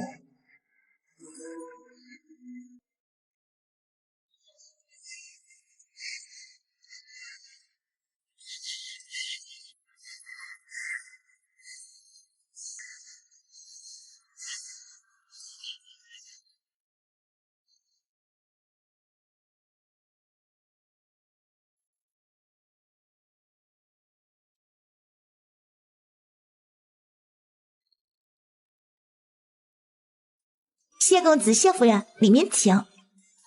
江明月随着谢渊先向神魔见礼，得了一个红包之后，转向了老夫人。明月，这位是婉仪。见过婉仪。起来吧，走近些，让我瞧瞧。江明月倒是并不怯场，往宋婉的面前走了几步，落落大方的任他打量。谢渊本以为妻子会紧张，见他竟然大方得体，自豪的同时，心里又略微的松了口气。坐吧。多谢婉仪。听小谢说，他游历的时候，你曾救过他。当时我和几位闺中好友在沅江府游玩，碰巧看到有人落水。你成了亲，我也算是了却了一桩心事。今日我就会离开京都。师傅，这次你准备去哪儿游玩？沅江府。谢渊眼中快速闪过了一抹暗光，躬身朝师傅拜了下去。多谢师傅。起来吧，我并不是因为你，我曾经答应过先皇，会替他守好大楚的江山。说虽是这样说，但是谢渊知道，如果不是为了他，师傅要怎么会趟这趟浑水呢？师傅，婉仪这边，如果他愿意，我会带他一起去沅江府。果然，姜还是老的辣。有婉仪跟着，师傅的安全不仅有保证，还不会被圣上猜忌，无论做什么都是极其方便。最为重要的是，2个人也有了伴。如此，弟子也就放心了。师傅如需要弟子做什么，只管吩咐。这几日，我家里那边应该会有人来，我就不见他们了。具体该怎么给他们说，你掂量着来。好。温柔乡，英雄种，下半年不可懈怠，好好读书，为明年的会试做准备。是。小谢，你这媳妇儿甚是有趣，以后有时间了，常带她来竹林玩儿。谢渊闻言，忍不住又看了眼妻子，他知道明月这是入了宋婉的眼了。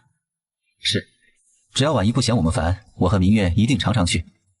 看来师傅近日打算离开宛平之事，还没有和宋婉商量。而这一日，谢渊带着江明月在百鸟胡同待了大半天。申时末，当2人离开的时候，宋婉又给了他们许多礼物，说是他们的新婚贺礼。咱们去刺猬楼吃了晚饭再回去如何？我前天听说他们刚引进了2道菜，其中松鼠桂鱼做的是最好吃，咱们去尝尝如何？好啊好啊，他家的杂烩菜3鲜丸子也很好吃的。你喜欢的话，日后我也可以做给你吃。你怎会做这么多菜？专门学过吗？在我看来，厨艺小道而已，只要多吃几次，就知是怎么做的了。如果你不读书的话，倒是很适合当厨子。即便是读了书，我也可以当厨子，只当你一人的厨子。我觉得我真是上天的宠儿啊，所以他才会将这么优秀、这么好的人赐给我。真是巧了，我也是这么认为的。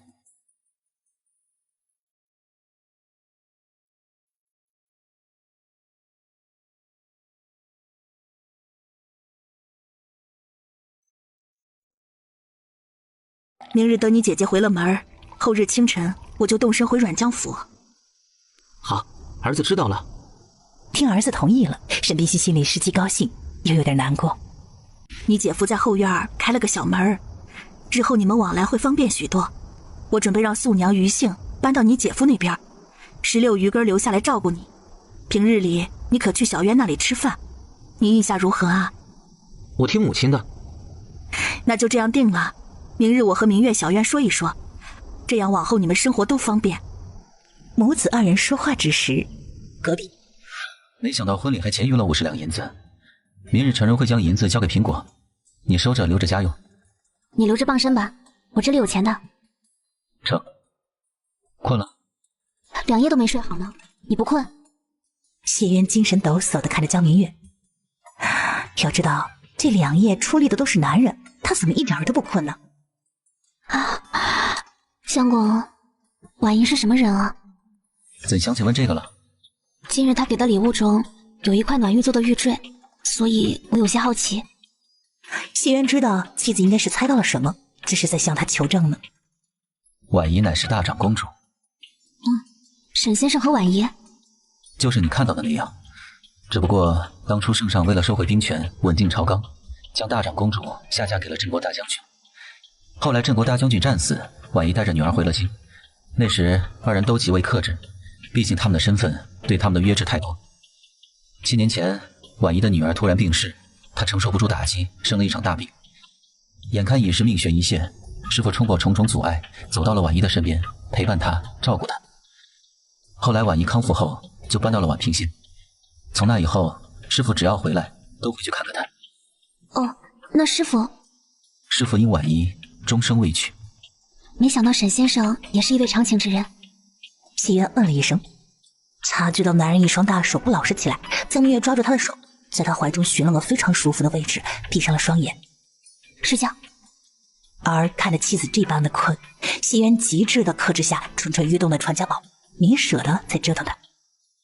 这一觉，江明月睡得极香。是不是变天了？睡好了吗？睡好了。一元，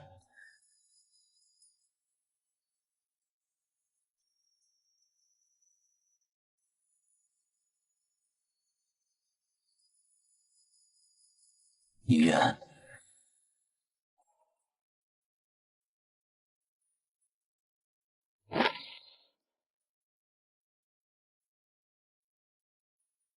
一元，一元。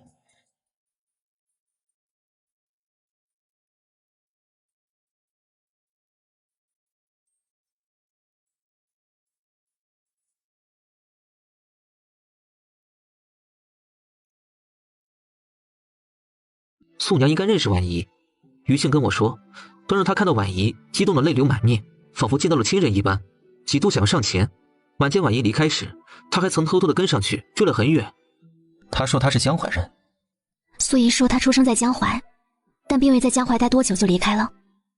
谢渊闻言陷入了沉思之中。中秋节时，他去了京都。我怀疑京都也有他的亲人。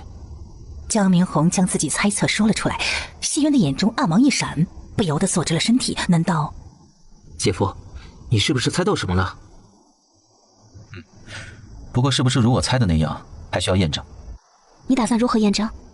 明日我要去一趟京都，托人调查一些事，等结果出来，我就知是不是如我猜测的那样了。哦。3人用过晚饭之后，一同进了书房。谢渊、江明红坐在一起读书写文章，而江明月坐在2人的对面，继续画设计图、设计冬装。这期间，男人要是空闲了呢，就会坐在江明月的旁边看他画画。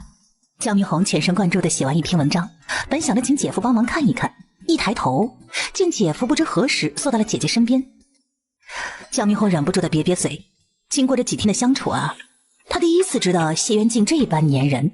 他收拾了文章，想着江平也该来了，并没有打扰二人卿卿我我，悄悄地走了出去。谢渊抬头望了一眼离开的人，低头继续画。江明月看男人画得很认真，悄悄地将怀中的小册子拿了出来，再有4页他就能看完了。谢渊用妻子教的方法画了个苹果，低头本想问他画得好不好看，谁知看到的竟是一幅让人面红耳赤的插图。你是怎么找到的？就是在书架上找的呀。什么时候找到的？昨天。看了多少？男人开口之时，快速将妻子怀中的小册子拿了出来。2页，再有4页我就看完了。你说过咱们成了亲，我就可以看的。谢渊嗯了一声，然后将册子丢到了一边。光看有什么意思？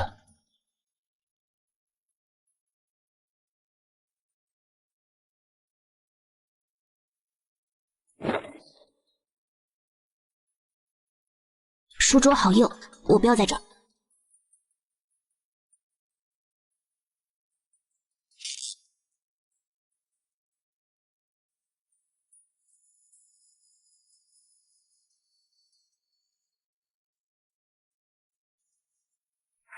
你先去洗澡，我要歇会儿。一起？不要。他现在对男人一点都不信任，再来一次，他的腰非得断了不可。谢渊也担心自己会再次把持不住，穿好了衣裳，先一步离开了书房。谢渊洗了澡回来，就见到头发凌乱、小脸粉红的妻子正在看画本子。此时的明月浑身都透着一股慵懒和贪俗，目光从他脸上缓缓下移，看到他那精致的锁骨上都是斑斑点点，谢渊的喉结滚动了一下，感觉衣服里又有了一些动静。他闭了闭眼睛，默默地念了一遍静心咒，觉得自己早晚得用上补肾的药。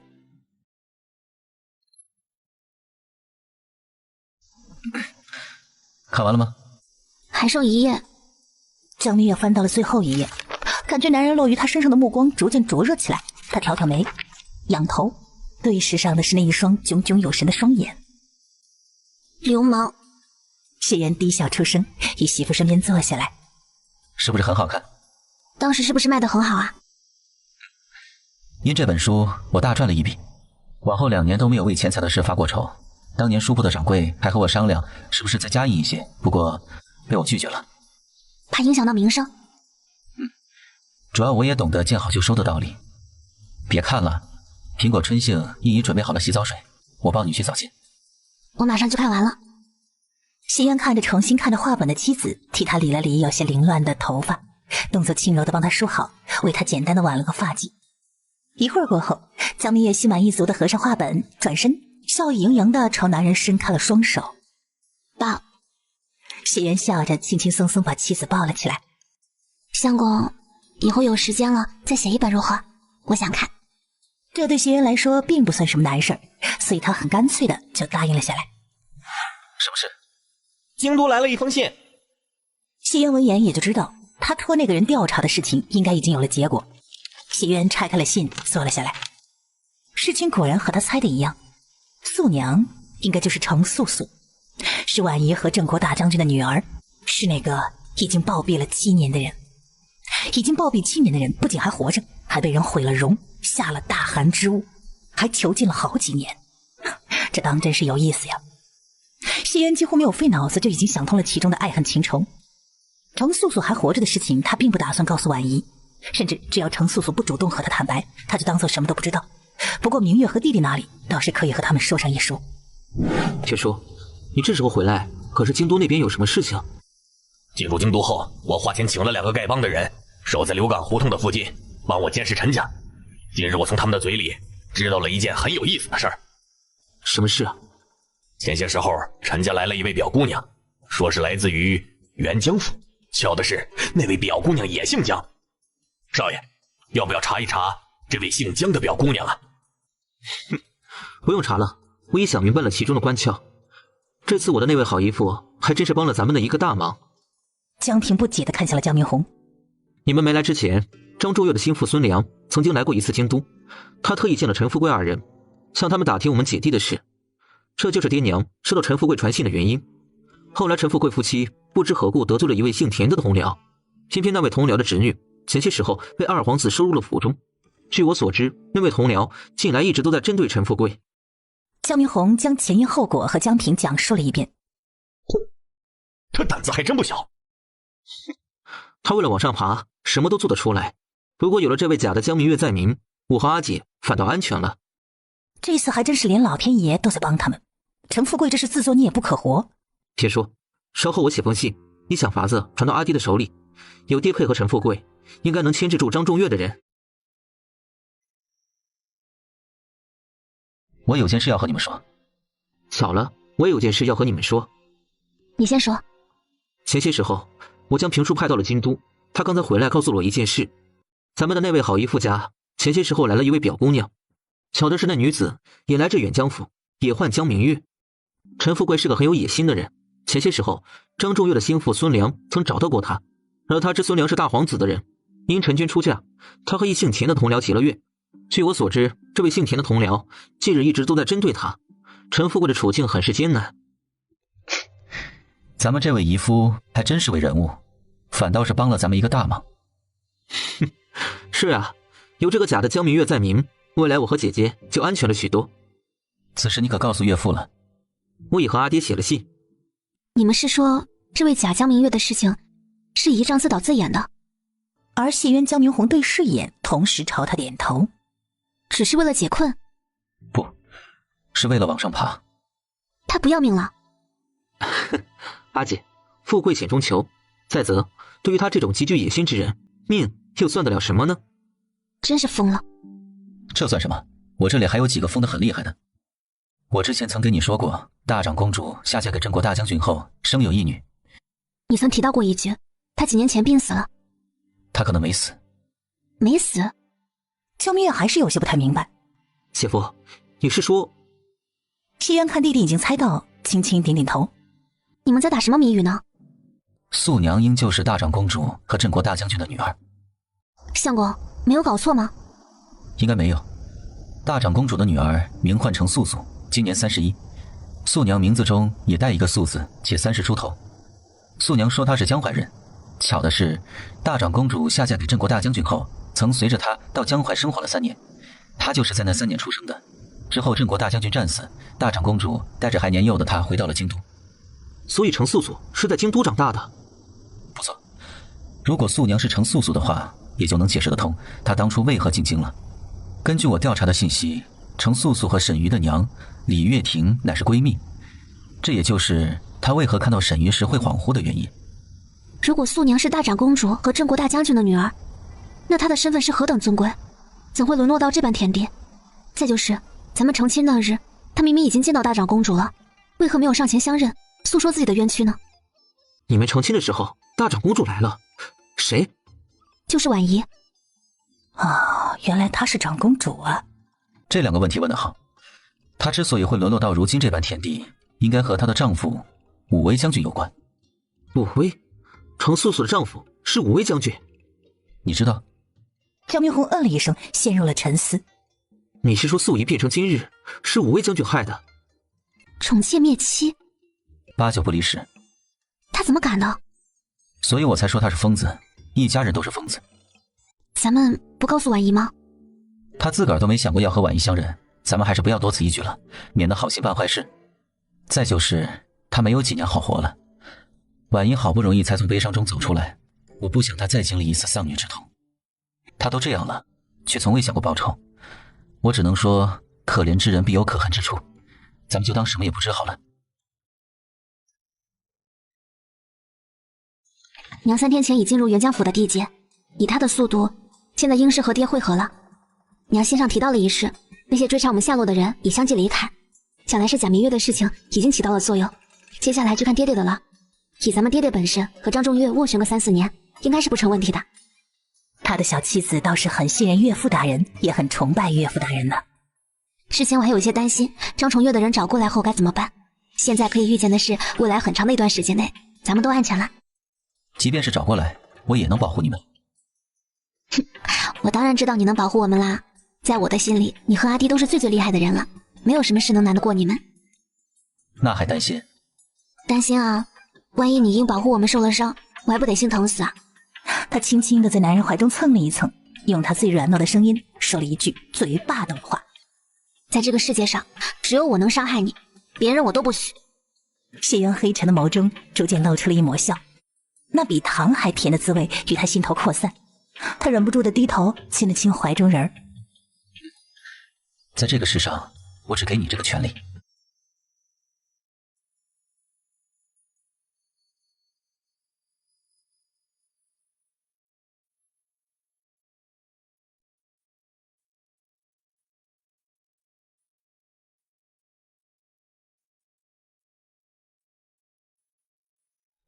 阿姐，这是你的弟妹江明月。姐姐。哎，冷不冷啊？不冷，我和相公是坐马车来的，相公怕我冻着，还特意放了个小火炉。姐姐进来可好？本来成亲后我们就该来拜见姐姐的，谁知竟拖到现在，还望姐姐勿怪。只要你们都好好的，阿姐也就放心了。小渊落水的事情我已知道，明月，谢谢你救了我弟弟。我那次救人可救的不亏，竟救出一个相公来。谢渊逗着宋兰玩的同时竖起了耳朵，看得出来姐姐很喜欢明月。江明月二人聊了会儿天，隔阂生疏感逐渐消失，江明月也慢慢的放松下来。不过二人都知道他们的时间不多，所以克制的聊了一会儿之后，江明月就把宋兰抱进了怀里，让谢渊和谢柔说话。你眼光不错，明月是个好姑娘，以后好好的对她，可不许欺负人，知道吗？谨遵阿姐的教诲。年后好好温习，为了明月你也要高中啊。好。天气冷，带着明月早些回去吧。我和兰儿都很好，不必为我们担心的。姐，新年快乐。姐姐，提前祝你新年快乐。新年快乐。要不要在京都逛一逛？这2日方氏那边应会很热闹。江明月闻言有些异动。咱们逛完，中午可到方氏附近的如意楼吃饭，下午再回。我听相公的。饿了吧？快尝尝这些菜合不合口味。江明月吃小酥肉的时候，陈富贵一家5口，外加那个江明月，走进了如意楼。我来点菜，你们先去寻位子。好。沈娇娘的视线第一时间落到了谢渊、江明月的身上，实在是这2人太过于出众，想不注意到他们都难。看到他们对面的座位无人，沈娇娘心思微转，带着孩子们朝他们走了过来。这位公子夫人，不知能否和你们拼个桌？当然可以，您请坐。多谢公子夫人。我夫家姓陈，平日里大家都唤我陈婶娘子，不知您怎么称呼？沈。江明月的呼吸忍不住急促了一下。敏锐如谢渊第一时间就发现了妻子异常，同样也猜到他这会儿在想什么。桌子底下，他安抚地握住了妻子的小手。我夫家姓谢，这几位都是你的孩子吗？大的乃是我的外甥女，姓江，其余3个才是我的孩子。沈娇娘想要结交他们，而江明月呢，想从他嘴中套出更多的消息。2人就这样聊了起来。相公，这位是谢公子，旁边的乃是他的夫人，2人都是良善之人，愿意与咱们拼桌，不然咱们这么多人还真没地方坐。多谢公子了。不客气，出门在外谁都有不方便的时候，你请坐。陈富贵坐下之后，主动和谢渊攀谈了起来。谢渊则是4两拨千斤，看似说了很多，但仔细咂摸却又没什么透露，甚至还举一反三地问陈富贵是不是衙门中人。谢公子是怎么看出来的？刚才点菜时，他就已经注意到了谢渊2人。这谢渊应该家境殷实，但是和谢渊聊了一会儿之后，陈富贵隐隐约约地感受到了一股压力。要知道，即便是在孙良的面前，他也从未觉得有这么大的压力，这让他推翻了之前的推测，态度也悄悄地改变了一些。今日他们还真有可能遇到大人物了。看鞋，你脚上穿的乃是宫靴，且如果我没有看错的话，你应是礼部的官员吧？听谢渊这么淡淡的说完，陈富贵微微的一惊，更加肯定谢渊是衙门中人，而且应该已经混迹在衙门好几年，要不然不会那么了解各衙门宫靴的区别。谢公子当真是慧眼独具。礼部姓陈的官员并不多，且我大都认识，你看起来有些眼生，不知道如何称呼你？陈富贵听了这话，眼中快速闪过了一抹金光，今儿真的遇到贵人了。我叫陈富贵，不知公子怎么称呼？我在家排行7，你叫我谢七即可。原来是谢七公子。说来真是奇怪，虽是第一次见谢娘子，我却觉得谢娘子很是面善。江明月看着面前的小姨，心中却是五味杂陈。没想到今日进京竟会巧遇他们。是啊，我也觉得婶子很亲切呢。是吗？那咱们还真是有缘。我家住北罗胡同第3户，日后无事咱们可以常联系。陈富贵听着二人的对话，如果不是不合时宜，他都想冲着妻子竖个大拇指了。很明显的，想要结交谢妻很难，但他妻子不一样。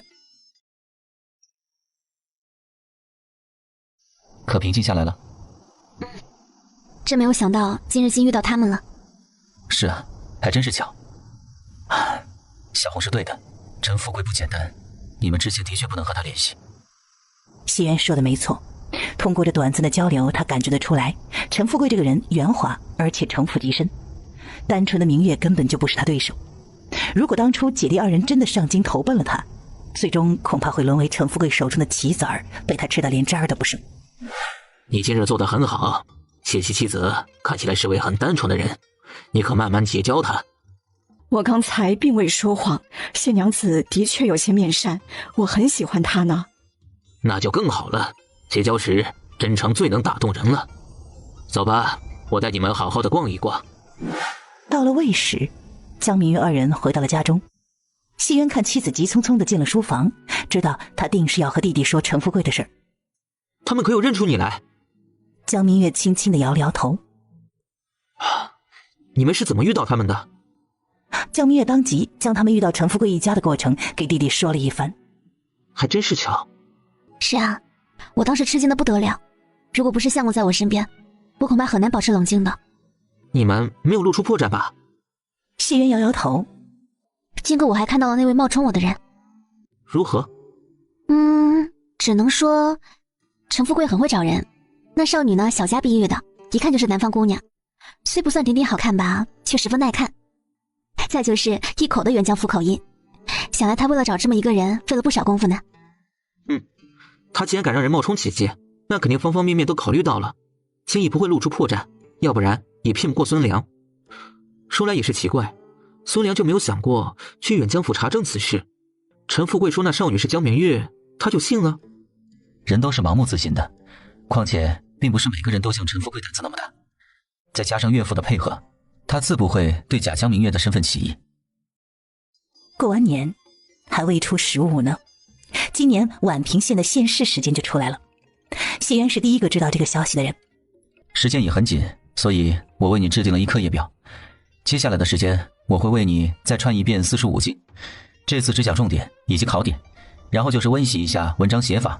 作诗这是你最擅长的方面，可以适当放松一些，你意下如何？我听姐夫的。成。我这里有历年来的县试卷子，我会根据这些卷子出一些跟县试试题相似的试卷，让你提前熟悉一下考试的感觉。好，多谢姐夫。二人学习期间，江明月会进来给他们送些吃的、茶水等等。每一次呢，他都是悄悄的来，再悄悄的走。看着弟弟每日那么辛苦，他虽然心疼的不得了，却什么都没说。付出才会有收获嘛。就这样，大半个月的时间很快就过去了。阿姐，我进来长得很快，这衣服虽合身，恐怕很快就不能穿了，为何不做得大一点？你姐夫说考场的环境很差，且四面漏风的，衣服要做得贴身一些，这样呀，也不至于松松垮垮的跑风。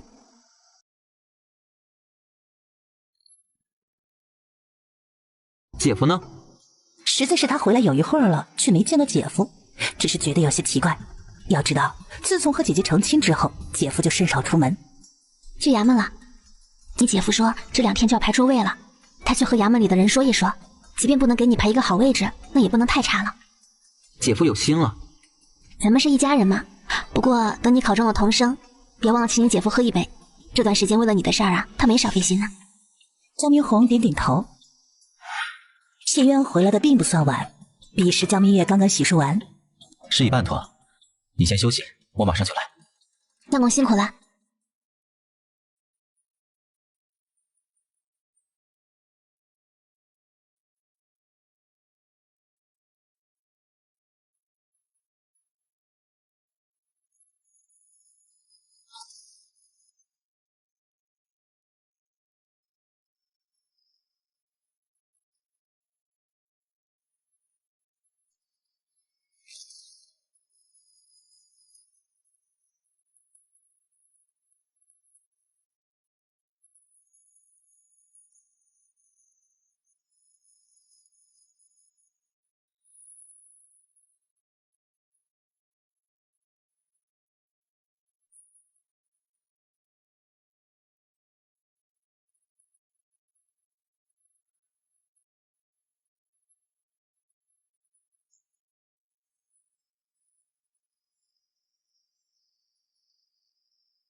时间过得很快，2月16，寅时还未过半，江明月三人已经起了床，只因为今天是现世的日子。有些人雨伞撑得较低，小心一点，别被伞伤到了脸。我会小心的。天冷，姐姐姐夫，你们快回去吧。不急，等你挣了考场之后我们再回。好像人晕倒了。这时候晕倒恐怕很难再参加县试了，之前的努力算是白费了，又要苦熬1年。想到这儿，江明月看着身边的人，咱们去看看如何？谢渊闻言，立刻猜出了妻子心中所想。可二人叮嘱了小红2句，撑着伞走到前面。谢渊一看是一寒门子弟，动了恻隐之心。再就是少年郎前后之人较为心善，第一时间就为他遮住了雨。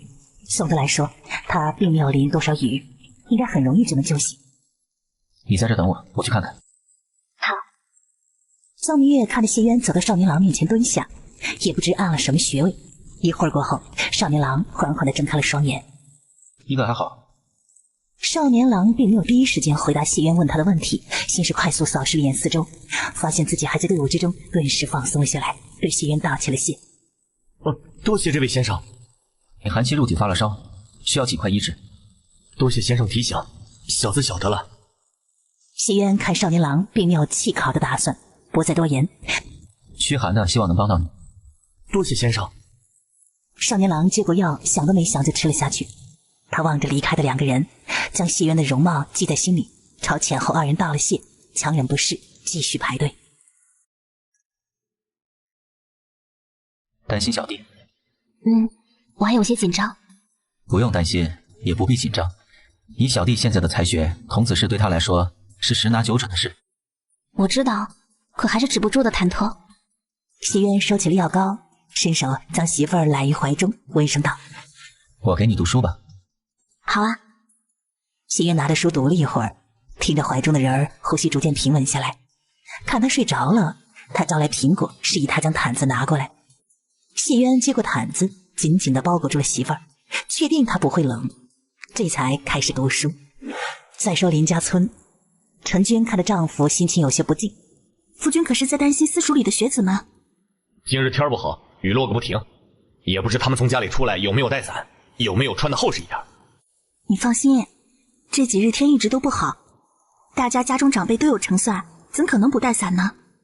我倒是不担心住在县里的人，我是担心那些像我一样出身寒门的人。我比谁都清楚，他们能走到今日有多不容易。如果因为天气的缘故，他们受了寒而无法参加县试，那实在太令人惋惜了。甲班里贫苦人家的孩子很多吗？不多，只有6人。林寒山将6人的情况和妻子说了一番。他们可能考中。运气好的话，6战1吧。他们基础不好，今年只是先提前让他们下场适应一下，等明年后年，应就8、9不离10了。这几日我随娘进县城，听大家都在猜各个私塾今年能够中多少人。相公，于氏私塾今年是什么情况啊？一半是不成问题的，其中于纯、江明红、李安、赵翔等13人必中。江明红？哎，怎么了？陈娟快速稳定住了心神。没什么。想来是同名同姓之人，况且他表弟已经病逝了。想虽是这样想，但陈娟还是多问了一句：“姓江的那位学子，可是咱们宛平人？”我真是傻了，怎会问这种蠢问题呢？相公看书吧，我就不打扰你了。林寒山望着离开的妻子，微微地挑了挑眉。他好像对江明红的事情很好奇。别人不知江明红姐弟2人的底细，可他是知道一些的。这妻子难道认识江明红？可看他刚才的样子，又有点不太像。林寒山想不明白，暂时将这事压于脑后。他收回心神，开始专心看书。第3日，江明月、谢渊、江明红一大早的就来到了衙门。人可真多呢，咱们来晚了。无妨。谢渊扭头示意的看了一眼陈荣，陈荣点点头，很快的就挤进了人群之中。上榜了！2人正说着话，陈荣挤了出来，一脸喜色。我在小圈第3名，找到了明红少爷的座位号。不错。第3名吗？没想到沈瑜都走了，他还是没能拿到第1名。不过宛平这般大，有几个才学比他好的也正常。都是姐夫教的好。咱们该出发了。今日小红应早早的就交卷了。为何？朱父一般比正常的难度要小一点，且不会再考贴诗。以明红的速度，这会儿应已做完，所以我猜这次他应早早的就交卷了。哦，谢渊帮妻子梳好头，询问道：“带哪个发钗？”臧明月望了眼镜中的自己，男人梳的真是越来越好了。咱定亲的时候，你送我的那根。姐夫，姐姐，这位是齐思勇，齐兄。谢渊、江明红只是一个眼神的接触，谢渊早已明白小舅子在想什么。见过先生，多谢先生前几日的搭救之恩。永思现在身无长物，囊空如洗，只能日后再报答先生了。医者父母心，既碰到了，哪有见死不救的道理？再就是举手之劳的事罢了，你不必放在心上。齐兄，咱们也算是有缘。再就是刚才你说的，红还有很多不解之处，想再向齐兄讨教一番。如果齐兄不嫌弃的话，可愿来我家中做客？哟，看来弟弟很喜欢这位齐永思呢。难道他和沈鱼一样，是后成就不凡？不过还真看不出来。齐永思犹豫几息之后，还是答应了下来。他受了谢渊天大的恩惠，自然想报答一二。2月底，春意渐浓。中了，少爷中了，第2名。弟弟恭喜啦，第2名呢。不错，谢谢姐夫、阿姐。江明红真的被惊喜到了，他以为自己会是第3名，没想到最终结果出来竟是第2名。第1名可是齐永思。对，第1名正是齐公子。第3名呢？徐湛。和他想的一样，我的同窗方寒可中了。方少爷在中上游之位，除了方少爷，奴才还看到了于少爷、李少爷。姐夫，看来大家都考得很不错呢。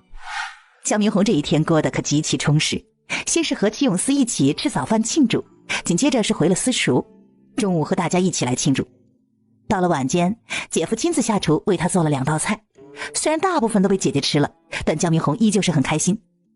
用过了晚饭，他又抓紧时间给爹娘写了一封信，随姐姐的信放在一起寄了出去。可以为4月份的府试做准备了。好，接下来的1个月你是怎么打算的？沈鱼昨日已派人传来音讯，要我去京都。未来一段时间，我会和他一起温习。我已说服齐永思，他会随我一起，到时我们3人一起温习。谢渊颇为诧异地看了一眼江明红，天才都是骄傲的，齐永思也是如此。他竟能说服齐永思和他一起去京都，他只能夸句好本事啊！真不想逛逛。我可不想再出什么事儿。上一次碰到小姨一家的事情还历历在目，还是早些回家的好。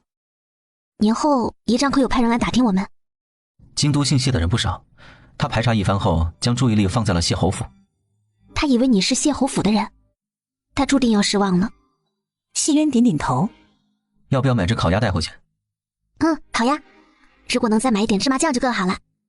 而就在2人去买烤鸭之时，北罗胡同，阿娘，表姐和小菊也都已经大了，你和爹是怎么打算的？先不急，再等1-2年看。沈娇娘很清楚丈夫打的是什么主意，可以说这个贾江明月和小菊的事儿，她现在是都做不了主的。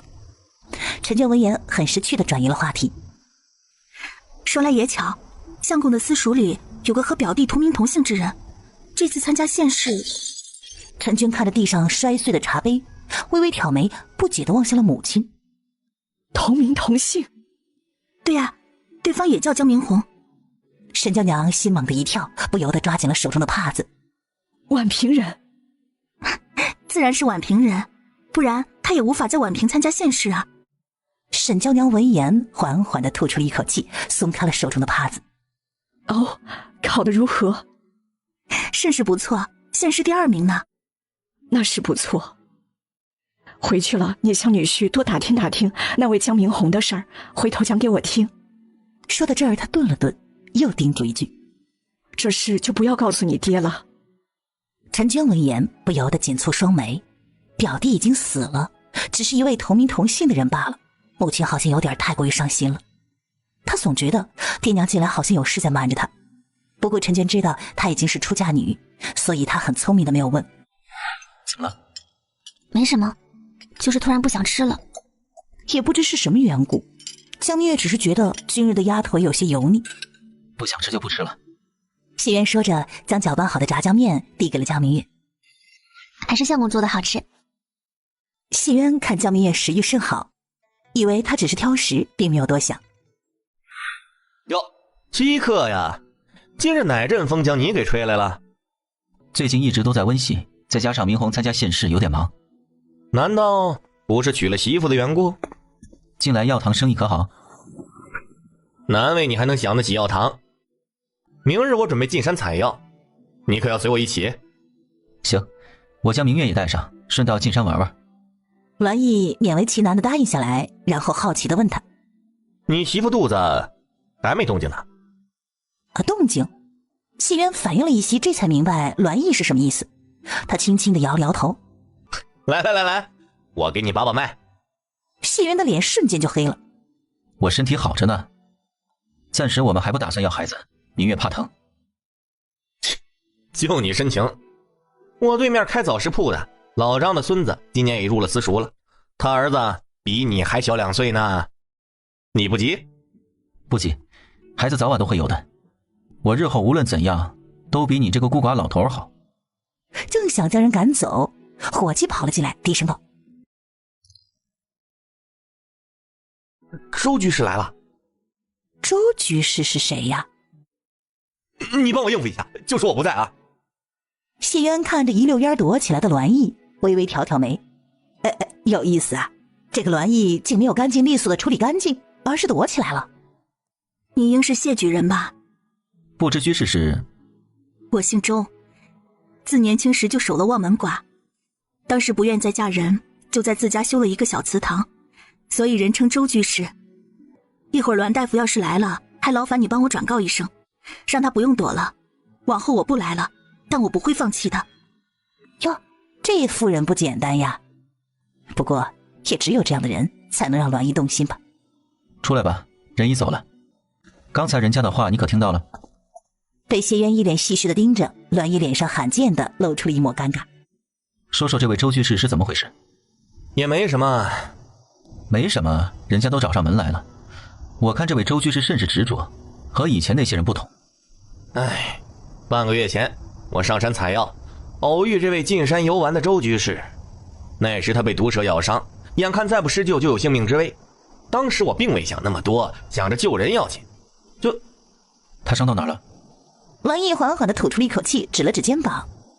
周居士和之前的那些人可不同，你虽是救人心切，却毁了人家多年清修。不是我说你，你既然做了，就要把责任担起来，躲起来算是怎么回事？还是男人吗你？再说你多大，人家多大，你心里没点数？人家都不嫌弃你老牛吃嫩草，你反倒还扭扭捏捏推三阻四的，真是矫情。其实栾毅也知道谢渊这个狗东西平日里装模作样的时候看着挺像那么回事，但其实一旦情绪暴露，用词就不那么文雅了。你是知道我底细的。你什么底细？你姓栾名义，是谢家村人，底细清清白白的。这成吧，就算我底细清白，你刚才也说了，我都一把年纪了，娶一个比我年轻10几岁的算是怎么回事啊？别告诉我你会在意别人的流言蜚语。再则大10几岁咋了？旁边开酒楼的不比你大，人家前年不是照样纳小。再说有嫩草吃，谁吃老啊？只要俩人觉得好就行，什么嫩啊老的，人家嫩草愿意让你啃就行。你真不觉得我年岁有点大？现在还不明显，再过个10年20年的，我已7老80，他还年轻，我不想耽误他。你想的可真够长远的，活好当下即可。人生无常，谁也无法保证我们就一定能寿终正寝。难得遇到一个和自己眼缘的，别让自己的人生留有遗憾。不得不说，谢渊这一席话让栾毅豁然开朗。谢谢了。谢渊看他想开了，微微一笑。不客气，有需要帮忙的地方，你到时候尽管说。放心，我是不会给你客气的。这可是一件大喜事儿，没想到栾伯父老了，还有这样的缘分。是啊，他前半生过得太苦，我希望他后半生能幸福。能不能和我说说栾伯父的事？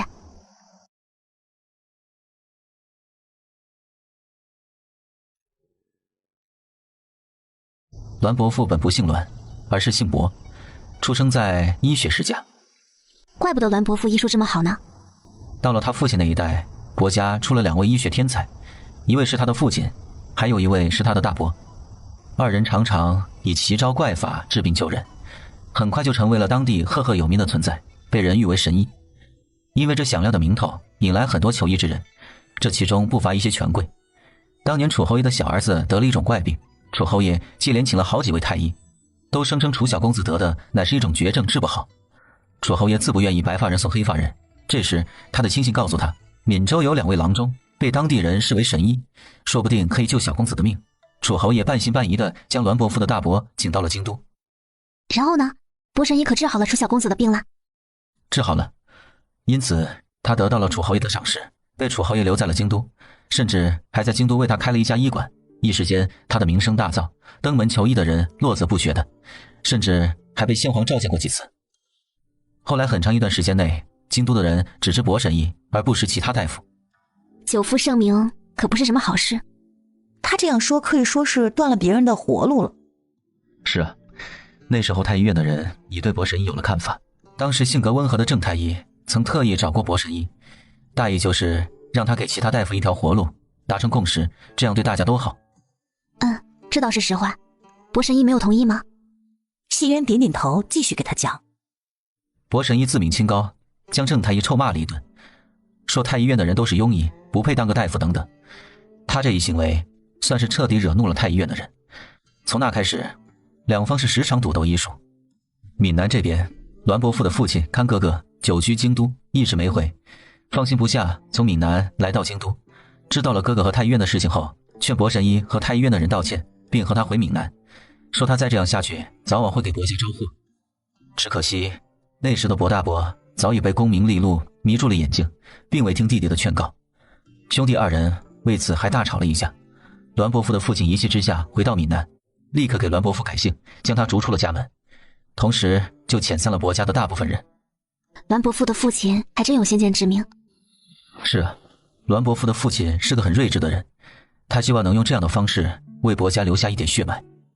所以伯家最后出事了。将栾伯父逐出伯家的第5年，伯神医和太医院的人再次斗医术时，因自持过高，间接害死了端王爷的女儿。端王爷？他是婉仪和圣上的弟弟，虽不是一母同胎，但因自幼养在先太后膝下的缘故，3人感情甚好。先皇登基那年曾遇到过一次自杀，当时站在他身边的端王舍身救下了先皇，最后他虽活了下来，但身体却垮了，一生只有这么一个女儿，自是疼爱。可现在唯一的女儿却因为伯神医死了，端王爷大怒之下，将伯神医打入了天牢，随后撑着病体进了宫。端王本想请旨诛伯家9族，恰逢那时我师父在宫中，知道了事情的原委后拦下了端王。诛9族的圣旨改为了伯家所有男丁发配到边疆苦寒之地服役，且3代不得行医，伯神医秋后问斩，这才平息住端王的怒火。后来呢？栾伯父怎会来京都的？伯神医在牢里的那段时间，不忍自己一生所学，就这样随着自己长埋地下，临死之前写了一本医书，交给了自己的亲信，并留下一封信，说是愧对伯家列祖列宗，希望日后伯家后人能够进京取走医书。哦，原来这就是栾伯父进京的原因。那他拿到医书了吗？拿到了，不过医书的事却因此泄露了出去，栾伯父差点为此丢掉了性命。机缘巧合之下，是我救了他。原来你们是这么认识的啊！当初为了帮他摆脱追凶，我将他落户到了我们村。那时村中正好有一姓栾的孤寡老人，我们答应会帮他养老送终，他就这样认下了栾伯父，说栾伯父是他失散多年的弟弟。如此，我帮着栾伯父重新上了户籍。此事可有隐患？没有，那位姓栾的孤寡老人前些年已死了，栾伯父现在的底细再清白不过。没想到你胆子这么大。谢渊笑着亲了亲媳妇儿，这点你不早就知道了？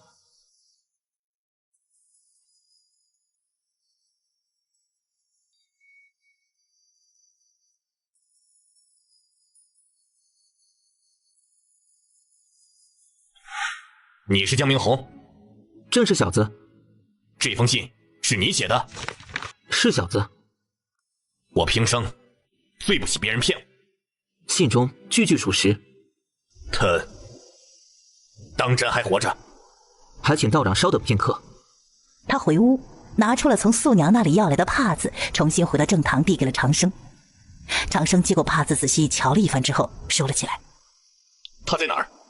没有征得他的同意之前，我不能告诉你。长生闻言，双眼中的神采慢慢的暗淡下来，过了片刻这才问：他现在可好？素仪很好，天天开开心心的，你不必为他担心。还希望道长不要做傻事。活着的长生比死了的长生对他更有用，他很清楚长生在上清观的地位有多么的高。你知道我想做什么？猜到了，道长在沧州待了2年，不就是想弄清楚素仪到底是病逝还是被人所害？他怎么知道自己这2年都在沧州，又怎么知道自己一直在调查这件事情？世上没有不透风的墙。再就是我知道你和素仪的过往，不知道她的死讯也就罢了，知道了你是一定会前往沧州祭拜的。即便他那么伤他都不愿意报仇。听长生语气里透着一股愤怒悲伤，江明红心中悠悠地叹了口气。也许这就是姐夫不喜欢素娘的原因。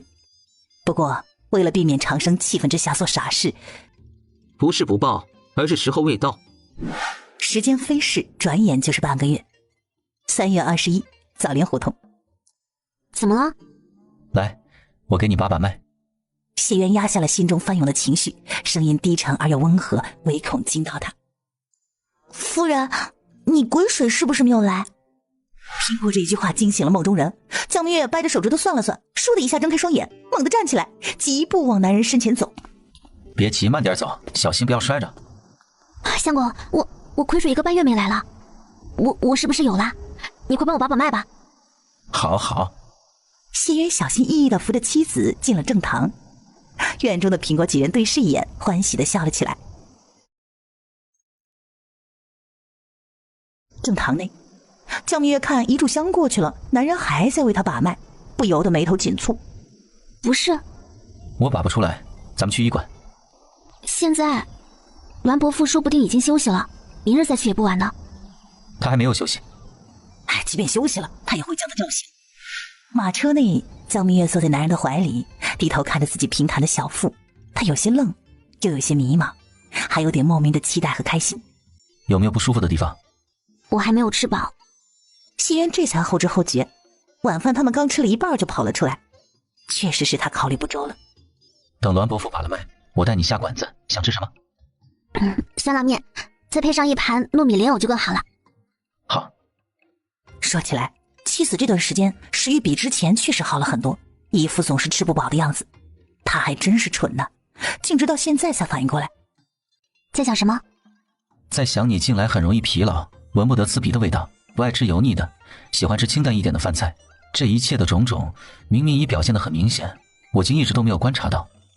听到丈夫语气里带着些许自责，我癸水没来，我都没反应过来呢，更何况是你了。我们都是第一次经历这样的事情，没有经验，下次就好了。谢渊轻轻地嗯了一声，大手小心翼翼地放在了妻子肚子上。虽然还没有让栾姨把脉，但他已经可以肯定，这里面正孕育着一个小生命，是他和明月的骨肉。这种感觉甚是奇妙。前3个月要多休息，不能累着，往后都不许做医生了，知道吗？你还得禁欲。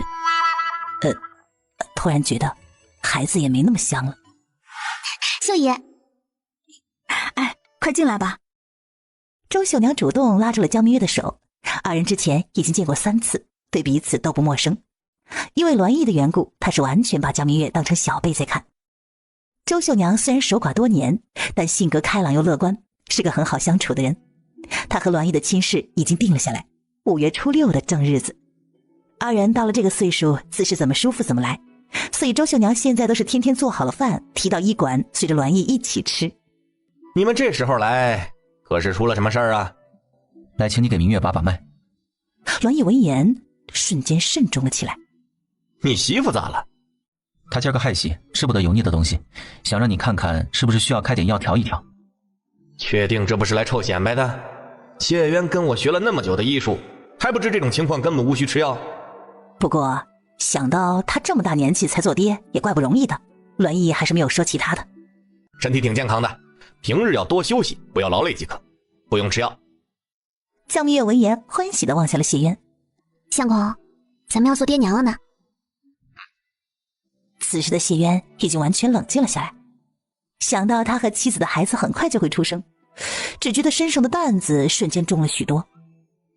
确诊了也就没有待下去的必要了，毕竟妻子还饿着肚子呢。伯父伯母，我们改日再来看你们。成，改日啊，咱们好好的喝一杯。谢渊点点头，扶着妻子离开医馆，带着妻子去吃了酸辣面和糯米莲藕，这才回家。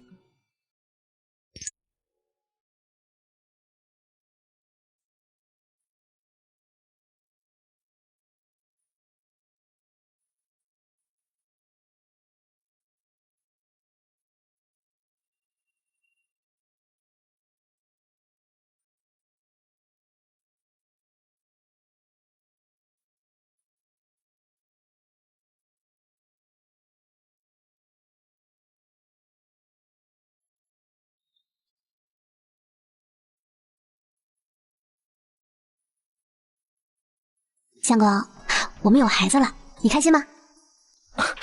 开心，我很开心。明月，谢谢你。谢谢你让我这般的开心。我也很开心呢。你猜是男娃子还是女娃子？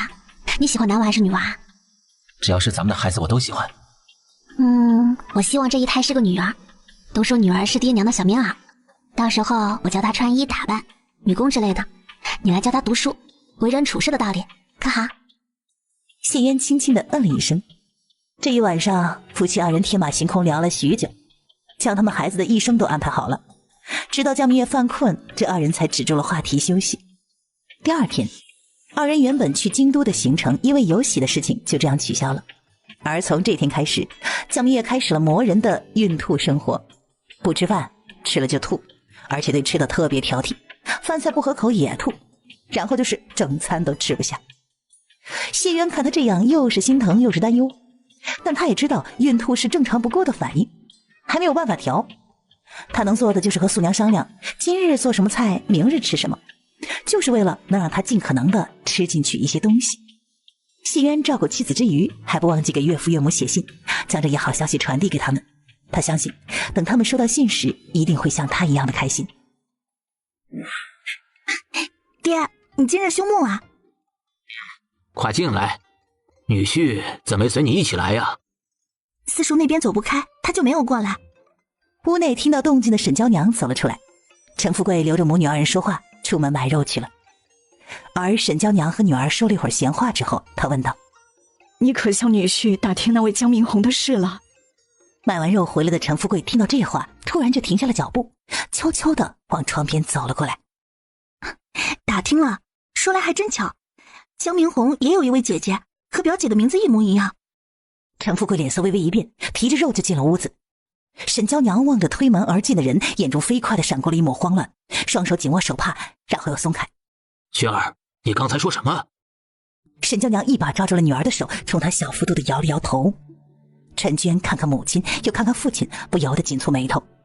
而妻子的小动作，陈富贵尽收眼底。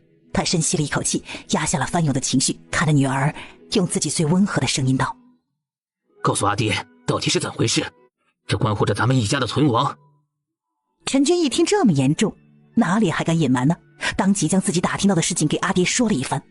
世间怎么会有这么巧的事呢？陈富贵可以肯定地说，落户在宛平的江明月姐弟就是姜文的一双儿女。可既然他们已经来到了宛平，为何不来投奔他，也从未和他传过音信呢？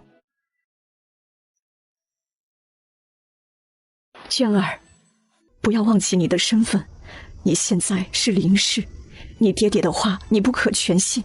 当初虽艰难，但也没有到他说的那一步。你可明白我的意思？家里的事你只当不知，往后跟着女婿好好的过日子，无事就不要过来了。娘，别担心，我们不会有事的。时候不早了，快回去吧，省得女婿担心。沈娇娘望着离开的女儿，在原地站了好一会儿，这才回家。娟儿走了。娟儿怀着身孕，你不应该把这件事告诉她。娟儿万一有个好歹，我们怎么向女婿交代？咱们的女儿不是傻子，即便咱们不说，你以为能瞒得住她？江明红的事，你之前为何不告诉我？之前我还不敢确定，只以为是同名同姓之人。再则，他们现在是宛平人，对咱们没有任何的妨碍。咱们的日子刚太平一些，我不想你再忧思多虑。如果他默默无闻，自然不会妨碍到咱们。可是他现在参加了科举，一旦榜上有名，京都皆知，咱们就危险了。沈骄阳闻言，心头猛地一跳，双眼死死地盯着陈富贵。你想做什么？什么时辰了？辰时出。少顷，帮妻子梳头的时候，他温声道：早饭过后，我需要回一趟宛平。可是有什么事情？再带一些书来。再就是齐永思的身体有些弱，需要调理。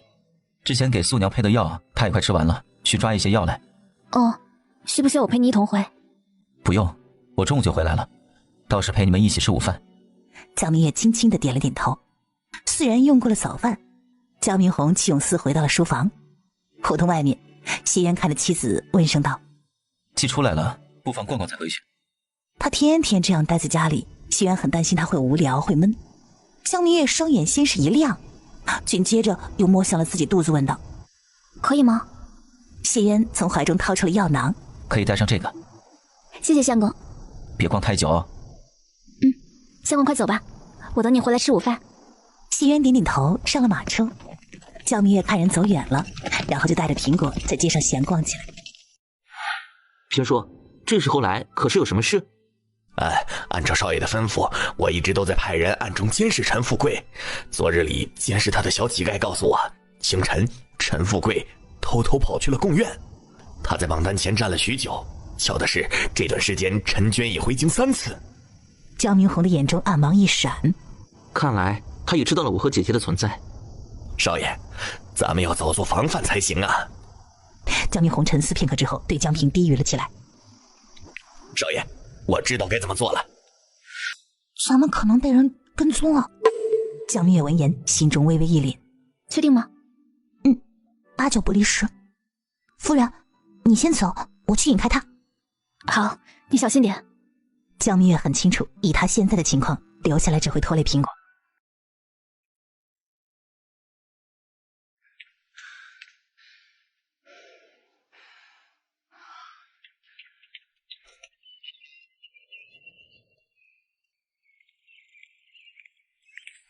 慢点儿。你怎么来了？咱们先回家。路上，他将被人跟踪的事情告诉了弟弟。闲逛期间，你们可有遇到什么人？我也不知。江明红扶着姐姐走进了正堂。苹果应对这种事也有经验，姐姐放宽心，他们想必一会儿就回来了。我感觉京都这地方有点克我，只要出门了，总会遇到不好的事情。你就不要自个吓自个了。不过姐姐近来害气严重，的确不适合出门。这段时间就好好待在家中养胎，等胎位坐稳了，不害喜了，我和姐夫再陪你好好的逛逛。就在江明月等得有点着急之时，院门突然响了，紧接着赵山苹果走了进来。没事吧？如果不是想调查是谁跟踪咱们的，我早就回来了。可调查出来了，跟踪咱们的是天仙楼的伙计。江明红是知道天仙楼的，这是京都很有名的首饰铺子，也知道天仙楼的东家名唤梁光，乃是二皇子的人，是个很懂得琢磨上意之人。难道二皇子见过了姐姐？想到这种可能，江明红心中猛地一跳。你们怎么会去天仙楼？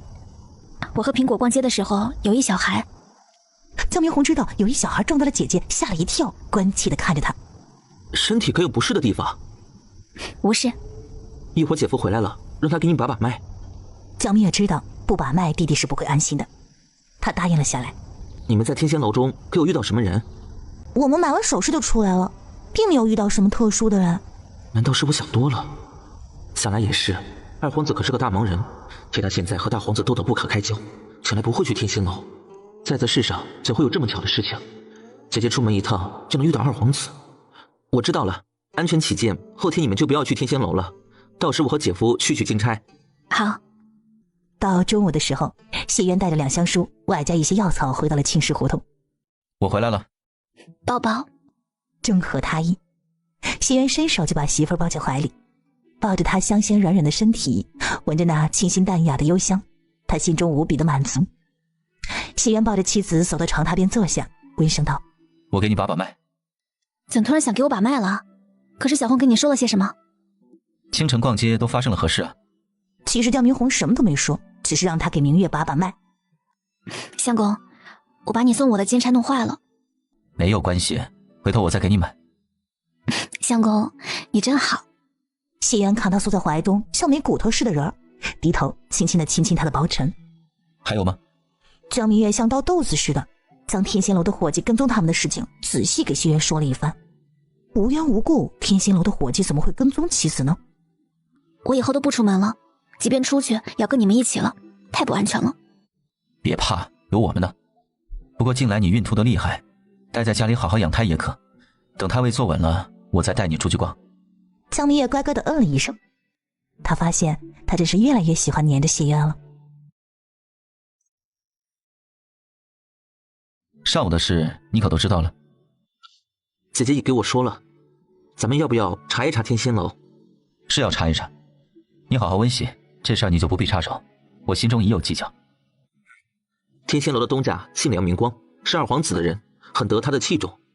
听江明红这么说，谢渊有些诧异，这些消息他是从何得知？江明红虽然觉得不可能是因为二皇子，但是为了以防万一，还是提醒了姐夫一句。这些年梁光为二皇子献了不少美人，他深知二皇子的喜爱。谢渊眯起了双眼。我知道了。早上姐夫离开不久，平叔就来了。可是有什么事？陈富贵已知道了我和姐姐的存在。从何处得知？陈娟，因为假江明月的事，他或许会找上门来，或许会对我出手。我将周斌派到你身边保护你。江明红并没有推辞，于根的武艺虽好，但脑子没有周斌活，有周斌跟着他出门会更安全一些。姐夫这里，我还有赵山呢。二人商量妥当，一并进了书房。怎么不认识了？是谁家风神俊朗的儒雅小相公？说着就对男人的薄唇亲了亲。好看。江明月额头抵住他的额头，鼻子轻轻地蹭了蹭他。好看，好看到我都不想放你出门了，太不安全了。那我就不出门了。江明月闻言笑得眉眼弯弯。二人在卧室里腻歪了一会儿，差点擦枪走火。江明月看天都快黑了，这才松开了谢渊。快去吧，我等你回来吃饭。好。谢渊说着亲了亲媳妇儿，这才离开。贵客临门，我天仙楼真是蓬荜生辉呀。你是？我是天仙楼的东家。哦，原来是梁东家。梁光微微的一惊，这人是什么来头？竟知道？贱名竟入了公子之耳，实在是小民的荣幸啊。不知公子如何称呼？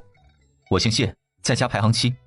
梁光回想了一番京都有头有脸的权贵，难道是谢侯府的人？原来是谢七爷呀！不知谢七爷今日来天仙楼想买点什么？前天我夫人的钗坏了，我准备再给她买一只钗。哦，谢七爷请随我来。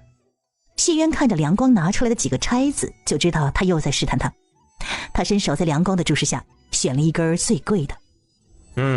七爷眼光真好，这只钗是师傅刚做出来的，只此一个，贵价240两。我给七爷打个折，七爷只需给100两即可。希望您往后能多光顾一下小子的店。我还需取一根钗，这是票据。本来我夫人准备今日来取，顺便再逛一逛。不过近来京都实在不太平，我怕她再受到惊吓，就没让她出来。我看这里的治安真的要管一管了。梁东家以为呢？谢渊话语虽然依旧温和，甚至连脸色都没变，但梁光的背上却是沁出了一层冷汗。这谢七应该是知道自己派人跟踪他夫人的事了，此事一个处理不好，恐怕会招惹祸端的。我看这里的治安真的要管一管了。梁东家以为呢？您说的不错，这治安的确要管一管了。我想往后这条街上应会太平许多。他亲自从掌柜的手中接过已经补好的金钗，将2根钗子双手递给了谢渊道：令夫人在我们这条街上受了惊，实在是我天仙楼的罪过。这钗就当是我天仙楼的一点心意，送给夫人压压惊。谢渊看着递过来的钗子，故意等了一会儿，看梁光逐渐忐忑起来，这才接过来。怪不得大家都说梁东家会做生意，今日一见果然如此。天仙楼这份心意，我就代我夫人收下了，替我给你主子带声好。一句话让梁光脸色大变，他抬头望着离开的人，心中是又惊又怕。此时的他只觉得有些庆幸之前的事情了结了，要不然即便主子想保下他，恐怕往后也不会再重用他。至于宋美人巩固富贵的想法，瞬间被他掐灭了。拿回来了吗？谢渊掏出锦盒递给了妻子。你给我买的？天仙楼的人送的。你还真将他们吓唬住了？怎么能说是吓唬？我这个样子不像是贵人吗？不是像，我相信相公以后一定会成为贵人的。为了你这句话，我也要努力才行。5月初，陈富贵随着同僚走进了一家酒馆。半个时辰之后，江平看着醉醺醺走出来的二人，对身边的人说：“去吧。”那妇人点点头，朝陈富贵走了过去。第二天，陈富贵头痛欲裂的醒来。爷，你醒了？要不要吃点东西？想喝果茶了。谢渊抬手温柔地理理妻子的乌发。一会儿回家了就给你做。二人说话之时，谢渊看着栾毅忙完了。后天就是你大喜的日子，这2日正是忙的时候，你怎还没有关铺门？我原本的打算呢是下午关门，之前我和秀娘商量过了，并不打算大办，所以倒也不算太忙。客人咱们可以少请一点，但要热热闹闹的办喜事。栾伯父，就按照相公说的做吧，人生大事，不要让自己留遗憾。再则，秀婶婶身份特殊，必须要大办。栾毅想到周秀娘，犹豫了片刻之后，还是同意了。他不想让她受委屈。喜服、花轿、喜事班子、做菜师傅这些你可都找好了？喜服、花轿、做菜师傅我都已经找到了。喜事班子呢，原先并不打算请，所以就没找。再就是我还没有想好邀请哪些客人，迎亲之人也还没找。谢渊闻言和栾毅商讨起来。江明月喝着茶听二人商讨完，知道接下来谢渊栾毅都有的忙。我先回家了，时间已经很紧迫了。栾伯父这边你多上点心啊，将事情帮着他办好。好，我恐会很晚才能回，你不必等我，累了就早些休息。谢渊亲自将媳妇儿送出了药铺，扶着她上了马车，叮嘱了周斌几句。看着马车行远了，他转回身来：“咱们分头行动吧，我先回村请几个人来。”成。再说枣林胡同，陈娟不知不觉就走到了这里，望着谢家，他停下了脚步。夫人，小心点儿。苹果轻轻地拍了拍主子后背。夫人，可舒服一些了。咱们回家吧。陈娟望着离开的二人，想到了父亲的叮嘱，最终还是开了口：“谢夫人。”原来是林夫人啊。你认识我？我曾参加过你和林秀才的喜宴，也曾和闹洞房的人一起进过新房。原来表姐早就见过他了。那他们姐弟既然已经来到了宛平，为何一直没有去他家拜访呢？想到爹爹做的事情以及母亲的提醒，陈娟再次陷入两难的境地。陈娟有太多的话想要问江明月，可是话到了嘴边，她又咽了回去。林夫人是途经这里，还是来这里有什么事情呢？我是来拜见谢夫人的。相公时常在我面前提起谢举人，说举人老爷帮助他良多，我们夫妻二人都十分的感激你们。我早些时候就想来拜见谢夫人了，只不过之前家里忙，我身体又有些不适，一直都没能抽出时间来，也就拖到了今日。一个人有没有在说谎，江明月还是能看得出来的。如果陈娟是专程来拜见他的，出于最基本的礼数，又怎么可能会空手而来呢？江明月猜他来枣林胡同应该是临时做的决定。林夫人不必如此客气，相公与林秀才同是寒门子弟，又在同一个私塾共事那么久，理应相互帮助。林夫人，咱们家里说话。林婶，小菊近来可好？劳你记挂，我婆婆小妹都很好。陈娟放下茶，想起背篓里卖剩下的还有一些豌豆糕，拿出来递给了江明月。自家做的，还望你不要嫌弃啊。林婶做的豌豆糕乃是一绝，我最是喜欢，又怎会嫌弃？林婶近来可有摆摊？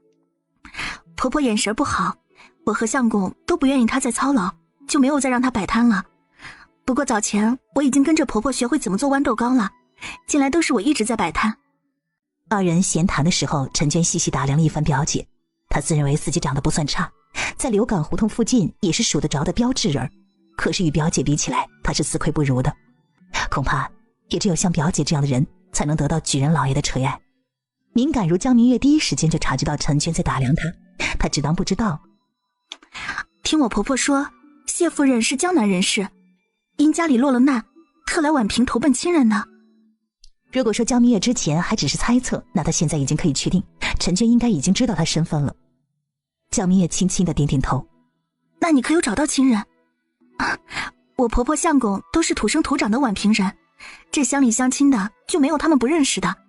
也许我们可以帮助夫人找到亲人。林夫人的好意我心领了，不过不用了。为何啊？我爹娘犯的事情有些大，我并不想拖累他们。陈娟闻言微微的一愣，竟是这种原因，所以表姐才没有投奔他们吗？一刻钟之后，陈娟告别了江明月，离开了枣林胡同。他就是已经知道了夫人和少爷的身份了吗？8九不离10。那咱们是不是尽快将这个消息告诉爷和少爷呢？晚间相公回来了，我给他说说，看他怎么说。可是吵醒你了？没有。今日姨丈的女儿陈娟来了，她应已知道了我的身份。此事我和明红已经知道了。你已经知道了？谢渊将事情简单给妻子说了一番。江平进京后一直都在监视陈富贵，他可会对咱们不利？我和小弟也有对应之法，别怕。很晚了，睡吧，一切都有我们的。明月闻言，整个人放松下来，乖乖地闭上了眼睛。一会儿过后，谢渊看妻子睡着了，轻轻地亲了一下她额头，陷入了沉思之中。解决陈富贵对他们来说是轻而易举的事情，但现在留着他比解决他对他们更加有用，就看他识不识趣了。林家村，饿了吧？给你留了包子。辛苦娘子了。今日我去县里碰到谢夫人了，还和她闲聊了一会儿。谢夫人人真好，一点架子也没有。不知谢举人是不是也是如此啊？谢举人外冷心热，他还在私塾教书时指点了我许多，那段时间我受益良多。只可惜要参加今年的会试，他已不在私塾教学了，不然有他的指点，3年后乡试我必将榜上有名。谢举人才学那么好啊？谢渊是我此生最为敬仰之人，也是我辈寒门学子的楷模。林寒生简单的把谢渊的事情给妻子说了一番。如此说来，谢举人还是位天才。不错，他不仅天赋出众，还极刻苦。那岂不是说今年的会试他一定会中榜？别人我不敢肯定，但他一定是10拿9准的事。陈娟听了丈夫的一席话，心思瞬间活络起来。第二天，谢渊陪着媳妇一同用过早饭，亲自给她熬了一些果茶，这才出门。与此同时，陈娟离开了宛平，回到了京都。不是说让你跟着女婿好好的过日子，以后都不要来了吗？娘，昨日里我见到表姐了。她可知道你的身份？陈娟轻轻地摇了摇头。你表姐是个什么样的人？表姐是一个很温柔、很漂亮的人，我们相谈甚欢。期间我还试探性地问她可有找到亲人。她是怎么说的？她说她不愿意找，说大姨他们犯的事情有点大，怕连累咱们。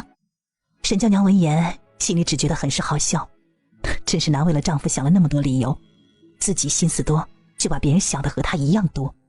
娘，你要不要见一见表姐啊？沈娇娘虽然很想见一见这位从未蒙面的外甥女，但是犹豫片刻之后还是拒绝了，她没脸见他们。娘，我想认下表姐，和父亲无关，是因为……她当即将谢渊的事情给母亲说了一番。必榜上有名。相公是这样说的。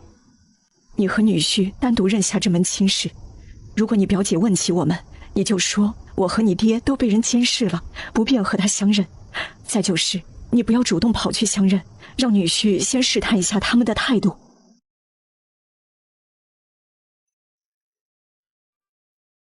等着急了吧？客人都走了，还有几个都是栾叔的朋友，他足以应付。江明月看男人摩挲自己脸，眼中都是深情，双眼环视了一眼四周，看四下无人，小小声地说：“要不要亲亲啊？”谢渊目光瞬间幽深了一些，头低头吻了下来。可有熏到你？谢渊虽是早有准备，但是也喝了不少酒。江明月轻轻地摇摇头，看着男人近在咫尺的薄唇，主动踮起脚尖，又亲了亲他。谢渊的呼吸瞬间急促了一下。咱们先回家吧，回家再好好的亲。谢渊伸手牵媳妇的手时，这才发现他手里还拿着一个油纸包。是什么？是南瓜糕，我特意给你带的。想着你要陪客，应该没有吃多少东西的，要不要尝尝？谢渊心中慢慢的涌起了一股暖流。是不是很好吃？你可喜欢？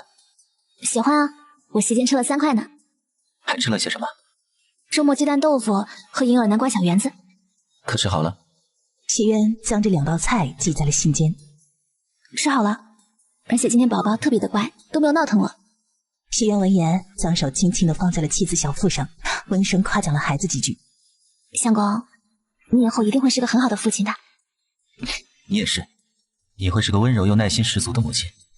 翌日，天刚灰蒙蒙的亮，谢渊已经起了床，正欲去洗澡，陈荣走了过来，低声对他耳语几句。林寒山来了。想到陈娟之前来扫灵胡同的事，谢渊微微地挑了挑眉。他们是想认下这门亲事。这陈家还真是打了一手好算盘，只可惜了林寒山呢。我知道了，暂不用理会。陈大人，咱们聊聊。陈富贵看着面前的人，心虚的同时又有些头疼。不过人已经找上门来，再躲是躲不过去了。可陈某玷污了娘子清白，罪该万死，还望娘子恕罪。在我力所能及的范围之内，我愿意为娘子办2件事。了解之前的事，娘子意下如何？我不需要陈大人为我做什么事，我只需陈大人不是了就多来陪陪我。陈某已有家室，且和夫人伉俪情深，还望娘子不要为难陈某。伉俪情深？陈大人那日的表现可不是这样告诉我的哦。那是因为陈某喝酒了。你要是真喝醉了，就不会那般凶猛了。奴家直到今日才养好身体，不过我喜欢。我观娘子是个聪明人，应该懂得适可而止的道理。娘子若再纠缠，对咱们都不好。哎呀，我好怕呀！陈大人，这是在威胁我吗？此时的他有些后悔了，应该调查清楚他底细才来的。怎么能是威胁呢？而是劝告。我这个人呢，最不喜欢听的就是劝告。当然我也不是吓唬大的，陈大人如果是6品5品，奴家说不定真的会怕。听说陈大人近来和大皇子的人来往甚是频繁，不知你们平日里都聊了些什么呢？我家2皇子甚是感兴趣呢。他竟是2皇子的人。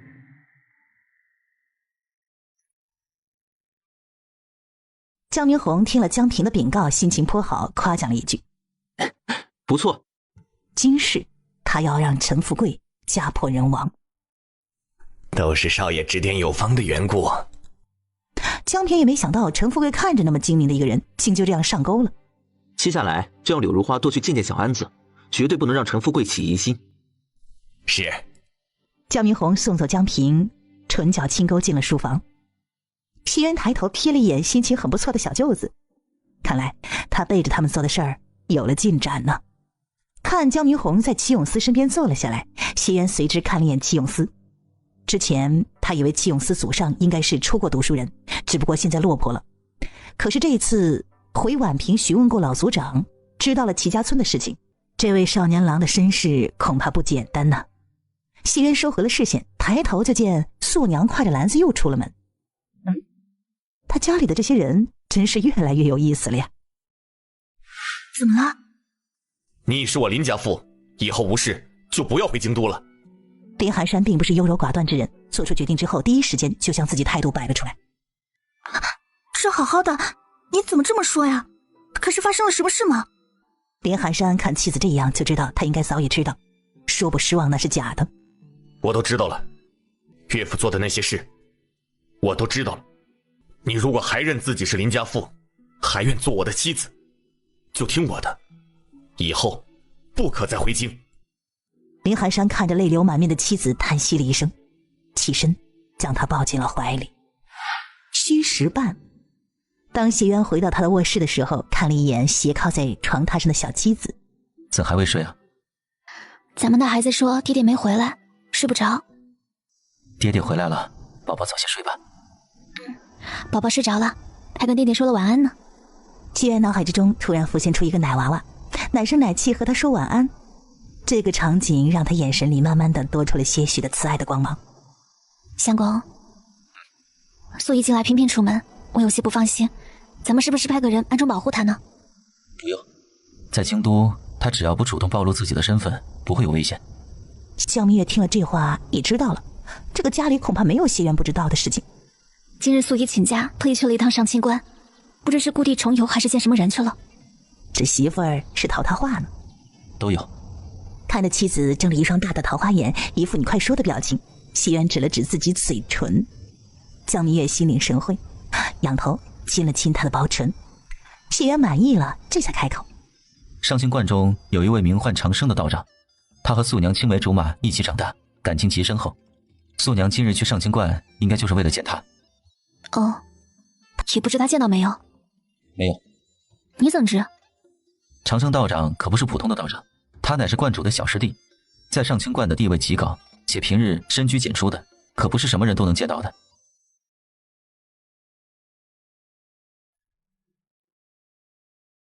明日就进入6月了，这段时间明红、姬永思也辛苦了，我打算明日让他们休息1天歇一歇，你觉得如何？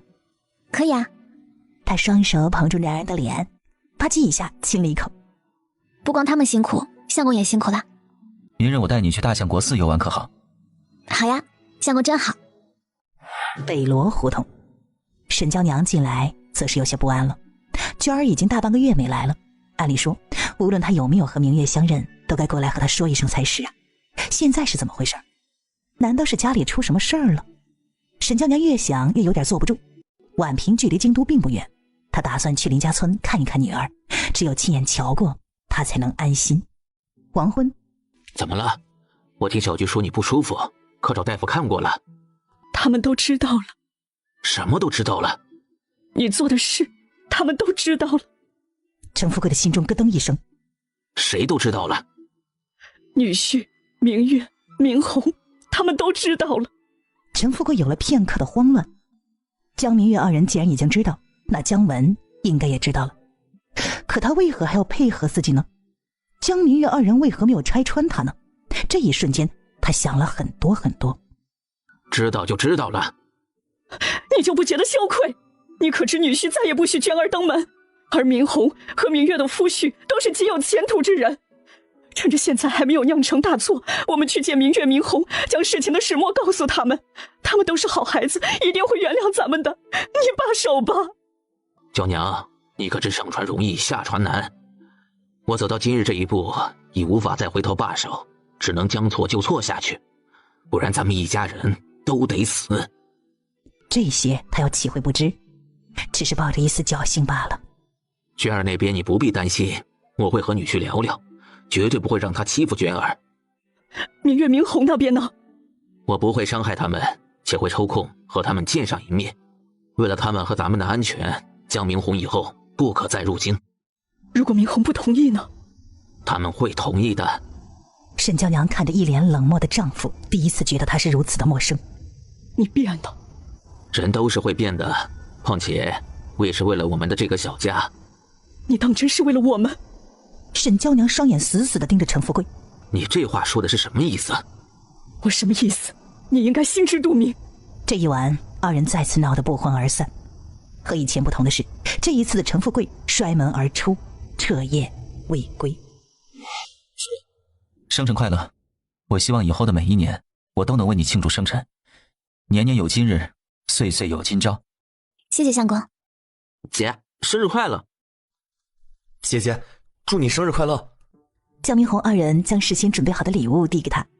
谢谢弟弟，谢谢永思弟弟。江明月收好了礼物，举起果茶，看着三人。咱们碰一杯，谢谢你们让我如此的幸福。我感觉胃口似乎好了很多，可能明天就不会再害邪了。今天不说明天的话，明天再看。你就不能盼我好呀？谢渊低头亲了亲妻子的嘴唇。如果我盼你好有用，我肯定天天盼你好。那样的话，他也不至于难受到现在。以前的衣裳越穿越宽松，两只手腕也是越来越细，他看在眼里，心里不知有多么的心疼。我要是不害喜，你也就不用像现在这样天天费心了。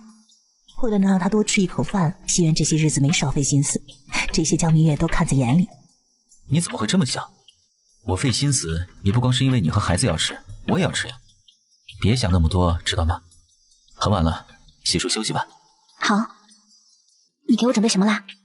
明月很是好奇，谢渊顺手把锦盒塞进了枕头底下，抬起妻子的下巴，轻轻地亲了一下她粉唇。你讨好我，我就告诉你。相公，想让我怎么讨好你啊？说完，也不等谢渊回答，凑在他嘴唇上亲了一口。相公，这样可以吗？谢渊可没有忍住，回吻了过去。他的吻温柔而又缠绵，情动之时，江明月恨不得将自己嵌入他怀里，贪婪地吸取着属于他的气息。妻子这样的主动对谢渊来说简直是无法抵抗的诱惑，情丝逐渐交缠在了一起，二人的气息也逐渐急促而渐重。相公，明月，3个月后就可以了。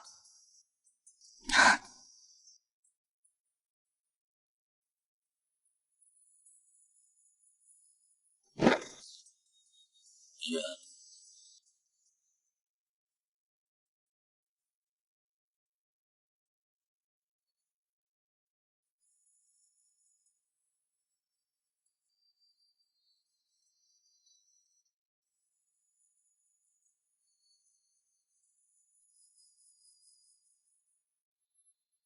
明月，相公，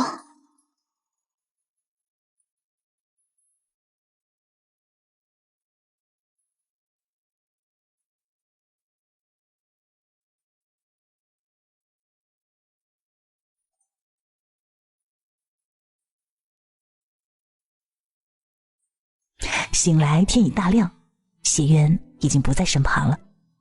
知道他应该是陪着弟弟和齐永思在读书，江明月在床上又躺了好一会儿，这才起床。我交代你的事有进展了。青年点点头，与他身边低语了几句。不错，院士是初8，今日已是初3，他们紧绷了那么久，再过2天肯定会出来放松放松，到时你的机会也就来了。陈爷放心，我保证将事情办得漂漂亮亮的。6月初5，谢渊收了江明红、齐永思的书，让他们出去放松放松。目送二人离开之后，咱们也出去转转，中午在外面吃。好啊。过了生辰之后，江明月就像度过了孕吐期，这几日食欲大好，吃嘛嘛香。也正是因为如此，谢渊二人也不拘着他了，只要有空呢，就会带着他出去走一走。3位小爷是出来喝茶的，这儿的茶没什么好喝的，我倒是知道个好去处。那里不仅有说书的，还有唱曲儿的，读书人去那儿消遣再合适不过了。不若我带3位爷过去一赏。自从来到京都，江明红平日里忙着读书，极少出门，却连着2次遇到了这位白二爷，而且他回回都贴着他们上前献殷勤。第一次还能说是巧合，这第2次就有些刻意了。不用，我们就喜欢喝这里的茶。白二爷闻言脸上笑容不变，在3人身边坐下来，自来熟的和他们聊了起来，说的大都是京都一些极其稀奇的事儿，很容易呢就能勾起2人的好奇心。沈瑜看着神色越来越冷的江明红2人，太吵了。沈瑜看着人被带了出去，终于安静了。这人是怎么回事？江明红、齐永思对视一眼，将第1次遇到他的事情给沈瑜说了一番。看来他是冲着你们来的。准确来说，这人应该是冲着我来的。可许我帮你查查这位白二的底细。好，那就麻烦二哥了。挑4道招牌在上。2位稍等，马上就来。我观他家生意那么好，饭菜一定好吃。江明月话音刚落，外头突然响起了一声无比熟悉的声音，他瞬间竖起了耳朵，确定没有听错，他站了起来，一边往外走一边说：我好像听到了珊珊的声音。别急，我随你一起。珊珊，明月姐姐，没想到竟然在这里遇见了你。是呀，我刚才看到你也惊喜得不得了呢。2人说话之时，穿着随意的宋敏被几个人拥护着进了天香楼。几个人往5楼走时，宋敏随意的扫了眼3楼，他的脚步微微一顿。宋敏没想到短短一段时间内竟遇到了他2次，还真是有缘呢。江明月和张珊珊聊天的时候，只觉得有一道让人很不舒服的视线落于了自己身上，他柳眉微挑，顺着视线望过去，对上了一双幽深、攻击性十足的眼眸。宋敏的目光肆无忌惮地在看着他，看他抿嘴，又看他侧身，背对自己的同时，将自己的不悦表现的是明明白白。角落处，谢渊虽是在和张子静说话，可他注意力一直放在妻子身上。看妻子眉头紧蹙，突然转了身，脸上满是不悦。他微微的挑挑眉，向张子静说了声抱歉，朝妻子走了过去。谢渊走了几步之后，也就发现了楼梯处的一群人，也看到了站在中间的宋敏。看他望向妻子，目光攻略性十足。谢渊眼中寒光一闪，几步走到江明月的面前，挡在他身前的同时，直视宋敏。菜已上来，咱们回雅间吧。江明月看着身边的人，心安定了不少。你刚才在和张姑娘聊什么？我观你们聊得甚是开心啊。江明月慢声细语地给他讲述了起来。谢渊看他慢慢地放松下来，也就安了心，想到之前良心派人跟踪妻子的事情，二皇子之前应该见过明月，是在天仙楼吗？那如此的话，一切也都解释得通了。宋敏望着步入雅间的二人，微微地挑了挑眉。谢渊的出现让他打消了召见那名女子的打算。那个谢渊容貌出众，气质不俗，哪怕不是显贵，恐怕也不是一般人。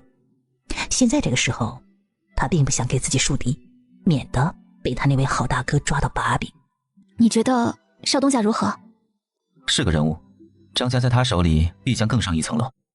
那岂不是说日后我分的钱可能会越来越多了？日后我说不定还需要你养。没问题。今日那位男子，我见过他。前些时候我从天仙楼出来的时候，他骑马从我身边路过，我当时只觉得他一身贵气，而且看起来还有些面熟，只不过当时我并未想起在哪见过他。今日再见，我就想起来了。想起什么了？我们去上清观游玩的时候，我曾与他有过一面之缘。他是二皇子。你到正殿上香那会儿？相公，会不会给你招来祸患啊？他看得出来，二皇子对他很感兴趣。不会，他虽是二皇子，但我也不是普通的寒门子弟。况且这里是京都，天子脚下，他的一举一动都被人盯着看着，所以他不会故意针对我站不住脚，再就是获利也不大。江明月闻言放心了不少。待得二人回到青石胡同不久，江明红、戚永思也返回了胡同。你们怎么不在外多玩一会儿？我和大哥有些累，就回来了。白二的事情，江明红并不打算告诉姐姐姐夫，他自己可以处理。姐姐姐夫玩得可开心？开心。你姐夫带我去了天香楼，那里的饭菜可好吃了，改天你也去试试。弟弟马上就要院试了，二皇子的事江明月并不打算告诉他。少顷，卧室内，谢渊看着妻子睡着了，低头亲了亲她额头，然后起身轻手轻脚地出了门。魏时末，一个小茶馆内。帮我一个忙。什么忙？谢渊沾了茶水，飞快地在桌子上写下了几个字。中年男子眼中闪过了一丝惊愕，随即眉头紧蹙。有点难度。谢渊将怀中的东西递给了他。下午，沈瑜离开之后，陈富贵一气不成，必然会再次出手，而未来2天我都会待在家里。那也就是说，院试之前他都没了对付我的机会，想要阻止我参加院试，唯有当天了。知道了陈富贵做的事，江平眼中飞快地露出了一抹凶光。少爷安心，初8那天我会想办法拖住陈富贵，绝不让他出现在贡院附近。将陈富贵在外养小的事情想办法透露给我那位小姨。沈娇娘可并不像表面上看到的那么温和，一旦知道此事，她一定会有所动作。是。小红，永思呢？他们已先我们一步去贡院。先走一步了？为何？安全。江明月闻言若有所思。陈富贵吗？不要胡思乱想，没事的。江明月在男人的安抚下还没有完全放松下来，忽然听到前面好像在喊什么，他立刻坐直了身体，掀开车帘，就见前头街上火光点点，好似在搜查捉拿什么人。陈荣，你去前面看看是什么情况。是。好像堵了，马车恐怕是过不去了。谢渊嗯了一声。一会儿过后，10几个捕快在捉拿一个杀人犯，说京都之内事关重大，就封锁了这一条街，要挨个搜查。赶在这样的节骨眼上，又是他们去贡院的必经之路上，是巧合，还是有人故意为之呢？谢渊轻哼了一声，陈富贵真是好本事，好算计。捉拿杀人犯只是个幌子，其目的就是为了拖延时间。如果能够阻止江明红进入考场，自然好；如果不能，也能扰乱江明红的心绪。只可惜了，陈富贵的计谋还是落空了，反倒是让他看清楚了一些陈富贵的实力。没想到，一个工部的七品小吏，竟能调动这么多捕快为他所用。你现在去京兆府。等到陈荣离开之后，江明月小小声地问：“是陈富贵吗？”谢渊轻轻地点了点头。怕小弟高中功名后会对付他。这只是一方面。另一方面呢？这时赵山朝他们走了过来。和爷猜的一样，明红少爷他们离开没一会儿，咱们就被人监视了。爷和夫人的马车离开青石胡同后，那人立刻就离开了。而江明月听了赵山的话，仰头崇拜地看向了自己男人。原来这一切都在他预料之中啊！人家演了这么一出戏给咱们看，咱们好歹也要配合配合。马车再次缓缓前行，一会儿过后，他们就被2个捕快拉了下来。2位捕快大人，这是发生了何事啊？我家少爷要去参加院试，时间紧，不知可否通融一二？哎，不行，有一杀人犯逃到了这里，我们正在搜查捉拿杀人犯，这会儿谁也不能过。这可如何是好？赵山着急的原地打转，暗处的陈富贵望到这一幕笑了。陈富贵阻止弟弟参加院试，可是害怕他找人冒充我的事情败露。不错，宁月真聪明。院试到底不如乡试和会试，陈富贵未免也太谨慎了些。大皇子和一众位高权重的朝臣也许不会关注这件事，但为大皇子举荐人才的孙良一定会。陈富贵真正怕的是小弟的名声会传到孙良的耳中。孙良只要起了疑心追查这件事，陈富贵就会有败露的风险，他自然要谨慎些。那岂不是说小弟未来会很危险？安心，陈富贵为了自己的荣华富贵，是绝不会让弟弟的名字传到孙良耳中的。再就是真传到了他耳中也不怕，那时弟弟已是秀才，再加上沈家的这一层关系，孙良绝不敢轻易对弟弟出手。更何况咱们的手里还握着张重月的把柄，到时孙良只会投鼠忌器。谢渊没说的是，孙良如果真敢这么做，他们还可以先发制人除了他。这孙良虽是张重月的心腹，却只是一介白衣，死了也就死了，除了张重月，恐怕没有人会在乎他的死活。况且张重月人在沅江府，很多事情都是鞭长莫及的。再就是江明红即便考中了秀才，名次恐怕也不会太好。孙良或许会关注是前10、前5的秀才，却不会关注后面的秀才。你在看什么？没什么。京兆府的人到了呢，别人不知京兆府尹的为人，他是知道的，正直而且刚正不阿，只忠于圣上。最关键的是还和大皇子有点私人恩怨，别人会看在大皇子的面子上，或许会网开一面，但他绝不会。那10几个捕快没救了。北罗胡同，沈娇娘看看已经是酉时末，丈夫还没有回来，她带着儿女还有贾江明月一起吃过晚饭，叮嘱他们好好休息，就悄悄地出了门。柳叶胡同旁边的大树上，沈娇娘看着陈富贵从她面前走过去，看他敲响了院门，看着他被那个娇俏的年轻妇人迎了进去，直到再也看不到2个人的身影，他这才平静地收回了视线。卧室内，柳如花看陈富贵半天都没反应，挑了挑眉：“怎么了？”只是突然想起，我还有一件很重要的事情要处理，改日再来看你。陈富贵说完，快速穿上了衣裳，几步就走。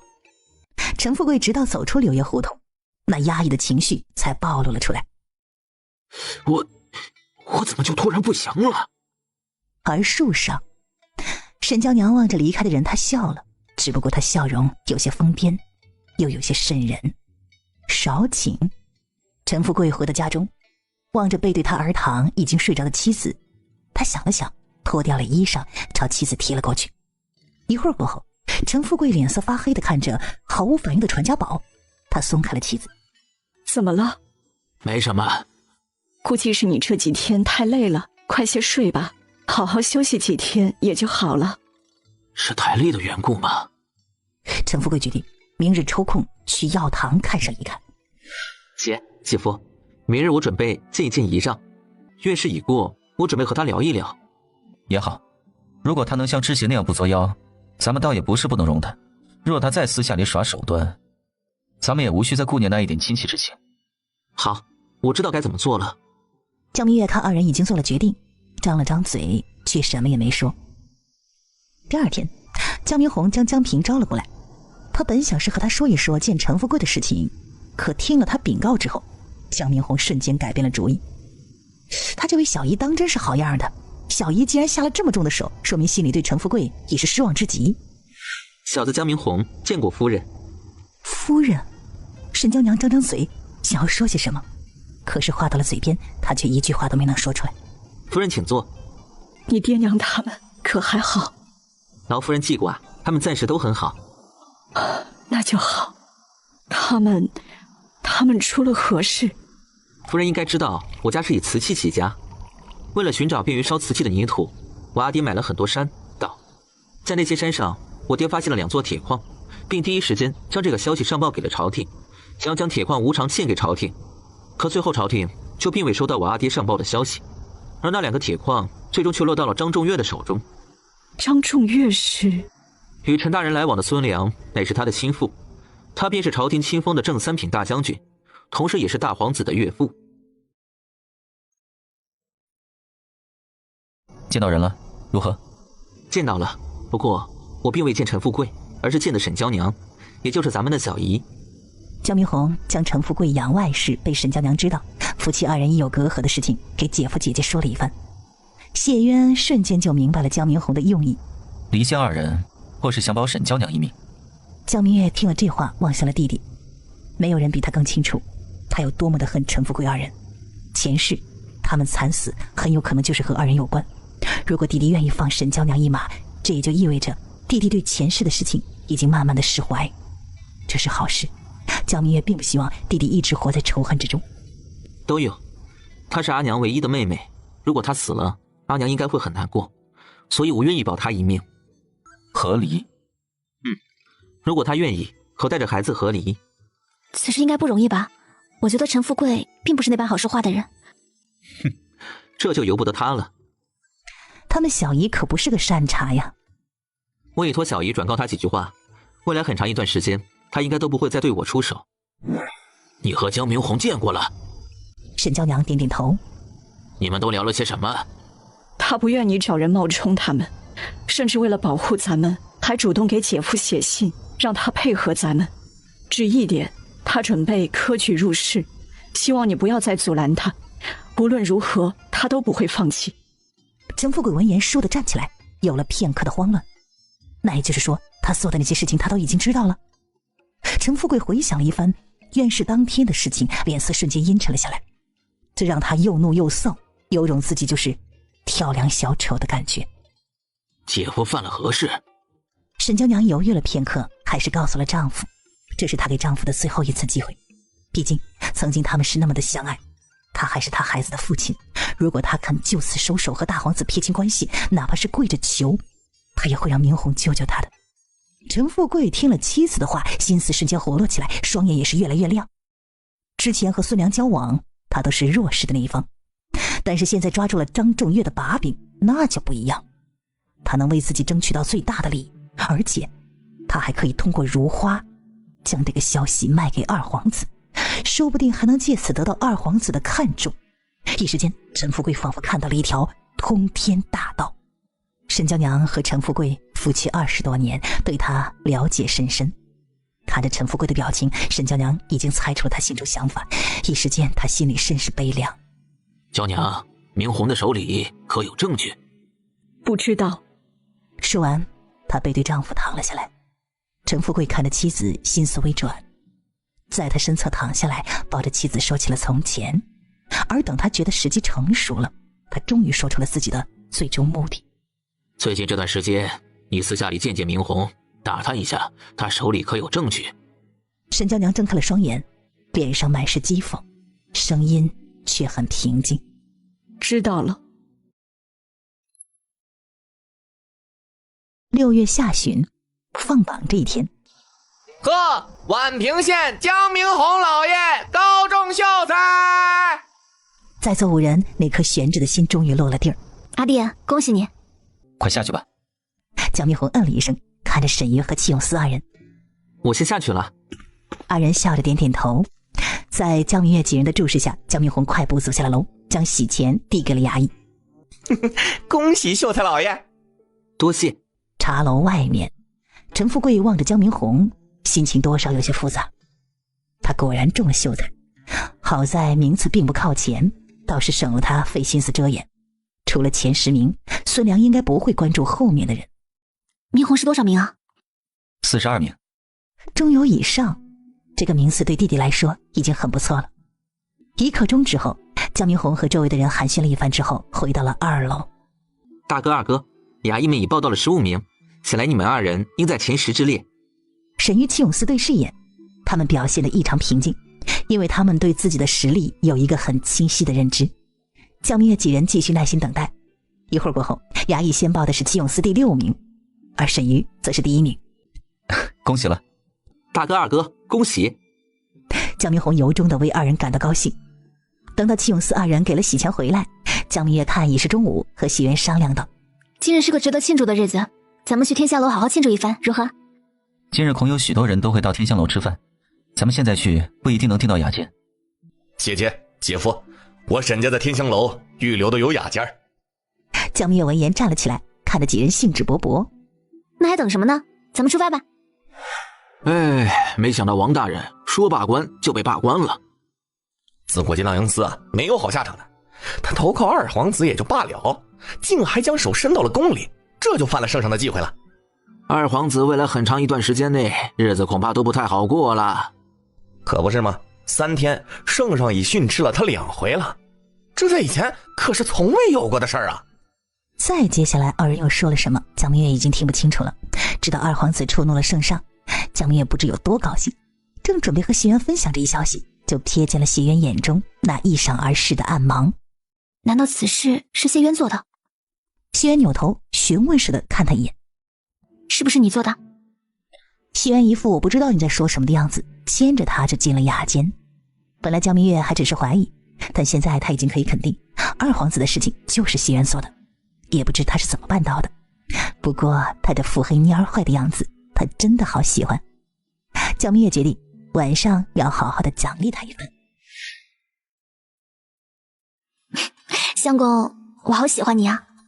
谢渊轻轻地环着妻子的腰，脸上露出了清晰的笑，任由他亲自己。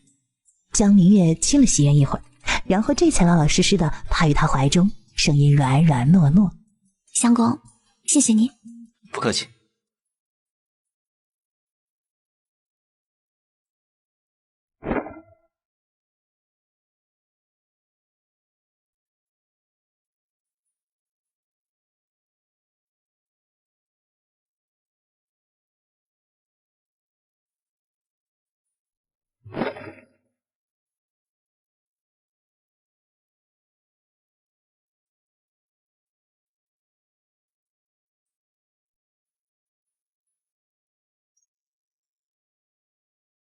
夫人，嬷嬷，终于将你盼来了。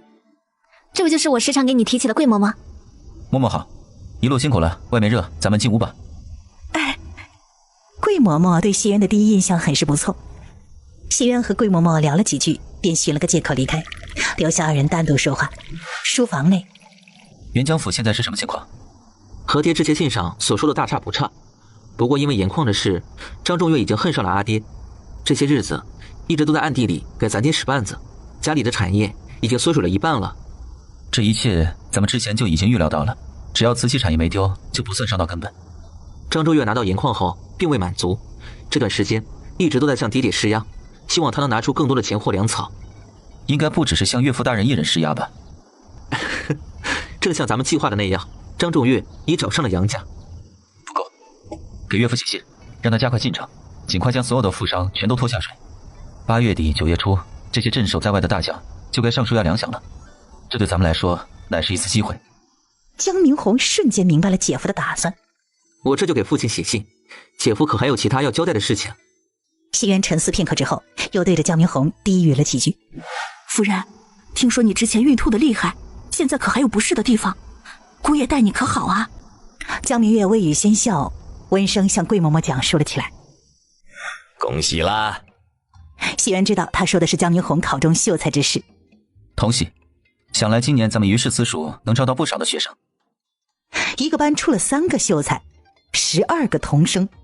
于氏私塾今年在县里可是名声大噪，希望能招到几个像明红、沈瑜这样的好苗子。我听明红说，他明年准备和沈瑜一起考衡山书院。如果您愿意亲自教导他一二，想来他会更有把握一些。你为何不亲自教导他？我们要走的路不一样。于夫子闻言也就没了任何的顾虑。明日让明红来一趟。谢渊闻言也就知道于夫子这是打算收下明红了。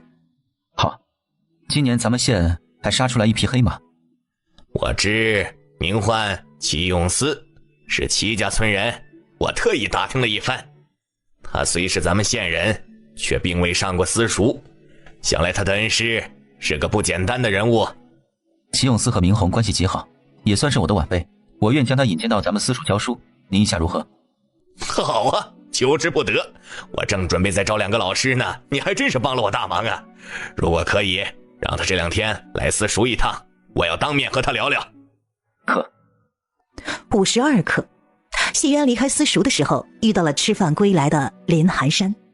谢举人，恭喜！咱们同喜，毕竟明红也是你的学生，况且按理说他还要唤你一声表姐夫。没想到他竟然会说出这样的一句话来，他愿意认下他这个亲戚了。咱们聊聊如何？聊一聊，他才能知道以后该用何种态度来对他。你和于夫子聊得如何？我们聊得很好。夫子说7月初2会在县里大摆宴席，邀请亲朋好友前来见证，正式收我为徒。到时你和姐夫都可前来观礼。真的决定好了？师父，师如父，在这个时代可不是说着玩的。大摆宴席代表着今后弟弟和于夫子就彻底的捆绑在一起了，可谓是一荣俱荣，一损俱损。姐姐，我早就决定好了。于夫子可给你赐字了？像弟弟这样身居功名之人，一般都是老师赐表字，就像谢渊的表字乃叫子敬，那是沈墨先生收他为徒时赐给他的。师傅给我赐了2个字，文杰。文杰真好听。一会儿呢，咱们给爹娘写封信，将这个好消息告诉二老，让他们也欢喜欢喜。好。晚间，3人坐在一起吃饭的时候，张明红将师傅打算7月初2大摆宴席的事情给谢渊说了一番。到时我会和你姐姐一起去观礼，你不妨给沈瑜、永思他们说一说，那日对你来说是个大日子，抓住机会多结交一些人，对你日后有好处。好，我听姐夫的。还有一点，于夫子虽是一介白身，但于家不可小瞧，再加上于根姐弟的缘故，于家人会天然的偏向你。于家风气极好，你可多和于家人走动。对待于夫子，你要像对待岳父那样敬重。谢渊看着江明红提点道：“多谢姐夫教诲，文杰知道了。”文杰，于夫子赐的表字。谢渊问他，江明红嗯了一声。今日有何感想？师父的人脉极广，准确来说是于家人脉极广。今日我不仅见到了师父的大哥那位侍郎大人，还见到了几位在其他几部任职的大人，品级最低的就是咱们县的县令，除了他们就是几个其他私塾的山长和于家沾亲带故的举人，除了姐夫竟有11位。今日于家只是向你展现了一部分人脉罢了，可有收获？其他人不知，但我3位师兄以及于氏族人都对我抱有很大的好感。于氏族人应该是因为于根兄妹的缘故。还有呢？还有就是2楼的那些人中，有2个人极有意思，可以结交一番。谢渊并未多问，江明红有江明红的路要走，以后呢，他也会有自己的圈子，他无需干预，只需要在他需要的时候帮帮忙即可。这期间你可向林寒山敬酒了？江明红点点头。你是怎么打算的？林先生是位可结交之人，我那位表姐应该很快就会上门，姐姐那里还希望姐夫给她说一说。姐夫，今日这些礼该如何处置？今日那些人可不只来观礼那么简单，还送给他许多礼物。江明红这还是头一次体会到收礼收到手抽筋是什么感觉。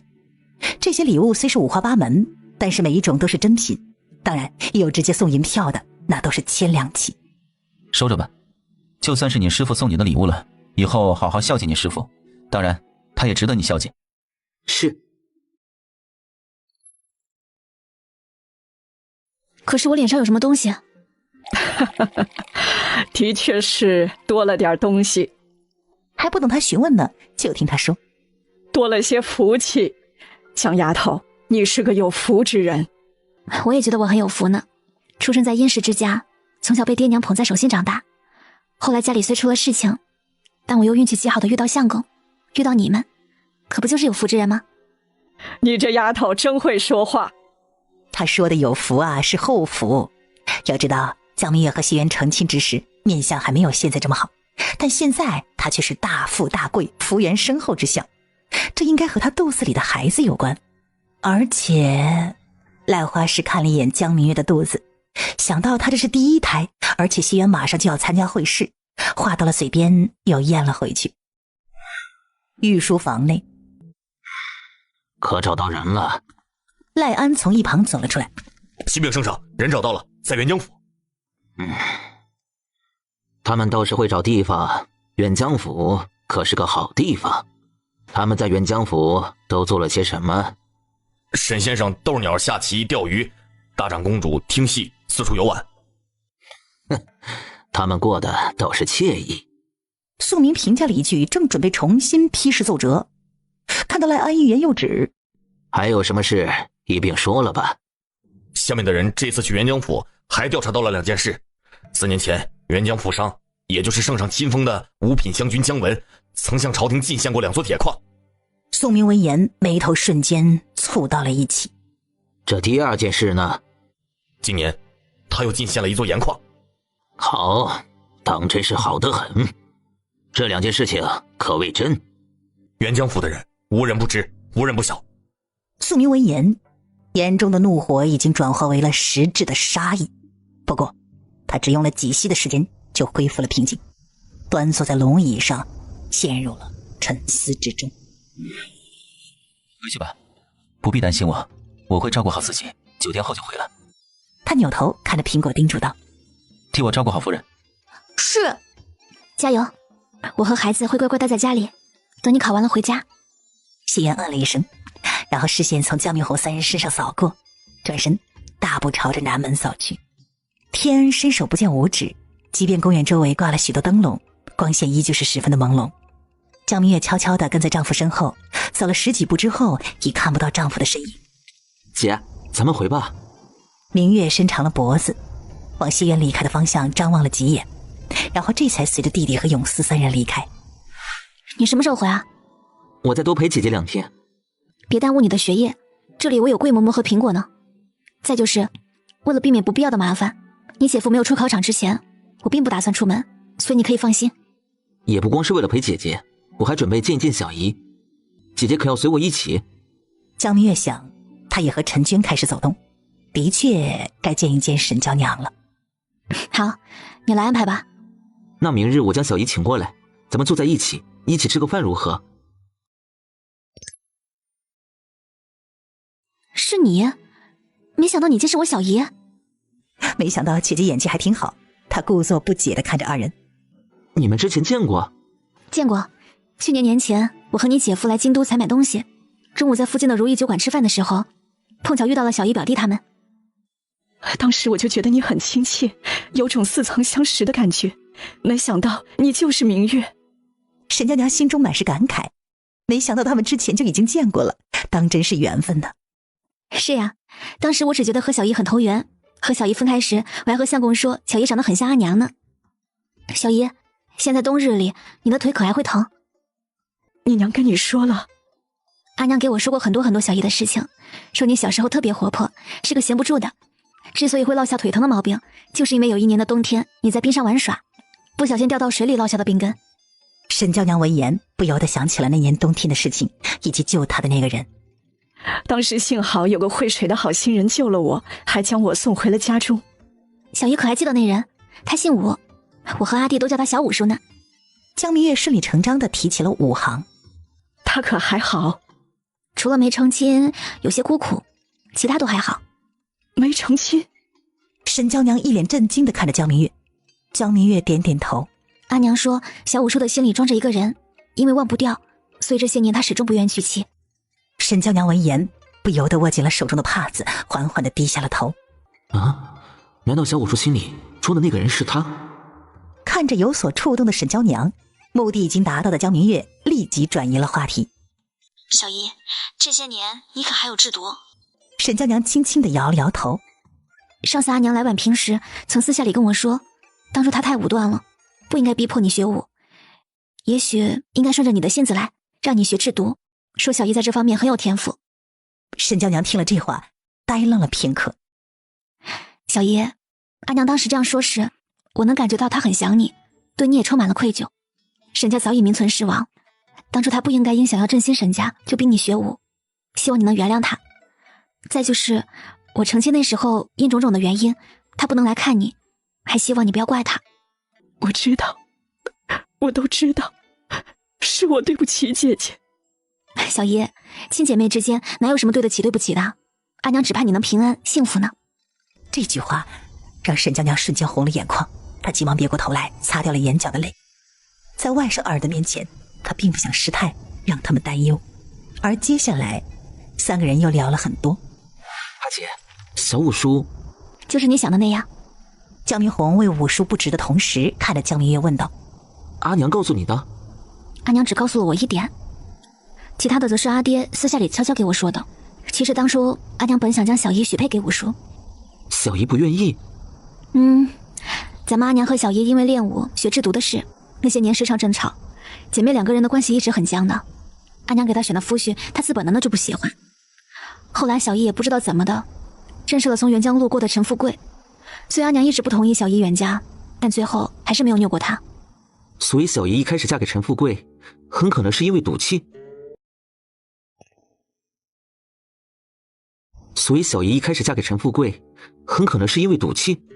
赌气只是其中一个原因。阿爹曾给我说，陈富贵很会哄人开心，我想小姨应该也是喜欢他的。姐姐是故意提起五叔的？想让小姨和陈富贵彻底一刀两断，可有些难。我总要帮你一把才行吗？这人幸福的时候呢，自不会想从前的事情，可一旦不幸福了，又知这世界上还有一个人对你深情不悔，那他就会后悔了，就会频频想起从前。再告诉他阿娘很想他，他就会开始后悔，后悔当初远嫁，后悔当初没有听母亲的话。江明月笑着点点头。今日他相当于在沈娇娘的心中埋下了一根刺，随着时间的推移，这根刺会越扎越深，越来越疼。江明红上下扫视了一眼面前的人，这还是他那个善良柔弱的姐姐吗？阿姐，你变了。我这叫近朱者赤，近墨者黑。好吧，姐姐跟着谢渊都变坏了。别忘了还有你。明月看着表情凝固的弟弟，忍不住就笑了。他身边的这些人呐，一个比一个聪明，如果他不学着精一点，会显得他很傻，他才不要做傻子呢。相公。江明月很热情地给他一个拥抱。我身上脏，别把你衣裳弄脏了。咱们回家吧。走，咱们回家。不用想也知道，这9天他肯定吃没有吃好，睡也没睡好，要不然也不会这般狼狈了。我帮你洗可好？明月，明日如何？今日不行。反应过来的江明月知道男人在说什么，脸唰的一下红了。你想哪儿去了？我只是想帮你洗头。你不想，我想。男人这样说，江明月反而不好意思进澡间了。不理你了。谢渊一把拉住妻子，调戏了几句之后，心头燥意稍解，温声哄道：帮我洗头吧，你洗得舒服。最后江明月还是随着男人进了澡间。姑爷，这会儿可有时间啊？有，嬷嬷请坐。我今日来主要是想告诉姑爷一件事的。谢渊看着一脸严肃的桂嬷嬷，心不受控制的快速跳动起来，他有了一种不好的预感。夫人怀的应是双胎。谢渊听了这话，倏地站了起来，一脸严肃认真的看着桂嬷嬷。你确定？也有6个月了。老奴昨日里上手摸了摸夫人的肚子，的确是双胎。据老奴所知，老爷老夫人这边并无双胎的例子啊。是我这边，我娘和早已去世的舅舅就是双胞胎。原来如此。按理说夫人怀了双胎这是好事儿，但夫人这是第1胎，又这般年轻，生产时恐怕会艰难许多呀。谢渊也算是半个大夫，他比大多数人都清楚夫人生孩子是有多危险，一个不好就会一尸两命。这就是嬷嬷让明月多动的原因。不光要多动，还要少吃。孩子小一些，生的时候自然就会好生一些。双胎的事就不要告诉明月了，省得她有心理负担。老奴也是这样想的。已经辰时了，保单想必已经贴出来，都坐下喝杯茶吧。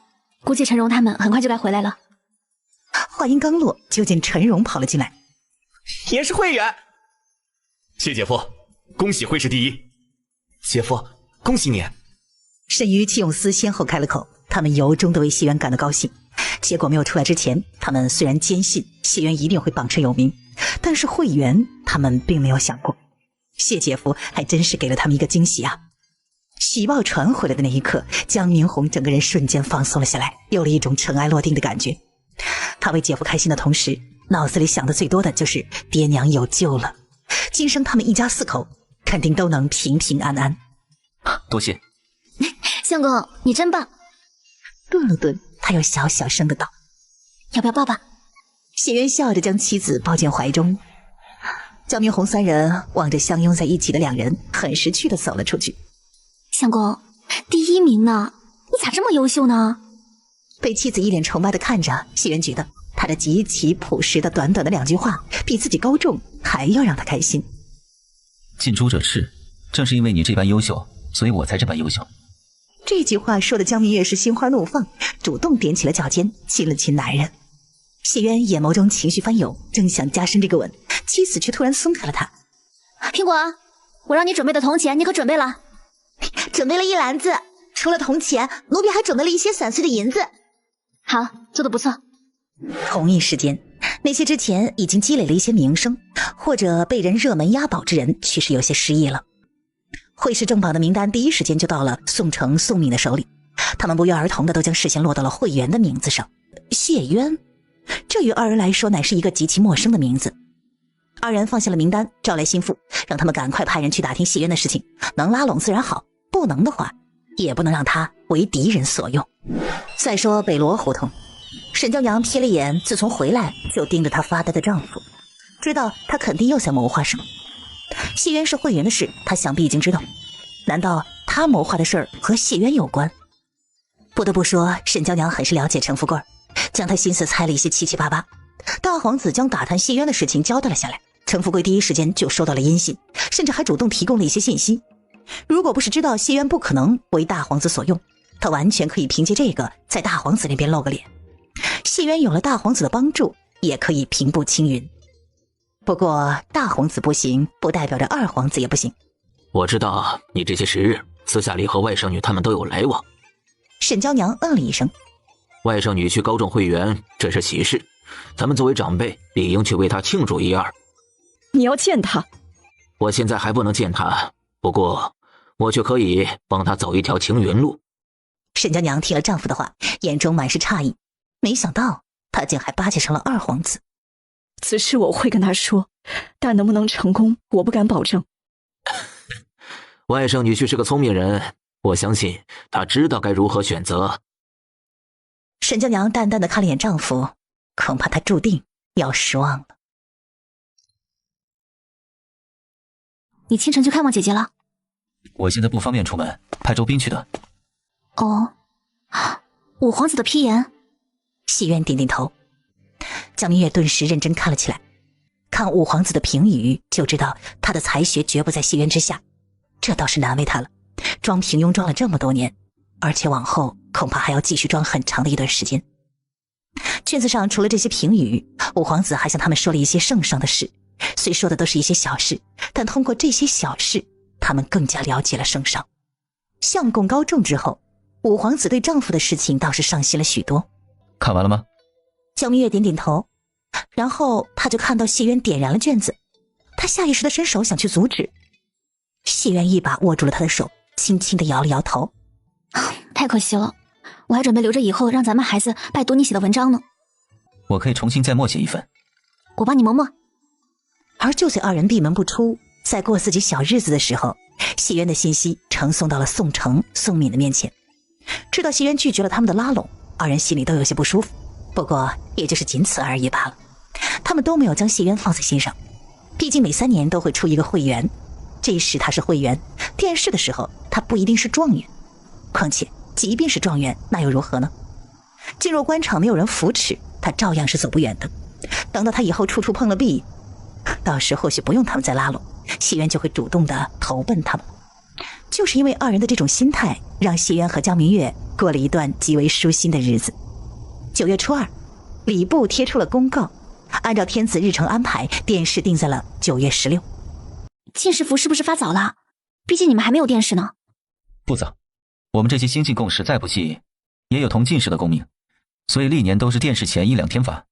那如果高中状元了，是不是也会赏赐衣裳？倒是天子会特意再赏赐一套状元服。听说状元服可好看了，也不知是真是假。我只能说我会尽力而为。你也不要太有压力，探花榜眼也是可以的。来试试衣裳吧。9月16，天还未亮，我相公今日可真好看，加油！谢渊目光柔和的抱着妻子回了一吻。时间还早，你可再睡会儿，我走了。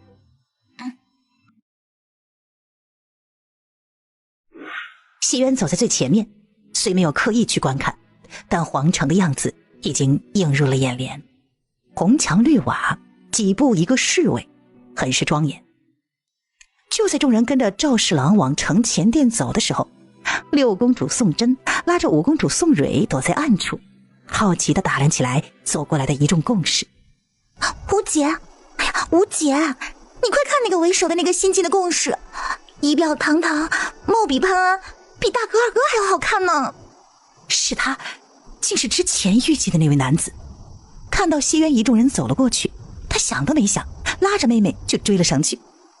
吴姐，是不是很好看呀？宋蕊目光灼灼地盯着谢渊。的确好看。没想到他竟然是新进贡士，看样子应该是会员。他眼珠微动，扭头对身后的贴身宫女低语了几句。饿了吧？先垫垫肚子，回家再好好吃。什么时候来的？申时半。等着急了吧？那倒没有，我认识了一位孙姐姐，她丈夫和你是一届的，名次应该很靠前，我们聊得很投缘。谢渊闻言仔细回想了一番。可是换孙景啊，对，就叫孙景。相公和她熟不熟？还可以。孙姐姐家离咱家挺近的，以后咱们可以走动吗？当然可以。难得妻子交到一个能聊到一块的朋友，他自然是要大力支持他了。今日殿试，你见到皇帝了吗？那皇上是个什么样的人呢？圣上40出头，看起来平易近人的，不过身上隐约透着一股天子威慑，让人不敢直视。哦，殿试难不难？可谢渊并未直面回答妻子难或不难，而是将测问题给他讲了一遍。江明月听完丈夫的复述，朝丈夫竖起了大拇指。我觉得我现在可以期待一下了。期待什么？期待是状元夫人、探花，或者是榜眼夫人。谢渊闻言笑了。以今年殿试的情况来看，前3的确是没有任何的悬念，就看圣上最后该如何选择了。可打听到那位贡士的信息了。他名唤谢渊，年方24，宛平县人，是今年会试的第1名。果然是会员。谢渊，谢渊，这名字可真好听。公主，他已年方24了。宋蕊愣了愣，随即就明白了福乐的意思。他已成亲？奴婢没有打听出来，不过谢贡士这般大了，家中恐已有妻室。那还不快去打听？是。刚才你可见到小姨了？见到了。陈夫人知道夫人有苦衷，很体谅夫人，还要奴婢转告夫人，让你不要胡思乱想，等以后时间合适了再聚。陈夫人还告诉了奴婢一件事。什么事？陈大人想拉拢爷为2皇子所用。这陈富贵还真是打了一手好算盘呢。不过沈娇娘既然把消息主动的透露给了他，这也说明他对陈富贵已是极其的不满，距离离心已经不远了。二哥，你没有人唤我过来，可是有什么事？没事，我就不能找二哥了吗？你知道我不是那个意思。二哥，你知近来母妃一直都在为我选驸马。这件事情宋敏是知道的。母妃给我选的那些人倒也不是不好，但我就是不喜欢。我想选个像二哥一样好看又博学之人。宋敏听了这话，心中还是很高兴的，同时他也猜到了妹妹将他请过来的目的。这一届新进贡士中，倒是有几个博学又好看之人。哦，都是谁？看妹妹很感兴趣，宋敏就知道她猜对了。他仔仔细细地和妹妹说了起来。宋蕊听他一连说了5个人，一直没有提到谢渊，不由得有些着急。他们的名次如何？一个会是第7名，一个11，还有一个是第4名。哦，那第2名是谁？第2名好像是一位姓孙的贡士，年30多，已有家室。那第1名和第3名呢？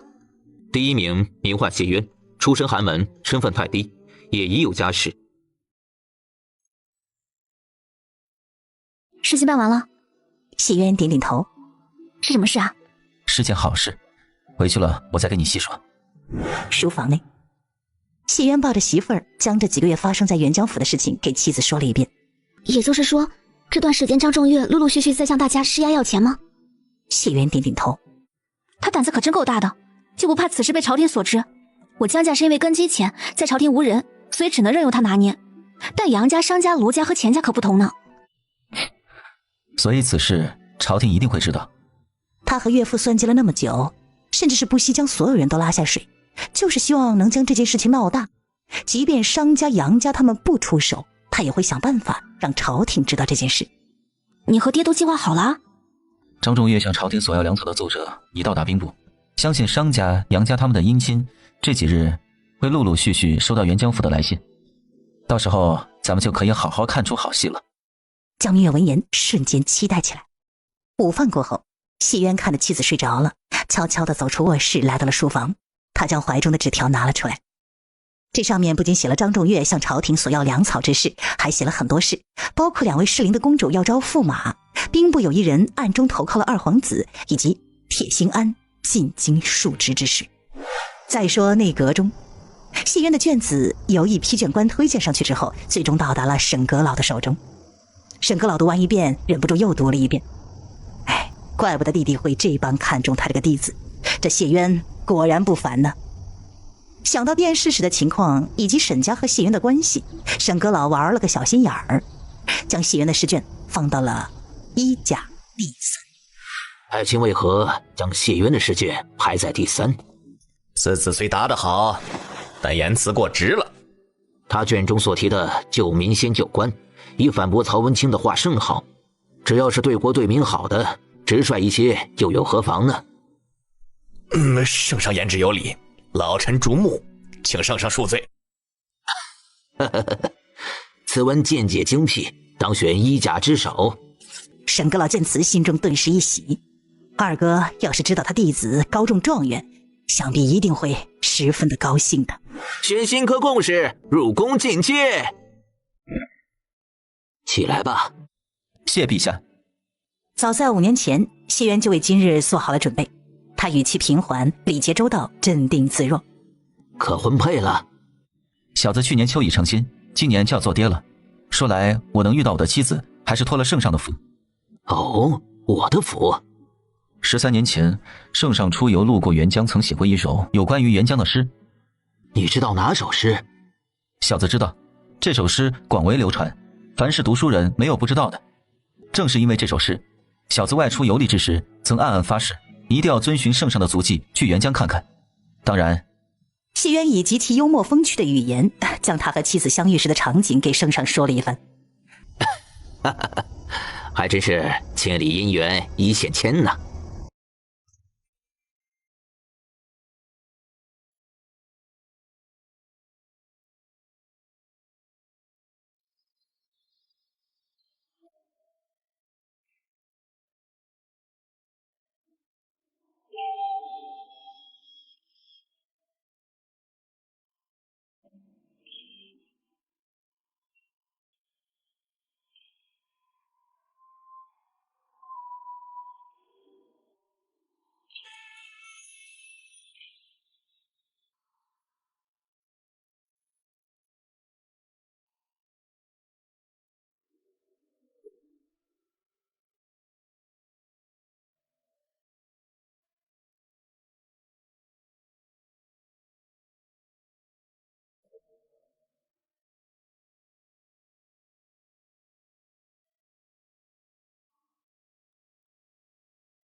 趁现在大家的注意力都还在我的身上，吩咐江平尽快将我和明月的传出去，省得别人动什么歪心思。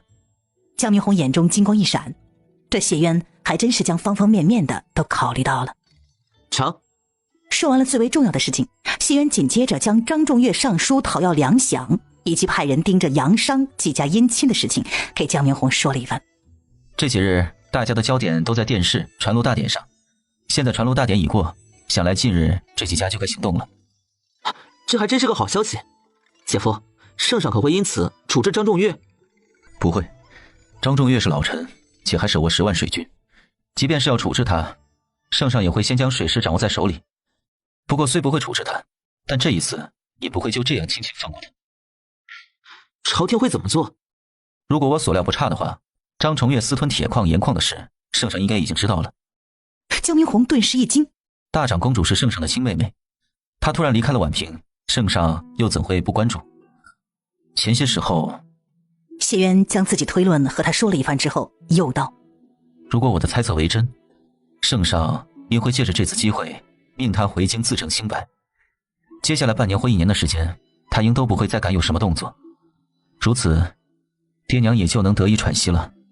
江明红闻言笑了，真的太好了。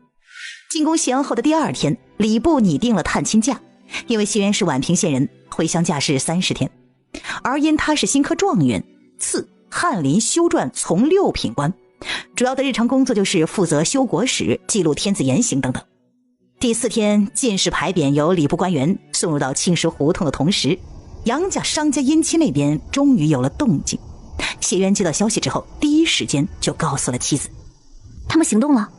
这2家倒还算聪明，时机把握得很好。怎么说？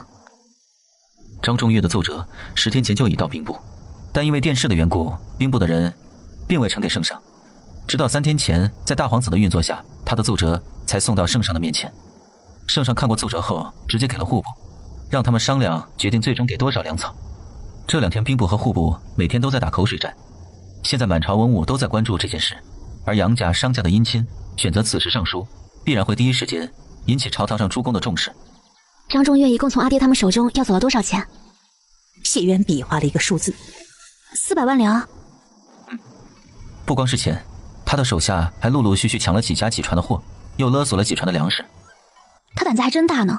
张重岳真以为元江府是他的元江府了？他是不是这样认为的我不知，但他的手下一定是这样认为的。商伯、杨伯他们和阿爹一样，虽为富商，但账面上可以随意取出的钱并不多，400万两足够让几家伤筋动骨的了。所以他们才会疼，才会冒着生命危险上书朝廷。谢渊没有说的是，他和岳父设的是连环计，除了逼迫商杨姻亲上书外，今年的夏税元江府比着往年少缴了30%，理由就是干旱作物受到影响。一旦这400万两的事情被爆出来，那户部和圣上就会知道，元江府并不是没钱，而是这些钱都流入了张仲岳的口袋里。户部会如何他不知道，但是圣上绝对会震怒。京都这边暂时已无多少事，明日下午咱们回宛平如何？我有1个月的归乡假，咱们可以在宛平待1个月。好啊，我早就想回去了呢。明日回宛平，咱们是不是要给姐姐说一声啊？现在盯着咱们的人太多了，近来咱们都不适合去见姐姐。倒也是。谢渊是新科状元，现在正是热度最大的时候，大皇子、二皇子的人近来都在拉拢他，他不能在这时候和扮猪吃老虎的宋人扯上关系，这样会对他们很不利，也会给宋人制造一些困扰。近来你让苹果多关注些素娘。为何啊？可是出了什么事了？素娘的丈夫铁行安昨日里携家小进了宫。这是素娘知道吗？应该还不知道。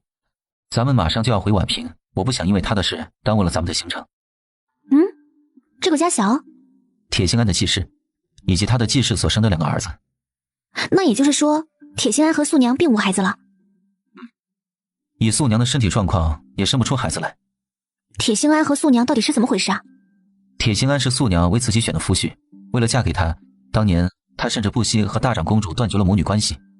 至于她嫁给铁行安后发生了什么，我就不知道了。不过看她现在这个样子，也算是自食其果了。江明月闻言，瞬间脑补了300回合的爱恨情仇，大大概就是一个你爱我，我不爱你，真心错付的故事。要不然素娘恐怕早就报仇了。睡吧，不要想那么多。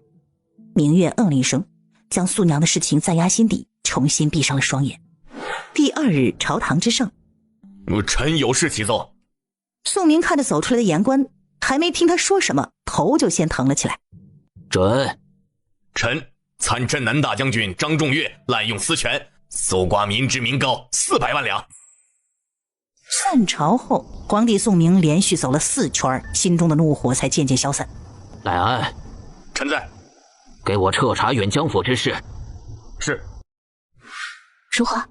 和我猜的一样，圣上召张仲岳回京自贬清白。走，咱们现在就回宛平。他已经迫不及待想将这个好消息告诉弟弟了。不急，离开京都之前，我还有一件事要做。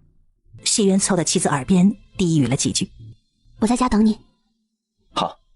江明月目送丈夫离开之后，将苹果招到了跟前。未来一段时间，你分出一些心神来，帮我多留意一下素娘。啊，可是出什么事了？江明月点点头，于苹果耳边低语几句。奴婢知道该怎么做了。你现在替我去一趟北罗胡同，主要办2件事。第一，告诉小姨，我和爷今日回宛平，未来1个月不会再进京了。第二，告诉小姨，张仲岳滥用私权，搜刮民脂膏，引得圣上大怒，移调他回京，姨父可趁这个机会脱离大皇子。奴婢这就去办。陈富贵是个很精明的人，江明月可以肯定的是，他绝不会这时候脱离大皇子。而今日他让苹果传的这番话，只是为了加深陈富贵2人之间的矛盾。张仲岳回京自辩清白，咱们爹娘也能喘一口气了。如果能将他就此留在京都就好了。说着无心，听着有意，倒也不是不可能，但需要好好的谋划一番。这事我会和姐夫、阿爹再做商量。如果能就此将他留在京都，自然再好不过了。你姐夫给我说，素娘的丈夫铁心安进京了。前世这个时候，铁心安已经死了，自然没有进京这件事情。今生他拦下了长生道长，相当于是变相的救了铁心安一命，还真是讽刺啊。姐夫还说什么了？让我多关注一下素娘。他说铁心安的事情，素娘或早或晚恐都会知道的。将这个消息透露给他，到时候可以这样说。明月听了弟弟的一番话，微微挑眉。你希望他报仇？素娘有一青梅竹马，名唤长生，乃是上清观主的小师弟。他对素娘用情至深，素娘的死讯传回京都后，他一直都不相信他会病死。为了调查出真相，他在铁心安所在的常州蛰伏了几年。虽然手里没有确凿的证据，但是长生可以肯定的是铁心安和他的继室害死了素娘。既然律法治不了他们的罪，长生原本是打算亲自动手，但他又不想连累了上清观，所以他前夕回了京，本欲脱离上清观，再为素娘报仇。是我拦下了他。当时我告诉他，程素祖还活着，会自己报仇，他暂且信了。而现在铁心安到了京都，我想一直都在关注他的长生应该已经知道了消息。如果素娘这里迟迟都不动手的话，你怕长生会出手？你想要保下长生？那是上清观被誉为皇家道观，保住长生对咱们将来极为有用。弟弟虽没有细说，但是江明月已经明白了他意思。此事我打算和你姐夫商量商量，你意下如何？江明红毫不犹豫就同意了，即便姐姐不说，他也会将长生的事情告诉姐夫。1刻钟后，江明月靠在丈夫的怀里，将长生和素娘的事情告诉了他。原来这就是小舅子之前刻意隐瞒的事情，真是没瞧出来，素娘还有这么一位肯为他赴死的青梅竹马。此事先不急，咱们现在在宛平，铁心安在京都。如果咱们的人此时告诉他铁心安的事，显得有点刻意了。再就是小弟说的那些事还未发生。你是说小弟说的那些事情一定会发生？在我看来，铁心安这人平庸至极，他也就是运气好，少时得了镇国大将军的青睐，到了成亲的年纪，又有素娘这样的傻子上赶着不顾一切的嫁给他，这才官至威武将军。这次回京都述职，他少不了会打着素娘名头四处打点走动，要不然他恐就回不了常州了。这人将素娘害成这样，还利用她在京都走动，也忒不要脸了。不气，一个眼盲心眼瞎，一个愚不可及，两人都不值得咱们为他们生气。江明月知道丈夫说的眼盲心瞎指的是素娘，她现在有些明白素娘为何不报仇，而是隐忍到了现在。她应该觉得这一切都是自己咎由自取，在自我惩罚自己。果然，可怜之人都有可恨之处。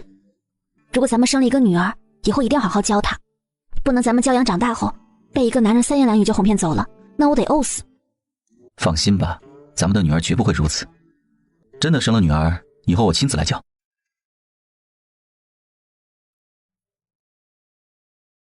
怎喝这么多呀？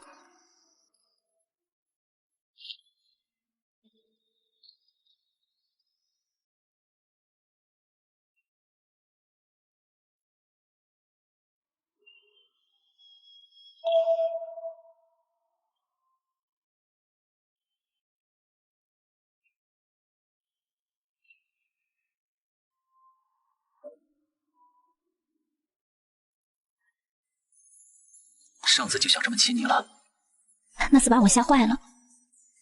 对不起，当时我有点控制不住。袭人顿了顿，埋进他脖颈之间的声音有些沙哑。我当时挺怕的。怕什么？怕你会因此疏远我，再也不理我。明月嘴角微微上扬，没想到一向稳操胜券的谢渊也有怕的时候。不过，我是绝对不会让你离开我的。原来那时候他对自己的感情就已经那么深了。不会，我永远不会离开你，不搭理你。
可见到林夫人了？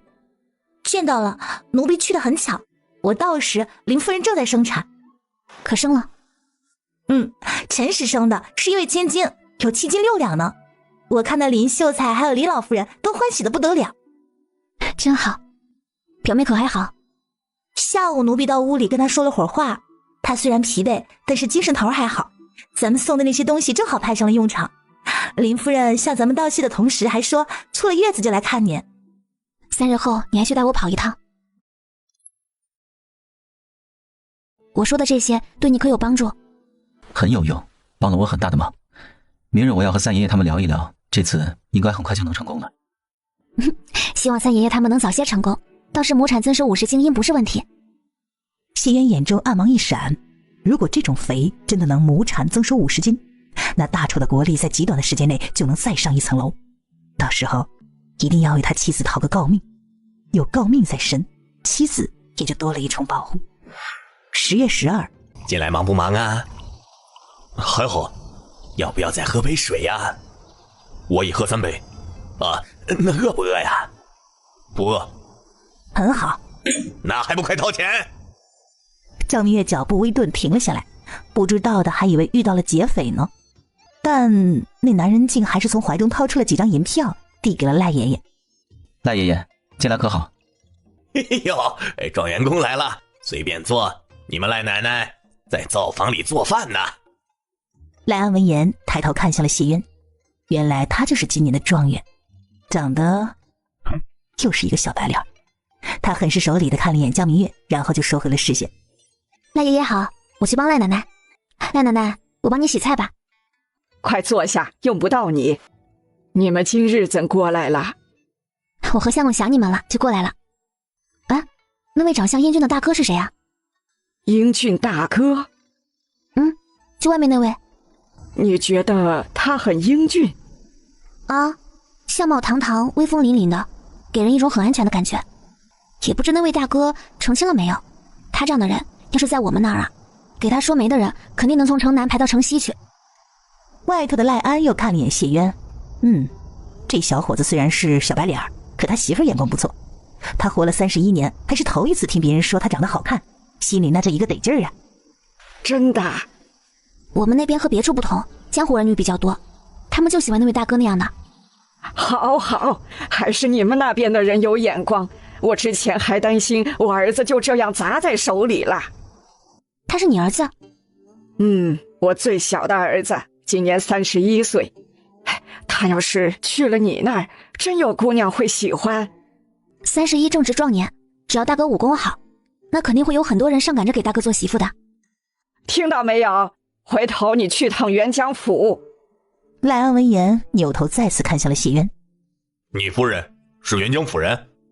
正是。沅江府哪里人士？看来圣上近来十分关注沅江府的事啊。沅江府人士。我可否问你夫人几句话？问什么问呢？你是来吃饭的，不是来办公的。他顿了顿，看向谢渊。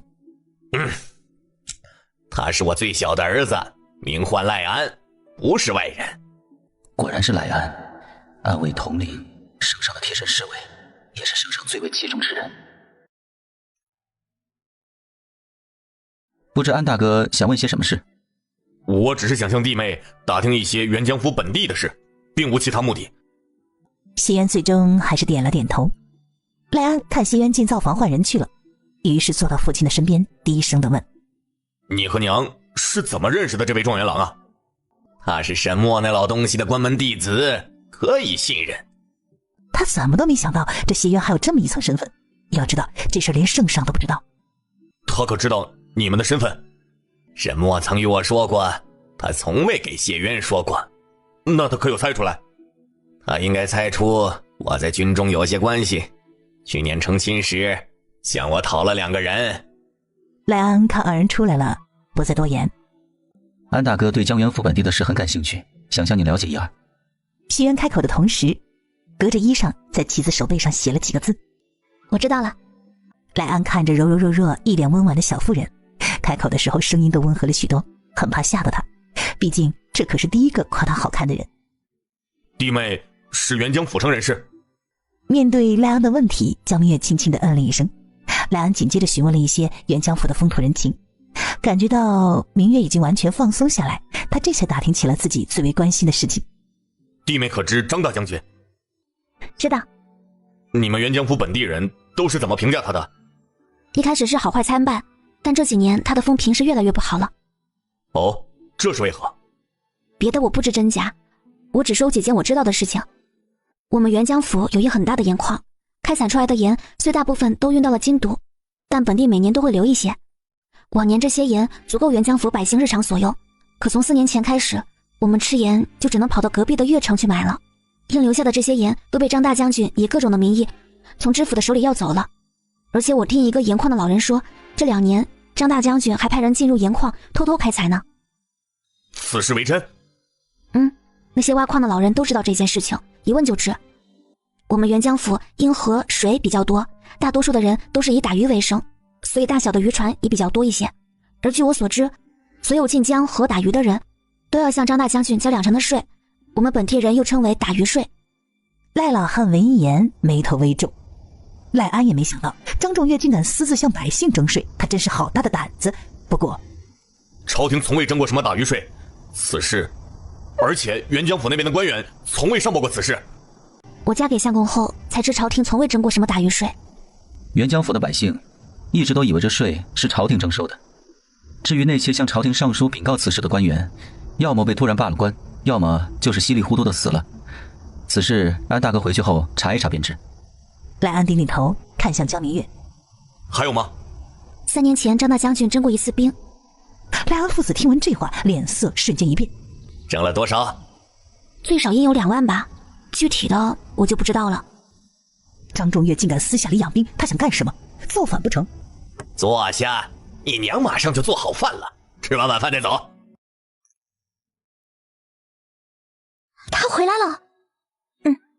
礼部那边传来消息，状元公清晨已经销假，明日就会到翰林院上任呢。走，咱们出宫。宫外，高兴劲儿过去了，恢复了理智的宋蕊有些苦恼了。公主怎么了？咱们就这样跑过去见她，是不是有点不合适啊？直接召见状元公的确有些不合适，但是咱们可以先见见他的夫人呐。先见他的夫人？不错，公主可还记得那些传闻？说是那妇人对谢渊有救命之恩。不错。此事一个处理不好，状元公、公主的名声都会受到影响。可如果那妇人愿意主动离开状元公，那就不一样了。宋蕊双眼瞬间就亮了。不枉我往日里这般器重你，那咱们就先见一见那妇人。可是出了什么事情？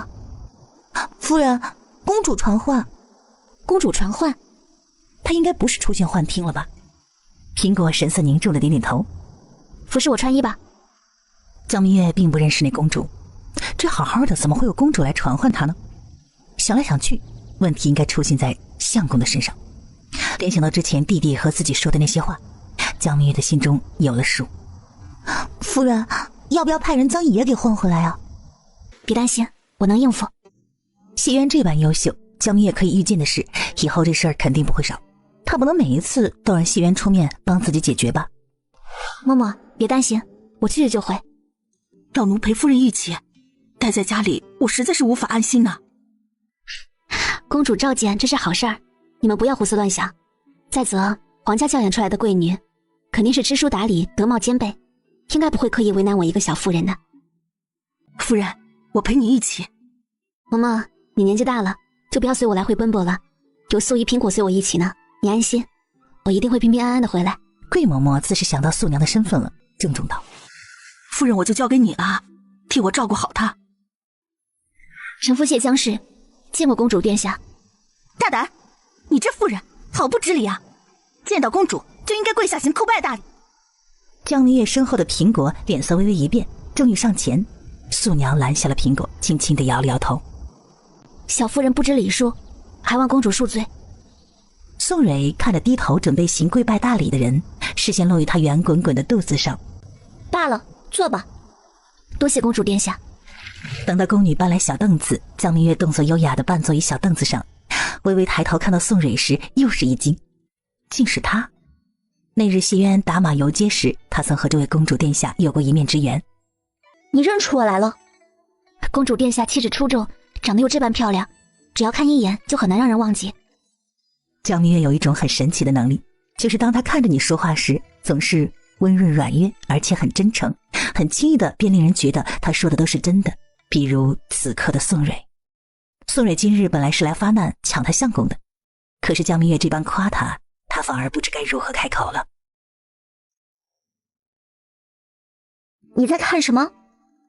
我在看公主。之前常听说书的人讲，公主就如天上仙，国色天香，浑身贵气。之前我还不信，今日一瞧，果真是如此。等回去了，我能向身边的人吹嘘很久了。我见到公主了呢。别以为这般的夸他，他就会心软了。状元公貌比潘安，才华横溢，所以我想看看他的夫人是怎样的。但看到你，我很失望。公主是不是也觉得我配不上相公？其实有时候，我觉得自己就是只癞蛤蟆，竟吃到了天鹅肉，所以我时常在家里自观反思，相公眼睛是不是瞎了，竟会娶我？不瞒公主说，有时候站在相公的身边，我都有些自惭形秽，长得没有他好看，心也没有他多，才学就更别说了。跟这样的人在一起，压力好大呀。宋蕊不知不觉就被江明月带偏了。是啊，她身份不显，长得也一般，样样拿不出手，却偏偏有一个极其出众的丈夫。在这种情况下，那些贵女们随便一个人都能欺负折辱她，这日子过得确实挺压抑挺憋屈的。宋蕊竟突然有些同情起她来。既如此，谢夫人可有想过和离？早就已经做好心理准备的江明月正欲开口，下官谢渊求见公主。听到相公的声音，江明月瞬间放松了下来。她看着面前神情中透着几分雀跃的少女，想自己丈夫魅力可真是大呀。进来吧。开口之时又看了一眼低眉顺眼的江明月，突然有点不好意思和心虚，是怎么回事啊？谢渊走进了雅间，目光第一时间就落到了妻子身上，确定她和孩子都是平安无事，这才放心下来，朝着宋蕊施了一礼。下官是来接夫人回府的，如有失礼之处，还望公主莫怪。谢渊直接起身走到江明月的面前，伸手扶起了她。谢状元和令夫人当真是伉俪情深，能娶到夫人是我三生有幸，自然要爱之敬之。素娘看着双眼中泛起水花的表妹，忍不住地叹了口气。时候不早了，想必公主也该回宫了，我们夫妇就不打扰了。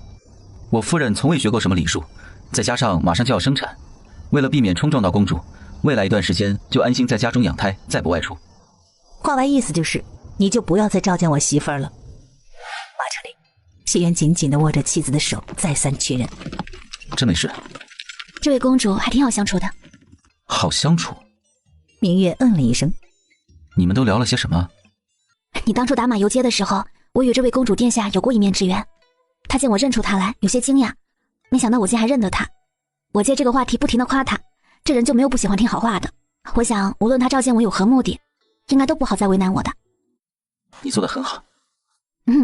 我也觉得我做得很好呢。公主殿下被我夸的都有点不好意思了，脸都红了。后来果然如我想的一样，她并未为难我，只是说我配不上相公。哦，你是怎么回答的？这时候顺着她的话肯定是没错的啊。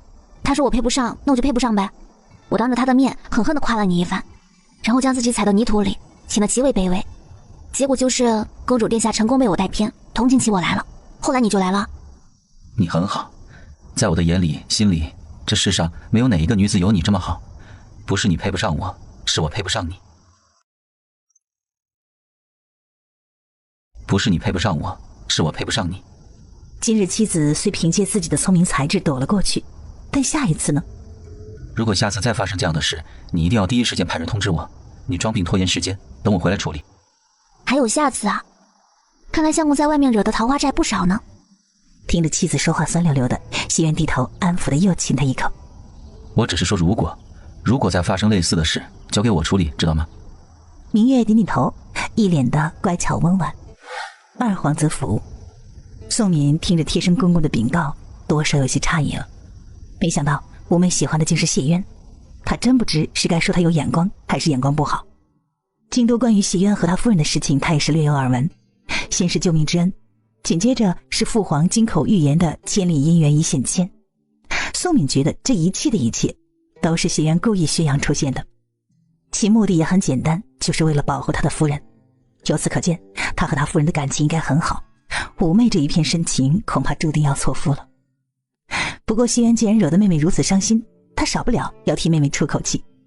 想到明日他就会去翰林院入职，宋敏当即将自己心腹召到跟前，言语了起来。小姨，我观你神色有些憔悴，可是近来家里发生什么事了？沈娇娘点点头。近来一直都在找房子，没有休息好的缘故，你别担心。小姨准备搬出北罗胡同。这2日就搬。近来孩子乖不乖？沈娇娘目光温和地看向江明月的肚子。江明月看她并不愿多言家中之事，就配合道：孩子近来乖得很，都没有闹我。江明月说的乃是事实，自从8个月以后，孩子突然就老实了起来，只需要每天晚间和他互动一会儿即可。平日里他都是老老实实的，不像之前时不时的就会动一下。这是好事，孩子很心疼你这个母亲呐。你再有1个多月就要生了，产婆可找到了？找到了。昨日里你姨丈回来跟我提了一句小渊的事，说他在琼林院上因为开罪二皇子，现在进入翰林院后坐了冷板凳，此事你可知？其实陈富贵还说，如果谢渊愿意的话，他可以给二皇子递话，话里话外就是只要投奔了二皇子，立刻就可以解了眼下的困局。而这话沈娇娘并不打算和外甥女说，因为她看得出来谢渊是不会投靠二皇子的。江明月虽然一无所知，可是脸上的表情并不变。我知，小姨不必担心，相公能应付的。黄昏，当谢渊回来后，江明月将看望了沈娇娘以及从她这里得到的消息给丈夫说了一番。陈富贵现在以不祖为患，他蹦跶得越厉害，死得越快。你不必为他的事费心思。相公，你在翰林院这边可好？我很好，现在所遇到的事对我来说都不是事儿，所以不必为我担心。江明月笑着点点头。翌日黄昏的时候，谢渊走出翰林院，一个小太监突然拦住了他去路。谢大人，我家公主有请。谢渊挑了下眉，本欲拒绝，但想到公主的事情之后，说不定他会为难妻子。劳烦公公带路。见过公主殿下。谢状元请起。不知公主殿下唤在下前来所为何事？谢状元，可愿娶我？臣家中已有贤妻。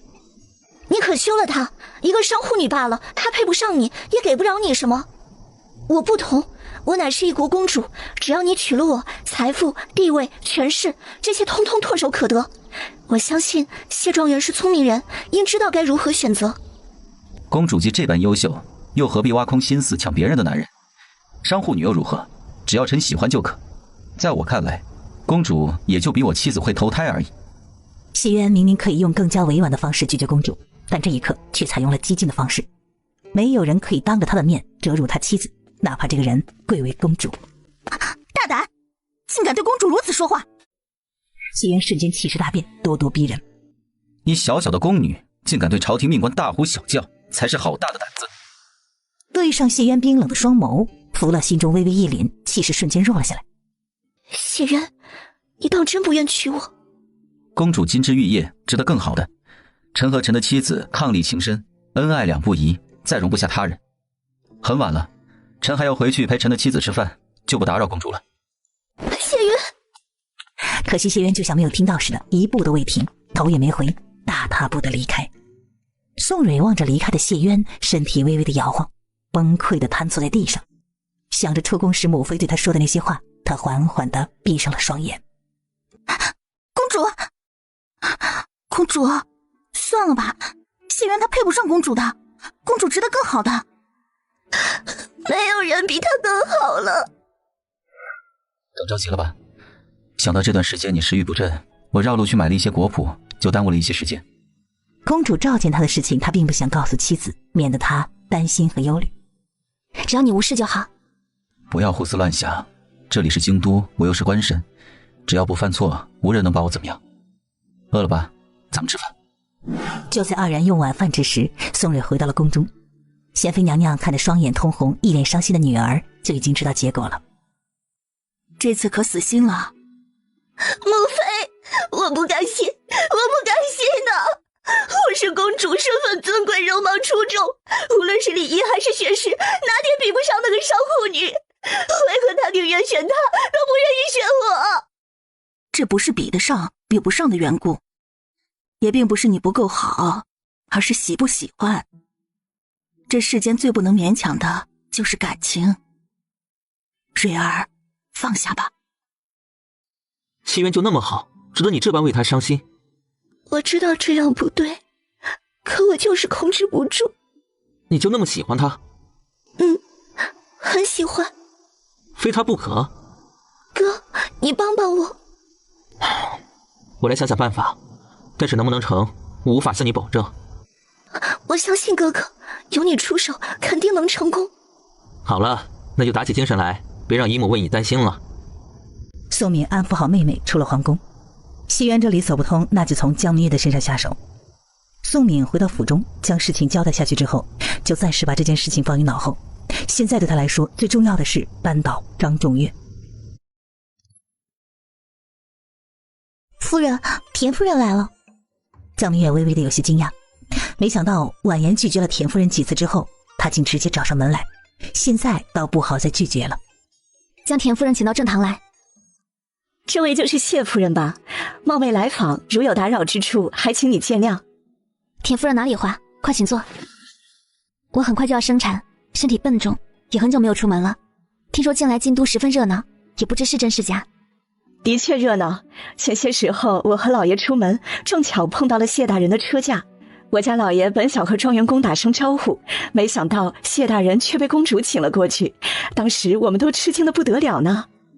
江明月脸上表情不变，没想到朝阳公主还召见过丈夫，看来那个公主还并未死心。那田氏今日来是什么目的，就一清二楚了，就是不知道她和朝阳公主是何等关系。田夫人看她并不接话，眼底闪过了一丝讪讪，但毕竟是二皇子交代的事情，即便是硬着头皮，他也要完成。也不知二人聊了些什么，过了一会儿，公主一脸伤心的离开了。唉，谢夫人恐不知，二皇子最是疼爱这个妹妹，现在看到妹妹这般伤心，心里自是不舒服。谢大人在翰林院的日子本就艰难，这日后恐就更加艰难了。这可如何是好？这事倒也不是不能解决，只要让公主达成所愿即可，那二皇子自不会再为难谢大人。谢大人对夫人有情有义的，我相信夫人肯定也不希望因为自个儿的原因，让谢大人葬送了自己的大好前程。田夫人真是个心善的人，在我们无任何私交的前提下，愿意跑到我家来专门提点我，这个情我领了。不过我家的事情就不劳你费心了，这马上就中午了，我就不留你了。苹果看人走了，有些担忧的看着江明月问他：夫人，你没事吧？你家夫人我心宽着呢，可不会轻易就让人影响了心情。爷爷那里应该不会有什么事情吧？不会，二皇子只是皇子，还阻碍不了相公的前程。他担心的是宋蕊、宋敏二人这次不成，恐怕还会有什么后招。晚间要和谢元说一说了。赵山受伤了。夫人别担心，他伤得不重的。怎么受的伤？素娘可还好？谁受伤了？你回来了。家里谁受伤了？是赵山。近来素娘一直都在暗中打探铁心庵的事，我担心他会出事情，就派赵山暗中保护他。这事儿谢元是知道的。素娘被发现了。幸好赵山出现的及时，将素娘救了下来。铁心庵可有发现素娘？赵山说没有，发现素娘的是他身边的护卫。谢元点点头，重新将注意力放在妻子身上。他一面轻轻地抚摸妻子肚子，一面柔声和肚子里的孩子说话：今日乖不乖？有没有折腾你们阿娘呀？这是谢元每天回来都要做的事情。江明月将田夫人的事情给丈夫说了一番。可有气着？我心宽着呢，之后谁来我都不见，也不会出门，即便他们还有后招，我也不怕的。我只是有些担心你。安心，除了圣上，谁也奈何不了我。明月笑着嗯了一声。宋蕊、宋敏不该一而再再而三地将主意打到他妻子身上，要给他们一个教训了。一大清早的，你去哪儿了？出去办了点事。办坏事去了？我表现得很明显吗？江明月摇了摇头。是因为我了解你的缘故。你去做什么坏事啦？给二皇子、公主找点事做，省得他们老是盯着咱们。江明月哦了一声，并没有再追问。素爷，陪我走走如何？素娘点点头。素爷，近来可有什么心事？素娘犹豫片刻之后，轻轻地嗯了一声。能和我说说吗？我会是最好的听客，说出来你说不定会舒服些。我最近有些迷茫。迷茫什么？夫人是不是已猜到我为何会变成现在这个样子了？应和你的丈夫有关吧？是，我之所以会变成这样，皆是因为他。不过这也是我咎由自取，只怪我识人不清，不顾娘亲友的阻拦，非要嫁给他。所以哪怕他将你害成这样，你依旧没想过报复，只是为了惩罚自己。我之所以苟活到现在，一是夫人当时的话点醒了我，二就是我想再见一见母亲亲朋。我原本想着我余后几年这样过也挺好，但是我没有想到，没想到他来到了京都。他来到京都后，住着母亲留给我的宅院，心安理得地用着母亲留给我的仆人，甚至拿我的死做文章，利用母亲在京都的一些人脉为他奔走谋差事，这是我不能接受的。不能接受，那就不要接受。素爷，你已经因为昔日的错付出了应有的代价，现在也是该让伤害过你的人百倍千倍的偿还了。他冷冷地看向了江明月。素爷，我这人虽然性子软弱，但最起码我知道一点，谁让我不高兴了，我就让他不高兴，因为我要让自己高兴，我要取悦我自己。我娘常常教导我，不要息事宁人，如果别人伤害了你，你不要既往不咎，而是有仇必报。暂时的息事宁人，只不过是在养精蓄锐，保存实力，就算是自损800，摇换敌人1000。都是第一次做人，凭什么咱们就要为别人受那么多委屈？谁还不是爹娘宝贝了？这句话让素娘瞬间破防，抱住江明月哭了起来。下午，你今日怎么回来的这么早？衙门无事就回来了。停职的事情，陈富贵并不打算告诉妻子。通过如花，他已经和二皇子那边的人搭上了线，而要想要获得二皇子的青睐，还需要功劳。这个功劳就在谢渊和江明红的身上。谢渊在翰林院的事，你可给咱们外甥女说了？你已决定投靠二皇子？我一开始就不看好大皇子，只是当时形势所迫，没有办法。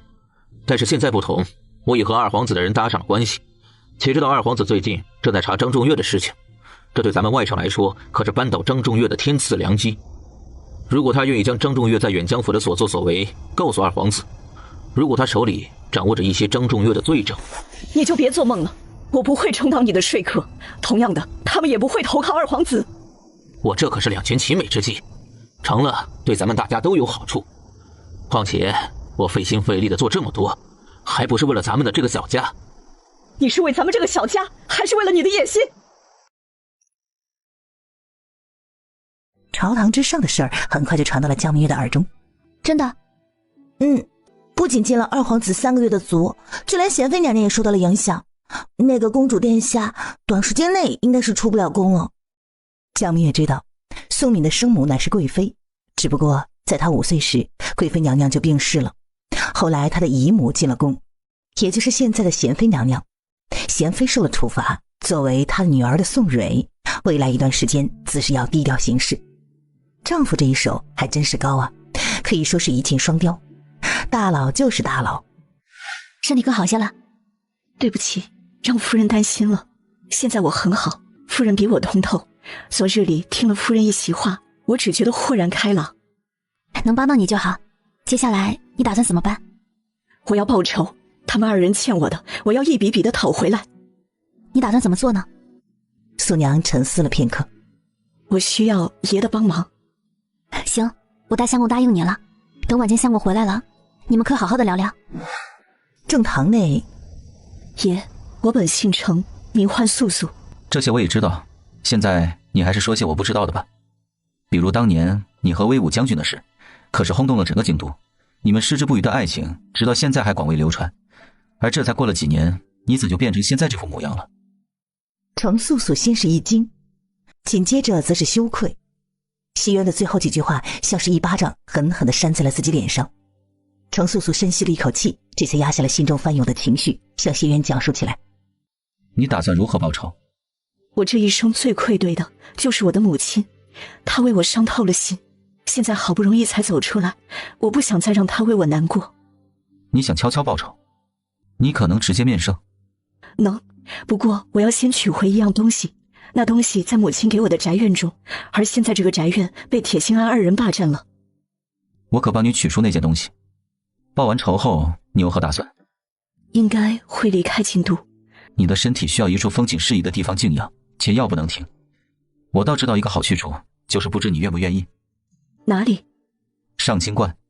上清观有一天然的温泉，长泡虚寒，再就是长生道长的医术极好，有他照顾你，圣上我们都会很放心。在我妻子是个念旧之人，她肯定舍不得你离开京都。你要是去了上清观，往后她还能带着余姓他们常去看你。我和长生的事，爷爷知道了。知道的远比你想象的还要多。你的死讯传回京都后，西渊将长生为他做的那些事情仔细地给程素素说了一番。如果不是小红阻拦，长生现在已经死了。我现在这副模样，实在没脸见他。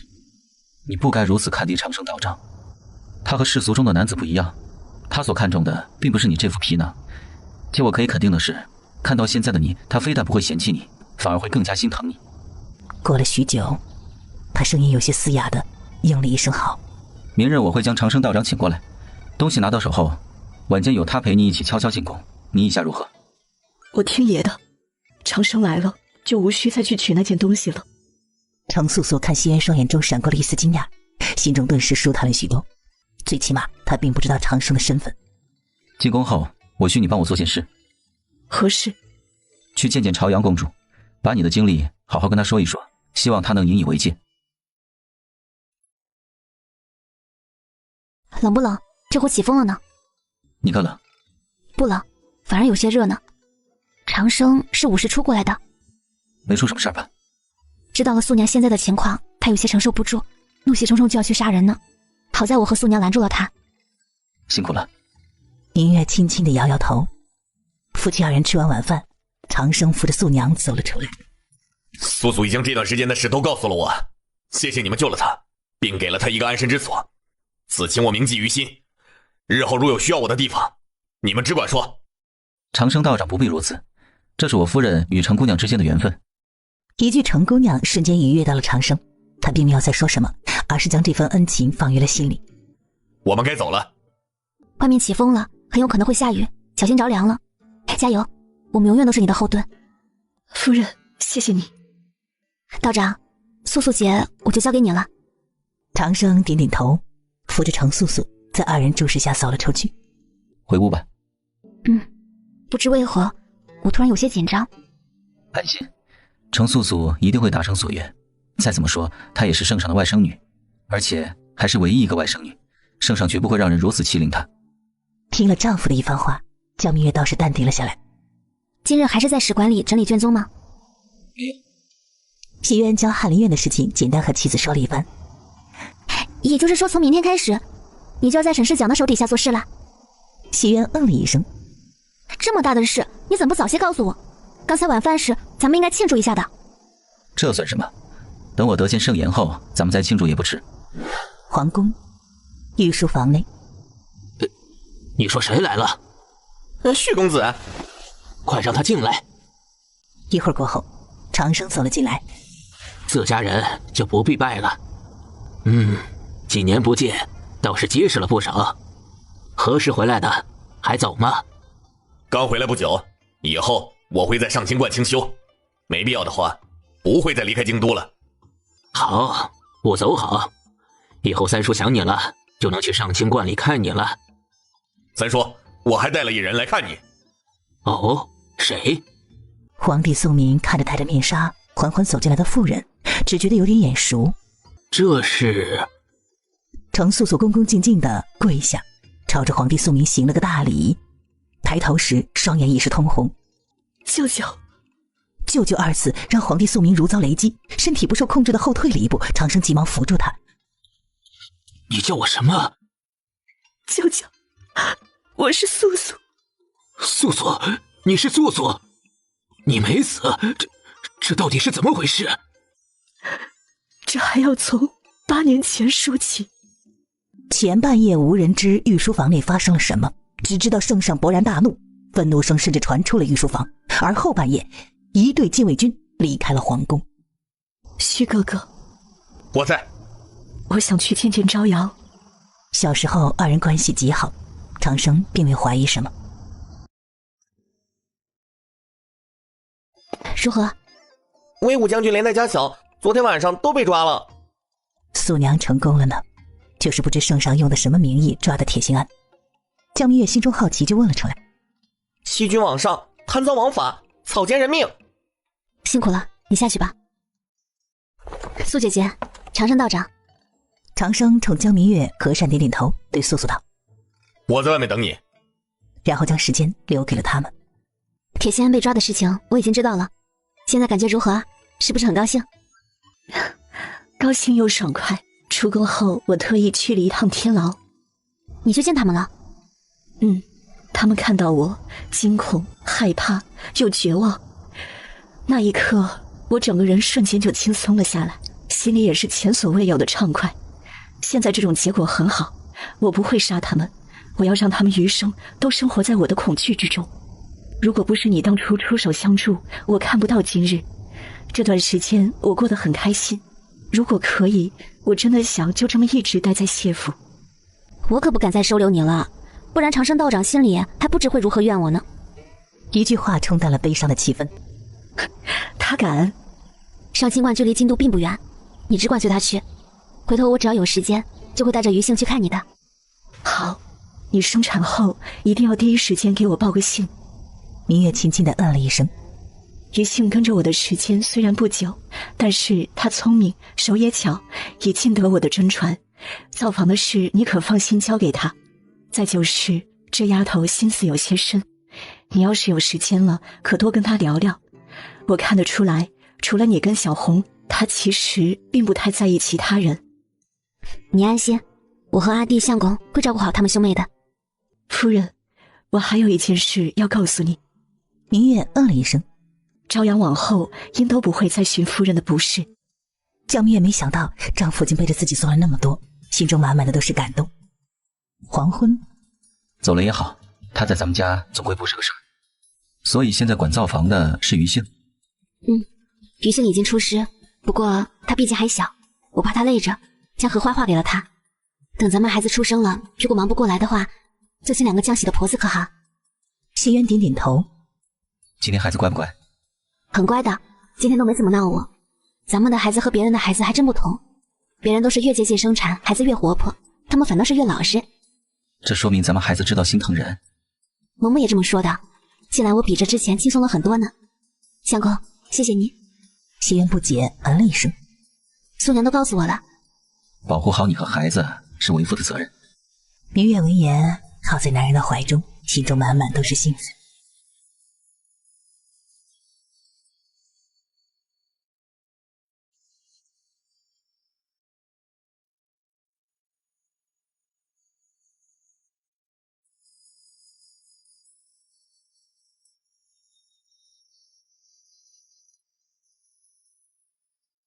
别说，陈富贵近来可老实。前些时候跟随着张中岳出事，大皇子示弱，他也受到了波及。只见他已有目的的远离孙良，想借助咱们巴结上二皇子。为得到二皇子的青睐，他还将主意打到了姑爷和少爷的身上。不过前2天二皇子突然被圣上禁足，陈富贵又改变了想法，频繁的和孙良走动了起来。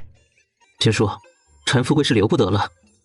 之前留着他是因为他对他们还有点用，现在到了他为自己所作所为偿命的时候。将他做的那些事告诉孙良，再就是张中岳事发的事也可以推到他的身上。少爷准备借刀杀人吗？免得脏了咱们自己的手。好，我知道该怎么做了。小心一些，不要引起了孙良的怀疑。是。你说的是真的？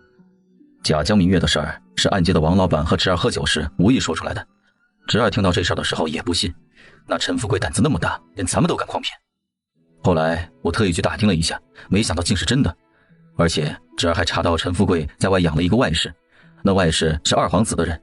侄儿怀疑陈富贵应该早就投靠了二皇子。二皇子知道了元江府的事后，再授意周言官状告主子，就说这段时间咱们对陈富贵可不薄。不曾想他竟敢这样对待咱们，绝不能轻饶了他。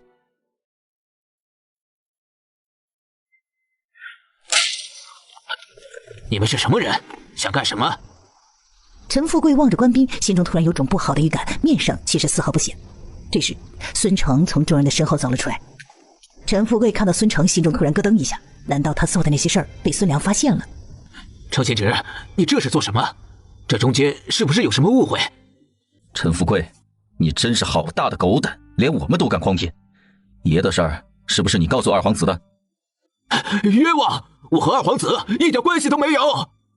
都到什么时候了，你竟还敢狡辩？你那个外室是二皇子的人，你敢说你不知道？孙良果然都知道了，他是怎么知道的？程贤侄，你听我解释。去牢里解释吧，都给我抓起来，一个也不要放过。放了他们，他们什么都不知道。爹，我怕。程贤侄，放了他们，要抓就抓我好了，他们都是无辜的。你说无辜就无辜了，都给我带走。慢着，我们和陈富贵也没有关系，他早就将我休了，孩子们也丢给了我。他绝对不能让官兵们将他们都抓走，特别是女儿，他已到了收亲的年纪，一旦进了大牢，以后亲事就艰难了。大人明鉴，我们早已经和陈富贵没有任何关系，无论他做了什么，都和我们无关。孙成看着手中的东西，还真的是休书，而且陈富贵还将儿女都给了沈娇娘，真的是好深的算计啊！原来他早就打算好了。大人，我已和王言官的夫人约好，一会儿要到他家里做客，可否行个方便？这妇人在威胁我。衣袖下的沈娇娘双手已经慢慢的变成了拳头，不过脸上却没有任何惧色，任由孙成打量。好在最后他赌赢了，孙成终归是放过了他们。别说，可是计划有变。咱们的计划很成功，孙良的动作很快，今早……江平将事情给江明红讲述了一遍。也就是说，小爷他们已经到了宛平。他本还想让他们受点牢狱之苦，再将他们救出来，没想到沈娇娘几人竟躲了过去，看来他是早就有准备。应该是的，如果我没有猜错的话，他们应该是去了林家村。除了陈娟那里，他们也没地方可去了。也怪不得林寒山会突然请假，想来是接到消息了。少爷，陈富贵那里咱们可还要继续盯着？不必了，他活不长了。以孙良的性子，他是绝对不会放过陈富贵的。张中岳很快就会回京，到时京都应会十分的热闹。你着重帮我盯着几个人。江明红凑到江平耳边低语了起来：爹，他们怎么可以对你用刑呢？怎么可以呢？阿爹没事，你们别担心。这几日你们可还好？你出事后，我就带着小菊他们去了女婿那里暂住，所以我们都还好。这几日你恐都没有吃好饭，吃点吧。来，给你们阿爹说说话。只来了你们几个吗？沈娇娘知道丈夫真正想问的是谁，她知道没有听懂，很平淡。女婿在和牢头说话，自从你被关起来后，女婿一直都在为你的事奔波，可惜我们却无法将你救出去。一点办法也没有了吗？为了能进来见你一面，前后我们已经花了60两。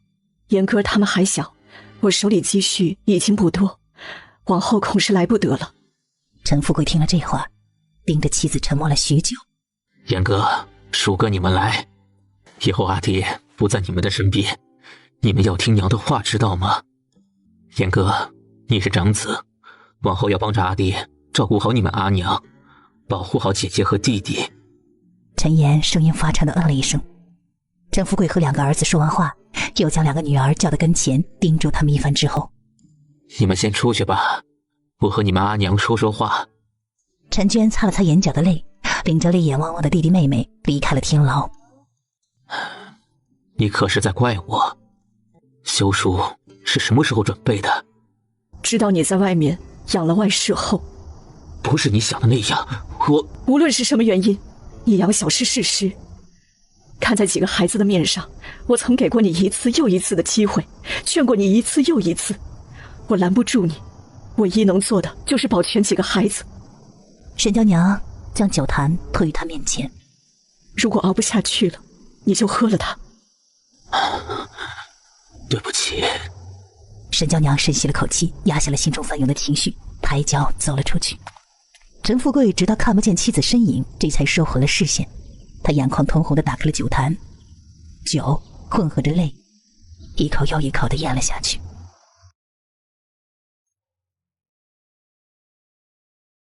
雨月，你怎么了？怎么浑身都在抖啊？哪里不舒服吗？我要生了。啊，别怕，我这就去换桂嬷嬷。穿上衣裳再出去。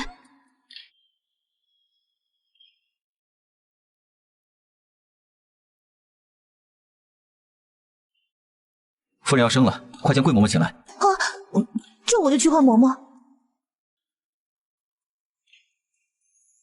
是不是很疼？桂嬷嬷怎么还没有来？嬷嬷总要穿了衣裳才能过来。你别担心，我不疼的。好，我知道了，你别说话了。西渊看着这样的妻子，眼中闪过了一丝恐惧，再也没有平日里的镇定。他想出去看看桂嬷嬷怎么还没有来，但是又不敢让妻子一个人丢在这里。嬷嬷，明月疼得很厉害。我来看看。爷，在外面等会儿如何？别怕，我就在外面。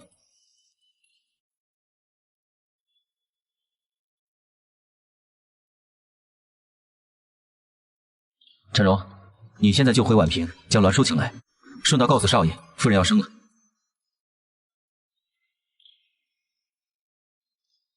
嬷嬷，明月怎么样了？爷，请来吧。已经起来了。走走，生得快。嬷嬷怎么说？没那么快生，恐还有1个多时辰呢。西渊闻言，脸色微微的一僵。他的明月怎么受得住呢？他不是一直都疼的，而是一阵一阵的，所以你别担心，我觉得还好。席渊看到这时候还在安慰自己的妻子，忍不住将她抱进了怀里。他的明月很坚强，也很懂事，可他越是这样，自己就越是心疼。你放心，我和孩子一定会无事的。该去翰林院了呢。我请了假就回来陪你。好，我和孩子都等你回来。明月，我就先交给你了。爷，你只管放心去吧，我会照顾好夫人的。夫人先吃点荷包蛋，有什么想吃的也可以告诉我。我想吃3鲜饺子。宛平，枣林胡同中。可收拾妥当了？咱们现在就能出发。那快走吧。夫人要生了！沈冰心、江明侯闻言那还了得，抬脚就开始往外冲。夫人现在如何了？嬷嬷让奴婢准备水，说是要生了。痛苦的呻吟声从屋里传出来时，席渊突然有些不安起来。他来回的走动，时不时的往屋内看一眼。席渊看到岳母，眼睛微微的亮了一亮，扭头冲屋里喊道：“明月娘，小弟来了，你别怕，我们都在这里，一会儿就好了。”好，孩子马上就要出来了，我都已经看到头了。江明月听了桂嬷嬷的话，再次用力的同时，暗暗告诉自己，只要生下来就好了，只要生下来就不疼了。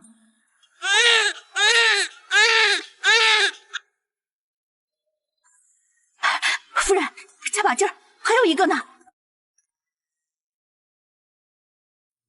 夫人，加把劲儿，还有一个呢。他大脑还未完全反应过来，一阵阵痛再次席卷了他。江明月忍不住的叫出了声。她怀的是双胎，她怀的竟是双胎。谢渊竟瞒她瞒到了现在，虽这男人是好心，可江明月的心里却升起了些许的小脾气。谢渊，我疼，我好疼啊！姐姐一直以来都很怕疼，现在该有多疼，她会才叫得这般的凄厉呢？屋外的谢渊浑身一哆嗦，趴在了门上。明月，对不起，你再忍忍，马上就好了。可我好疼，我不要生了。谢渊整颗心都揪在了一起，心疼的不得了，都恨不得替他受过了。阿姐，你最坚强，再忍一会儿就好了。栾毅看着紧张着急的二人，忍不住的笑出了声。江明月这会儿还有力气喊，说明力气还很足。爹，我不生了，我想回家。谢渊是个大混蛋，他欺负我。我混蛋，都是我不好。明月，咱们不生了，咱们以后都不生了。你最好说到做到，这种罪，我不想姐姐再受一次。好，咱们不生了，我一会儿就带你回家。再加把劲儿，孩子马上就要出来了。江明月闻言，阵痛的时候用尽浑身力气，大叫了一声。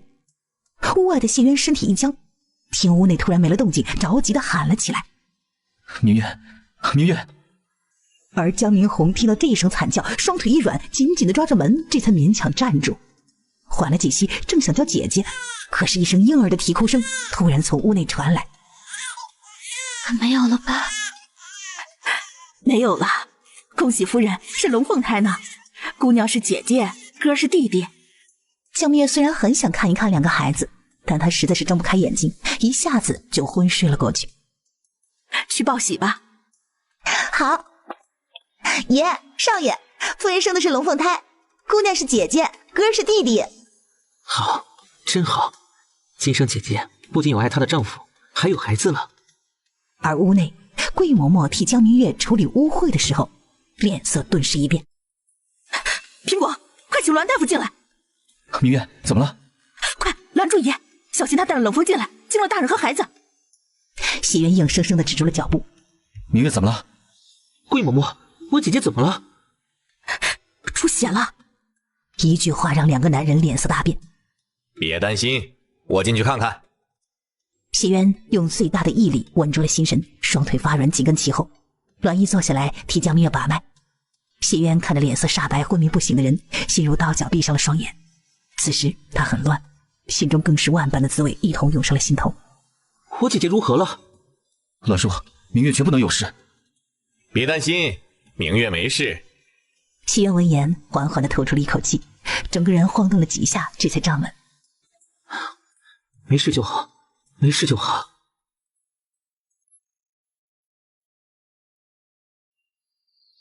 醒了，要不要喝点水？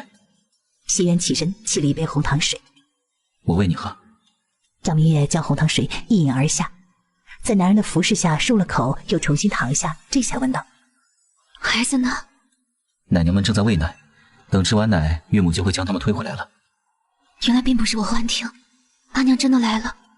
岳母大人昨天晚上到的宛平，因太晚就没有过来。明月，对不起。哼，也不早点告诉我。是我不对，以后都不会了。你大人不计小人过，原谅我这一回可好？他昏睡了一整天，即便是有再大的气也消了。况且他之前已经吓唬过男人，而且他认错态度这般良好。行吧，谁让我是个大度之人，这次就原谅你了。明月，谢谢你，谢谢你让我做了父亲。明月嘴角不受控制，微微向上勾了一勾。灶上煮了莲子银耳红枣粥，要不要来一碗？好。阿娘，辛苦您了。当初生我和弟弟的时候，你一定很疼吧？江明月自己做了母亲，才知道怀孕时的辛苦，生产时的疼。不辛苦，看着你们平平安安、快快乐乐的长大，看着你出嫁为人妻、为人母，娘只有开心和欣慰，一点也不觉得苦。娘，宝宝，都是做母亲的人了，怎还跟小孩似的呀？在娘面前，我永远都是小孩。阿爹可还好？你们阿爹很好，知道女婿高中之后，这些年呐，从未像现在这样好过，连着咱们老江家也是扬眉吐气了。那段时间，史立新温声给女儿讲述袁江府的事情，姐儿突然又哇哇哭了起来。可有奶啊！你这闺女嘴巴和你一样刁，刚才奶娘喂奶，她小嘴巴紧紧抿着，一口也不喝。没有办法，我就只能先给她喂了一点水。将她给我吧，我试试。小时候她也是不吃奶娘的奶的。晚间我再来看你。江明月看丈夫端着粥走了进来，小小声的将女儿不吃奶娘的奶的事情给丈夫说了一番。她已开始认人了吗？我小时候也这样的。咱们女儿像你，给咱们女儿儿子起个小名吧。咱们女儿的眼睛像你，又大又圆，明亮清澈，很像葡萄，叫葡萄如何？挺好的。哥儿呢？从生下来就一直在睡，叫猪猪吧。你是认真的？贱名好养活。不好听，你看那小小一团，叫团子好了。那也行。放窑厂里吧。我先练习一下。江明月一时没有反应过来，直到见他动作粗鲁地将儿子从窑厂里抱出来，他这才知道他要练习什么。将葡萄给我吧。江明月看丈夫像个机器人似的，缓缓地转身，又缓缓俯身，小心翼翼将女儿放到了儿子身边。可刚才对儿子的态度简直是判若两人。你可不能太偏心。我只偏心你。哥儿姐可醒了？姐刚才醒了一小会儿，又睡着了。抱过来给我。江明月看着闺女，整个人软得一塌糊涂。等闺女吃饱了，她要紧接着喂儿子。娘，你回来啦？江明月知道母亲回宛平看小姨去了，陈富贵的事情西元之前已经告诉她了。可是吵到你了？没有。小姨他们可还好？暂时还好。你们小姨已决定明年随我一起回宛平。表弟他们呢？为了不影响你表弟们的前程，表妹的姻缘，你小姨已将他们改为沈姓了。沈岩很有读书的天分，他会留在宛平这边尽于氏私塾，有林秀才和你弟弟照看，你小姨很放心的。沈叔、沈局会随着你小姨一起回阮江府。我们的意思是，以后你小姨、沈叔会进沈氏镖局。江明月知道沈氏镖局大部分人都是沈家一些族人，听娘的意思是打算让小姨和沈叔接管镖局。小姨能服众吗？还有你小五叔呢。没想到兜兜转转，小姨还是走了母亲之前给她规划好的路。是啊，当真是天意弄人。小五叔也隐居多年，想让他进镖局恐不容易。那就得看你小姨的了。回来的时候，我摸了一下沈叔的根骨，虽不算是百里挑一，但还算是出众，很适合习武的。阿娘准备将沈家枪传给他，我还要再看看呢。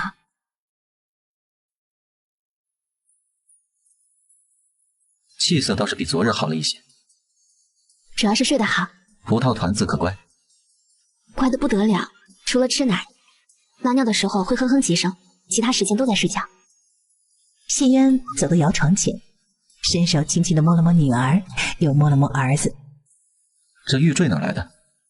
姐姐给的，姐姐还给了我一些补品，给了孩子们几套衣裳，还有2个很精致的金锁。这是姐姐给我们的信。谢渊在妻子身边坐下，读了信，又递回给焦明月。他端起桌子上的血燕，一边喂他吃，一边道：“一天没见，我觉得葡萄团子好像白净了些。”桂嬷嬷和母亲说，小孩1天1个样，长得特别快。爷，你的信。沈师傅这封信来的可真是时候。月城，没想到师傅和婉仪竟在月城。我记得你之前给我说过，江上师就是月城人。师傅和婉仪应是很喜欢月城的，要不然也不会选择在月城过年了。相公，你游历时可去过月城？去过，一个很适合定居的地方，那里的人生活富足且过得十分的安逸。以后有机会了，我带你去月城看一看。好。谢渊明月继续往下看。谢灵歇、谢灵墨、葡萄、团子，你们有名字啦。灵溪、林木，是不是很好听？回头见了师公，你们一定要好好感谢他老人家。我几个同僚都说咱们孩子的生辰好，还说咱们的福气都在后头呢。今日冯夫人也这么说呢，还偷偷告诉我他娘会看这些，他跟着他娘也了解一些，说15出生的孩子一般都是天上的神仙转世，且2人还是出阳世生的，就更是不凡了，狠狠地夸了一番葡萄和团子呢。咱们的孩子性子好，见了他们的人都喜欢的不得了，自然会夸。像我的上峰沈氏讲，平日里不苟言笑，最是严谨，今日见到葡萄团子还夸了几句呢。是吗？沈夫人可是个很好相处的人，说话时都是笑盈盈的。今日我们相处得很愉快呢，走的时候他还跟我说要下帖子，回头邀请我去他家做客的。原来不止葡萄团子讨喜，就是我妻子也很讨喜。正是因为我这么讨喜，所以才能生出这么一对讨喜的儿女啊。谢渊看着笑容明媚的妻子，伸手将她抱进怀里，漆黑的眼底一片柔和。说的有道理。我是不是胖了很多啊？是恰到好处的油肉。怀中的人软绵绵的，摸到哪里都像是刚剥壳的鸡蛋一样，手感特别好。谢渊的双手就像是自己有意识一般，缓缓地往下移，轻轻地就捏住了2个孩子的粮仓。明月惊呼一声，脸瞬间就红了。他一把抓住男人的大手，正想催他回去休息，却突然感觉他肌肉逐渐紧绷起来，然后传家宝就出了窍。你快去休息吧。我睡不着。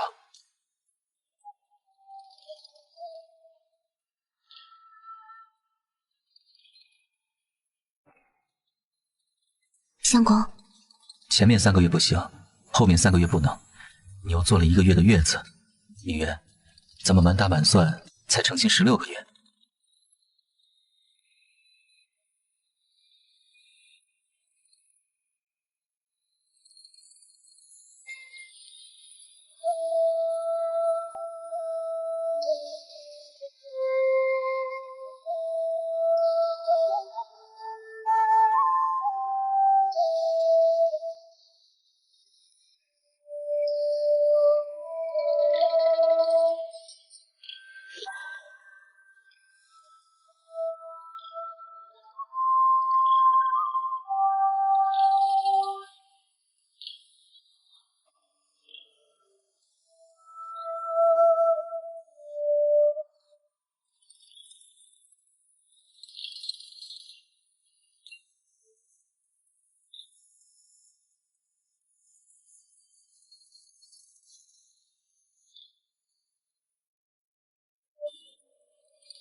出了正月，进入2月，天气比之前暖和了许多。江明月受邀来到了冯府。自从办完葡萄团子的满月酒之后，江明月也算是结交了几位合得来的夫人，冯夫人就是其中一位。谢夫人，听说谢边修近来天天进宫啊？外头的事情，夫君从未与我说过，所以我也不知。哼，自是什么也不会说，何以商贾之女，有什么好说的？说这些他能懂吗？江明月八方不动，脸上始终挂着得体的微笑，只当什么都没听见。冯夫人则是有些不高兴了。我相公也从来不与我说翰林院的事，说我一妇道人家，管理好内宅即可。我夫君也是，外头的事儿自有爷们儿去管，咱们要做的呀，就是替他们照看好后宅。谢夫人快尝尝这道开水白菜，恐怕你以前都没有吃过这道菜。我品这高汤里除了老母鸡外，应该还有排骨、火腿。谢夫人可品尝出来了？不知姑娘如何称呼？我姓何。李三奶奶凑于她耳边耳语了2句。何姑娘少说了几样，我尝着烟有川贝、老鸭和猪蹄。之前怀有身孕时口味偏淡，相公倒是经常做给我吃。哎呦，状元公还会做菜呀？冯氏立刻接话，如果不是害怕得罪人，他都想将何姑娘赶出去，这不是砸他台吗？会，无论是什么菜系，我相公都很精通。天哪，谢夫人当真是好口福。谢状元如此的优秀，着实委屈了。说着还特意的瞥了眼江明月，唯恐别人不知道他是什么意思似的。我天天和相公待在一起，竟不知他受了委屈。何姑娘消息可真是灵通啊。这一句话让何大姑娘脸色微微一僵，没想到江明月看着是好欺负的样子，竟免里带真是个笑面虎。接下来的宴席上并没有再出什么事儿，江明月通过李氏孙氏闲聊，这才得知谢渊不知不觉竟成了宠臣，怪不得这几日他收到了那么多拜帖。万金，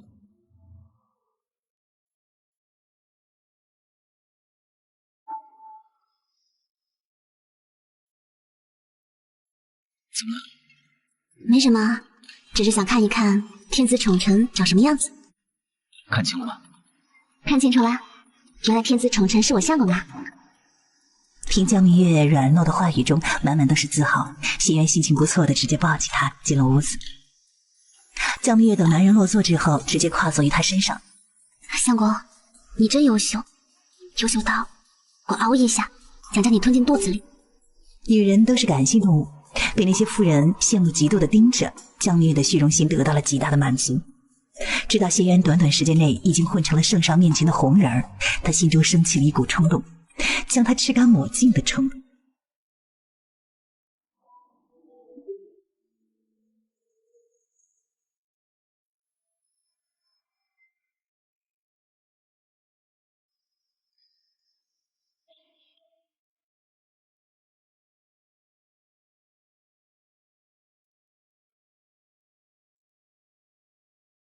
阿娘，今晚你好好休息，明日在外面吃早饭。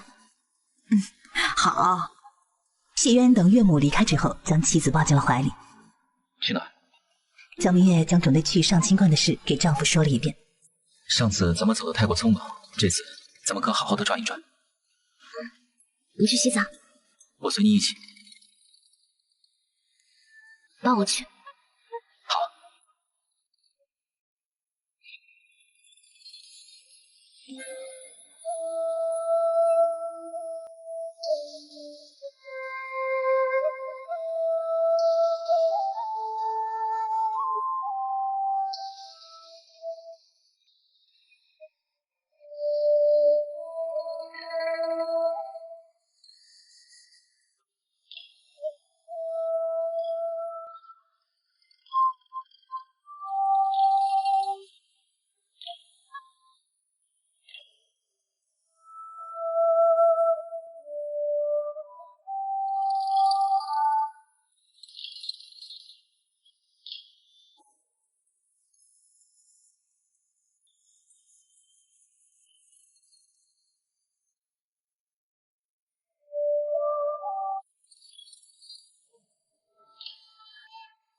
翌日，昨日里参加宴会可还好玩？好玩。因为相公的缘故，他们没少恭维我。我竟头一次知你还这么喜欢听好话。好话谁不爱听啊？我也不例外。托冯夫人的福，我还吃了2道名菜呢，开水白菜和东坡肉。下次木修我做给你吃。这下我就不算说谎了。什么说谎？我跟那些夫人们说，你之前也给我做过开水白菜，可是显摆了一番。回头就给你做，以后想吃什么了就给我说。明月嗯了一声，靠进了丈夫的怀里。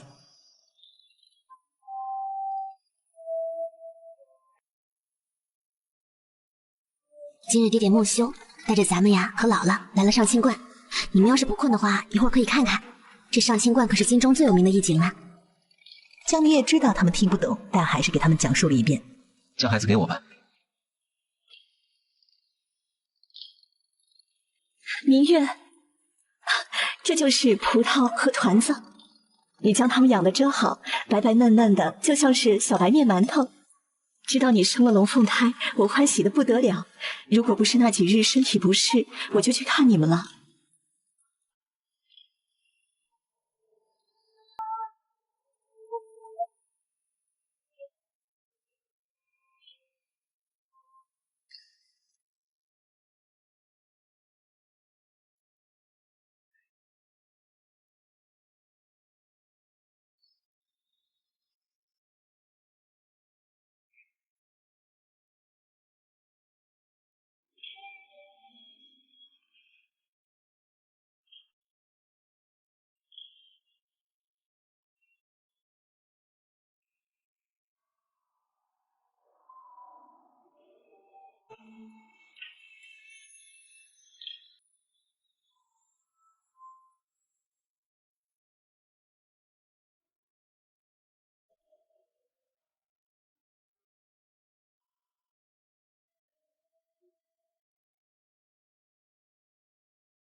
你叫什么？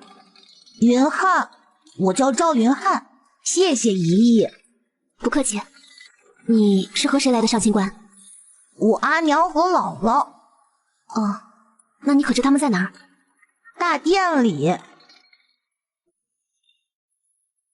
我已派人去寻你娘和姥姥了，你先陪姨姨在这待一会儿，可好？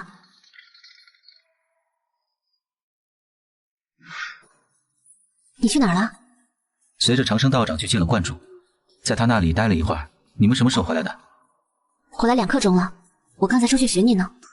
江明月将赵云汉的事给丈夫说了一番，可真是瞌睡都会有人递枕头啊！夫人，赵夫人求见。将赵夫人请到外室来。谢夫人，谢谢你救了我儿子。不用谢，我只是做了我应该做的。赵夫人回去后，不妨请个大夫为绿郎看看，以防发热。多谢夫人提醒。人走了。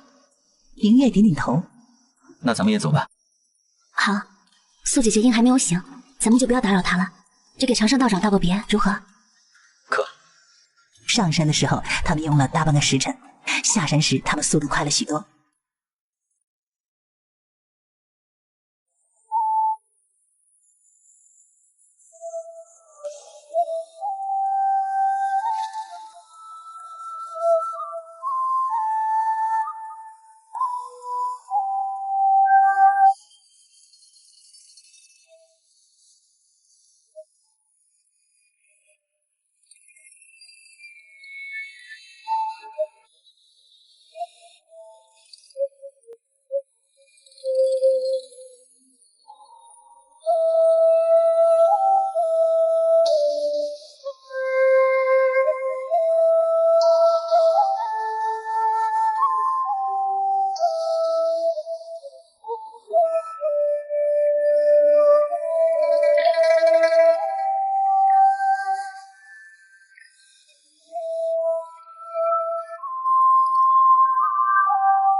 什么时辰了？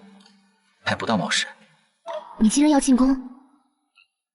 今日要和圣上讲史书，要不要喝点水？明月嗯了一声，不过他还犯着懒，并不想等。谢渊倒了水，坐于他旁边，伸手将妻子扶了起来。如果赵家下了帖子，你就回复他们，我明天晚上有时间，回头我再向你解释。哦，竟然有些频繁了，我要不要喝点避孕的药？不用担心，你不会再怀上，此生有葡萄团子足矣。明月闻言愣了愣，还不等他问个清楚，男人也扶着他重新躺了下来，替他盖好了被子。睡吧，两个小家伙都要醒了，会叫醒你的。明月望着离开的丈夫，是他想的那个意思吗？她不由得想起了生产时谢渊冲她说的那话，所以他是认真的。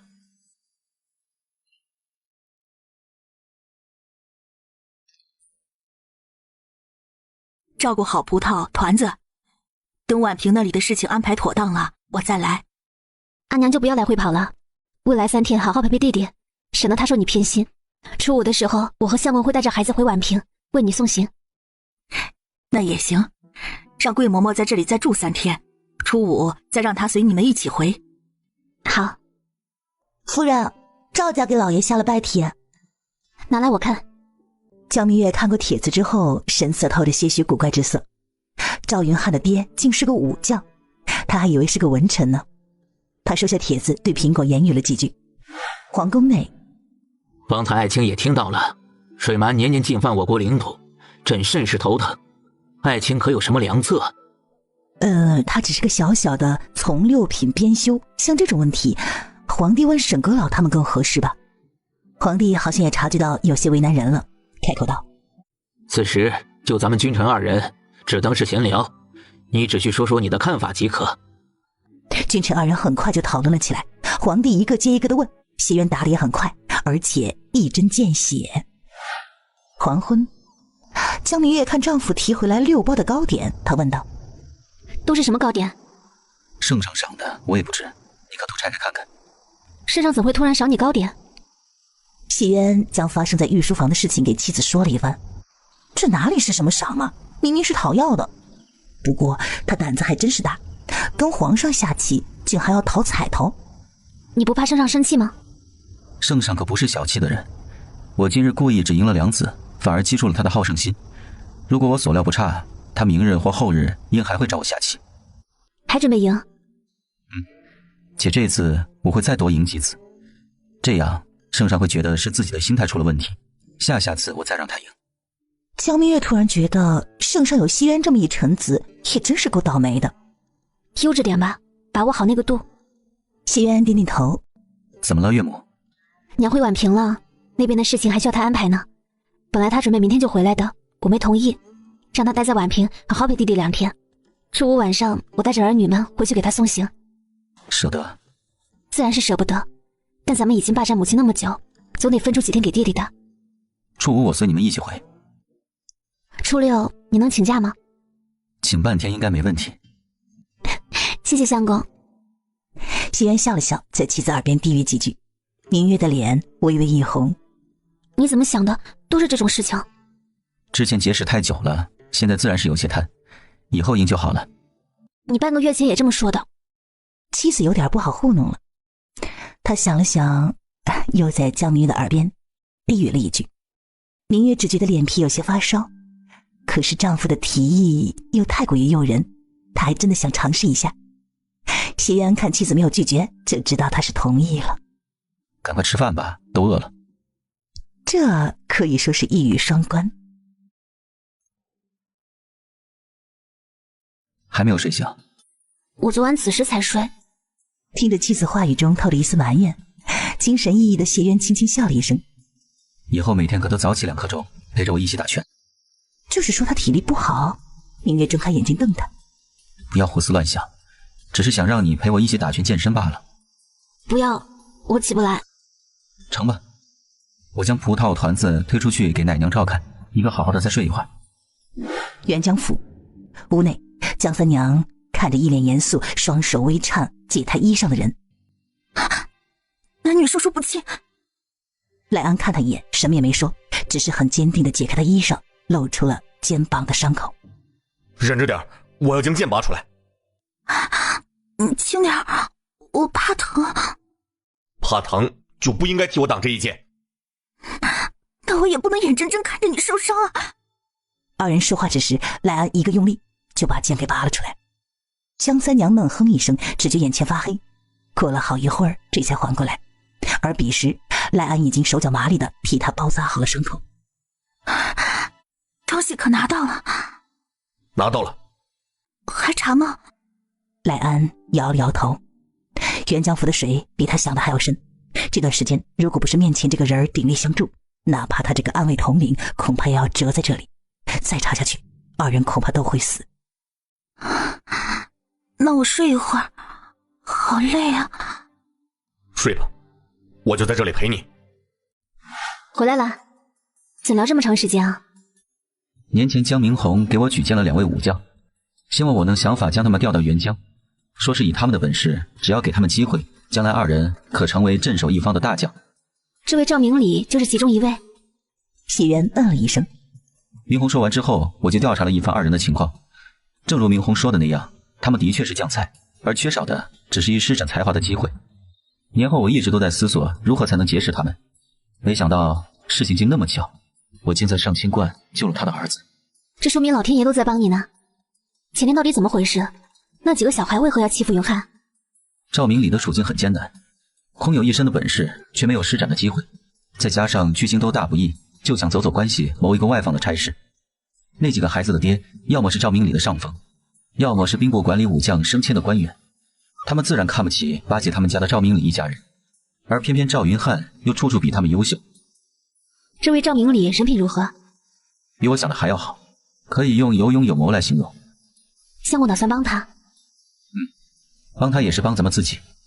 并不容易吧？相公打算怎么帮他？以前或许很难，但现在就容易多了。现在喜元可是时常能见到皇上。赵明礼的祖上和开国皇乃是一个村的人，我打算从这个方向做文章。小渊呐，明月被我们宠坏了，虽已身为人母，但这性子还跟小孩似的。往后家里的事儿，你就多上心了。娘，你放心，我会照顾好明月，也会照顾好孩子们。他顿了顿，又低声提醒了岳母几句。你放心，往后我和你爹会韬光养晦，绝不惹事的。照顾好自己，帮我和你爹多看顾些明月和2个孩子。学业虽然重要，但是平日里啊，也别太累了。娘，不必为儿子担心，师父师娘都待我极好。女婿你婆婆都很好，往后和他们好好的过日子。我们这边你不用担心，往后只要有时间，我就来看你们。上船啦！沈立新抱了一下闺女，又看了一眼西园几人，背着包袱和妹妹3人上了船。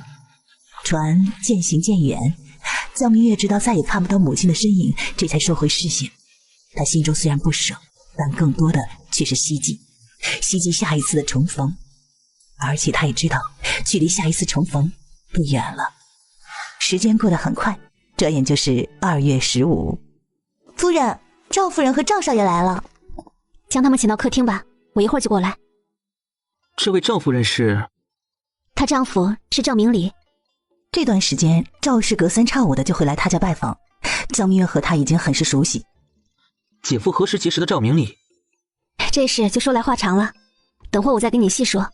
现在你陪我出去见见赵夫人和云汉吧。云汉这孩子呀，是个读书的好苗子，你姐夫起了惜才之心，想介绍他到于氏私塾读书呢。你今日正好可见见他。好。2人走进了客厅。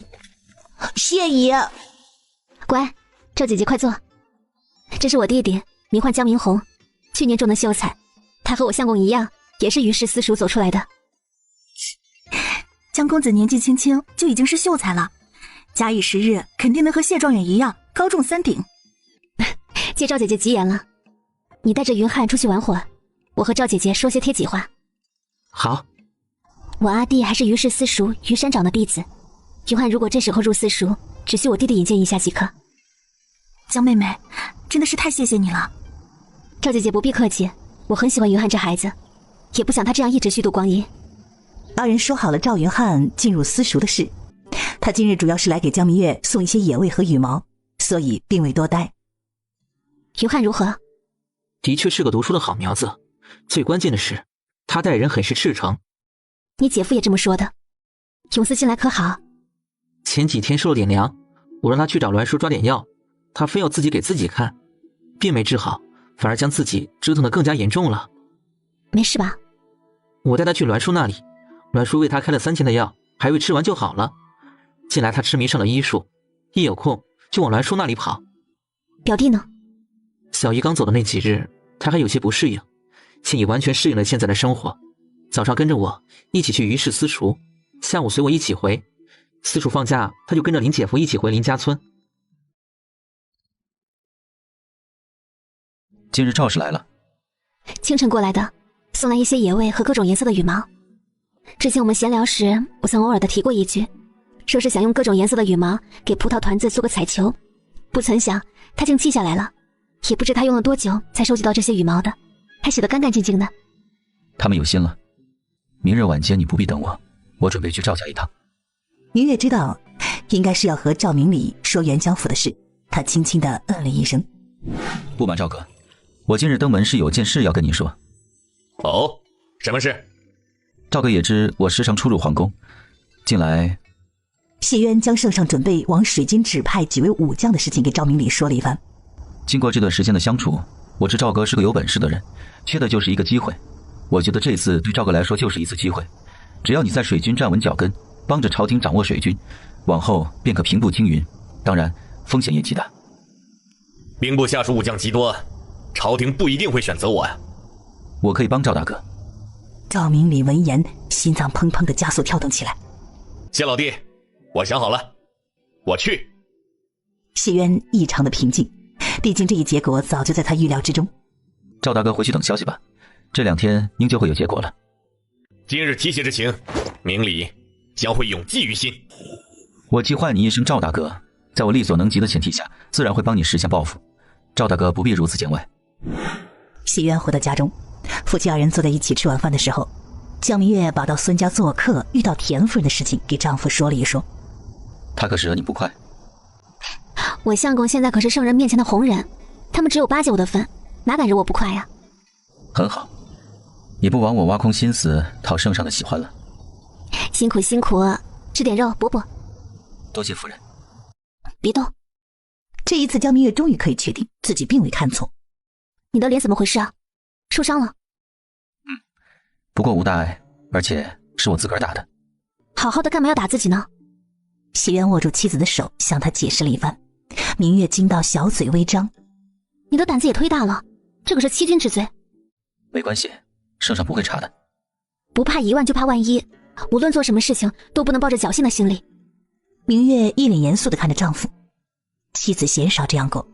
谢渊认真回道：你说的有理，我以后都不会了。明月看丈夫将她话听了进去，也就放了心。相公，你要好好的，你好了，我和孩子们才会好。对不起，让你担心了。江明月轻轻地摇了摇头。2天后，兵部的调令传来的时候，赵明礼又是高兴又是激动，真的成了。谢老弟当真好本事啊！翰林院中一直都在关注这件事情的谢渊很快就知道了此事，和他之前猜的差不多，并没有太大的出入。确定不会有人进来提笔给岳父写信，一是告诉他几位武将的情况，二是给他说一说赵明礼的事情。到时候2人如果能相互帮衬，无论是对赵明礼还是岳父来说，都是一件好事。你们谈完了？我将岳父介绍给了他，等他进入元江府后，你会第一时间拜访岳父。未来几个月，他们相互照顾，我也安心些。相公费心了。江明月亲了亲丈夫的薄唇，可以说，无论是张仲岳的事情事发，还是元江府能有今日的局面，都是丈夫谋划的结果。这是我作为女婿应该做的。况且赵明礼如果能站稳脚跟，对我以后去元江府赴任也有帮助。告诉你一个好消息。什么好消息？倾城绿娥来了，姐姐有喜了呢，已经有2个月了。这还真是个好消息。姐姐怀香很好，不晕吐也不挑嘴，只有一些嗜睡，且爱吃酸的。我将你去年泡的梅子给了绿娥。你做得很好，辛苦了。这有什么？我一点也不辛苦呢。而且今日绿娥的到来，让我知以后咱们能常常和姐姐联系。是呀，绿娥的到来足以说明了宋人现在对他们的态度。2月19，赵姐姐，你来就来了，怎么又带了这么多野味啊？主要是除了野味，其他的什么东西我都拿不出手。你们帮了我们那么多，如果什么都不带，以后我可不好意思再登门了。只要姐姐不愿，我让你们夫妻别开了即可。怎么会呢？我和相公的心里就只有感激，绝再无其他的。我相公等一个这样的机会，已等了7年了。以后咱们肯定会越来越好的。云汉怎么没有来啊？他前天已入了于氏私塾，昨日里还跟我说交到了2个好朋友，大家对他都很好呢。于氏私塾虽不是宛平最好的私塾，但风气很好。云汉应该很快就能适应那里的环境。我相公也是这样跟我说的。我今日来主要是跟你拜别的。我和相公已在宛平县租了一个小院子，打算今天下午我们就搬过去，后日相公直接从宛平出发也方便一些。姐姐可别忘了妹妹，往后咱们呀一定要多走动走动。只要你不嫌我烦，往后啊我肯定经常来拜访你的。我求之不得。元江府，赖安将家常的玉佩递给了江三娘。愿不愿随我一起去京都？无名无分的，你休想将我拐走。等我。江三娘反手抱住了赖安，扭头与他耳边低语：吻我，吻我，要像那天一样。赖安看着比花还要娇美的人儿，双臂微微用力将她抱了起来，一个转身压在墙上，重重地吻了下去。1个时辰之后，姜文听了管家的话，知道赖安将家常的玉佩给了三娘，心情颇为不错地缩了下来。2人的这桩姻缘他并没有怎么插手，只是根据女儿的信以及赖安进入元江府后暗中观察他几天，根据他性格分析了一番他可能会喜欢哪一种类型的姑娘，然后不动声色地让他们出现在他的面前。没想到最后他却和三娘看对了眼，接下来2人之间的事情就水到渠成了，他并没有再插手。而这段时间三娘虽然遇到了几次危险，但好在结果是好的。回来啦。明日我木修，你有没有特别想去的地方？明月轻轻地摇了摇头。那就去上清观吧，你和孩子们也可泡泡温泉。行啊，现在上清观的风景因比之前还要好呢，一些野花樱都开了。明日咱们早些出发，在山脚下吃早饭。清晨赵姐姐来了。可是有来拜别的。他们今日就搬去了宛平，后天赵大哥会直接在宛平和大家会合出发。我想着他们近来开销大，就赠了他们50两银子。你做得很好。光口头夸奖不行。谢渊低头亲亲他的薄唇。如此可好。当然，如果你还不满意，咱们就可以再由浅入深的交流一下。我在跟你说正事呢。我也在和你聊正事呢。谢渊抱着妻子，双眼温柔而又专注地看着他。明日我木修，可以晚起来一会儿。这种事怎么能这样搬到台面上来说呢？江明月都替男人臊得慌，他的理智告诉他应该抬腿就走，不要再听这些污言秽语。可他脚底下就像生了根似的，实在是男人顶着这张清冷俊美的脸说这种话，有种极大的反差，勾人的很。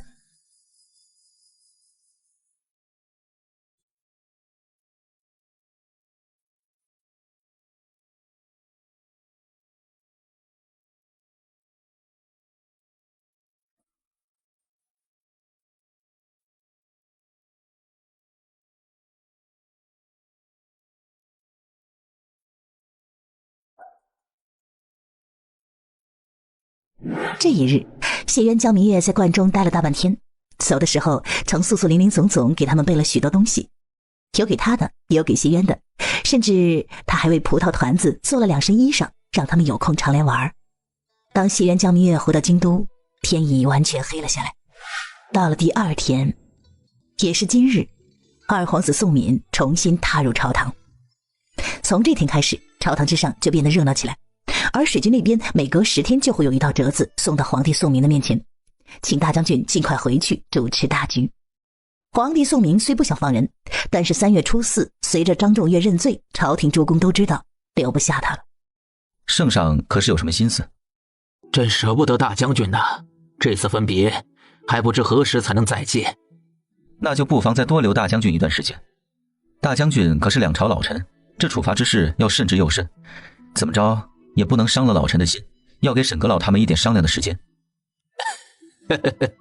爱卿说的有理。因为谢渊这番话，朝廷诸公又强留了张仲岳12天，3月16处罚才下来，官降2级，罚俸禄5年。之前10万水军的兵权都在张仲岳的手里，到现在变成他和李治一同掌管。张仲岳离开京都的事情，江明月很快就知道了。虽然结果他早就知道，不过听到这一消息时，他还是有些失望。你现在回一趟宛平，告诉少爷，张仲岳离京了。是。张仲岳离京了，很好，该是他出手的时候了。江明红飞快写了几封信，递给于根，冲他低语了几句。相公，栾叔有儿子了。今日生的？来报喜的人说早上发动的，孩子是未石磨出来的，有7斤多重呢。好，栾叔终于有后了。可惜他现在无法回去，不然呢，一定要好好的陪他喝上一杯。相公，月底回去了，你好好的陪陪栾叔，我想他肯定有很多话想跟你说呢。谢渊轻轻的点了一下头。今日朝堂之上，圣上可宣布设走私农司的事了。宣布了，且和我之前预想的一样，朝堂诸公无一人争夺这个位置，最后5皇子领了这个职位。这也算是双喜临门吧。可惜不能小酌一杯。明月瘪瘪嘴，不过为了孩子，他忍了。谢渊看着灵动而又娇俏的妻子，直起身子亲了一下她红唇。这时啊啊的声音传了过来，二人扭头就看见团子仰着小脑袋，正乐呵呵的看他们啊啊个不停，好像在说羞羞羞似的。真是羞死个人了。谢渊唇角上勾，伸手将媳妇抱进了怀里，看着儿子。非礼勿视，没看到你娘都不好意思了吗？团子还以为爹爹是和他在说话，叫得更大声。这是想让你抱呢，你陪孩子们吧，我去灶房看看。谢渊看着妻子离开了，走于摇床前，将儿子和闺女都抱了起来。你就不能跟你姐姐学学，当什么也没有看到？皇宫中，皇帝宋明拿着棋子久久没有落下，他瞥了一眼老神在在的谢渊。明明局势对他来说是一片大好，他却有种不太妙的感觉，因为面前的谢渊太会布局了。那启禀陛下，赖统领回来了。快宣，这棋一时半会儿也分不出胜负，咱们明日再下。看谢渊脸色出现了片刻的僵硬，然后又不可置信地看他一眼，好像在说原来你是这样的陛下。谢渊这丰富的面部表情成功地把皇帝给逗笑了。你放心，朕绝不会耍赖，更不会背着你私下里研究这盘棋。微臣相信陛下，微臣告退。臣见过圣上。这几个月你辛苦了，能为陛下做事是微臣的荣幸，微臣并未觉得辛苦。赖安从怀中拿出自己收集来的证据，递给了皇帝。微臣深入水军探查过，除了明面上的15万大军，张仲岳手里还有3万私军，而这些私军并不在咱们大楚境内，在水蛮境内。陛下圣明，微臣查到最近5年，张仲岳一直都在秘密的和水蛮做着交易，所以这几年水蛮并未犯境。不错，张仲岳纵容手下从商贾那里抢夺的物资，大都和水蛮进行交易了。交易的什么？各种类型的珍珠、宝石、盐。他交换的这些东西呢？盐卖给了盐贩，这些钱大部分都给了大皇子妃。至于珍珠和宝石，微臣无能，没有查到。不是你无能，是他藏得太深了。你能查到这些，朕心甚慰啊。这次你深入远江府，祭祀九死一生，带回来这么多的铁证，立下了大功，可有想要的奖赏？微臣想向陛下讨一张赐婚的圣旨。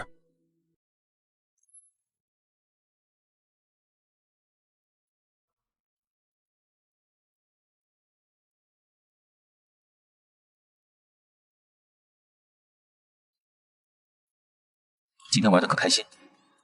开心。上午我们赏了桃花，中午在桃林吃的饭，下午泡完温泉后，我陪着素素姐摘了火花，不知不觉的也就到了黄昏了。素素姐一再挽留我们，说让我们明日再来。不过，我可舍不得相公独守空房，葡萄团子也会想他们爹爹的，所以我们就回来啦。谢渊闻言，奖励性的亲了一下媳妇。馆主和长生道长根据古方调配出了一种新的祛疤药膏，素素姐擦了一段时间之后，效果极其，她脸上的疤痕比之前浅了很多。素素姐很高兴，还特意送了我一点呢。一会儿我看看。今天下午我在宫内见到了归来的赖安，未来几天你多关注一下赖安。他和三娘的事情，爹爹曾在信上隐晦的提起过一两句。好。月底，谢渊和江明月收拾妥当，早早的就回了宛平县。你们终于来了，李妹，今日女眷这边就有劳你替我们招待了。栾叔放心交给我即可，你们说话吧，你去看看栾婶。明月离开之后，栾一乐呵呵的看着谢渊，忍不住的显摆道：“我有儿子了。”恭喜了，重10斤呢。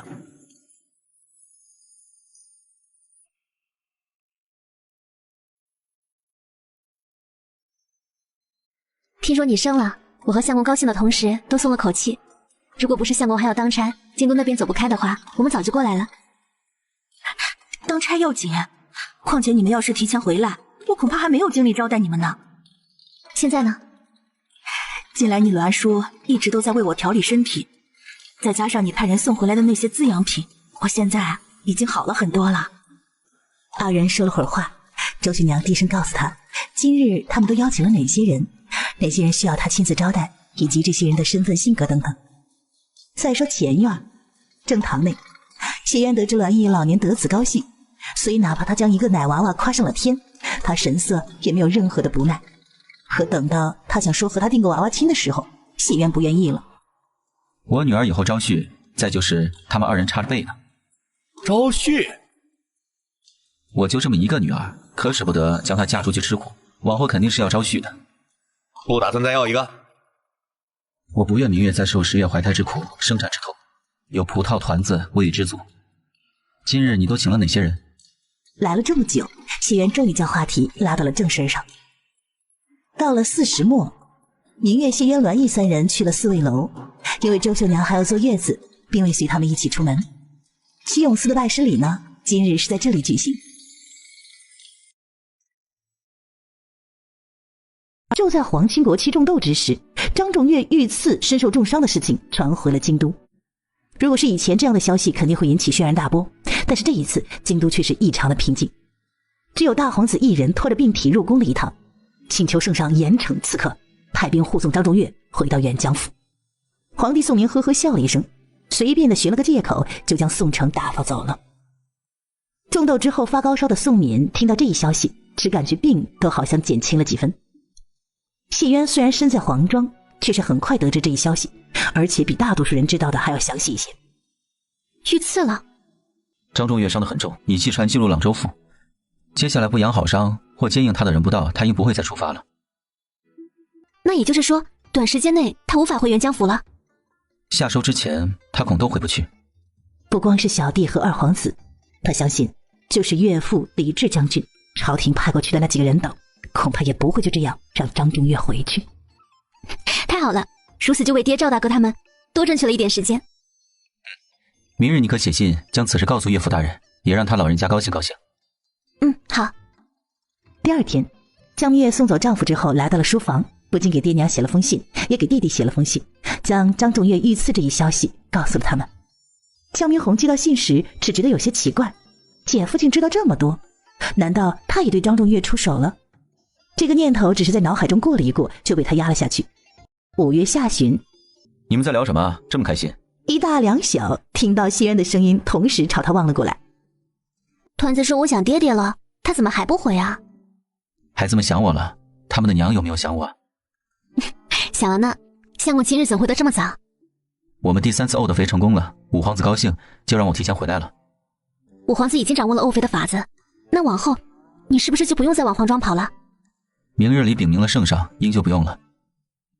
一会儿咱们就小酌一杯庆祝一下。这么高兴？这段时间你都瘦了，也黑了许多，手也比之前粗糙了很多，我都心疼死了。说着，她仰头亲了亲丈夫的薄唇，正欲离开，袭人突然就罩住了她后脑勺。哎呀，别，孩子们都在呢。袭人直接抱着她来到了内室，亲了个够，这才松开她。讨厌！晚上你就该喜欢了。这句话的暗示意味太过于明显，让江明月瞬间红了脸。不理你了。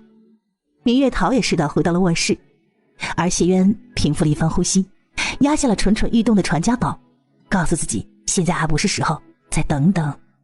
可怜啊，这段时间一直忙于沤肥，他的传家宝许久没有入鞘了。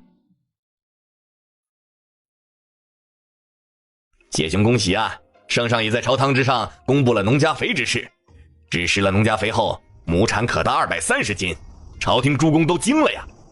有了这一功劳，谢兄必可以达成所愿。孙兄呢？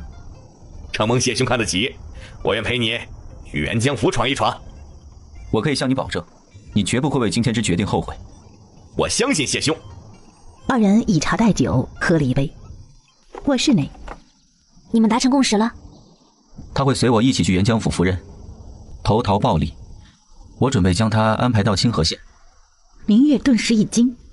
清河县？相公呢？按照他们之前的打算，袭人到了沅江府赴任，谋求的正是清河县的县令。他为县令，我自然要为知府，如此一来，我们才能相互照应。知府可是正五品呢，而且手握实权，这目标是不是有点太大了？不过他是了解袭人的，知道他并不是个口吐狂言之人。相公，有多大把握？以前只有3成，但现在农家肥之事，我现在有7成把握。可需要我做些什么？你只需要帮我照顾好自己，照顾好咱们的女儿，你们都平平安安的，我才能心无旁骛的去做事。明月轻轻的嗯了一声。6月初1，御书房内，袭人恭敬的向天子行礼。爱卿平身。农家肥之事是国之柱石，关乎大楚千秋万代。你研究出农家肥，功在社稷，理当嘉赏。说说吧，你想要什么？启禀圣上，微臣听说今年沅江府有很多空缺，臣想去沅江府。皇帝宋明闻言，微微的眯了些眼睛。爱卿何意选此？不若去兵部，兵部尚书有一个侍郎的空缺。袭人知道圣上应该是在试探他，即便是让他入了6部，也不可能一入6部就让他当侍郎。他如果真的按照圣上说的去了兵部，那就是沽名钓誉，是个想当官的人了。袭人开口之时，越发的恭敬。微臣去沅江府不为求官，只希望能做圣上手里的刀，帮圣上整顿沅江府，使其重新归心朝廷。沅江府之事，爱卿知多少？比起别人应多一些，因微臣的妻子就是沅江府人。袭人的情况，圣上自是知道的一清二楚。他沉思片刻，问道：“你应该清楚，去沅江府意味着什么？”臣一清二楚。不怕危险？谢渊摇了摇头。宋明看着一脸无畏的谢渊，脸上重新出现了些许的笑意。你退下吧，此事容朕想想。是。还未洗澡吗？洗了，不过又出了一身汗呢。可需要我帮忙？不用。江明也说着进了浴室，谁知男人也跟了进来。天气燥热，哪怕是男人在动，江明月还是出了一身薄汗。反观谢渊是清清爽爽，仿佛不食人间烟火。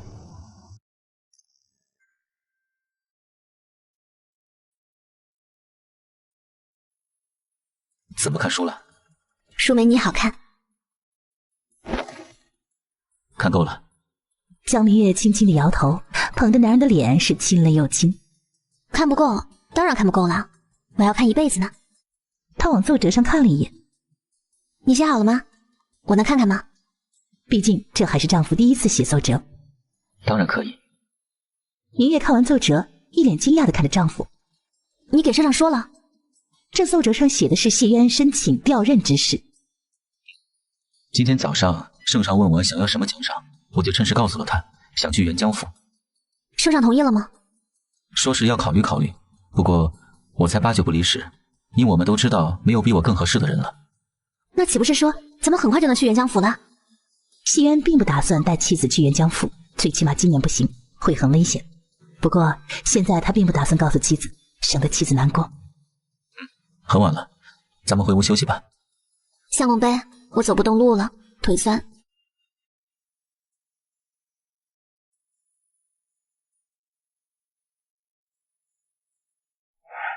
再说同一时间，元江府，别担心，我们回来了。大家伙可还好？毛少侠、小五都受了点伤，其他人呢？其他人无事，不过商家、卢家、钱家死伤了不少人呢。姜文点点头。既是去行刺的，自然就会死人。他没有说的是，只要他的人没事就好。可得手了。毛叔在我们的掩护之下靠近了张重月，虽没有当场杀了他，却再次刺伤了他，且剑上苗姑娘还涂抹了秘药，够他吃一壶了。不过我们并未拦下张重月，这次即便是他拖着病体也不曾停留，只是速度稍微慢了一点。按我们估算，再过5天他就会进入元江府的。这一结果已经很好了，毕竟咱们又拖了他2个月。再说第2天，散朝过后，皇帝宋明单独召见了沈阁老。爱卿，你觉得谢编修如何？沈阁老闻言也就知道陛下欲将谢渊派到元江府。他很好，且和旁人不一样。他这个人呐，很像小牛犊。沈阁老的心快速跳动了一下。爱卿，昨日里谢爱卿大胆直言，告诉我他想去远江府。他将昨日里君臣2人的对话给沈阁老复述了一遍。专欲将远江知府曹忠调回京都。陛下欲让谢渊任元江府知府一职。他是个可造之才，也是一把未开刃的好刀。借远江府之事，正好磨一磨他。圣上英明，不过谢编修到底年轻了些，出入元江府恐很难服众啊。爱卿说的不错，还需要一人为他坐镇。你觉得朕的小五如何？沈阁老心猛地一跳，五皇子当真是好本事，短短一段时间就入了圣上的眼，让圣上甘心为他谋划。说是用元江府之事磨一磨谢渊，可圣上真正想谋的人应该是宋仁吧。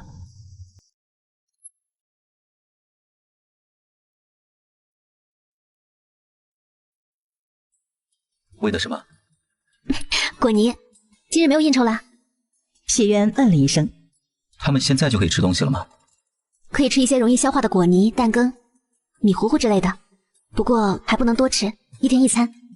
经过赵姐姐来了，赵大哥传来消息，在咱爹的帮助下，他已掌握了1000水军，并且占据了一个小岛，以那个小岛为中心，练兵的同时往水门那边探查。很好，有了这1000水军，他也算是有了依仗。张仲岳即便是回到水军，他应也已有了自保的能力。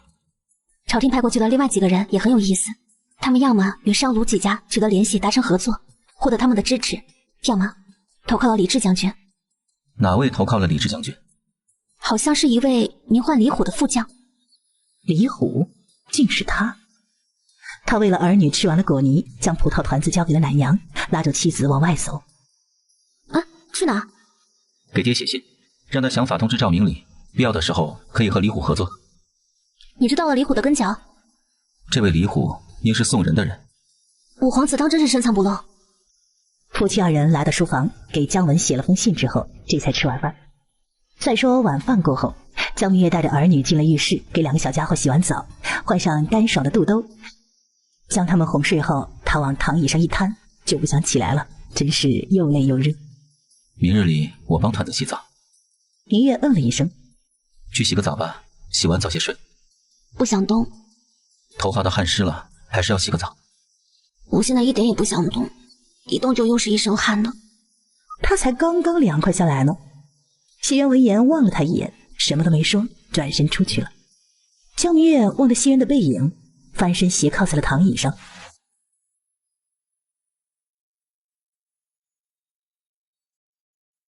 啊，干嘛？你不是不想动吗？我抱你去洗。江明月顿时有些不好意思起来。那倒也不必，不过很明显的是，他心口不一，嘴上虽是这样说，却并没有下去的意思。谢渊一路抱着他来到了浴室，放下了妻子，伸手就要帮他脱衣服。我自己来，你可以出去了。我刚才关只剩这么多水了，咱们一起洗吧。那温热的气息喷洒在明月的耳畔，让他浑身都有些软了。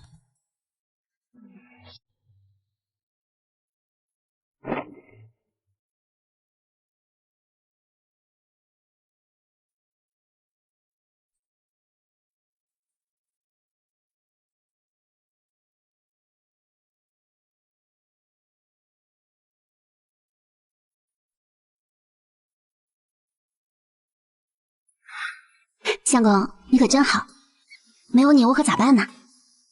懂懂男人为她擦干了秀发，江明月揽住了她的腰，她笑容明媚，桃花眼乌黑发亮，甚是勾人。谢渊缓缓地吐出了一口气，大手遮住了她眼睛。别这么看我。我怎么看你了？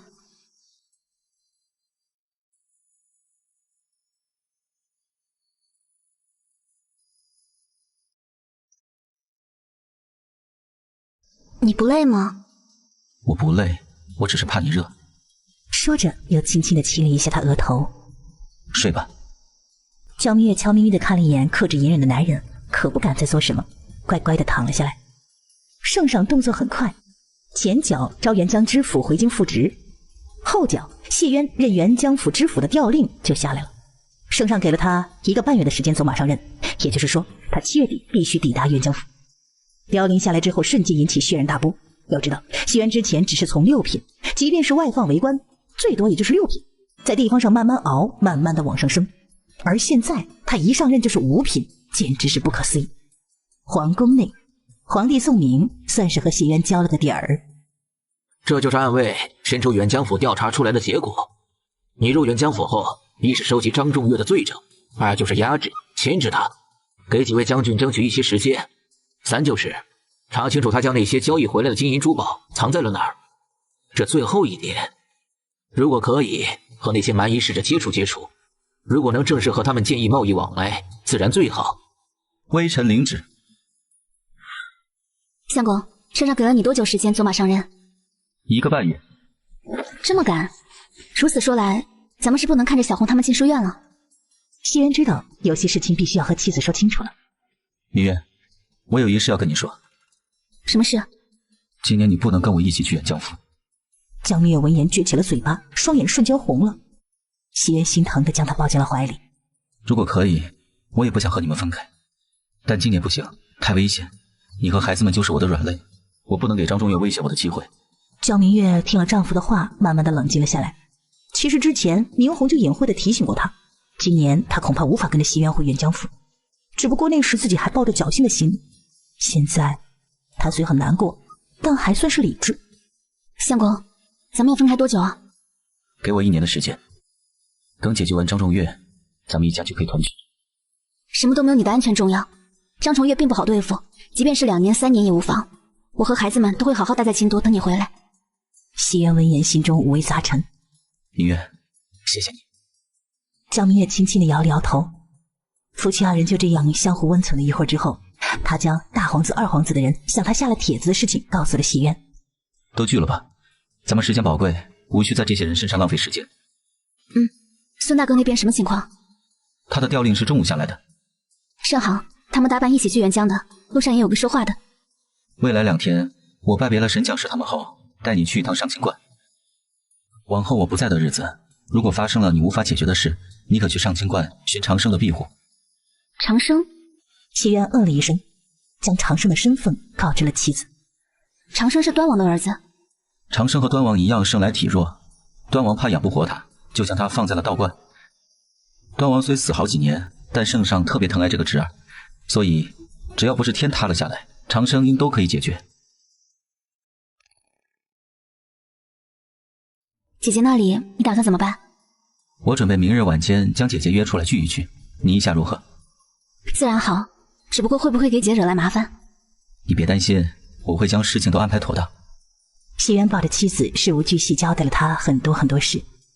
江明月听得很认真，神色并无任何的不耐烦，2人都无比珍惜仅剩的这几天的时间。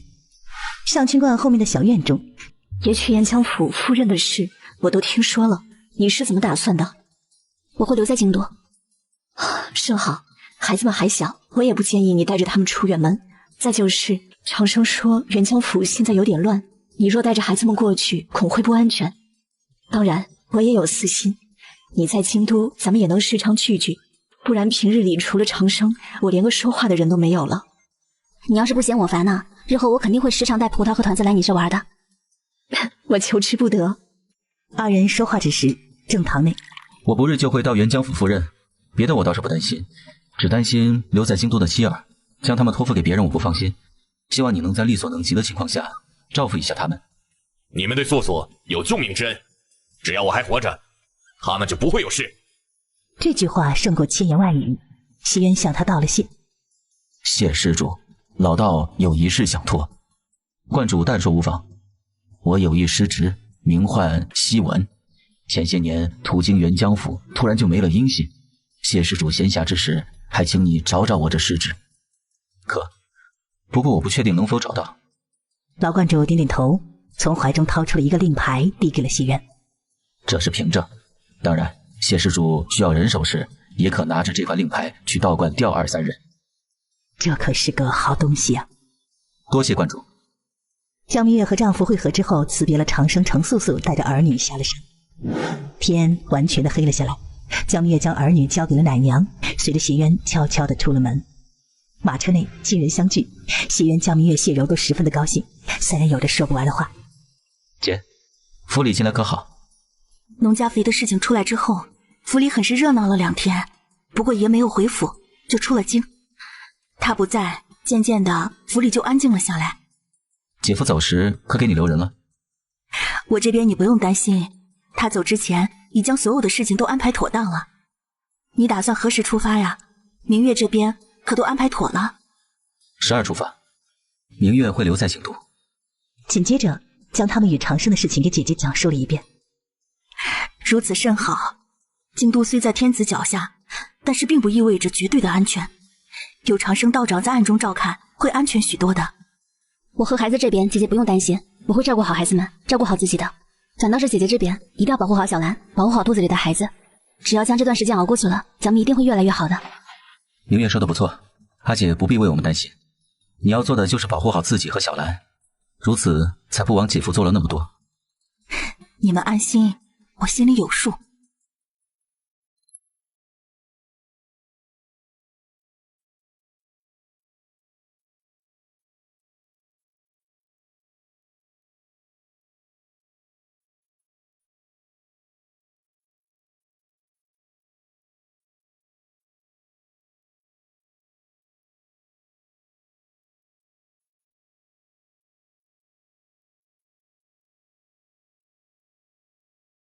我对元江府虽然知道的不多，但也知那里现在局势很复杂。你到了元江府，要一切当心呢。阿姐不必担心，圣上已考虑到了这点，他怕我压不住阵脚，将姐夫也派了过来。未来1、2年内，姐夫都会在元江府，只要他在，张重月就不敢妄动。将爷也派了过去。阿姐，姐夫已入了圣上的眼，元江府将会是我们的磨刀石。谢柔闻言就懂了。为了积攒力量，不提前和大皇子、二皇子对上，姐夫未来3、4年内恐都无法入境。姐姐要有一个心理准备。我知道，现在的咱们还是太弱小了。但我们不会一直这样弱小下去，特别是姐夫。现在的姐夫就像是鱼入大海，只要给我们3、4年的时间，等姐夫重新回京的那一天，我们将不会再畏惧任何人。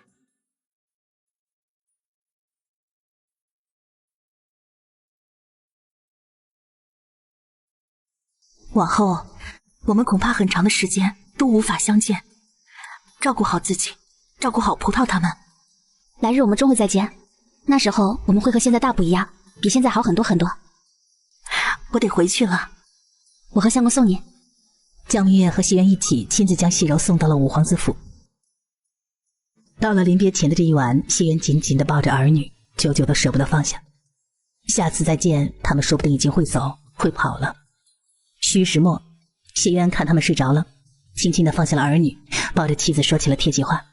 其实该交代的之前都已经交代，但袭人总觉得还有很多地方需要再三叮嘱妻子。江明月听得很认真，神色或一丝不耐烦。虽都是一些老生常谈的话，但她却从这些话中听出了丈夫对他们的留恋和不舍。明月，你会不会想我？会，我和葡萄团子都会想你的。谢渊抱着她的力道越发紧了，仿佛要把她揉到身体里似的。我也会想你们。江明月心中有些不是滋味起来。分别这一刻，她只希望时间能慢一点，让他们能多待一会儿。可是慢慢的，天边还是出现了些许亮光。天亮了，码头上，再抱一抱葡萄团子吧，下次见面他们说不定就会走路了。谢渊轻轻地嗯了一声，抱起儿女，看着江明月道：往后我不在家，家里的一切就交给你了。明月重重点头。我不在，往后你们要多陪陪你们阿姐。江明红气永寺对视一眼。姐夫放心，我们会照看好姐姐和2个侄儿的。谢渊最后抱了一下妻子。我走了。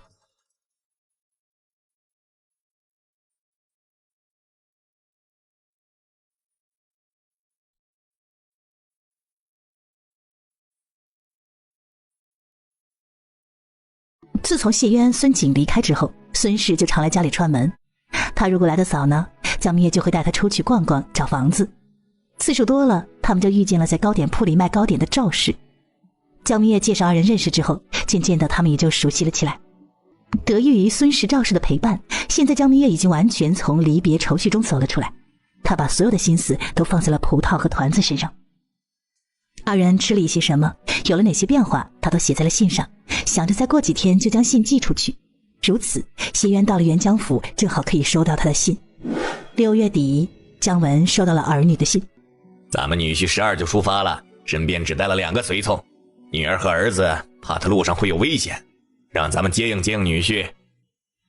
我去，女婿如果走的是水路的话，按照行程应该很快就会抵达汝州府，我带几个人去汝州府接应他。你不能去，自从张中岳回来，他的人一直都在监视我们，你如果这时候离开，一定会引起他们的注视，到时候说不定会暴露女婿的行踪。让小妹带人去。可为了保险起见，我再给毛少侠写封信。那将小五也派过去。可二人商量妥当接应的事情，距离汝州城40里之外，通义县的一个小四合院中。哎，外面现在什么情况？咱们可能重新出发了。说出去绝对不会有人相信，他们只是到元江府夫人，可这一路就像是闯龙潭虎穴一样，处处凶险。一开始是他们乘坐的船漏水，等他们走陆路又遇到了黑店，逃出来之后又遇到了亡命之徒的打劫等等。总之各种突发事件频生。一开始他还以为是运气不好，可是很快的就发现这一切都是人为，其目的就是不让他们到元江府上任。下午咱们就可以重新出发了。这次用什么方法避开暗处的耳目啊？昔日我来这里游历时，曾救过一位姓安的老丈，他的女儿是巡抚大人的妻室，前些时候为巡抚大人生了一个孩子，他正准备去汝州府道喜，咱们可装扮成他的侄儿，搭乘他的马车一同前往。进入汝州府后，咱们的处境恐会比现在还要艰难呐。不，进入汝州府后，咱们就彻底的安全了。怎么讲？一是五皇子很快就会抵达元江府，只要他到了元江府，自可以震慑一些宵小。二就是汝州城是有护城军的，我身为元江府知府，途经汝州城却遇了刺，要求护城军护送围城，不算过分吧？妙啊！接下来咱们亮明身份，一路光明正大的进入元江府，反而会让对付咱们那些人投鼠忌器。7月初6，五皇子宋仁先谢渊、孙景一步来到了元江府。他虽是来推广农家肥的，不过这上上下下的官员他都见了个遍，也包括张仲岳。六横岛上，五皇子宋仁代表父皇慰问了张仲岳之后，就暂时住了下来，寻找可以沤肥的地方。7月13，张仲岳接到死士们传回来的消息，忍不住的蹙紧了眉头。这个谢状元有点东西啊，怪不得短短时间内就能深受皇恩，他竟以这种方式破了他的必杀之局。罢了，先放他一马。现在当务之急是打压李治重新将兵权握在手中这件事情。明日我在4位楼里订一桌，咱们和栾叔、齐大哥聚聚可好？可以，将你师娘、师傅、林姐夫也请上。这次咱们回京，你马上就要参加衡山书院的考试了，考过后在书院读书，1个月才休1天的，到时候还不知要多久才能回来一趟呢。不如趁这个机会好好的聚一聚。我听姐姐的。今个已7月23了，也不知你姐夫有没有到元江府。按照行程来推算的话，3天前应该就到了。离得远就这点不好，来往书信传递的太慢了，他那边的消息咱们要大半个月才能知晓呢。阿姐别急，我相信姐夫到达远江府后，肯定会第一时间给你写信的。明月轻轻地嗯了一声，转而询问起了衡山书院之事。今年报考衡山书院的有多少人呢？4000多，不到5000，比去年多了将近1000人呢。江明月可是知道，衡山书院招收的秀才不超过25岁，那也就是说，这几千人都是很年轻的秀才。报考的人这么多，而衡山书院却只招收500人，相当于是90取1。弟弟要在这么多人中杀出重围，江明月光是想想就觉得压力好大呀。尽力而为，无愧自己即可。阿姐，弟弟看得很开，今年能进就进，不能进来年再战就是。明月看弟弟心态这么好，也就放了心。与此同时，元江府江家，小婿谢渊见过爹娘。姜文没想到谢渊竟会冲他们行大礼，诧异的同时心中极是高兴，这说明他很在乎他的女儿，所以才会这么尊敬他。哎，快起来，咱们书房说话。好。少请。书房内，你来之前明月可有闹啊？葡萄还有团子可还好？明月很是大体，一再叮嘱我，让我替他多在二老身边尽尽孝。葡萄团子长得很快，一天一个样的，我来之前他们也会做了。提起外孙外孙女，姜文心中多少有些不是滋味。哎，他们都会做了，自己竟还未见过他们。这一路可还顺利？极不顺，我12就出发了，按理说7月上旬就能到了，如果不是岳父岳母派人去接应我，直到今日我恐也到不了。接下来你有何打算？接下来我会先接收和理顺衙门这边的事。姜文点点头，将衙门中各官吏的情况和女婿说了一番。多谢爹了，有了爹给的这些信息，我应很快就能完全接收衙门了。五皇子那边是什么情况？他明着是来推广农家肥，实际是来帮衬小婿的。皇上怕小婿初到元江府会压不住阵脚。原来如此，因为这位五皇子进来元江倒是太平了很多呀。张中岳自从回到元江府后，一直都在针对蚕食、商、卢、钱3家。如果不是五皇子的来临，两家恐撑不了多久。这一点谢渊之前就已经料到了。他可有针对咱们家？前些时候他倒是派人暗中监视过咱家一段时间，不过咱家已落败，他并未在咱们身上浪费那么多时间。如此我也就放心了，未来1-2年内咱家要道光养晦，以待时机。忙碌中时间过得很快，到11月，元江府发生了一件大事儿，张仲岳的心腹爱将惨死在了水蛮的手中。消息传到了张仲岳的耳中，急火攻心的他吐血昏迷了过去。当天晚上，宋人就坐上了船，悄悄地离开了长岛。已经在这里等候了4天的谢渊看到宋人放松下来的同时，脸上露出了一抹笑。宋人的出现代表着他们的计划成功了。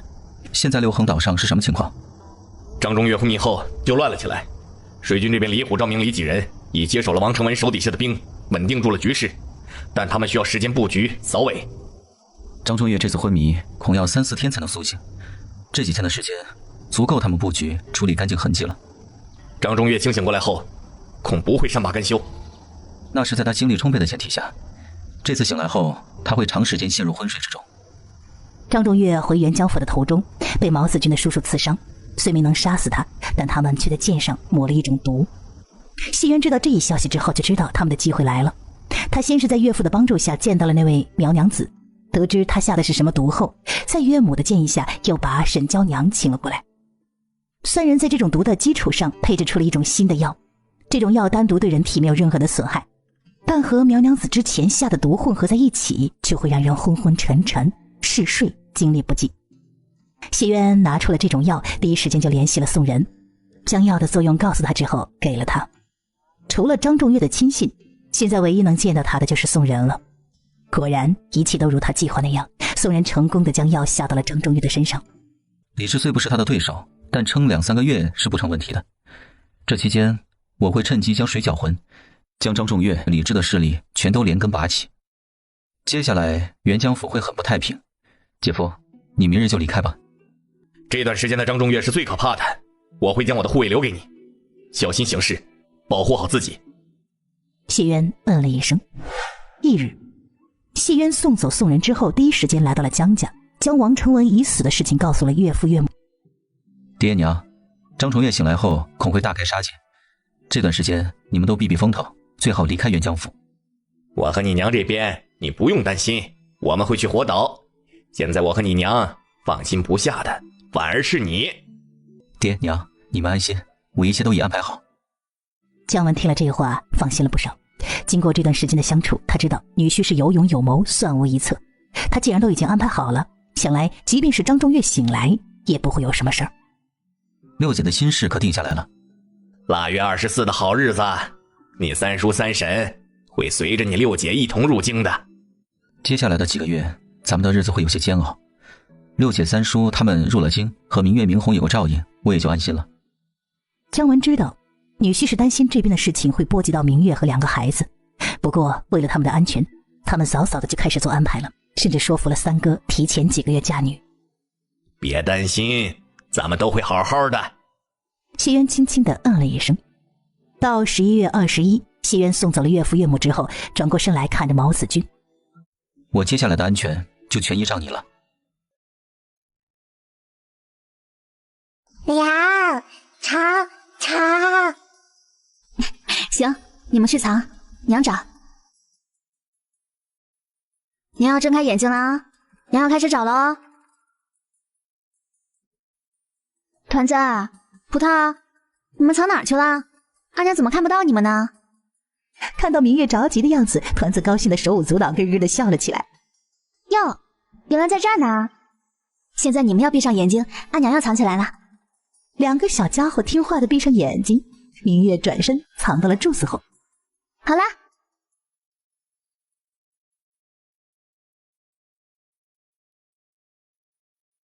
阿娘在这里。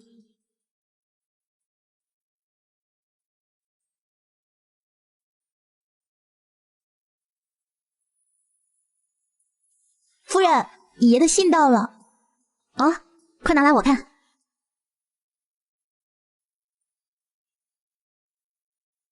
夫人，可是出什么事了？张中岳的心腹爱将王承文死了。这不是好事吗？夫人是担心张中岳会对爷不利吗？明月嗯了一声。夫人别担心，爷可是元江知府，爷的身边还有武功高强的毛少侠贴身保护，一定会没事的。明月缓缓地吐出了一口气，他应该相信谢渊，相信阿爹。收拾一下东西，咱们明日去上清观。谢渊既然说了让他带着葡萄团子去上清观躲一躲，那他就去躲一躲。好，和以前一样，收拾2、3天所需吗？这次多收拾一些衣物，咱们待到六姐来了再回来。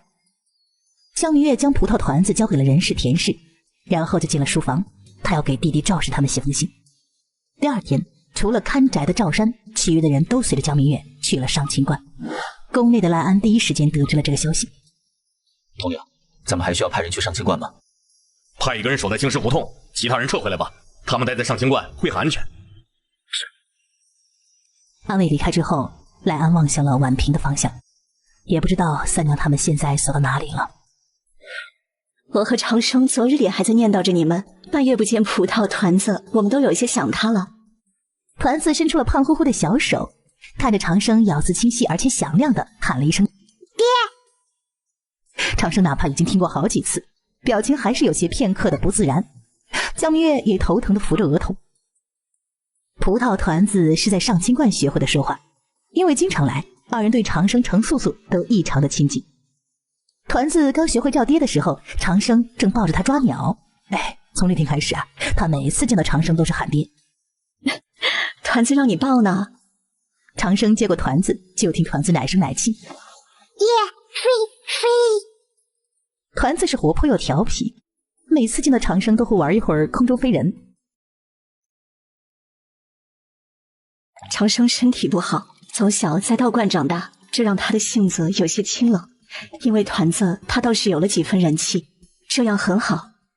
江明月望了一眼外面的2人，团子太调皮了，我之前还担心长生道长会觉得他闹腾呢。怎会？长生虽然嘴上不说，但我看得出来他很喜欢团子。程素素看长生又抱着团子出去玩了，拿起桌上一块糕点塞进葡萄的手里。这次来多待几天可好？这次你即便不说，我也会多待上几日。昨日里我收到相公的信了，张大将军的心腹王承文死了，虽是被水蛮杀死的，且证据确凿，但张大将军却不这么认为。他觉得是李将军的人害死了王承文，为了给王承文报仇，他亲率3000军马，差点和李将军打起来。竟发生了这样的事，他怎么敢这么做？太胆大妄为了。幸好相公接到了消息，去得及时，虽拦下了张大将军，他却因此连相公都恨上了。相公怕大皇子妃会为难我，就让我来你们这边躲躲，等过段时间再回去。你只管住下，张山总不可能跑到上清观要人。我看你干脆别回去了，直接在这里过年，这样也热闹。你的好意我心领了，但回去还是要回去的。24是我六姐大喜的日子，我无论如何也是得回去参加她婚礼的。你要不要随我一起去玩玩？程素素虽然有一点异动，但是想到长生，又摇头拒绝了。长生帮着团子摘了一枝梅花，看团子小脸都冻红了，见这里距离师兄的住所很近，于是抱起团子来到师兄这里暖和暖和。老观主双眼温和而又睿智地端详着团子时，团子突然伸手将手中梅花递给他。多谢小友。长生听了这话，神色古怪地看了一眼师兄。爹，水。长生看他渴了，倒了杯水，先是感觉了一番温度，这才喂他。长生这孩子与你有一段父子之缘，你不妨收他为义子，也算是全了你们之间的缘分。看着喝水的奶娃娃，他沉默了片刻。我想想，小友，我既收了你的礼，自然要回赠你一二，你喜欢哪个？长生看着师兄手中的东西，微微挑了下眉。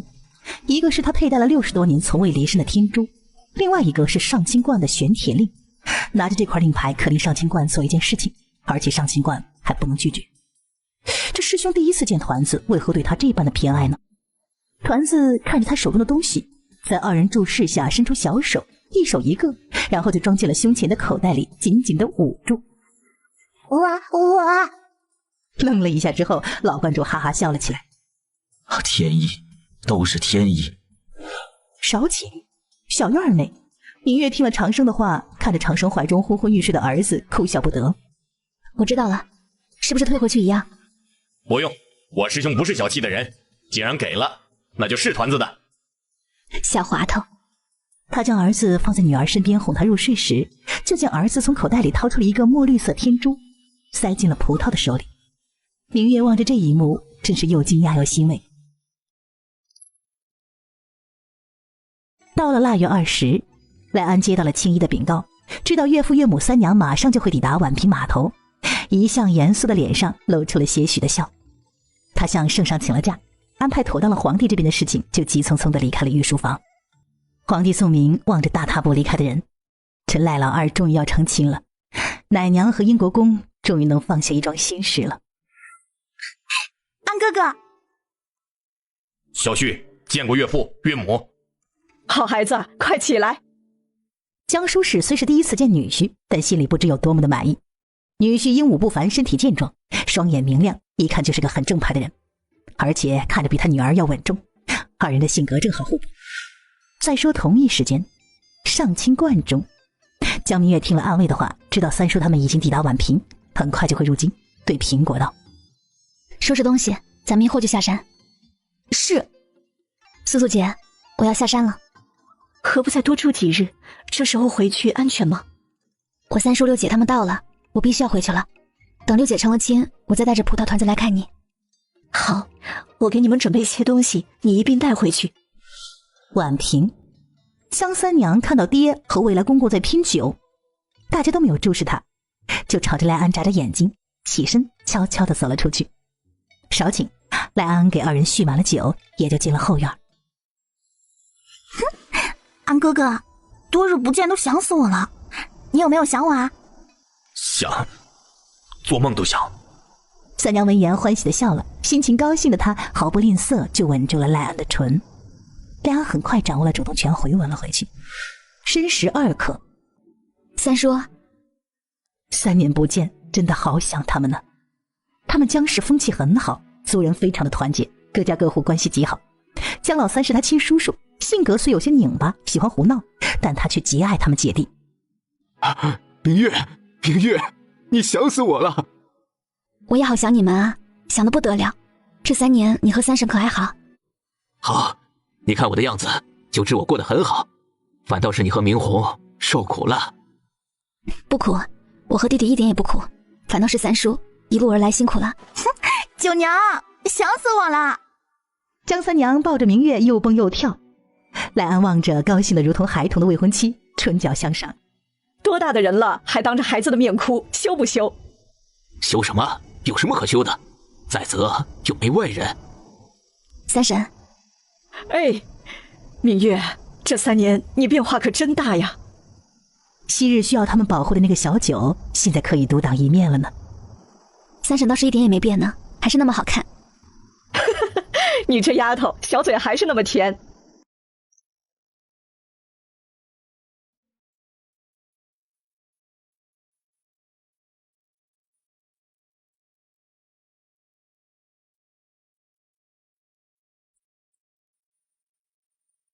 爹和三郎可睡了？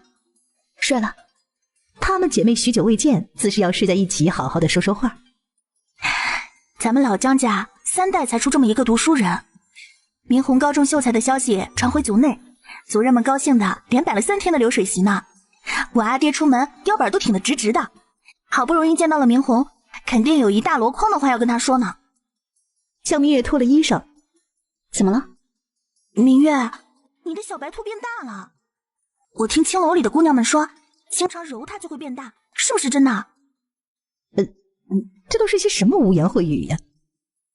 六姐，你怎可单独一人去青楼，多不安全呢？哼，以后姐姐带你一起去，这才对嘛。明月，大家都被你给骗了，你只是看着柔柔弱弱、乖巧可人、人畜无害的，其实骨子里离经叛道的。哼，我就是被你给带坏的。明月眨眨眼睛，一脸的无辜。对，就是这种表情。小时候咱们俩一起闯祸，只要你露出这个表情，挨骂的肯定是我。时间过得真快呀，好在我们都没变。是啊，你好好的，明红好好的，大家都好好的，真好。六姐，这3年大家熬得很辛苦吧？他和弟弟被迫远走他乡，看着好像吃了很多苦，受了很多罪，但其实真正受苦受累的反倒是他们这些没法离开的人。家里出事，大家知你们被二叔送走之后都气愤得不得了，如果不是有老一辈的人压着，大家说不定就和张重月拼了。最受打压的那段时间，七妹看族人们步履难艰，二叔二婶随时都会丧命，甚至都动了自荐枕席的想法。后来呢？后来被我拦了下来。六姐是如何拦下七姐的？六姐，你没有做什么傻事吧？她这个妹妹还真是了解她，不过自己所做的那些事情并不打算告诉她。她之所以能拦下七妹，是因为她打算孤注一掷去引诱王承文。她查了王承文所有的事情，甚至还频频去青楼向那些姑娘们学习取悦男人的办法。如果不是他们的信来得及时，大家看到了曙光，自己当时说不定就行动了。没有，事情都过去了，老天对咱们江家挺好的，虽然经过大难，但是咱们大家都好好的，往后肯定也会越来越好的。以前的事情六姐既然不愿意说，江明月就很识趣，并未追问。六姐说的不错，咱们以后一定会越来越好的。六姐，我一直都以为你会像之前打算的那样，只准备养个孩子，去父留子。六姐夫的魅力还真大呢。你六姐夫的魅力的确挺大的，看到他的第一眼我就春心荡漾，恨不得扒掉他的衣裳直接扑上去呢。他这个姐姐热情如火，开朗又勇敢，加上受他影响很大，思想是有些前卫的。可扑了。夫人，英国公英国夫人来了。明月愣了一下，然后才反应过来，他说的是赖爷爷赖奶奶。赖爷爷赖奶奶，好久不见呢，近来可好？说完，他轻轻地拍了一下自己红唇。该打，这以后可不能叫爷爷奶奶了，应该叫伯父伯母。真没想到咱们还有这样的缘分。我以前常觉得伯父伯母亲切，原来咱们是一家人。赖老汉笑着点点头，以后他们可不就是一家人了吗？可以说因为江明月的缘故，气氛很好。赖安和赖三娘的婚事很快就基本商量妥当。这边江明月三人前脚刚送走赖华氏二人，后脚沈娇娘、孙武和一众族人就来了。大家的到来让青石胡同瞬间热闹起来。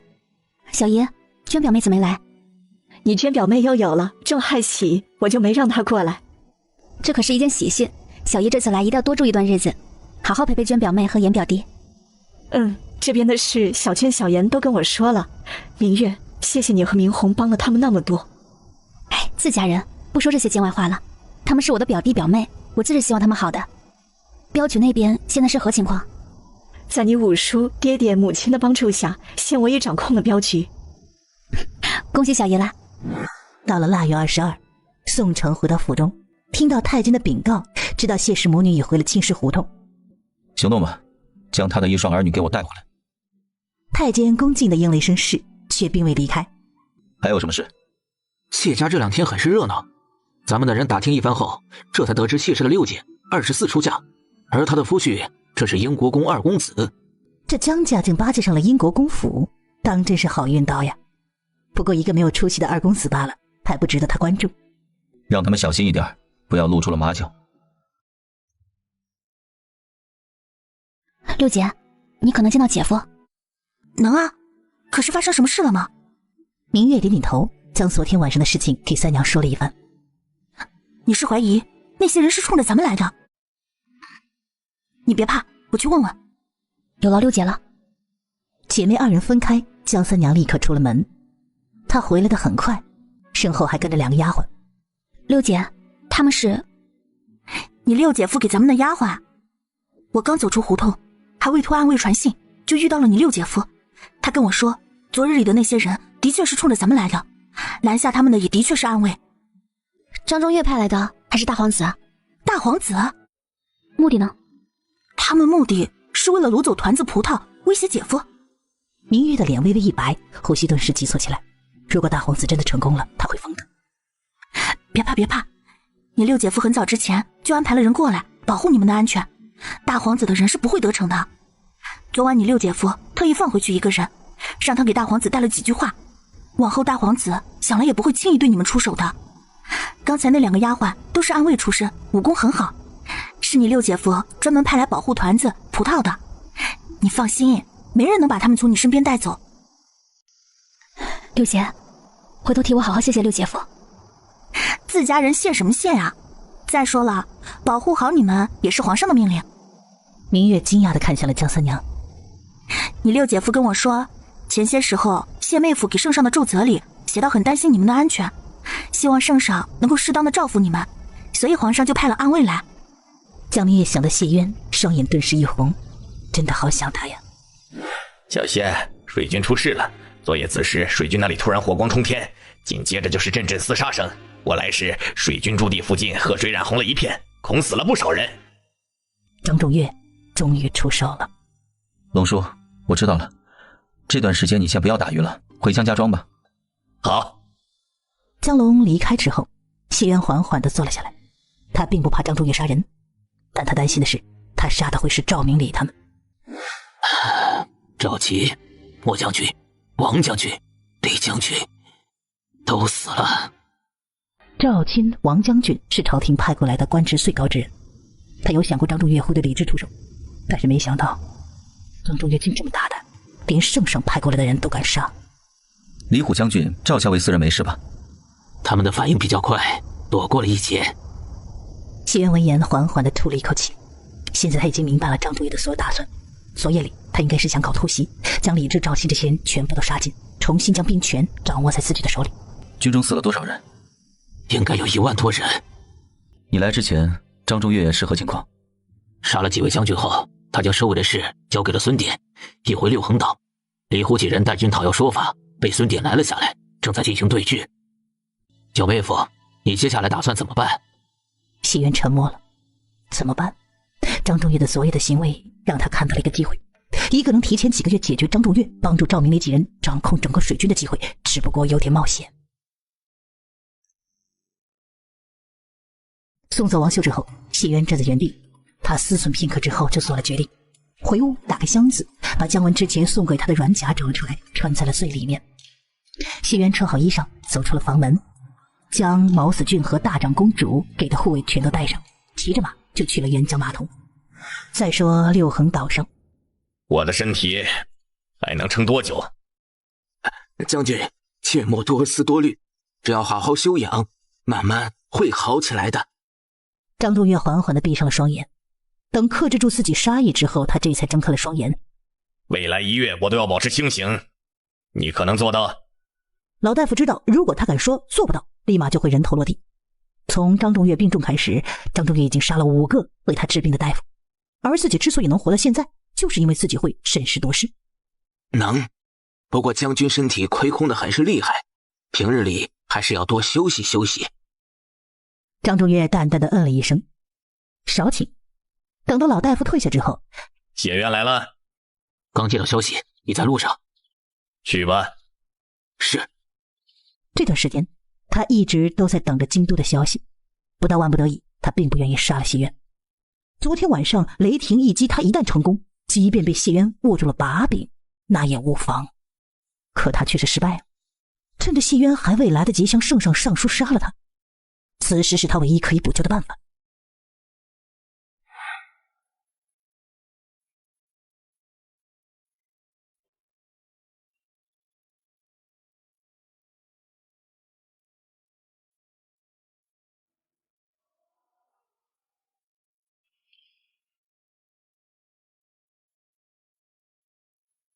谢渊是不是出事了？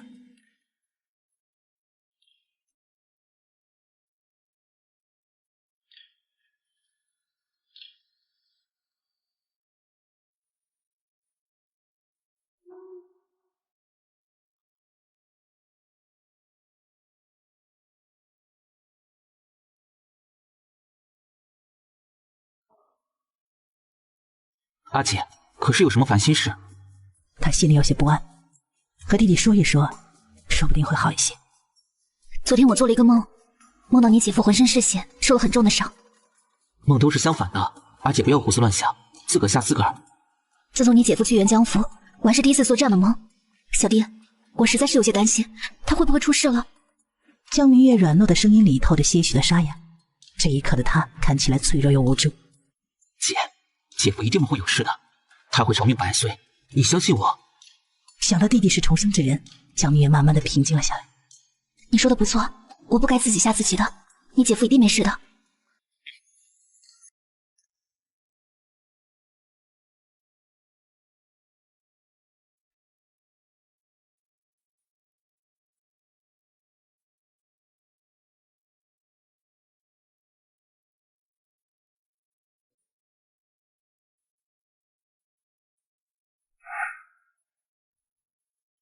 江叔，谢渊醒了。